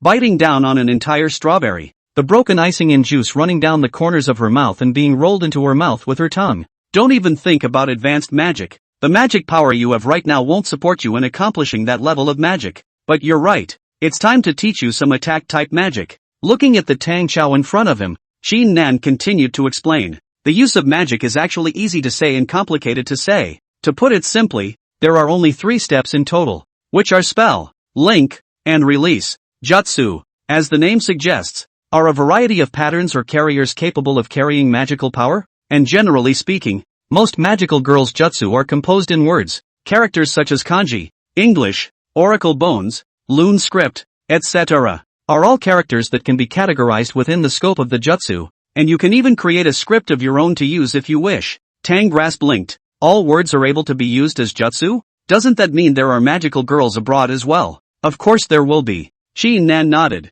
This world is a big one, and guarding the real world isn't just up to us. It's just that I haven't really come into contact with foreign magical girls is all. At those words, Tang Grass tilted her head slightly. Think about it. Such a large planet. The outer demons cannot just focus on the invasion of China. Not to say that the rain, at least most of the cities with high negative energy should appear dimensional gap is right. There's no use for you to think about that now. The odds are that a magical girl won't leave the city she's guarding, and the chances of leaving the country are even smaller. So you won't necessarily be able to meet a magical girl from another country in your lifetime. No la senior. I'm just curious if different scripts will produce different magical reactions when releasing magic, such as if there's a difference between Old English and English when used. Tang Cao said. Qin Nan glanced at Tang Cao in surprise, then laughed. You actually managed to think of that. Not bad. I was about to remind you. The concept of jutsu is based on the way the magical girl herself has a way of utilizing her magical power. Words are just the vehicle, and in and of themselves will not make any difference, whether it's the words we use now, or the use of words in ancient times. If you really want to say the difference, it might be in the complexity of the words as well as the level of proficiency. I personally suggest that it's better for you to still compose your jutsu with the words you know best. It's easier. Quietly listening to Qin Nan's words, Tang Cao nodded thoughtfully. I seem to understand a bit. It simply depends on proficiency, right? Yes. And that brings us to the next 2 steps. Qin Nan picked his teeth with a bamboo stick and spoke. Magic linking is the process of arranging and combining spells using the magic you carry to form the appropriate sentence or pattern, or word or phrase, and then you can release the appropriate magic. The spells and links are fixed once they've been set, so we'll use the most basic, best understood alignments to form the appropriate magic. If you align a phrase that doesn't make sense, the magic can still be released, but you'll have trouble reciting the spell and releasing it, so don't get into combinations that are too awkward. I got it. Tangrass waved a small fist. In short, it's the simplest way to unleash the most powerful magic, right? Yes. Qin Nan snapped his fingers, then casually threw the bamboo stick out and continued. Now that you've got a preliminary understanding, let's start now. Sit down with your legs crossed, close your eyes, and I'll teach you how you should converge on your own magic spell style. Listening to Qin Nan's instructions, Tang Cao hurriedly sat down cross-legged with gusto. I know you're excited, but you won't be able to gather your magic if you're like this. Calm down first. Qin Nan casually circled around Tang Cao, observing the magical energies of nature that were coiled around her, while at the same time paying attention to Tang Cao's own magical reactions. Though magic is naturally responsive, it changes according to the user's willpower. When you are happy, the magic will cheer with you, and when you are sad, the magic will fall forlornly. And to control that magic, the first thing you need to do is control your emotions and find the balance between magic and jutsu. The words echoed between the trees, and Tang Cao didn't reply, just closed his eyes and sank into silence, slowing down his agitated heart and putting himself in a state of calm. After becoming a magical girl, you should have noticed some changes, such as you being more sensitive to the birth of negative energy. And what you have to do now is to sense your own magic and the magic in nature. It should be a bit hard to understand when you put it that way. After you close your eyes, you can try to spread your mind a bit. In fact, when people close their eyes, the picture in front of them is not dark, due to bright light exposure, eye fatigue, psychological effects and other circumstances. The time after closing the eyes is still complex and variable. However, when a person is completely calm, without external interference, the scene in front of them will slowly return to the darkness and dead silence. And when magical girls are in this state, the magic power of their bodies will then unfold, lighting up this void of darkness. Noticing that Tang Cao's expression changed for a split second, Qin Nan hurriedly spoke. There's no need to answer me or open your eyes. Magic is like a deer in the woods. It's easily spooked and you'll have to start all over again if you scare them. Hearing Qin Nan's words, Tang Cao hurriedly forced herself to calm down, maintaining her original position without daring to move a muscle. Very good. The corner of Qin Nan's mouth curled up. You should have sensed the magic in front of you by now. I'm guessing it would be a nebulous and insubstantial mist, and based on your element, odds are it's white. Experience this feeling. These are the magic mapped within yourself, and the total amount of magic you now possess. The next thing you need to do is to take these shapeless mists and condense them into corresponding words. Chapter 85, The Leader of the Pack. It's the same as what Qin Nan said. At this moment, although his eyes were tightly closed, Tang Cao's eyes could still see a pure white mist in front of him, which felt like the water mist sprayed out by a humidifier and the white smoke of dry ice. They had no pattern of movement to speak of per se, but they gave off a deep chill that was indefinable. When Tang Cao attempted to get a little closer, the mist suddenly seemed to be frightened and drifted away in all directions, making them elusive. Seeing this, Tang Cao hurriedly contracted his mind a bit, and slowly, those mists also contracted back, and once again began to churn without regularity. Is it that hard? Originally, Tangrass had thought that converging magic spell styles was an easy task, especially after she learned to transform. She was able to manipulate the release and plasticity of the ice element with a wave of her hand, and at the time she thought she had a talent for it. One did not expect, really, to start learning magic when these originally docile magic actually become so naughty. They advance, they backward, they forward back. Make Tangrass some big head. Don't rush. Take your time. Qin Nan clasped his arms and spoke faintly. Everything is difficult. It's not an easy task for you to bring together magic spells in a short period of time. The use of magical styles is akin to writing with a brush. However, unlike the normal steps of writing brush strokes, the magic spell style required the magical girl to first gather the mist floating in midair into ink, and then use her own mental power to turn into a brush and blend it together to write the appropriate words of the spell. The vast majority of magical girls get stuck on the first step. Trying to make vaporized magic materialize is a very difficult task in itself, and in such a way that I can only tell you exactly how to do it.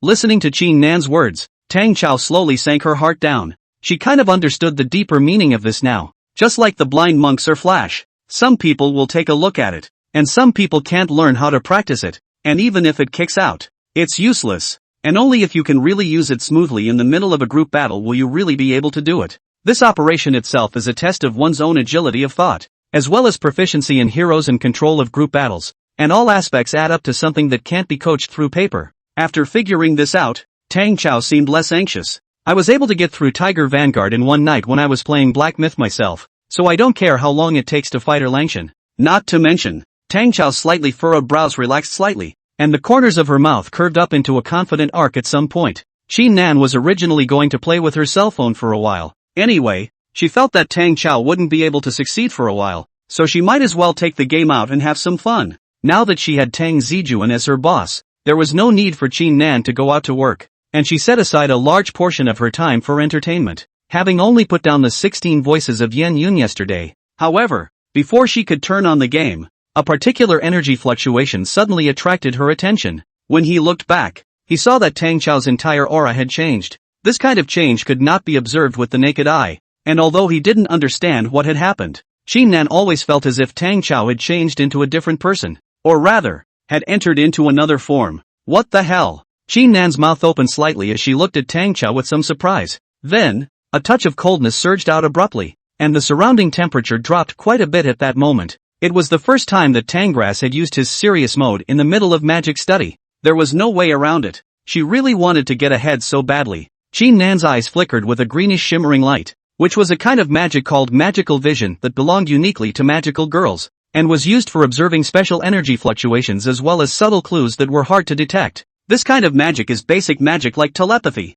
but if you want to use it out, you have to learn at least the magic spell style. In Qin Nan's field of vision, Tang Cao's entire body was under the state of being wrapped in magic power, and the magic power amongst her body was speeding along in a kind of small-scale cyclonic path. It's still a bit unmanageable, but there's a distinct line trajectory, unlike the disorganized churning it did in the beginning. How is this possible? It's obviously just a newcomer. Qin Nan stood still. Even the frequency of his breathing was suppressed quite a bit, fearing that his movements would cause any disturbance to Tang Cao at this moment. At the same time, waves of shock had already risen in her heart. Having served as a magical girl for more than 2 years, she was considered a senior who had seen and eaten, but it was the first time she had seen an existence that was able to achieve conscious control of its own magical power so quickly. To know, even Qin Nan himself, from the beginning of learning to control his own magic power and then converging it into a magic spell with a form, it took a small half a month, and judging from Tang Cao's current speed, it was estimated that she would be able to attempt to converge her magic into words first thing in the morning. Freak brother and demon sister. That's really, people will die, and goods will be thrown away. The siblings are outrageous. Unlike Qin Nan, who was caught up in shock, Tang Cao at this moment was fully concentrating on communicating the magic power inside her body. In a very short period of time, she had already searched for the rules to break the spells. Although she had not come into contact with magic before, she had watched a lot of similar games, anime, movies and TV dramas. Wanting the magic to follow one's command was impossible with willpower alone. Qin Nan was right. Magic was like a deer. It could be easily frightened, and forcing it to be manipulated would only cause it to become more and more chaotic. And in Tang Cao's eyes, the magic resembled a deer. Not a deer. If you really want to say, they were more like sheep, a flock of sheep without a leader. If you want them to behave, you have to find your own niche. Tang Cao's current action was to use his willpower to slightly stimulate these magical forces, allowing them to flow according to the route he had set, slowly adapting to his instructions.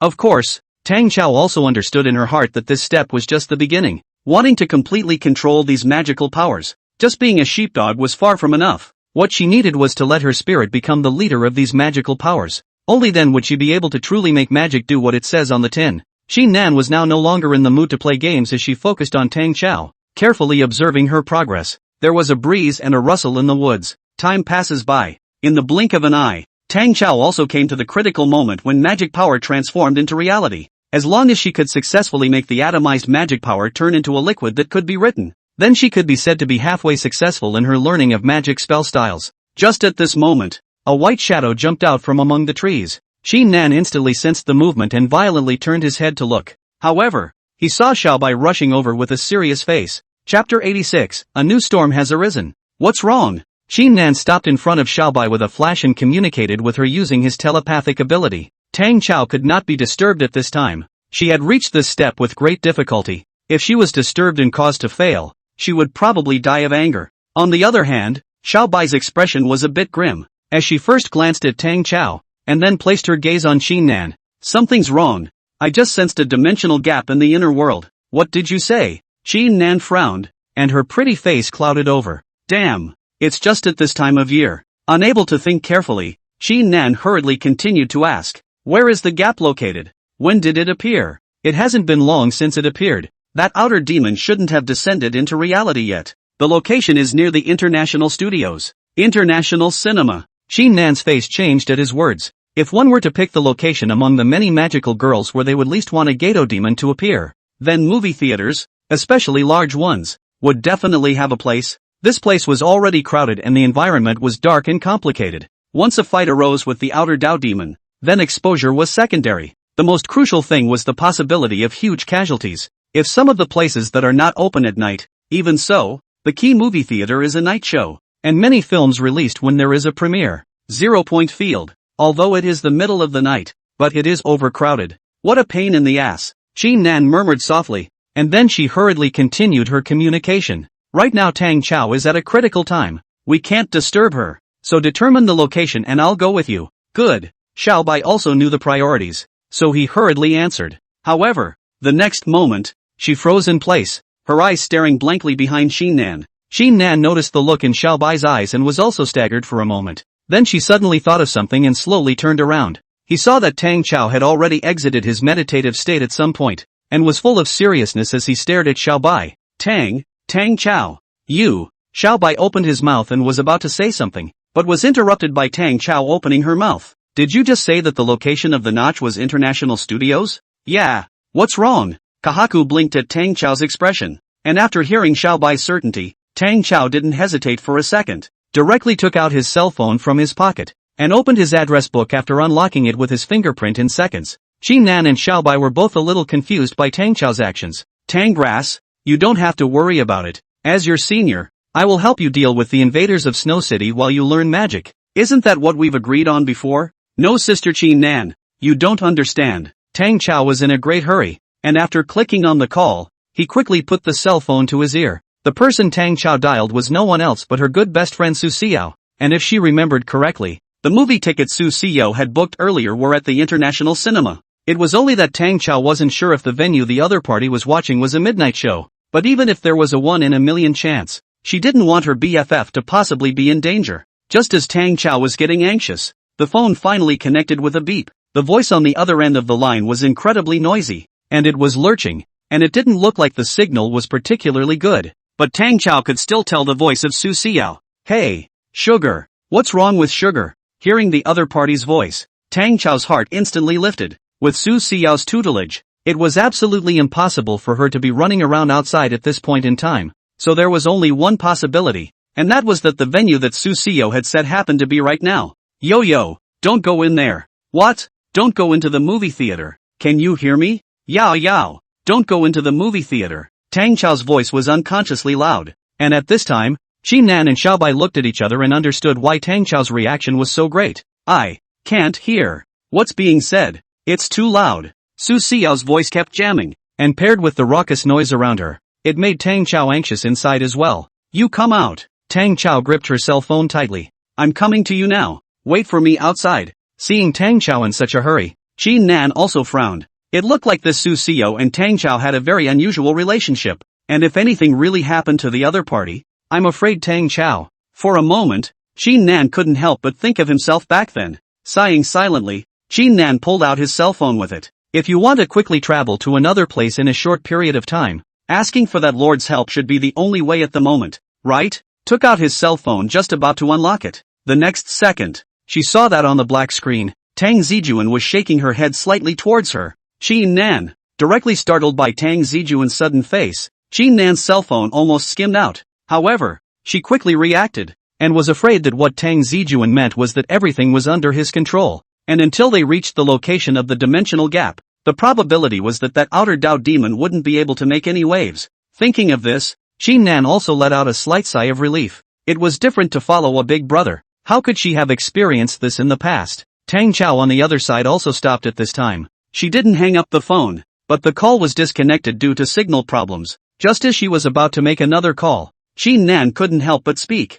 Hurry up and get moving. Your friend will be safe if you get there before that outer demon descends into reality. But international cinema is too far away from here. Even if you take a taxi you'll have to drive for 20 minutes. Tang Cao was like an ant on a hot pan. However, Qin Nan smiled slightly. Who said we were taking a cab? Ha! Tang Grass's dull hair trembled. Looking at the hidden wings behind Qin Nan's back, he couldn't help but widen his eyes. In the meantime, in the middle of another city, on the cool street, Chang Lei advanced alone on the road. The breeze whispered through, ruffling the corners of his coat and revealing the cupcake he held in his arms, which was strawberry flavored as you could tell from the red jam on the surface of the cupcake. Luan loves to eat this. Chang Lei is ready to give her a surprise. The dim light stretched his shadow, and his footsteps echoed in the silence. Tightening his clothes, Chang Lei's heart inexplicably surged with a wave of uneasiness. It was as if a pair of pupils were hidden in the darkness, and a strange sense of voyeurism kept coming from all directions. With each step, the feeling deepened.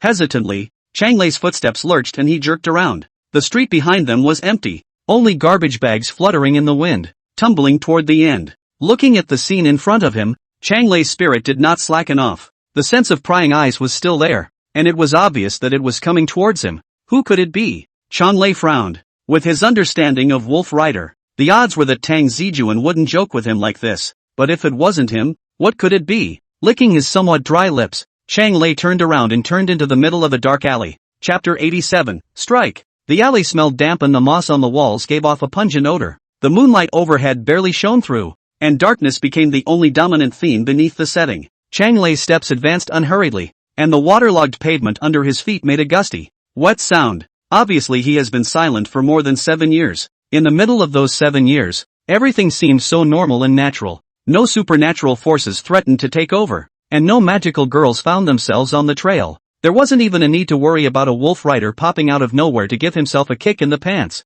But why? On his own, was he being targeted again? A cold wind swept by, and the sound of breathing came to his ears. Chang Lei slightly clenched his fists, while his footsteps stopped at this moment. In the darkness, something seemed to be wriggling out of the shadows. Then the breathing intensified, and a gust of light, cumbersome footsteps sounded from behind him. Without turning around, Chang Lei just revealed a complex smile. What a sickening scent! A pair of eyes that were flickering with strange light slowly materialized, and the strange figure surfaced behind Chang Lei at an unknown time. Slowly turning around, Chang Lei looked straight at the strange man not far in front of him. It wasn't accurate to say that it was a weirdo. The thing was clearly a half-human, half-mechanical product, with the upper half of its body actually consisting of an air conditioning outboard unit, and the lower half of its body being an intelligent robot. A rare guest. A mechanical sound came out of the odd man's audio place. I didn't think I'd see a greedy one in my city. I thought you faceless people would have died out long ago. Ha! Chang Lei laughed lightly and stood upright.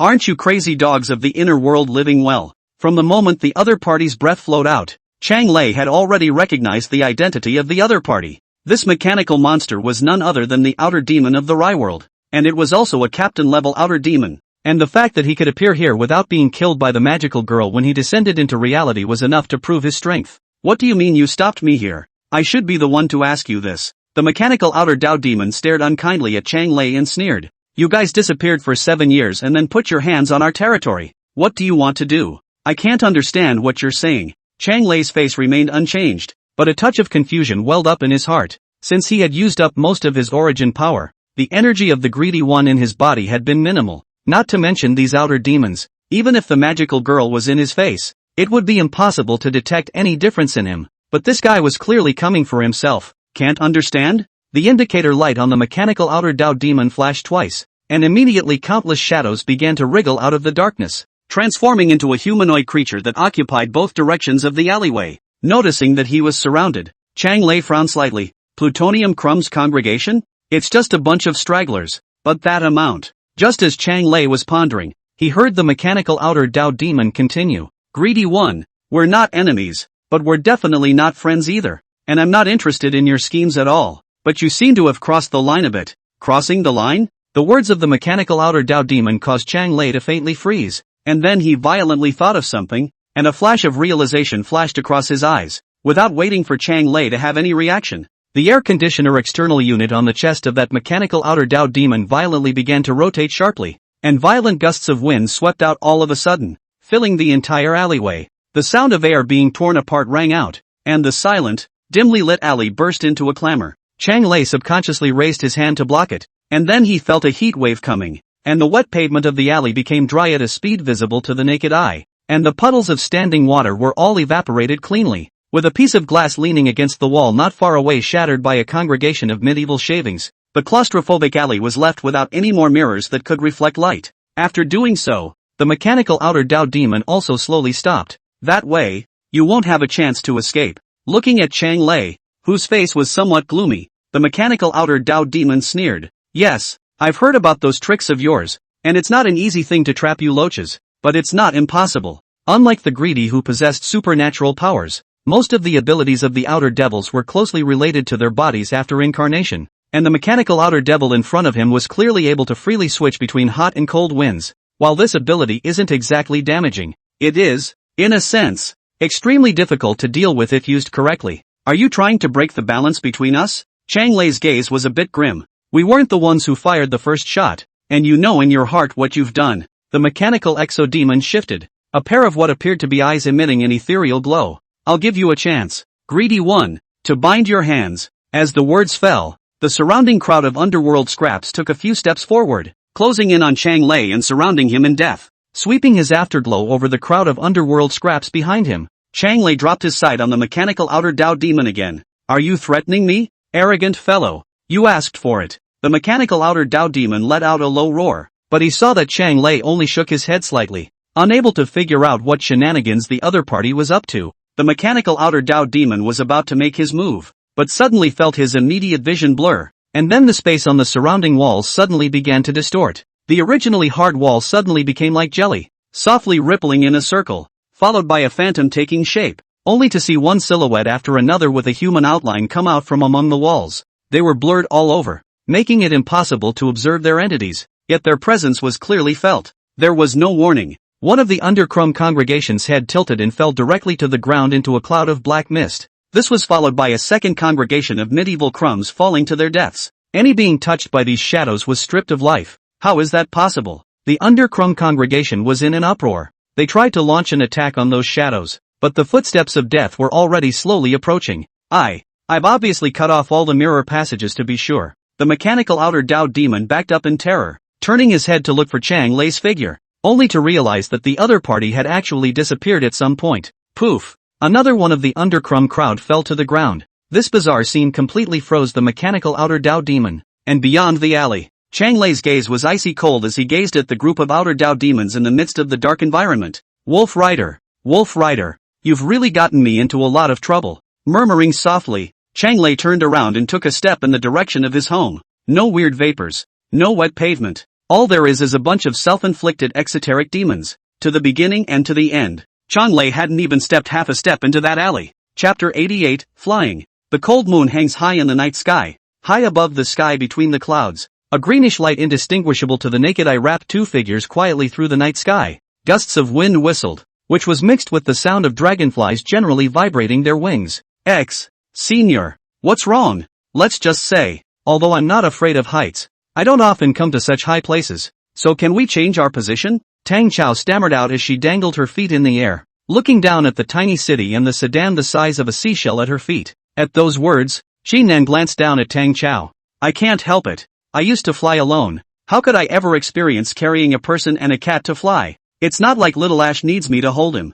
Nan grabbed the back of Bai's neck with her left hand and lifted the back of Tang Chao's collar with her right hand. She had tried her best to speed up, but this balance wasn't easy to adjust. Be content, Don Grass. This palace is freezing to death. Xiao Bai shivered and glanced at Tang Cao. Then her afterglow noticed how far it was from the ground, scaring her so much that she hurriedly closed her eyes. Elder, I know it's your first time, but it's also my first time to be taken flying off. I can only feel the cold wind pumping my face, just like the icy rain slapping it randomly. What do you want then? To fly on me? Nan rolled her eyes breathlessly. But even so, she still used her magic to hold open a barrier that was in front of her. This was another way of using the west wind boundary, creating a windless zone around them. Although the magic power was consumed more under the high altitude and flying speed, but this would at least make Tangrass and Xiaobai comfortable. To be honest, Qin Nan really missed Tang Zijun a bit now. If only I could travel through mirrors myself. The only way to imagine what a wonderful place it is to visit the reverse world in person. What a wonderful way to have no concept of distance.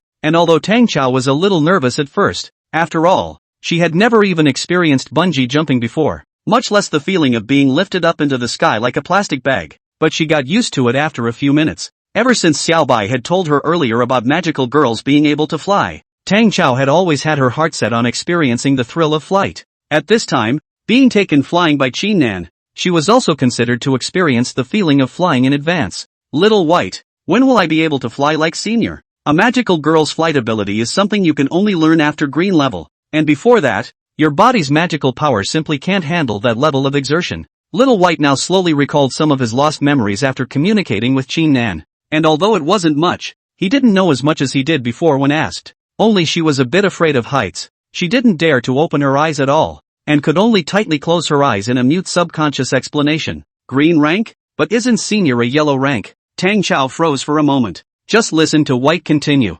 Magical girls of different elements fly in different ways, and the wind element is a special case. They themselves are the embodiment of wind, so they can simulate feathered wings to try to fly when they're at the yellow level. Within my palace's memories, magical girls make their debut in many different ways, but most of them are like shooting stars crossing the sky. Meteor? Tangrass opened her mouth. Images of Ma swiping a rocket came to her mind in a whirlwind, and the thought of the possibility of her future appearing in that kind of eye-catching way excited her and at the same time made her a little ashamed. Wouldn't it draw too much attention if it's a meteor? I remember that our magical girl's identity isn't kept secret. It's not a real meteor, but it wraps itself in magic and then launches itself like a cannonball. And with magic as a barrier, ordinary humans can't observe it if you don't actively show yourself. It's coming. At this moment, Qin Nan interrupted Tang Cao and Little White's exchange and spoke. Cat, this is the right place, isn't it? The scene in front of the crowd kept changing, and soon a huge building consisting of 3 townhouses appeared in front of their eyes.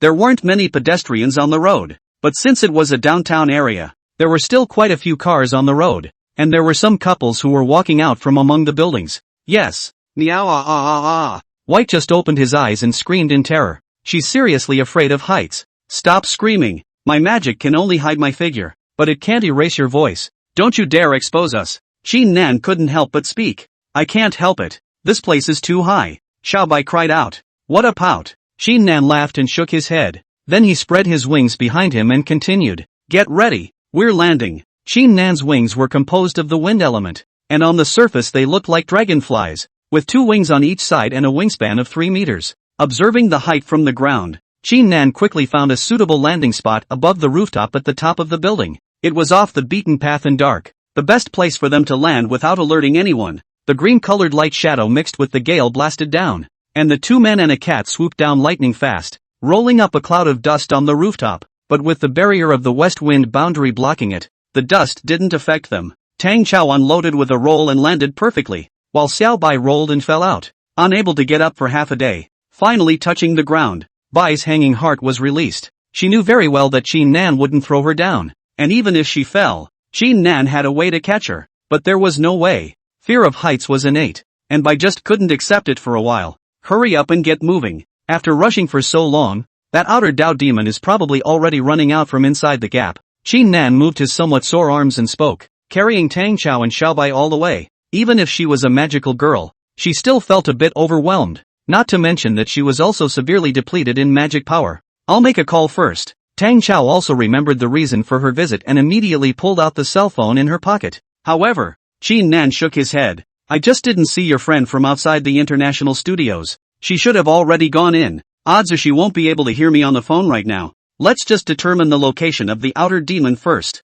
Good thing too. After hesitating for a moment, Tang Grass nodded. She was a little worried about Sibu Xiao's safety, but Tang Cao was also well aware of the taboo of being concerned, and in the current situation, she had to learn from her predecessor's operational experience. Qin Nan also set his eyes on Little White, who was struggling and preparing to get up at this time. Kitten, it's time to work. Chapter 89, Cooperative Action. Tang Cao was actually very envious of Qin Nan. Of course, What she envied wasn't anything else but the air of confidence and professionalism that emanated from Qin Nan's body. Tang didn't really understand the flow of action of magical girls. Inside her impression, magical girls should be a group of existences that wielded extraordinary power then fought monsters to save the people. It's just that the definition isn't obvious, especially since this is still the real world and not an anime or a movie or TV show. Tang Cao knew very well that what he needed most right now was to learn from Qin Nan Sr.'s powerful experience. An experience that wasn't just for the aspect of fighting monsters as well as the use of magic, but the kind of response initiatives that would be taken after an invasion initiated by the Outer Path demons. There are so many plot bugs on TV, and being in the middle of reality, Tang is a little more considerate. Just like what Qin Nan Sr. had said, this was a war, an invasion war launched by the outer dimensions against the real world, and they had to make all the preparations to grasp the balance. The rooftop's tightly locked door couldn't stop the two magical girls at all, and with a snap of Qin Nan's finger, a stream of air violently drilled into the lock cylinder, opening the door from the inside. Cat, report position, 3rd basement level. Little White spoke, and then added in a whirlwind. Can you stop calling me a cat? It's not like I'm directly calling you human. Okay, White, you might as well call me cat. Qin Nan didn't care about Xiaobai's expression across her face as she quickly turned back to Tang Cao. You and Xiaobai take the elevator down. I'll go straight to the 1st floor in the dark. We'll meet up on the 3rd basement level. Oh, Tang Cao froze. She thought Qin Nan would accompany her throughout the whole process. Still, after hearing the other's words, she quickly nodded and waved her little fist in reply.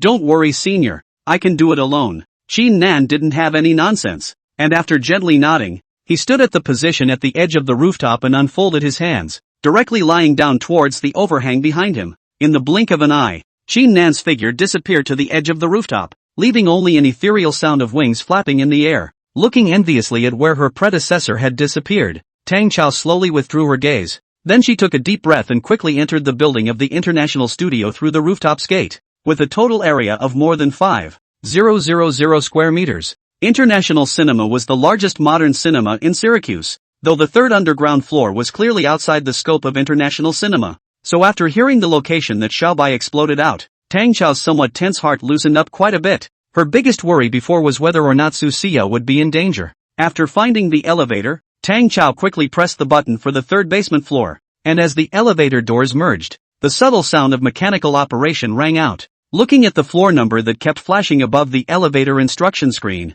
Tang Chao's heart also became a little excited. It's an absolute lie to say you're not nervous. This was the first time she had officially worked together with Qin Nan to hunt Outer Dao demons. Tang Cao didn't know what words to use to describe her current mood. She didn't want to let her seniors down, nor did she want to let anyone else get hurt. If Tang Cao was a bit uninvolved in the role of a magical girl at first, she herself was gradually transforming her mindset after coming into contact with Qin Nan. Aside from having to face unknown dangers, Tang Cao was also vaguely looking forward to the scene of fighting with senior Qin Nan. She didn't know if the other magical girls would be along for the ride, but at this moment, Dancho really wanted to say something. I am not alone in my ways. Among the elevator mirrors, Tang Zijun calmly observed Tang Chao's reaction. He had also seen the changes in Tang Cao during this time. Although her sister was still the silly girl who didn't sleep at night and didn't get up in the morning in front of herself, it had to be said that something called responsibility had appeared above her tender shoulders. If you want to shoulder the responsibility of guarding the world, then you must be prepared accordingly.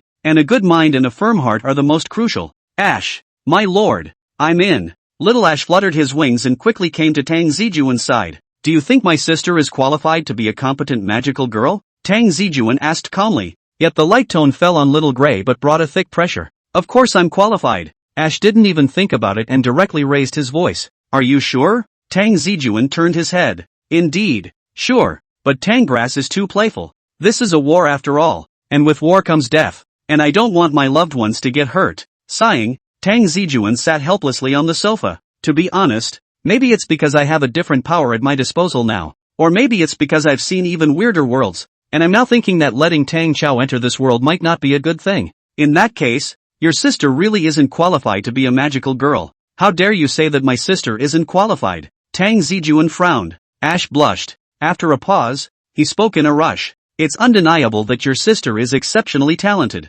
and although I haven't stood in front of her, my lord, believe me, Tang Cao is already far ahead of Qin Nan if she can grow to this point in such a short period of time. But if you're going to say whether or not you're qualified to become a magical girl, I'm afraid no one can give a proper answer to that one. What's more, Didn't you already have the answer in mind when you asked the question? Tang Zijun was silent, seemingly thinking about something, while little Ash continued. My lord, I know what you're worried about, but there's no way out of this kind of thing. There are always all kinds of dangers in life. Didn't you encounter a similar situation when you fought the greedy one back then? I know you're worried about Tangrass's safety, but I think that the world itself is dangerous, and instead of letting her hide under your wing, it would be better for her to have some power to defend herself. What do you think? As the words fell, little Ash quietly observed Tang Zijun's reaction, and Tang Zijun just exhaled a deep, cloudy breath. Slowly raising his hand, little Ash shivered in fear, and the next moment, Tang Zijun stroked his head. You,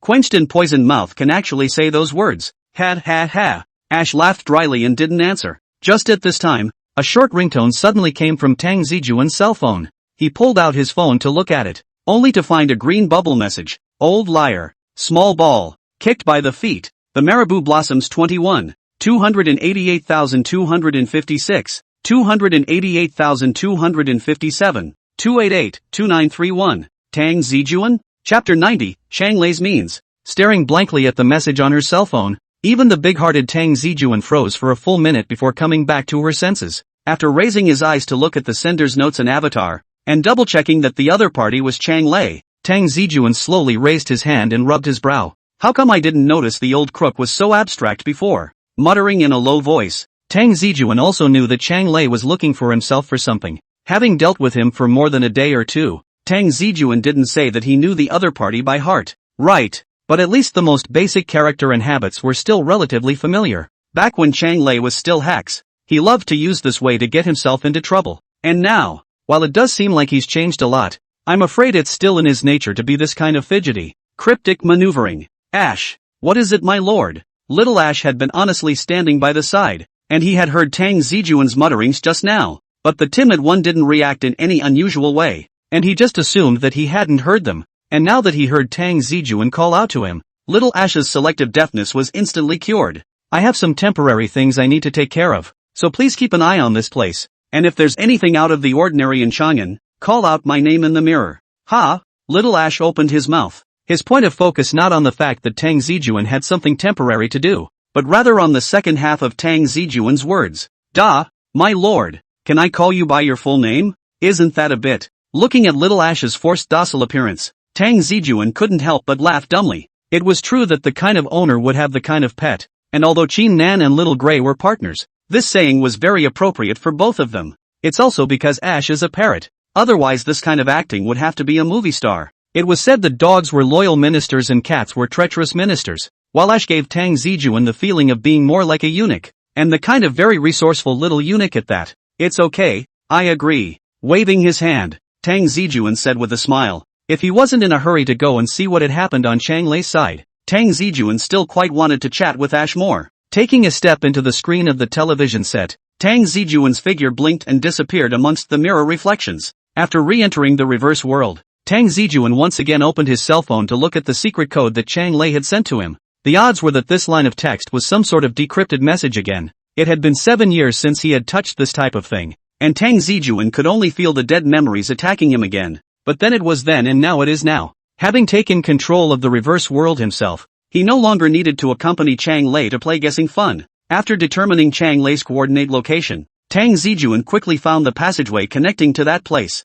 and the other party knew better than to find a place full of mirrors and wait for Tang Zijun's arrival. Saying that it was all mirrors wasn't an exaggeration, because when Tang Zijun stepped out of the mirrors, he realized that the location was actually the mirror maze of some amusement park. Countless combinations of mirrors and tempered glass were arranged together, and as soon as Tang Zijun appeared, he realized that all around him was his own reflection, and not far in front of him, Changlei had his back to himself. You're really good at finding places. Tang Zijun rolled his eyes, then turned his head to his left, and over there, Changlei was looking at him with a smile on his face. Get used to it. There's something you can't say directly. You have to use this way. Tang Zijun slowly arrived in front of Changlei and raised his eyebrows. What? You want me to accompany you in the middle of the night to dance with you? It's not skipping. The code word I sent you was a metaphor for the explosion of our country's first atomic bomb, which means it's me who has something very important to say to you. Changlei spoke with incomparable seriousness. What a wee country. This old liar really thinks he's human.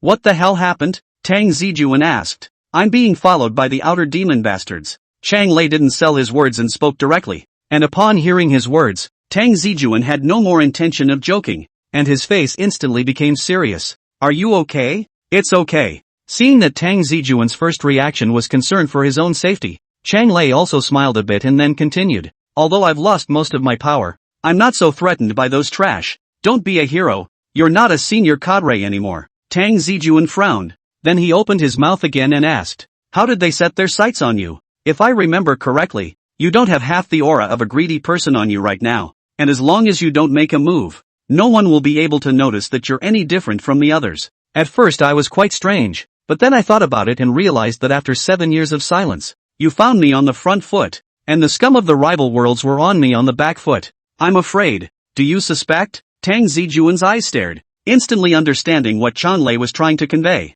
and Chang Lei nodded and continued. I'm afraid it has a lot to do with that fey egg. Other than that, I can't think of any other possibilities. The fey eggs themselves are biological weapons created by the outer Dao demons, and each fey egg has a large amount of dark crystal debris within it, and the energy emanating from these dark crystals is the most sensitive substance to which the outer Dao demons are most sensitive. I'm confident that I didn't make any moves to reveal my identity, but this matter of researching the fey eggs, it's impossible to stay away from the scent of the dark crystal. Guess that's why I'm on that damn guy's radar. Listening to Chang Lei's words, Tang Zijun's face was also a bit unsightly. He didn't expect that his move would actually bring so much danger to Chang Lei. Fortunately, the other party was a greedy person with the ability to protect himself. What if it was someone else? What if it was one of those ordinary people? That's the end of this. You take your family and change places as soon as possible. Ha! Chang Lei froze for a moment, and then sized up Tang Zijun with some surprise. There was a long pause before he couldn't help but laugh.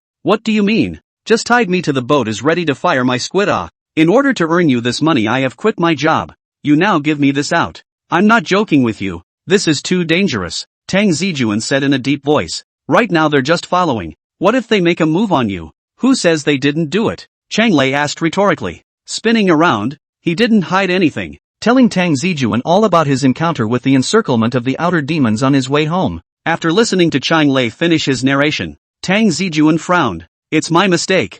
I didn't expect these outer demons to strike so quickly. Normal. You just haven't dealt with them. Chang Lei shrugged his shoulders and continued. These mad dogs can't be moralistic. They all believe in striking first. Later, suddenly, Tang Zijun thought of something and couldn't help but look up at Chang Lei. Don't tell me those outer demons are still trapped inside the alley by you right now. On the contrary, Chang Lei revealed a mysterious smile. What alley? Chapter 91, a crucial clue. As the words fell, he saw Chang Lei incomparably carefully touch out a makeup mirror from his arms. This makeup mirror is obviously a woman's model, with a round flip-top design and even a pink leather surface, giving it a very sophisticated feel. Only such an exquisite makeup mirror was held in the hands of Chang Lei, a middle-aged Mediterranean, always giving a strong sense of dissonance. And Tang Zijun didn't have the heart to consider so much at this moment. He just gave Chang Lei a strange look, then took the makeup mirror from him. Flipping open the lid, the circular mirror was suddenly in front of Tang Zijun's eyes. But strangely enough, Tang Zijun's face did not emerge in the mirror, but instead mapped out a group of underchrome congregation. And amongst those underchrome congregation, a mechanized outer Dao demon was particularly conspicuous. Seeing this scene, Tang Zijun jerked his head up to look at Chang Lei, and at the same time, he knew in his heart what the other party had done. Hopefully there was no alley from the beginning. Chang Lei used his fraudulent technique early in the morning to distort the senses of those outer demons. In their eyes, Chang Lei turned into an alley, while the reality was that they lined up to follow Chang Lei's illusion into the world of mirrors. Noticing Tang Zijun's line of sight, Chang Lei nervously scratched the back of his head and laughed. That street is full of stores with more floor-to-ceiling windows, so I just found a random piece to whitewash into an alleyway. And as luck would have it, those clueless guys did fall for it. Tang Zijun maintained his original position, hiding his embarrassment with silence. He wasn't going to admit that he had fallen for the exact same trick back in the day. Resetting his gaze above the makeup mirror in his hand, this mirror had already been linked by Chang Lei in mirror space. Although this vanity mirror could not be used as a passageway to enter because it was too small, but by utilizing the interoperability of mirrors, Chang Lei still made it into an exclusive cat's eye for the mirror space. Through this small vanity mirror, they would be able to observe the mechanical outer demon imprisoned in the middle of the mirror space at will. Looking at the mechanical outer Dao demon that had already detached itself from the illusion and was in the midst of an impotent rage, Tang Zijun furrowed his brows. Since the outer demon has appeared in Li City, It means that the gap in the inner world has been opened and that city is no longer safe. But I'm a bit curious. Since the outer demon has appeared, hasn't there been any magical maidens born in Lee City? At that, Chanlei thought about it. I think there was one 2 years ago. The first 2 years? Tang Zijun froze for a moment. Well, there was supposed to have been a magical girl before. And where is she now? You asked me? Chanlei looked at Tang Zijun with disbelief. I had a run-in with that magical girl 2 years ago when I was running a drop at night. And I almost peed in my favorite pants when that girl got in the car. I'm thankful she didn't come after me. And I'm rushing out to find out where she is. Are you crazy or do you think I'm crazy? Seeing Chanlei react so strongly, the corners of Tang Zijun's mouth twitched. My. I'd forgotten who you were before. After a moment of silence, Tang Zijun asked again. Then what's with this outer demon? The gap in the inner world appeared but no magical girl rushed to the scene. Is it possible that something happened to that magical girl? It shouldn't be possible. Chanlei stroked his chin for a moment in thought and said slowly, although I have lost the vast majority of my power, I am still sensitive to the energies of magical girls as well as exoteric demons, and within the past 1 or 2 years, there has not been a similar energetic reaction in Lee City. If the magical girl was taken out, then Lee City should have fallen to the backyard of the Gato demon. But other than this guy, I don't really sense anything unusual. I've considered this before, and I think the most likely thing is that magical girl has retired. Retired? Tang Zijun blinked, afraid that Tang Zijun would misunderstand. Chanlei hurriedly opened his mouth. It's not the same as a retirement like yours, Wolf Rider. Since your sister has become a magical girl, then you should also know that most magical girls fight in a single battle and rarely leave the city they are guarding, right? Aha! Tang Zijun responded, signaling Chanlei to continue.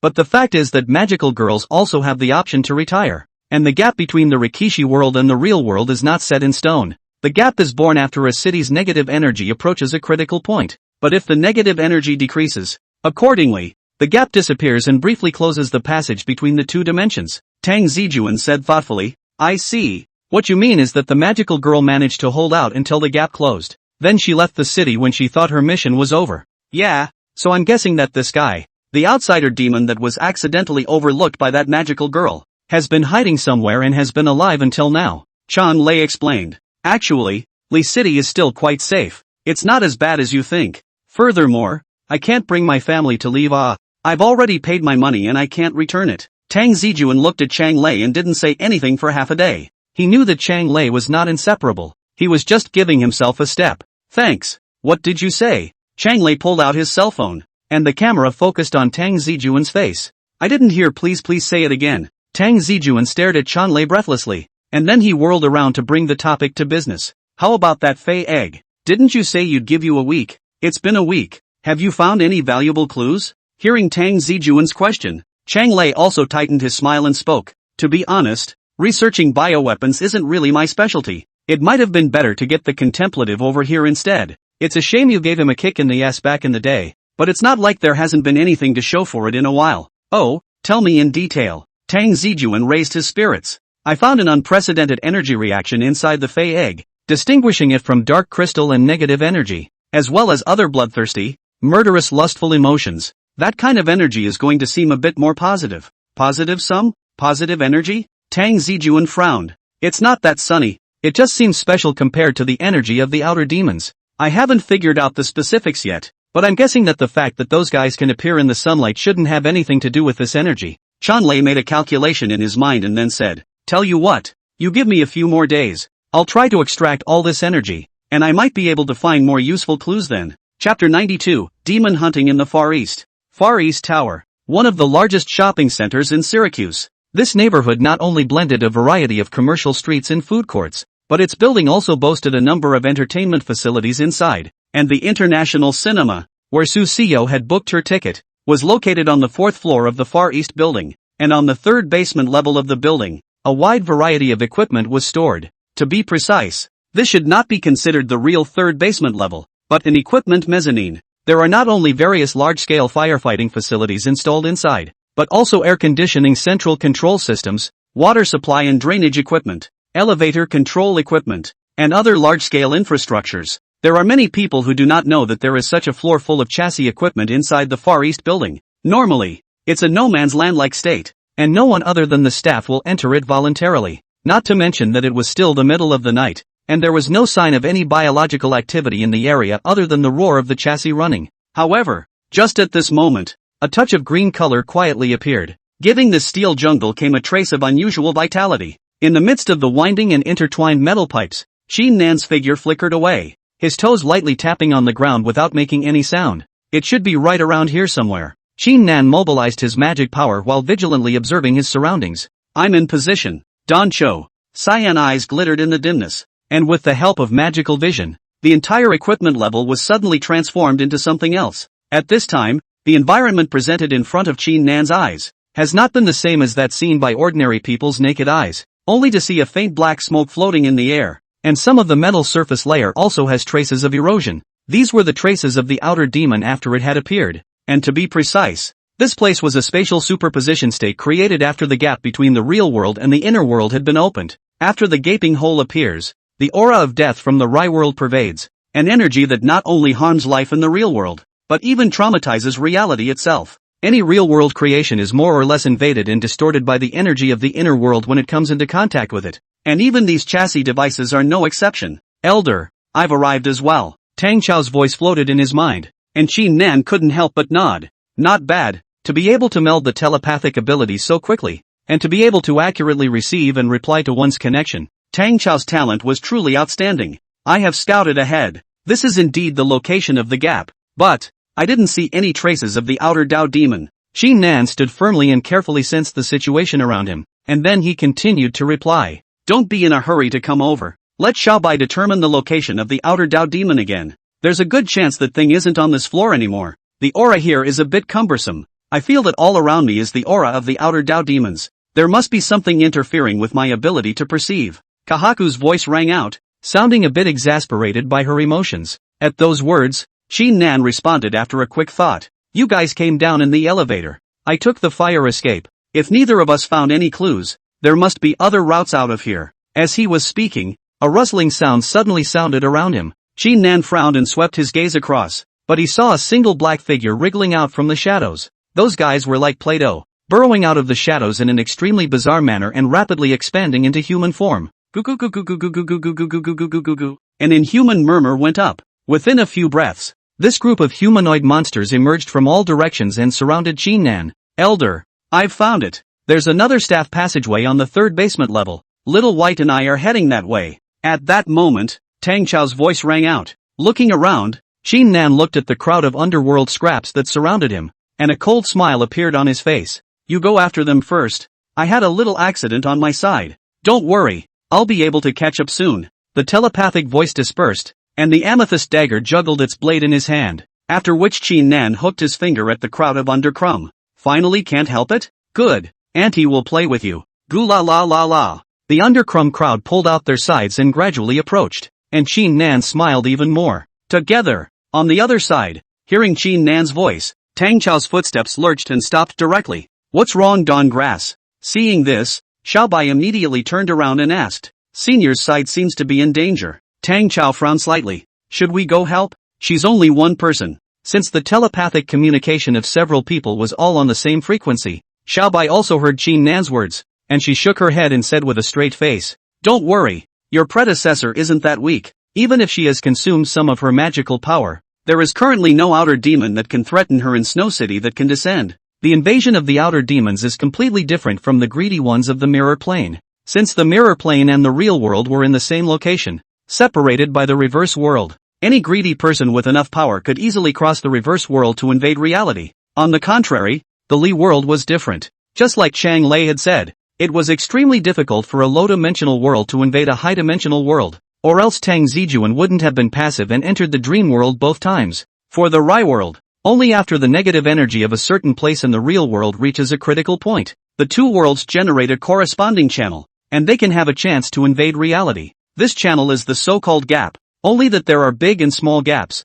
and the power that can be carried accordingly is also different. A city like Syracuse that had just reached the tipping point, the highest gap created would only be able to withstand the descent of a captain-level outer Dao demon, and for that matter, it would still be an extremely bare state of affairs. As for the low-level cadre kind of ones, they simply couldn't break through the narrow gap to invade the real world, so Xiaobai wasn't wrong. With Shin Nan's level, coming here was basically the level of messy killing. The most important thing now is to find the trace of that outer demon as soon as possible, or it will be too late when he harms people. I see. Tanggrass also sank in at his words. Perhaps the outer demons that had descended here were no match for Senior. But Tang Cao knew very well that it was her duty to guard Snow City. Elder Qin Nan couldn't stay by his side forever, and he couldn't pin his hopes on others. Thinking of this, Tang Cao grabbed the pendant at her chest. Answer my call. Bloom Dash. Chapter 93, Frogman. After entering the staff passageway, the environment, which was still quite bright, darkened. Ah! Tang Cao shouted twice out of habit, and when she saw no response, she couldn't help but clap her hands again. What are you doing? Xiaobai stared at Tang Cao in a daze. Unsure. I hunted for it to turn the lights on. Hey, is there no electricity here? How come it doesn't respond at all? Tanggrass muttered. You think this is the hallway of your house? Xiaobai said breathlessly. Tang Cao huffed and stomped her foot. I guess it's broken. Really? I can't believe no one came to fix it. The neighborhood has a property overhaul. Even if the sound-activated lights are broken, the owners can fix it with a phone call. It's so big here and usually no one is there. It's not normal for it to be broken and not come to be repaired. White muttered and whirled around. Just wait until you learn magic. Then have your predecessor teach you magical vision. And with that magic these surroundings won't affect you too much. For magical girls, the use of various magical powers was still very effective. And countless seniors had already contributed quite specialized responses to universal magics like this one against evil forces such as exoteric demons. And all they needed to do was copy the answers. Although Tang Cao was unable to learn such basic magic as magic vision right now, Xiaobai, who had mastered the ability of night vision, was still able to assist on the side, traveling quickly up the road.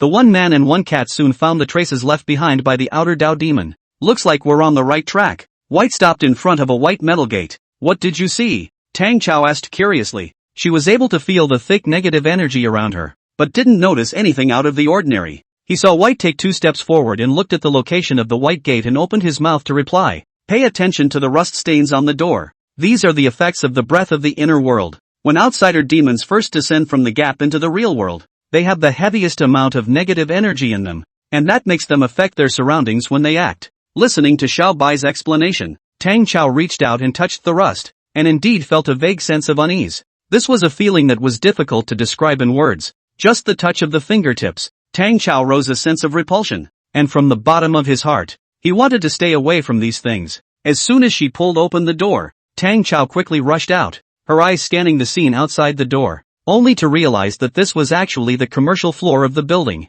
Fortunately, it was late at night, and all the stores on the commercial floor were closed, leaving the entire hall empty, with only a murmur of voices coming from above. Oh no! This is the 3rd floor, and above that is the International Cinema area. Just now when they climbed the stairs, they were in a hurry, and only after they came out did Tang Cao react to the fact that they had actually come from the ground to the ground. Gotta speed up. That thing is definitely heading for the movie theater. Xiaobai also hurriedly urged at his words. The Outer Way Devil was an extremely bloodthirsty existence, and when they descended into the real world they would often fall into killing. Rarely would they choose to hide and act cautiously first. Therefore, in the eyes of many magical girls, outer demons can be considered the most threatening force to human society and the real world. However, after walking out from the staff passageway, the empty halls had restored Bai's sensory ability quite a bit, and she wondered if it was the reason that the scent of the inner world had evaporated some of her senses. Looking around for a moment, White snapped in the right direction. Over here,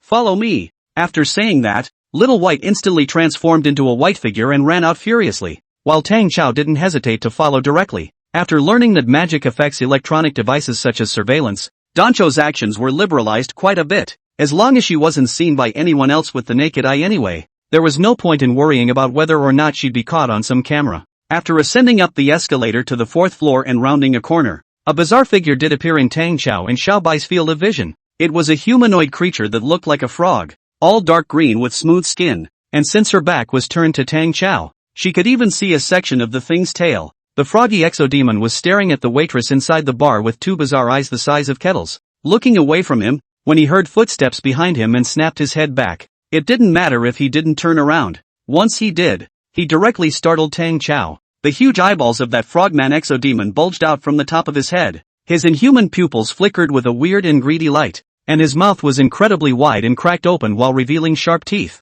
Unlike normal frogs, this frogman outsider demon is standing like a human, with thick, powerful arms and legs, and thin webbing between sharp claws. The whole thing gives off an extremely uncomfortable, weird feeling. While Tangras was observing him, the frogman outsider demon also noticed Tangras's presence. Magical girls. Looking at Tang Cao's iconic magical girl skirt, frogman outlaw demon's face changed, while his eyes were filled with fear. But the next moment he reacted, and without saying a word he twisted his head and jumped in the other direction. The frogman outsider demon was extremely fast, and his thick legs built up their strength for just a split second, allowing his entire body to scramble out like a rocket launch. Stop! Tangras could not have expected this guy's first reaction to seeing himself to actually be to escape, and froze for a moment, hurriedly stepping away. However, with human legs alone, it was still too difficult to catch up with the frogman outer devil who leapt more than 10 meters in a single bound, and Tang Cao was well aware of this, so he directly waved the star staff in his hand.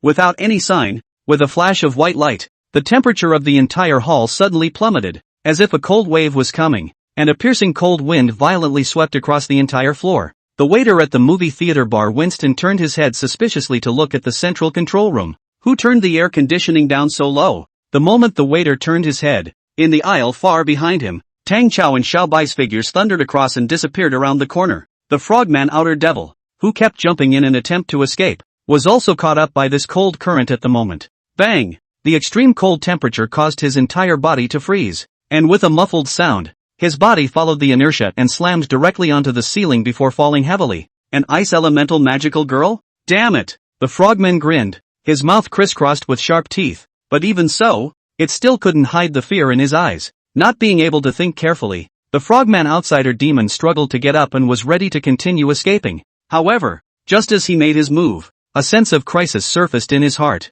He jerked his head back, only to see that Tang Cao and Xiaobai had already caught up. Playing God. You run again. Chapter 94, Tang Cao's mind. The aura emanating from the frogman outsider demon wasn't strong, and overall it was pretty much an elite level, but due to the special nature of this body of his, the combat power he could erupt was obviously a bit stronger than the average elite level. At the beginning of the birth of the outer demons, they are modeled after the creations in reality, intermingled with great evil thoughts and bloodlust to shape a powerful body. These bodies are categorized by the magical girls into 3 types: biological, mechanical, and fusion. Basically, the animal-type exoteric demons are the most common and prevalent. The tiger-type that Tang Cao faced in her first battle, which she didn't see, the crab-type that Qin Nan encountered, and the Ouroboros type were all animal-type exodemons, while the air conditioner outboard that was staring at Chang Lei was a mechanical-type exodemon. As for the fusion type, that generally belonged to the cadre level of weirdos, a very rare and not easily born high-level existence. Unlike magical girls who create magic through their own awakened elemental attributes, the combat power of outer devils is often tied to the bodies they mold. In terms of individual combat power alone, the combat power displayed by animal-type outer devils varies wildly depending on the type of animal. A good example of this is the frogman outlaw demon in front of us. From the jumping power he had just displayed, he was able to surmise that this frogman's legs were extremely explosive, and he was afraid that even ordinary metal would not be able to carry one of his stomps, not to mention a close-quarters tussle. And it was also able to be seen that animal-type outer Dao demons basically focused on melee combat, with their beastly appearance and great strength being their best hunting weapons. However, I don't know whether it was good luck or bad luck, but the bloodthirsty pupils of the frogman's outer Dao demon were filled with uneasiness and panic as they gazed at Tang Cao not far in front of them. What element won't work? Why the ice element? While inheriting the strong physical qualities of animals, animal-type exodemons have relatively inherited the weaknesses of those creatures. Frogs, on the other hand,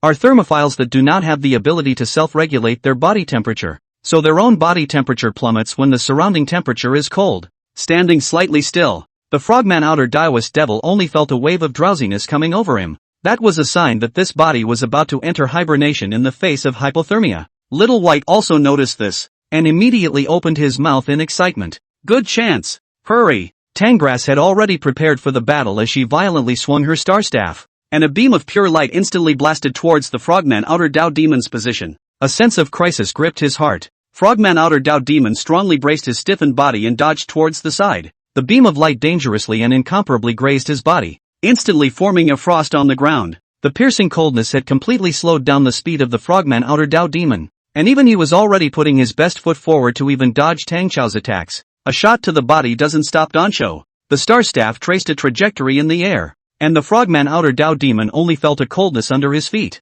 and in the next moment, he completely lost consciousness of the lower half of his body. When? looking at his frozen legs in shock. A flash of disbelief flashed through the eyes of the frogman outer Dao demon. He could be sure that he had dodged the beam of light just now, and the other party should not have any ability to trap himself so quickly. But when he noticed the smile at the corner of Tang Cao's mouth, he reacted violently. It turned out that from the very beginning the other party had already predicted all of his evasive routes. That beam of light just now wasn't used for attacking at all. It was used to divert one's attention. The real killing move came from the frost that spread out on the ground. Obviously a fledgling magical girl, who doesn't even know a magic that can be unleashed yet, was able to do this with her elemental mastery alone. Thinking of this, the frogman outsider demon hastily raised his hands. Don't kill me. The inexplicable scene instantly made Tang Cao and Xiaobai stop. Don't kill me, please, the frogman outsider demon repeated once more, and then continued with his mouth wide open. I didn't do any harm. I didn't do anything. Tang Cao was slightly stunned. This was still the first time she had ever interacted with an outer demon in a serious manner. The enemies she had encountered before were all directly fighting with their mics closed. It seemed that Tang Cao's reaction had given the frogman outer Dao demon hope for survival. As he prostrated himself on the ground, his frozen legs motionless, while his hands were stretched out in front of him in a five-body posture. You must believe me. I've only just come into this world. I don't know anything. I just want to live. Is that wrong? You opened the gap in the Rai world to invade the real world, and you still say you didn't do anything? Tang Grass frowned slightly. It's not up to me if the gap opens or not. That's the natural reaction of negative energy reaching a critical point. It has nothing to do with me. I'm just trying to survive. The frogman exodemon was a bit agitated, and he stared at his eyes as he said loudly, your beings who live in the material world can't even comprehend the re-world, where death abounds everywhere, where powerful species viciously oppress the lower ones, and where I'm in danger all the time, either murdering or being killed. Liar. White stepped forward. You were clearly just about to kill that waitress. Don't try to trick me. I just wanted to taste the popcorn. Frogman outsider demon wailed, seemingly ready to squeeze out 2 tears. And when he saw Tangrass's hesitant move to put down his star cane, good chance. The body of the frogman outsider demon tightened violently. With his mouth wide open, his tongue catapulted out at an astonishing speed, like a scarlet lightning bolt, instantly cutting through the air and bringing up a sharp popping sound. Whoosh dash, the black shadow flickered, and the speed was almost too fast to be captured with the naked eye. The frogman outsider demon's tongue was quick, but Dancho's movements were faster than his, as if he had already anticipated the other party's sneak attack. Tang Cao's face didn't show any surprise. Instead, the extremely cold ice peak rose up from the ground and directly blocked in front of him. Jin Bing was like a solid shield, blocking the middle of the sticky tongue in Tang Cao, and immediately after that, the frogman's outer Dao demon's tongue was firmly frozen to it. At such low temperatures, the frogman also experienced the sensation of tonguing an iron pole. It's easy to stick this tongue out, but it's hard to get it back out. Really think I'm stupid and sweet. Tang Cao's cold eyes landed on the frogman ectoplasmic demon who had been completely controlled, and there was not the slightest bit of emotion in his tone. Last hit. The tip of the star staff was aimed at the dark crystal at the top of the outer Dao demon's head, and the frogman struggled frantically, but being covered in ice there was no chance of him getting out of the trap. With Tang Cao's knock in the air, the frogman's outer Dao demon's heart sank to the bottom. A shattering sound was extremely noticeable in the silence, and immediately after, the entire body of the frogman outsider demon began to vaporize in the shattering of the dark crystals. Chapter 95, The Price of Friends. Silently, he stared at the outer Dao demon that had been completely slain. This time, Tang Cao's mindset had been completely different from before. If she had treated it all as a game before this, then after experiencing this battle, Tang Cao's mood had ceased to be one of excitement and thrill, and had instead turned into one of celebration and a desire for power. The frogman outsider demon was a strong fighter, more powerful than any outsider demon he had encountered in the past. If it wasn't for the fact that he had the elemental advantage, I'm afraid that it wouldn't be an easy thing to tackle him. And this thing has a certain intelligence. He will be soft, he will use schemes to disguise himself, and he will even judge the situation and choose to escape. This kind of rivalry was not only a novel experience for Tang Cao, but likewise, a wake-up call in the heart. What if it wasn't the ice element that he had awakened? What if the outer demon this time didn't have a weakness for fear of cold? What if he had come a step too late and the other party had already made the first move to kill the innocents? It wasn't until this moment that Tangrass felt the weight of these questions. Tangrass, are you okay? Seemingly sensing Tang Cao's dismay, Xiaobai came over. I'm fine. Tangrass gathered a smile on her face. Why do you ask? You look weird. White cocked his head. You're not going to say anything earthy to me, are you? Tang Cao spat out her tongue and leaned down to pet Bai's head. Feeling Tang Cao's warm and soft palm, Xiaobai blinked thoughtfully. She didn't know what that change in Dancho came from, but in a way it was a good thing. At least her partner seemed a lot more reliable. Just then, a sound of wings flapping rang out. Tang Cao and Little White looked back, but saw Qin Nan's figure float down and land steadily on the ground. Well done. Looking at the scene of melting frost all over the ground, and the scene that had vaporized cleanly with only broken dark crystals remaining, Qin Nan hooked the corner of his mouth at Tang Cao. I was wondering if there would be any mishaps on your side, but now it seems that you're already qualified to join the profession, although you're not yet at the senior level, but in time, you'll definitely be able to hold your own. Really? Tang Grass clasped her hands together, her eyes wide. Slaying the outer Dao demon didn't give Tang Cao much joy, but the recognition of his seniors was different. Have a little faith in yourself. There are quite a few magical girls who are so intimidated when they encounter an outer demon that they forget how to even use their magic. Qin Nan patted Tang Chao's shoulder and laughed lightly. You are now able to adjust within such a short period of time and excel in using elemental control to kill the outer Dao demon. You are already ahead of many others. Tang Grass heatedly smiled. It felt good to be praised by his seniors. Then she thought of something else and asked playfully, by the way, senior, what did you just encounter over there? No danger, right? Upon hearing this, Qin Nan's expression appeared hesitant for a moment, but she quickly regained her smile. It's nothing. I just encountered a group of stragglers. I've already taken care of them all. That's good. Tang Cao smiled, not noticing Qin Nan's abnormality. In this way, this mission is considered completed, right? Qin Nan nodded. The gap in the inner world has been closed, and the outer demons that descended into the real world have been exterminated cleanly. So yes, the mission is complete. Phew, Tang Grass breathed a sigh of relief. After a pause, Qin Nan turned his head to look in the direction of international cinema again. We should get going. I already heard the sound of dispersal when I first came over. I guess those moviegoers will be coming out soon. Good, Tang Cao answered, and immediately touched her small stomach. It just so happens that I'm a bit hungry. Senior, let's go eat barbecue. I know there's a store nearby that tastes pretty good. No, don't forget that tonight's study is for you to master magical spells, and you've already wasted a long time solving the outer demons, so how can you have time to go eat?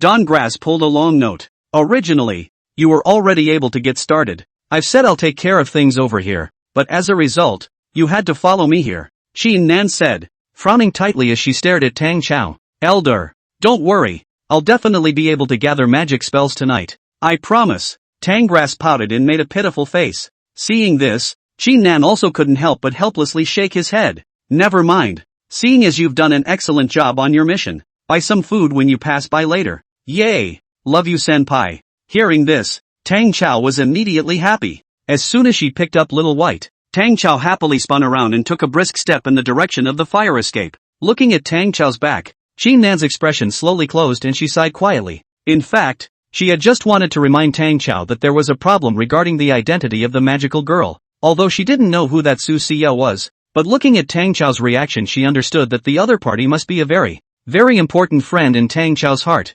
But, for magical girls, the word friend is too great a price to pay in exchange. This descent of the outer demons can only be described as coincidence. But what about the next time? If Tang Cao was determined to follow this path, then her existence would inevitably be made known to the outer path demons. And at that point, everyone around Tang Cao, without exception, would become targets for the outer path demons to attack Tang Cao. Those guys won't have any mercy. And in order to crush the magical girl, the outer demon will use every means possible to target and destroy Tang Grass, not only physically, but mentally as well. Friends are ultimately a luxury in the magical girl's dictionary, and the best option is to give up everything around her and face all the dangers alone. However, looking at Tang Chao's innocent face, Qin Nan, whose words were on the verge of coming out, couldn't speak for a while. Maybe Tang Grass didn't have to be like the other magical girls. Qin Nan couldn't be sure. But what she does know is that Tang Grass has a power that no other magical girl possesses. She has an older brother with horrible fighting skills. With that lord's presence,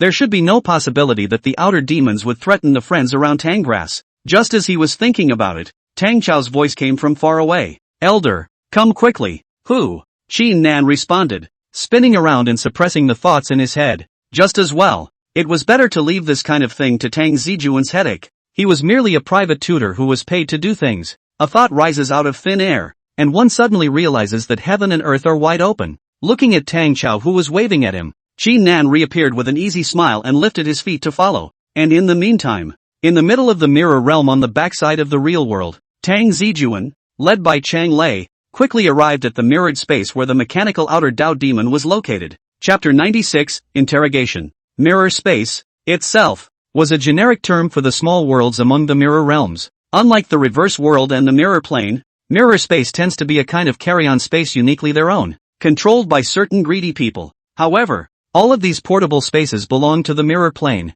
and to some extent, they were also considered a kind of mirror plane, more like a kind of locked organizer, or it could also be said to be the home of the greedy one. The mirror space owned by each greedy was different. Like some greedy with weaker fighting strengths were not qualified to own this kind of space. After Tang Zijun took complete control of the mirror plane, all of these mirror spaces, minus the ones that had been destroyed, had become ownerless, and it was only Chang Lei who had survived and still had the ability to open his own space. Watching Chang Lei summon his mirror space, Tang Zijun's expression couldn't help but be in a trance. Chang Lei's mirror space was known as the juggling space, and together with his unique fraudulent techniques, he had caused himself a lot of trouble back then, and had even pushed himself to the brink of extinction at one point. Now, though, times have changed. Seeing this familiar scene again, Tang Zijun didn't resist it much, but instead was a bit nostalgic for the great days before. Chang Lei didn't notice Tang Zijun's emotions. He was just observing the mechanical outer Dao demons inside the mirror space.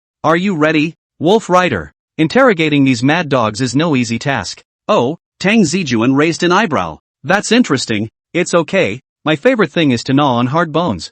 Ha! Chang Lei laughed lightly and spoke. Hardcore isn't really a problem. It's just that these guys generally don't have much of a brain. Interrogating them is just as troublesome as getting information out of a beast's mouth. So, Tang Zijun pondered. Why? Have you come up with any suitable plans? Chang Lei looked at Tang Zijun curiously. Tang Zijun just shrugged his shoulders. Don't look at me. It's not like you don't know me. I'm just a knight. What do I know about interrogation? That's right. You've always raised your sword and slashed before. Chang Lei didn't know what came to mind and couldn't help but laugh. But when he saw Tang Zijun's gaze sweep over, he hastily covered his mouth. Sighing helplessly, Tang Zijun's knowledge of interrogation came from various movies. But the problem was, those people hadn't interrogated the monsters of the inner world. I guess I can't sing in red face and white face. Just improvise. Tang Zijun gently waved his hand, and in the next moment, the surface of the mirror in front of him began to soften, rippling like water waves. Feeling his juggling space being affected by some kind of powerful force,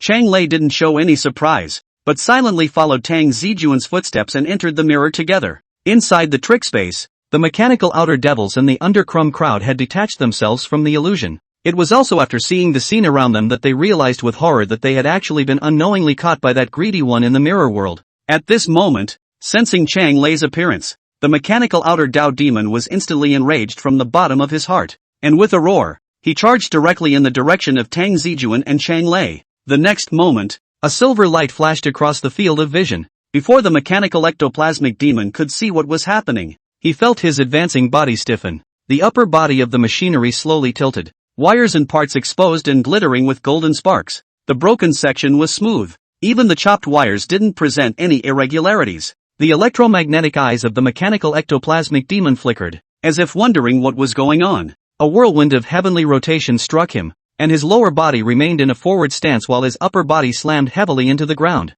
A sound of metal collision echoed in the void. All kinds of parts scattered all over the place, and it was only until this time that the mechanical outer Dao demon came back to his senses. Looking at the silver blade with disbelief. Is that what you call randomizing? Staring blankly at Tang Zijun, who maintained his chopping stance, Chang Lei froze for a moment before saying dryly, "Who told him to take the initiative to slam into my knife?" Tang Zijun casually replied back, raising his hand to wipe the knife. Chang Lei pulled the corner of his mouth without saying anything, thinking to himself that the Wolf Rider was really still the same character after so many years. However, he also noticed that Tang Zijun didn't wear that weird armor when he made his move this time. In the past, the Wolf Rider would always transform first when using his weapons because his weapons were so powerful that they could never be used by a fleshly mortal. However, at this moment, Tang Zijun was actually holding a sword in his human form and had wasted that mechanical exterior Dao demon with a single strike, which could also be seen as the Wolf Rider was even stronger than before. Tang Zijun didn't know what Chang Lei was thinking.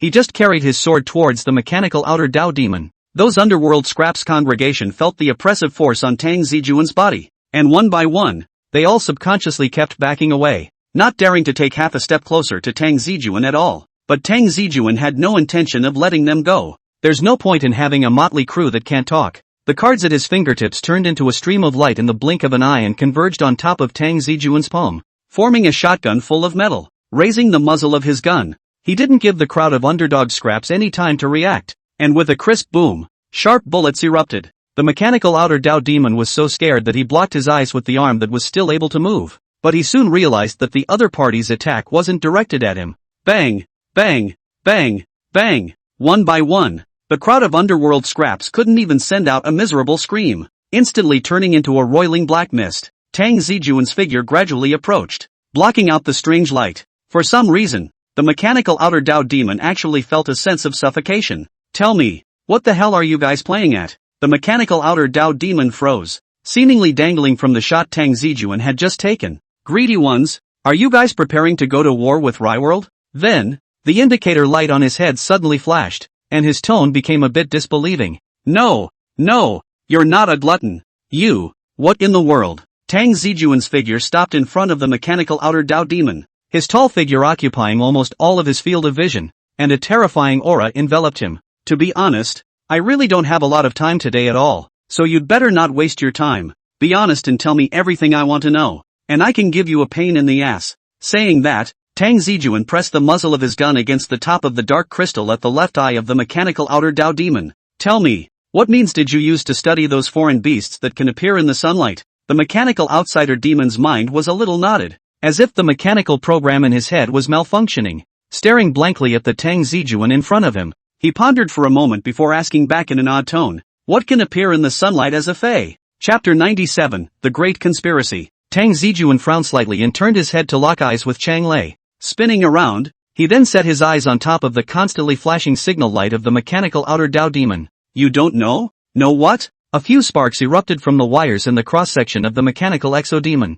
I can't hear what you're talking about. What alien beasts that appear in the sunlight? How could something like that exist? According to the information received, the sunlight of the real world had an extremely strong purifying effect on all the existences in the shadows, and those light particles were like poison to them, and ordinary existences could not resist that kind of damage at all. This was considered basic logic both amongst the forces of evil and within the circle of magical girls. So after Tang Zijun asked the question, the mechanical ectoplasmic demon acted as if he had heard something heavenly. Tang Zijun's eyes were a little gloomy. He could hear that the mechanical outer Dao demon in front of him didn't mean to deceive himself. He truly knew nothing about it. Why did you strike at my people? After a pause, Tang Zijun asked again. To your people. After hesitating for a moment, the mechanical outer devil quickly reacted that the odd fellow in front of him should be referring to the one behind him. The greedy one. Wasn't it you guys who made a move on us first? He was filled with the scent of the Fey Beast eggs and the energy residue of the broken dark crystals. You guys laid your hands on our Fey Beast eggs for no reason. Are you still planning to bite back? As expected, the reason why this outer Dao demon had set its sights on Chang Lei was precisely because the other party had sensed the aura of the Fey Beast egg on Chang Lei's body. Those Fey eggs were crafted by the outer Dao demons, and it wouldn't be too much to say that they were exclusive weapons. And it wasn't a surprise that Chang Lei couldn't disguise this energy now that he was missing most of his origin power. Not to mention the fact that he was still attempting to dissect the Fey eggs. However, regarding the issue of Fey eggs being able to appear under the sunlight, the outer Dao demon in front of him appeared to be truly unaware of it. But how is that possible? With Tang Zijun's knowledge of these evil forces, although the plots of some of the senior cadres wouldn't all be told to the action captains under their hands, they all had the same goal and it was impossible for them to reveal nothing. Moreover, things like Fey eggs were obviously set up in the middle of the real world by specialized Fey devils, and some of them were guarded by the Undercrum congregation and elite or captain-level Fey devils. Even if the mechanical outer Dao demon had descended into the middle of the real world a long time ago, it wasn't as if it didn't know anything about the plans of the inner world. He was a nail pinned in the middle of reality, not an existence that had been completely banished from the Rai world, and he should be aware of things like this that were clearly enough to affect the situation of the war between the real world and the Rai world. Tang Zijun slowly lowered the shotgun in his hand and opened his mouth to ask, "What do you know about Sir Skull? Lord Sir Skeleton?" Upon hearing this name, the mechanical outer Dao demon obviously reacted much more, though more than anything else, he was confused. Sir Skeleton Lord is a senior cadre in the Liaosha region. Liaosha region? This was the first time Tang Zijun had heard this place name, and it didn't sound like a real-world region name. The Re-world has their own designation for the geographic location of the real world, and I'm afraid it's a bit difficult to find a correspondence within your memories. After all, they are labeled according to the opening of the gap. Chang Lei came over and calmly added his introduction. Different cities don't have the same open gaps and areas in the RI world. These guys are divided according to the territory of each senior cadre in the RI world. Maybe two cities are thousands of kilometers away from each other in reality, but in the RI world, they are under the same senior cadre. Tang Zijun narrowed his eyes slightly. That is to say, in the inner world, those senior cadres all have their own territories, and the gaps appearing in their territories that are connected to reality are the channels and territorial divisions for their invasions? You could say that. Chang Lei nodded. After the gap is opened among some large cities, it will even attract the attention of 2 to 3 senior cadres. Now Tang Zijun knew where his doubts came from. He had always judged the outer demon along the lines of how he had fought the greedy one back then, but the truth was that the formation and rules of the RI world were not at all the same as the mirror plane, and the outer demon's course of action was extremely different from that of the greedy ones as well. Although there were a number of senior cadres among the greeters, they did not have any substantive divisions such as territories or regions, and with the mirror-eating god of greed as their leader, they each went about hunting their prey in different ways. Instead of visualizing the greedy as a whole, they are just a group of collaborators. They rarely act together and are usually lone travelers. And even low-level greeters don't take orders from high-ranking cadres. If he hadn't killed too many of them, causing these greedy ones to have to form a whole to fight against him, I'm afraid that they would still be fighting individually in the future like sand that couldn't coalesce. But the outer demons of the inner world are different. These guys are organized, with a clear internal hierarchy, not only with a senior cadre as the leader, even under the command of a variety of low-level outer demons as well as the masses of medieval shavings will be in charge. It's no wonder that the outer demons are the main enemies of the magical girls. The guys are so much stronger together than the greedy ones who stab each other in the back and backstab each other. So, you're also Sir Skull's subordinate? Tang Zijun placed his eyes on the mechanical outer Dao demon again, and he noticed that the other party also addressed Sir Skull as my lord. I am not. The mechanical exo-demon buzzed in response. No wonder there's no knowledge of the sunlight unafraid Fey eggs. That is to say, this tactic is just that Sir Skeleton's personal behavior, and isn't known by the other outer Dao demons. Tang Zijun's frown deepened. What's the problem? Chang Lei was a bit puzzled. Big problem. Tang Zijun nibbled on his nails. White told me that Fey eggs can't be sensed when they haven't entered the maturity stage, which means those magical girls can't destroy the Fey in advance while they haven't hatched. So in that case, why haven't any Fey been exposed until now? Chang Lei was just about to open his mouth to reply, but immediately afterward, he also thought of something and couldn't help but fall into silence again. Just listen to Tang Zijun continue. Before that bear warrior, I also encountered a Fey spawn in Snow City, and that Fey was clearly not something that a magical girl of Tangrass's caliber could deal with. And I don't believe that there are only 2 territories under Sir Skeleton's command, much less that he alone has only cultivated these 2 Fey spawns. Then the question arises, if Sir Skeleton had created enough Fey eggs before that, why weren't those Fey exposed to the people? Chapter 98, An Army of Fey? Tang Zijun would never defy his enemies. A lion fighting a rabbit still needed all its strength. Even if it had reached such a strong level, Tang Zijun would still go all out when facing his enemies. And because of that, Tang Zijun wouldn't really treat those outer demons as little cuties. Perhaps in Chang Lei's eyes, these outer Dao demons were all a bunch of hopelessly stupid, aesthetically unaware trash. But in Tang Zijun's eyes, the outer Dao demon's level of threat was obviously a bit greater than that of the greedy ones. It could be seen from the Fey eggs they bred. The greeds do have a certain level of snooping and playing with hearts and minds, but they don't have the ability to create such an eccentric being. Having faced the Fey eggs twice, Tang Zijun was able to clearly determine the fighting strength of these Fey beasts. Even the bear warrior that hadn't hatched yet possessed captain-level power, and once he hatched into maturity, how strong his fighting power would be Tang Zijun couldn't imagine. It wasn't that Tang Zijun was looking down on those magical girls. It was just that in the face of this level of monsters, it was completely impossible for those girls to still want to sneak around and solve them like they did before. These foreign beasts that were not afraid of the sunlight and were able to go out in the daytime. Once they showed up, they were faced with countless onlookers and innocents. The magical girl wanted to hide her identity in this situation and knew by any stretch of the imagination that she couldn't do it. Not to mention that since Sir Skeleton was able to send the Fey eggs to Syracuse, which had just awakened the magical maiden, he was fully capable of sending them inside all the other cities with gaps in his territory. With this kind of widespread net,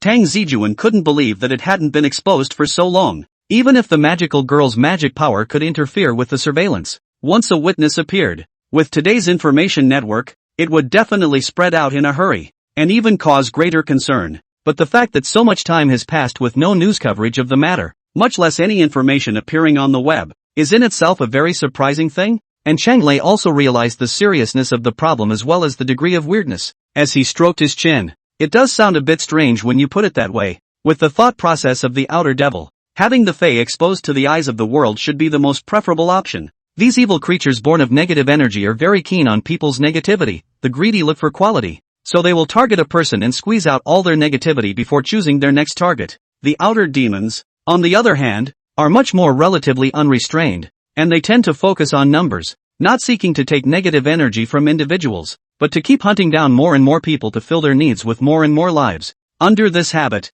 standing in the position of the outer Tao devils, if they had really cultivated alien beast eggs that were not afraid of sunlight, then it would be the right choice to directly place them in various cities on a large scale. When the alien beasts were exposed in front of ordinary humans, when blood and killing filled the streets and alleys, not only those who were dead or injured, but even other people would unconsciously show emotions of despair and fear. In this way, the negative energy demanded by the outer demons is maximized for gain. This shallow reasoning could be figured out even by an ordinary person, and it was impossible for Sir Skull, who was a senior cadre, not to know it. But strangely, the other side did not choose to do so. Thinking of this, Chang Lei couldn't help but widen his eyes. It couldn't be that someone in reality has already established a relevant organization to suppress the incidents of those victims, right? It shouldn't be. Tang Zijun shook his head slightly, although he had a similar guess. But in the context of the actual situation he didn't think it was very likely. Magical girls themselves are a very niche profession, and if someone did notice their existence,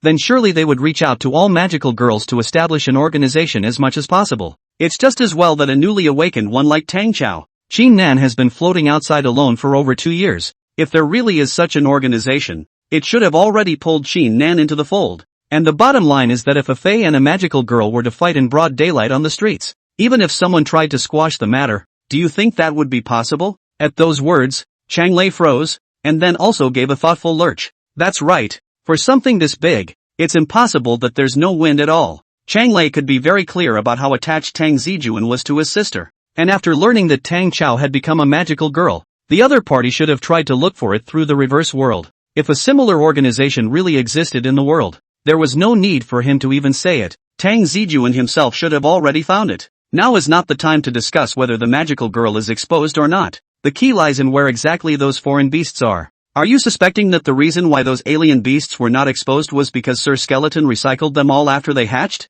Chang Lei asked. Highly probable, isn't it? Tang Zijun spread his 2 hands and said with a straight face, the 2 Fae eggs I encountered were all found ahead of time. It's reasonable to say that they haven't reached their hatching stage yet. And the whereabouts of those that can actually hatch out are unknown right now. So if they're not in the real world, then I can only guess that they've been sent somewhere else specifically. My goodness. Chang Lei only felt his lips dry up a little. Such a large number of alien beasts. If they were assembled, it would be enough to make a large city fall, right? Of course, this is just a guess. Perhaps the situation isn't as bad as we thought. Tang Zijun spoke. There's still a problem we haven't solved yet. You're referring to the fact that those alien beast eggs don't fear sunlight, right? Chang Lei knew what Tang Zijun meant by that. That's right. Tang Zijun nodded and looked up at Chang Lei. I don't know much about this, so I'll have to trouble you again. It's just that you'll have to speed things up. I'll try. Chang Lei gulped. He hadn't thought about this matter as serious at first. Even if he was being targeted by the external demons, he just didn't care. But it's different now. If that what's-her-name Sir Skeleton is really ready to form an army of alien beasts, this threatens not only those ordinary people, but also puts one's own family in danger. With a deep sigh, Chang Lei looked at the mechanical outer Dao demon on the ground again. What about this guy? Upon hearing this, Tang Zijun also noticed this outer Dao demon who hadn't spoken and had been ignored by him. Ha! Sorry for forgetting about you. Pulling the bolt and loading the gun, Tang Zijun raised the shotgun to standardize the dark crystals of the mechanical outer way. Bang! Chapter 99, Abstracting for a moment, Request for Monthly Tickets. The next day at noon, the sun was shining and there were no clouds. After Tang Zijun froze in front of the computer for half a bell, she finally gave in to the boss that was Carvin and turned her head into the kitchen to fight with the ribs, skillfully chopping vegetables and preparing ingredients. Tang Zijun truly hoped that coding would be good if it was as easy as cooking. The situation on the side of the outer Taoist devils had not yet been discussed to a conclusion, although it was clear that they were carrying out some huge ulterior plots. But the sky was falling and there was a taller person to hold it up, so the days had to go on. Tang Zijun didn't know much about the Fey egg side, and he had studied liberal arts before, so in the end he still pinned his hopes on Chang Lei, who was relatively knowledgeable. After handing over 2 mirror cores to the other party, That old crook patted his chest and guaranteed that he would give a proper explanation within 3 days. Tang Zijun didn't know if Chang Lei could actually research anything useful, but there was nothing else to do at the moment, so he could only take a gamble. However, because of this incident, Tang Zijun had taken quite a bit of interest in the Outer Dao Demon. It would be good if we could find the Outer Demons under Sir Skull's command as soon as possible, and it would be best if we could have direct access to Sir Skull, so things could become quite a bit easier as well. And Tang Zijun didn't really do nothing. He had already decided to expand his patrols a bit to see if he could chance upon another hatching Fey egg. Previously, Tang Zijun had guessed that the Fey eggs would be recycled by the Outer Dao Demons after hatching, and if he was lucky enough to actually stumble upon another one, then Tang Zijun would have to take a good look at what was going on. Faced with enemies of unknown origin and conspiracies without clues, casting stones plus following the trail is the best way. But plans are plans, and 3 meals a day still can't be forgotten. Not to mention that today's meal was a bit unusual, so Tang Zijun decided to put aside all those bad things for the time being, and properly prepare for it. In Tang Cao's bedroom, Sibu Sia was gleefully recounting last night's movie. Tens of billions of box office is really not blown out of proportion. But the movie's sophistication directly took over Sibu Siao's heart, making her, a person who was not much of a fan of animated movies, watch it with great interest. But looking at Tang Cao's drowsy state, Su Xiao asked with some curiosity, "Sugar, just how long did you and your friend play last night? How come it feels like you can't even keep your eyelids open? Don't mention it. Have you ever seen the sun at 4 in the morning?" Tang Cao was paralyzed on the desk, living like a salted fish that had lost its dreams. The sun at 4 in the morning? I saw it every day during the midterm sprints, and I guess I'll have to see it again in 2 years for the college entrance exam sprints, as well as for the college essay exams. Su Xiao nodded her mouth with her finger. Gotta go. The dull hairs on top of Tang Cao's head jumped, his heart stuffed. Last night, she really almost got drained by her senpai, and in order to be able to learn the magic spell style as soon as possible and advance to an orange-ranked magical girl, as well as in order to fulfill the promise she made to the grill, Tangrass took out all of her energy. But serious mode isn't something you can go into at any time, especially if you've just tackled an outer demon. But the good news is that the effort is not enough. Finally, at dawn, Tang Cao successfully completed the coalescence of the first jutsu and wrote it in the form of Chinese characters in his spirit world. Generally speaking, a magical girl's first jutsu script was based on her element. For example, Qin Nan had converged on the character wind at first, so at her predecessor's suggestion, Tang Cao also shaped ice. Originally, she wanted to write a brother, but was stopped by Qin Nan's overwhelming excitement. At that time, Qin Nan was directly sprayed by Tang Cao's brain circuit. Keep in mind that magical girl spells are prefixed with a basic magic spell style, such as her own spell starter, which is wind damage. The latter will be divided more finely depending on how the different spells are connected, but the prefixes don't change. So on top of that, the first spells that the magical girl coalesces are all very important. It's not temporary, it's for life. It would be fine if Tangrass was a lone wolf. There's nothing wrong with her being alone without contact with other magical girls, but it's a different story if she's formed into a magical squad. People's magical girl starting style are wind damage, fire dance, water sound and so on. To Tangrass here, opening a sentence, brother come. Not to mention the other magical girls. I'm afraid the outer demon across the street had to be flabbergasted. The Qin Nan knew very well what kind of existence Tang Zijun was. Maybe he would really come. So without the slightest hesitation, Qin Nan still righteously asked Tang Cao to change to be more normal. Let's just say abstract for a moment. Outrageous for a lifetime.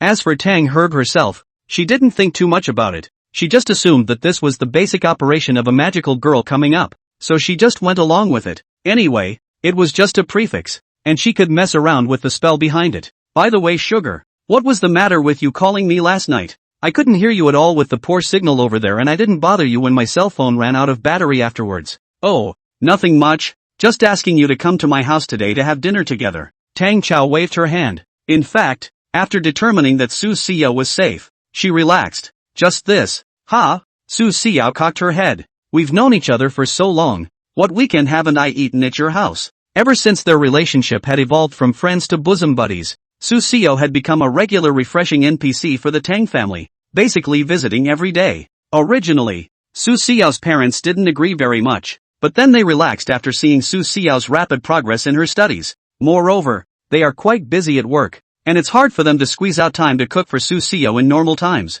So in the end, Su Xiao's parents simply added Tang Zijun's contact information, and when they moved, they would call some money over, just as Su Xiao's meal expenses. Tang Zijun didn't refuse. Of course, He wasn't much of a money grubber. And collecting the money was just to put Su Xiao's parents at ease. If you really let this girl eat for nothing, I'm afraid that her parents would really think that they were trying to get something out of their family. And this money Tang Zijun did not use. He himself is not lacking. Why not leave it to the two little girls as pocket money? Self-production is also quite good. Slowly turning her head, Tang Cao looked at Su Xiao sitting on the bed. Today's situation is different. I'll introduce a sister to you.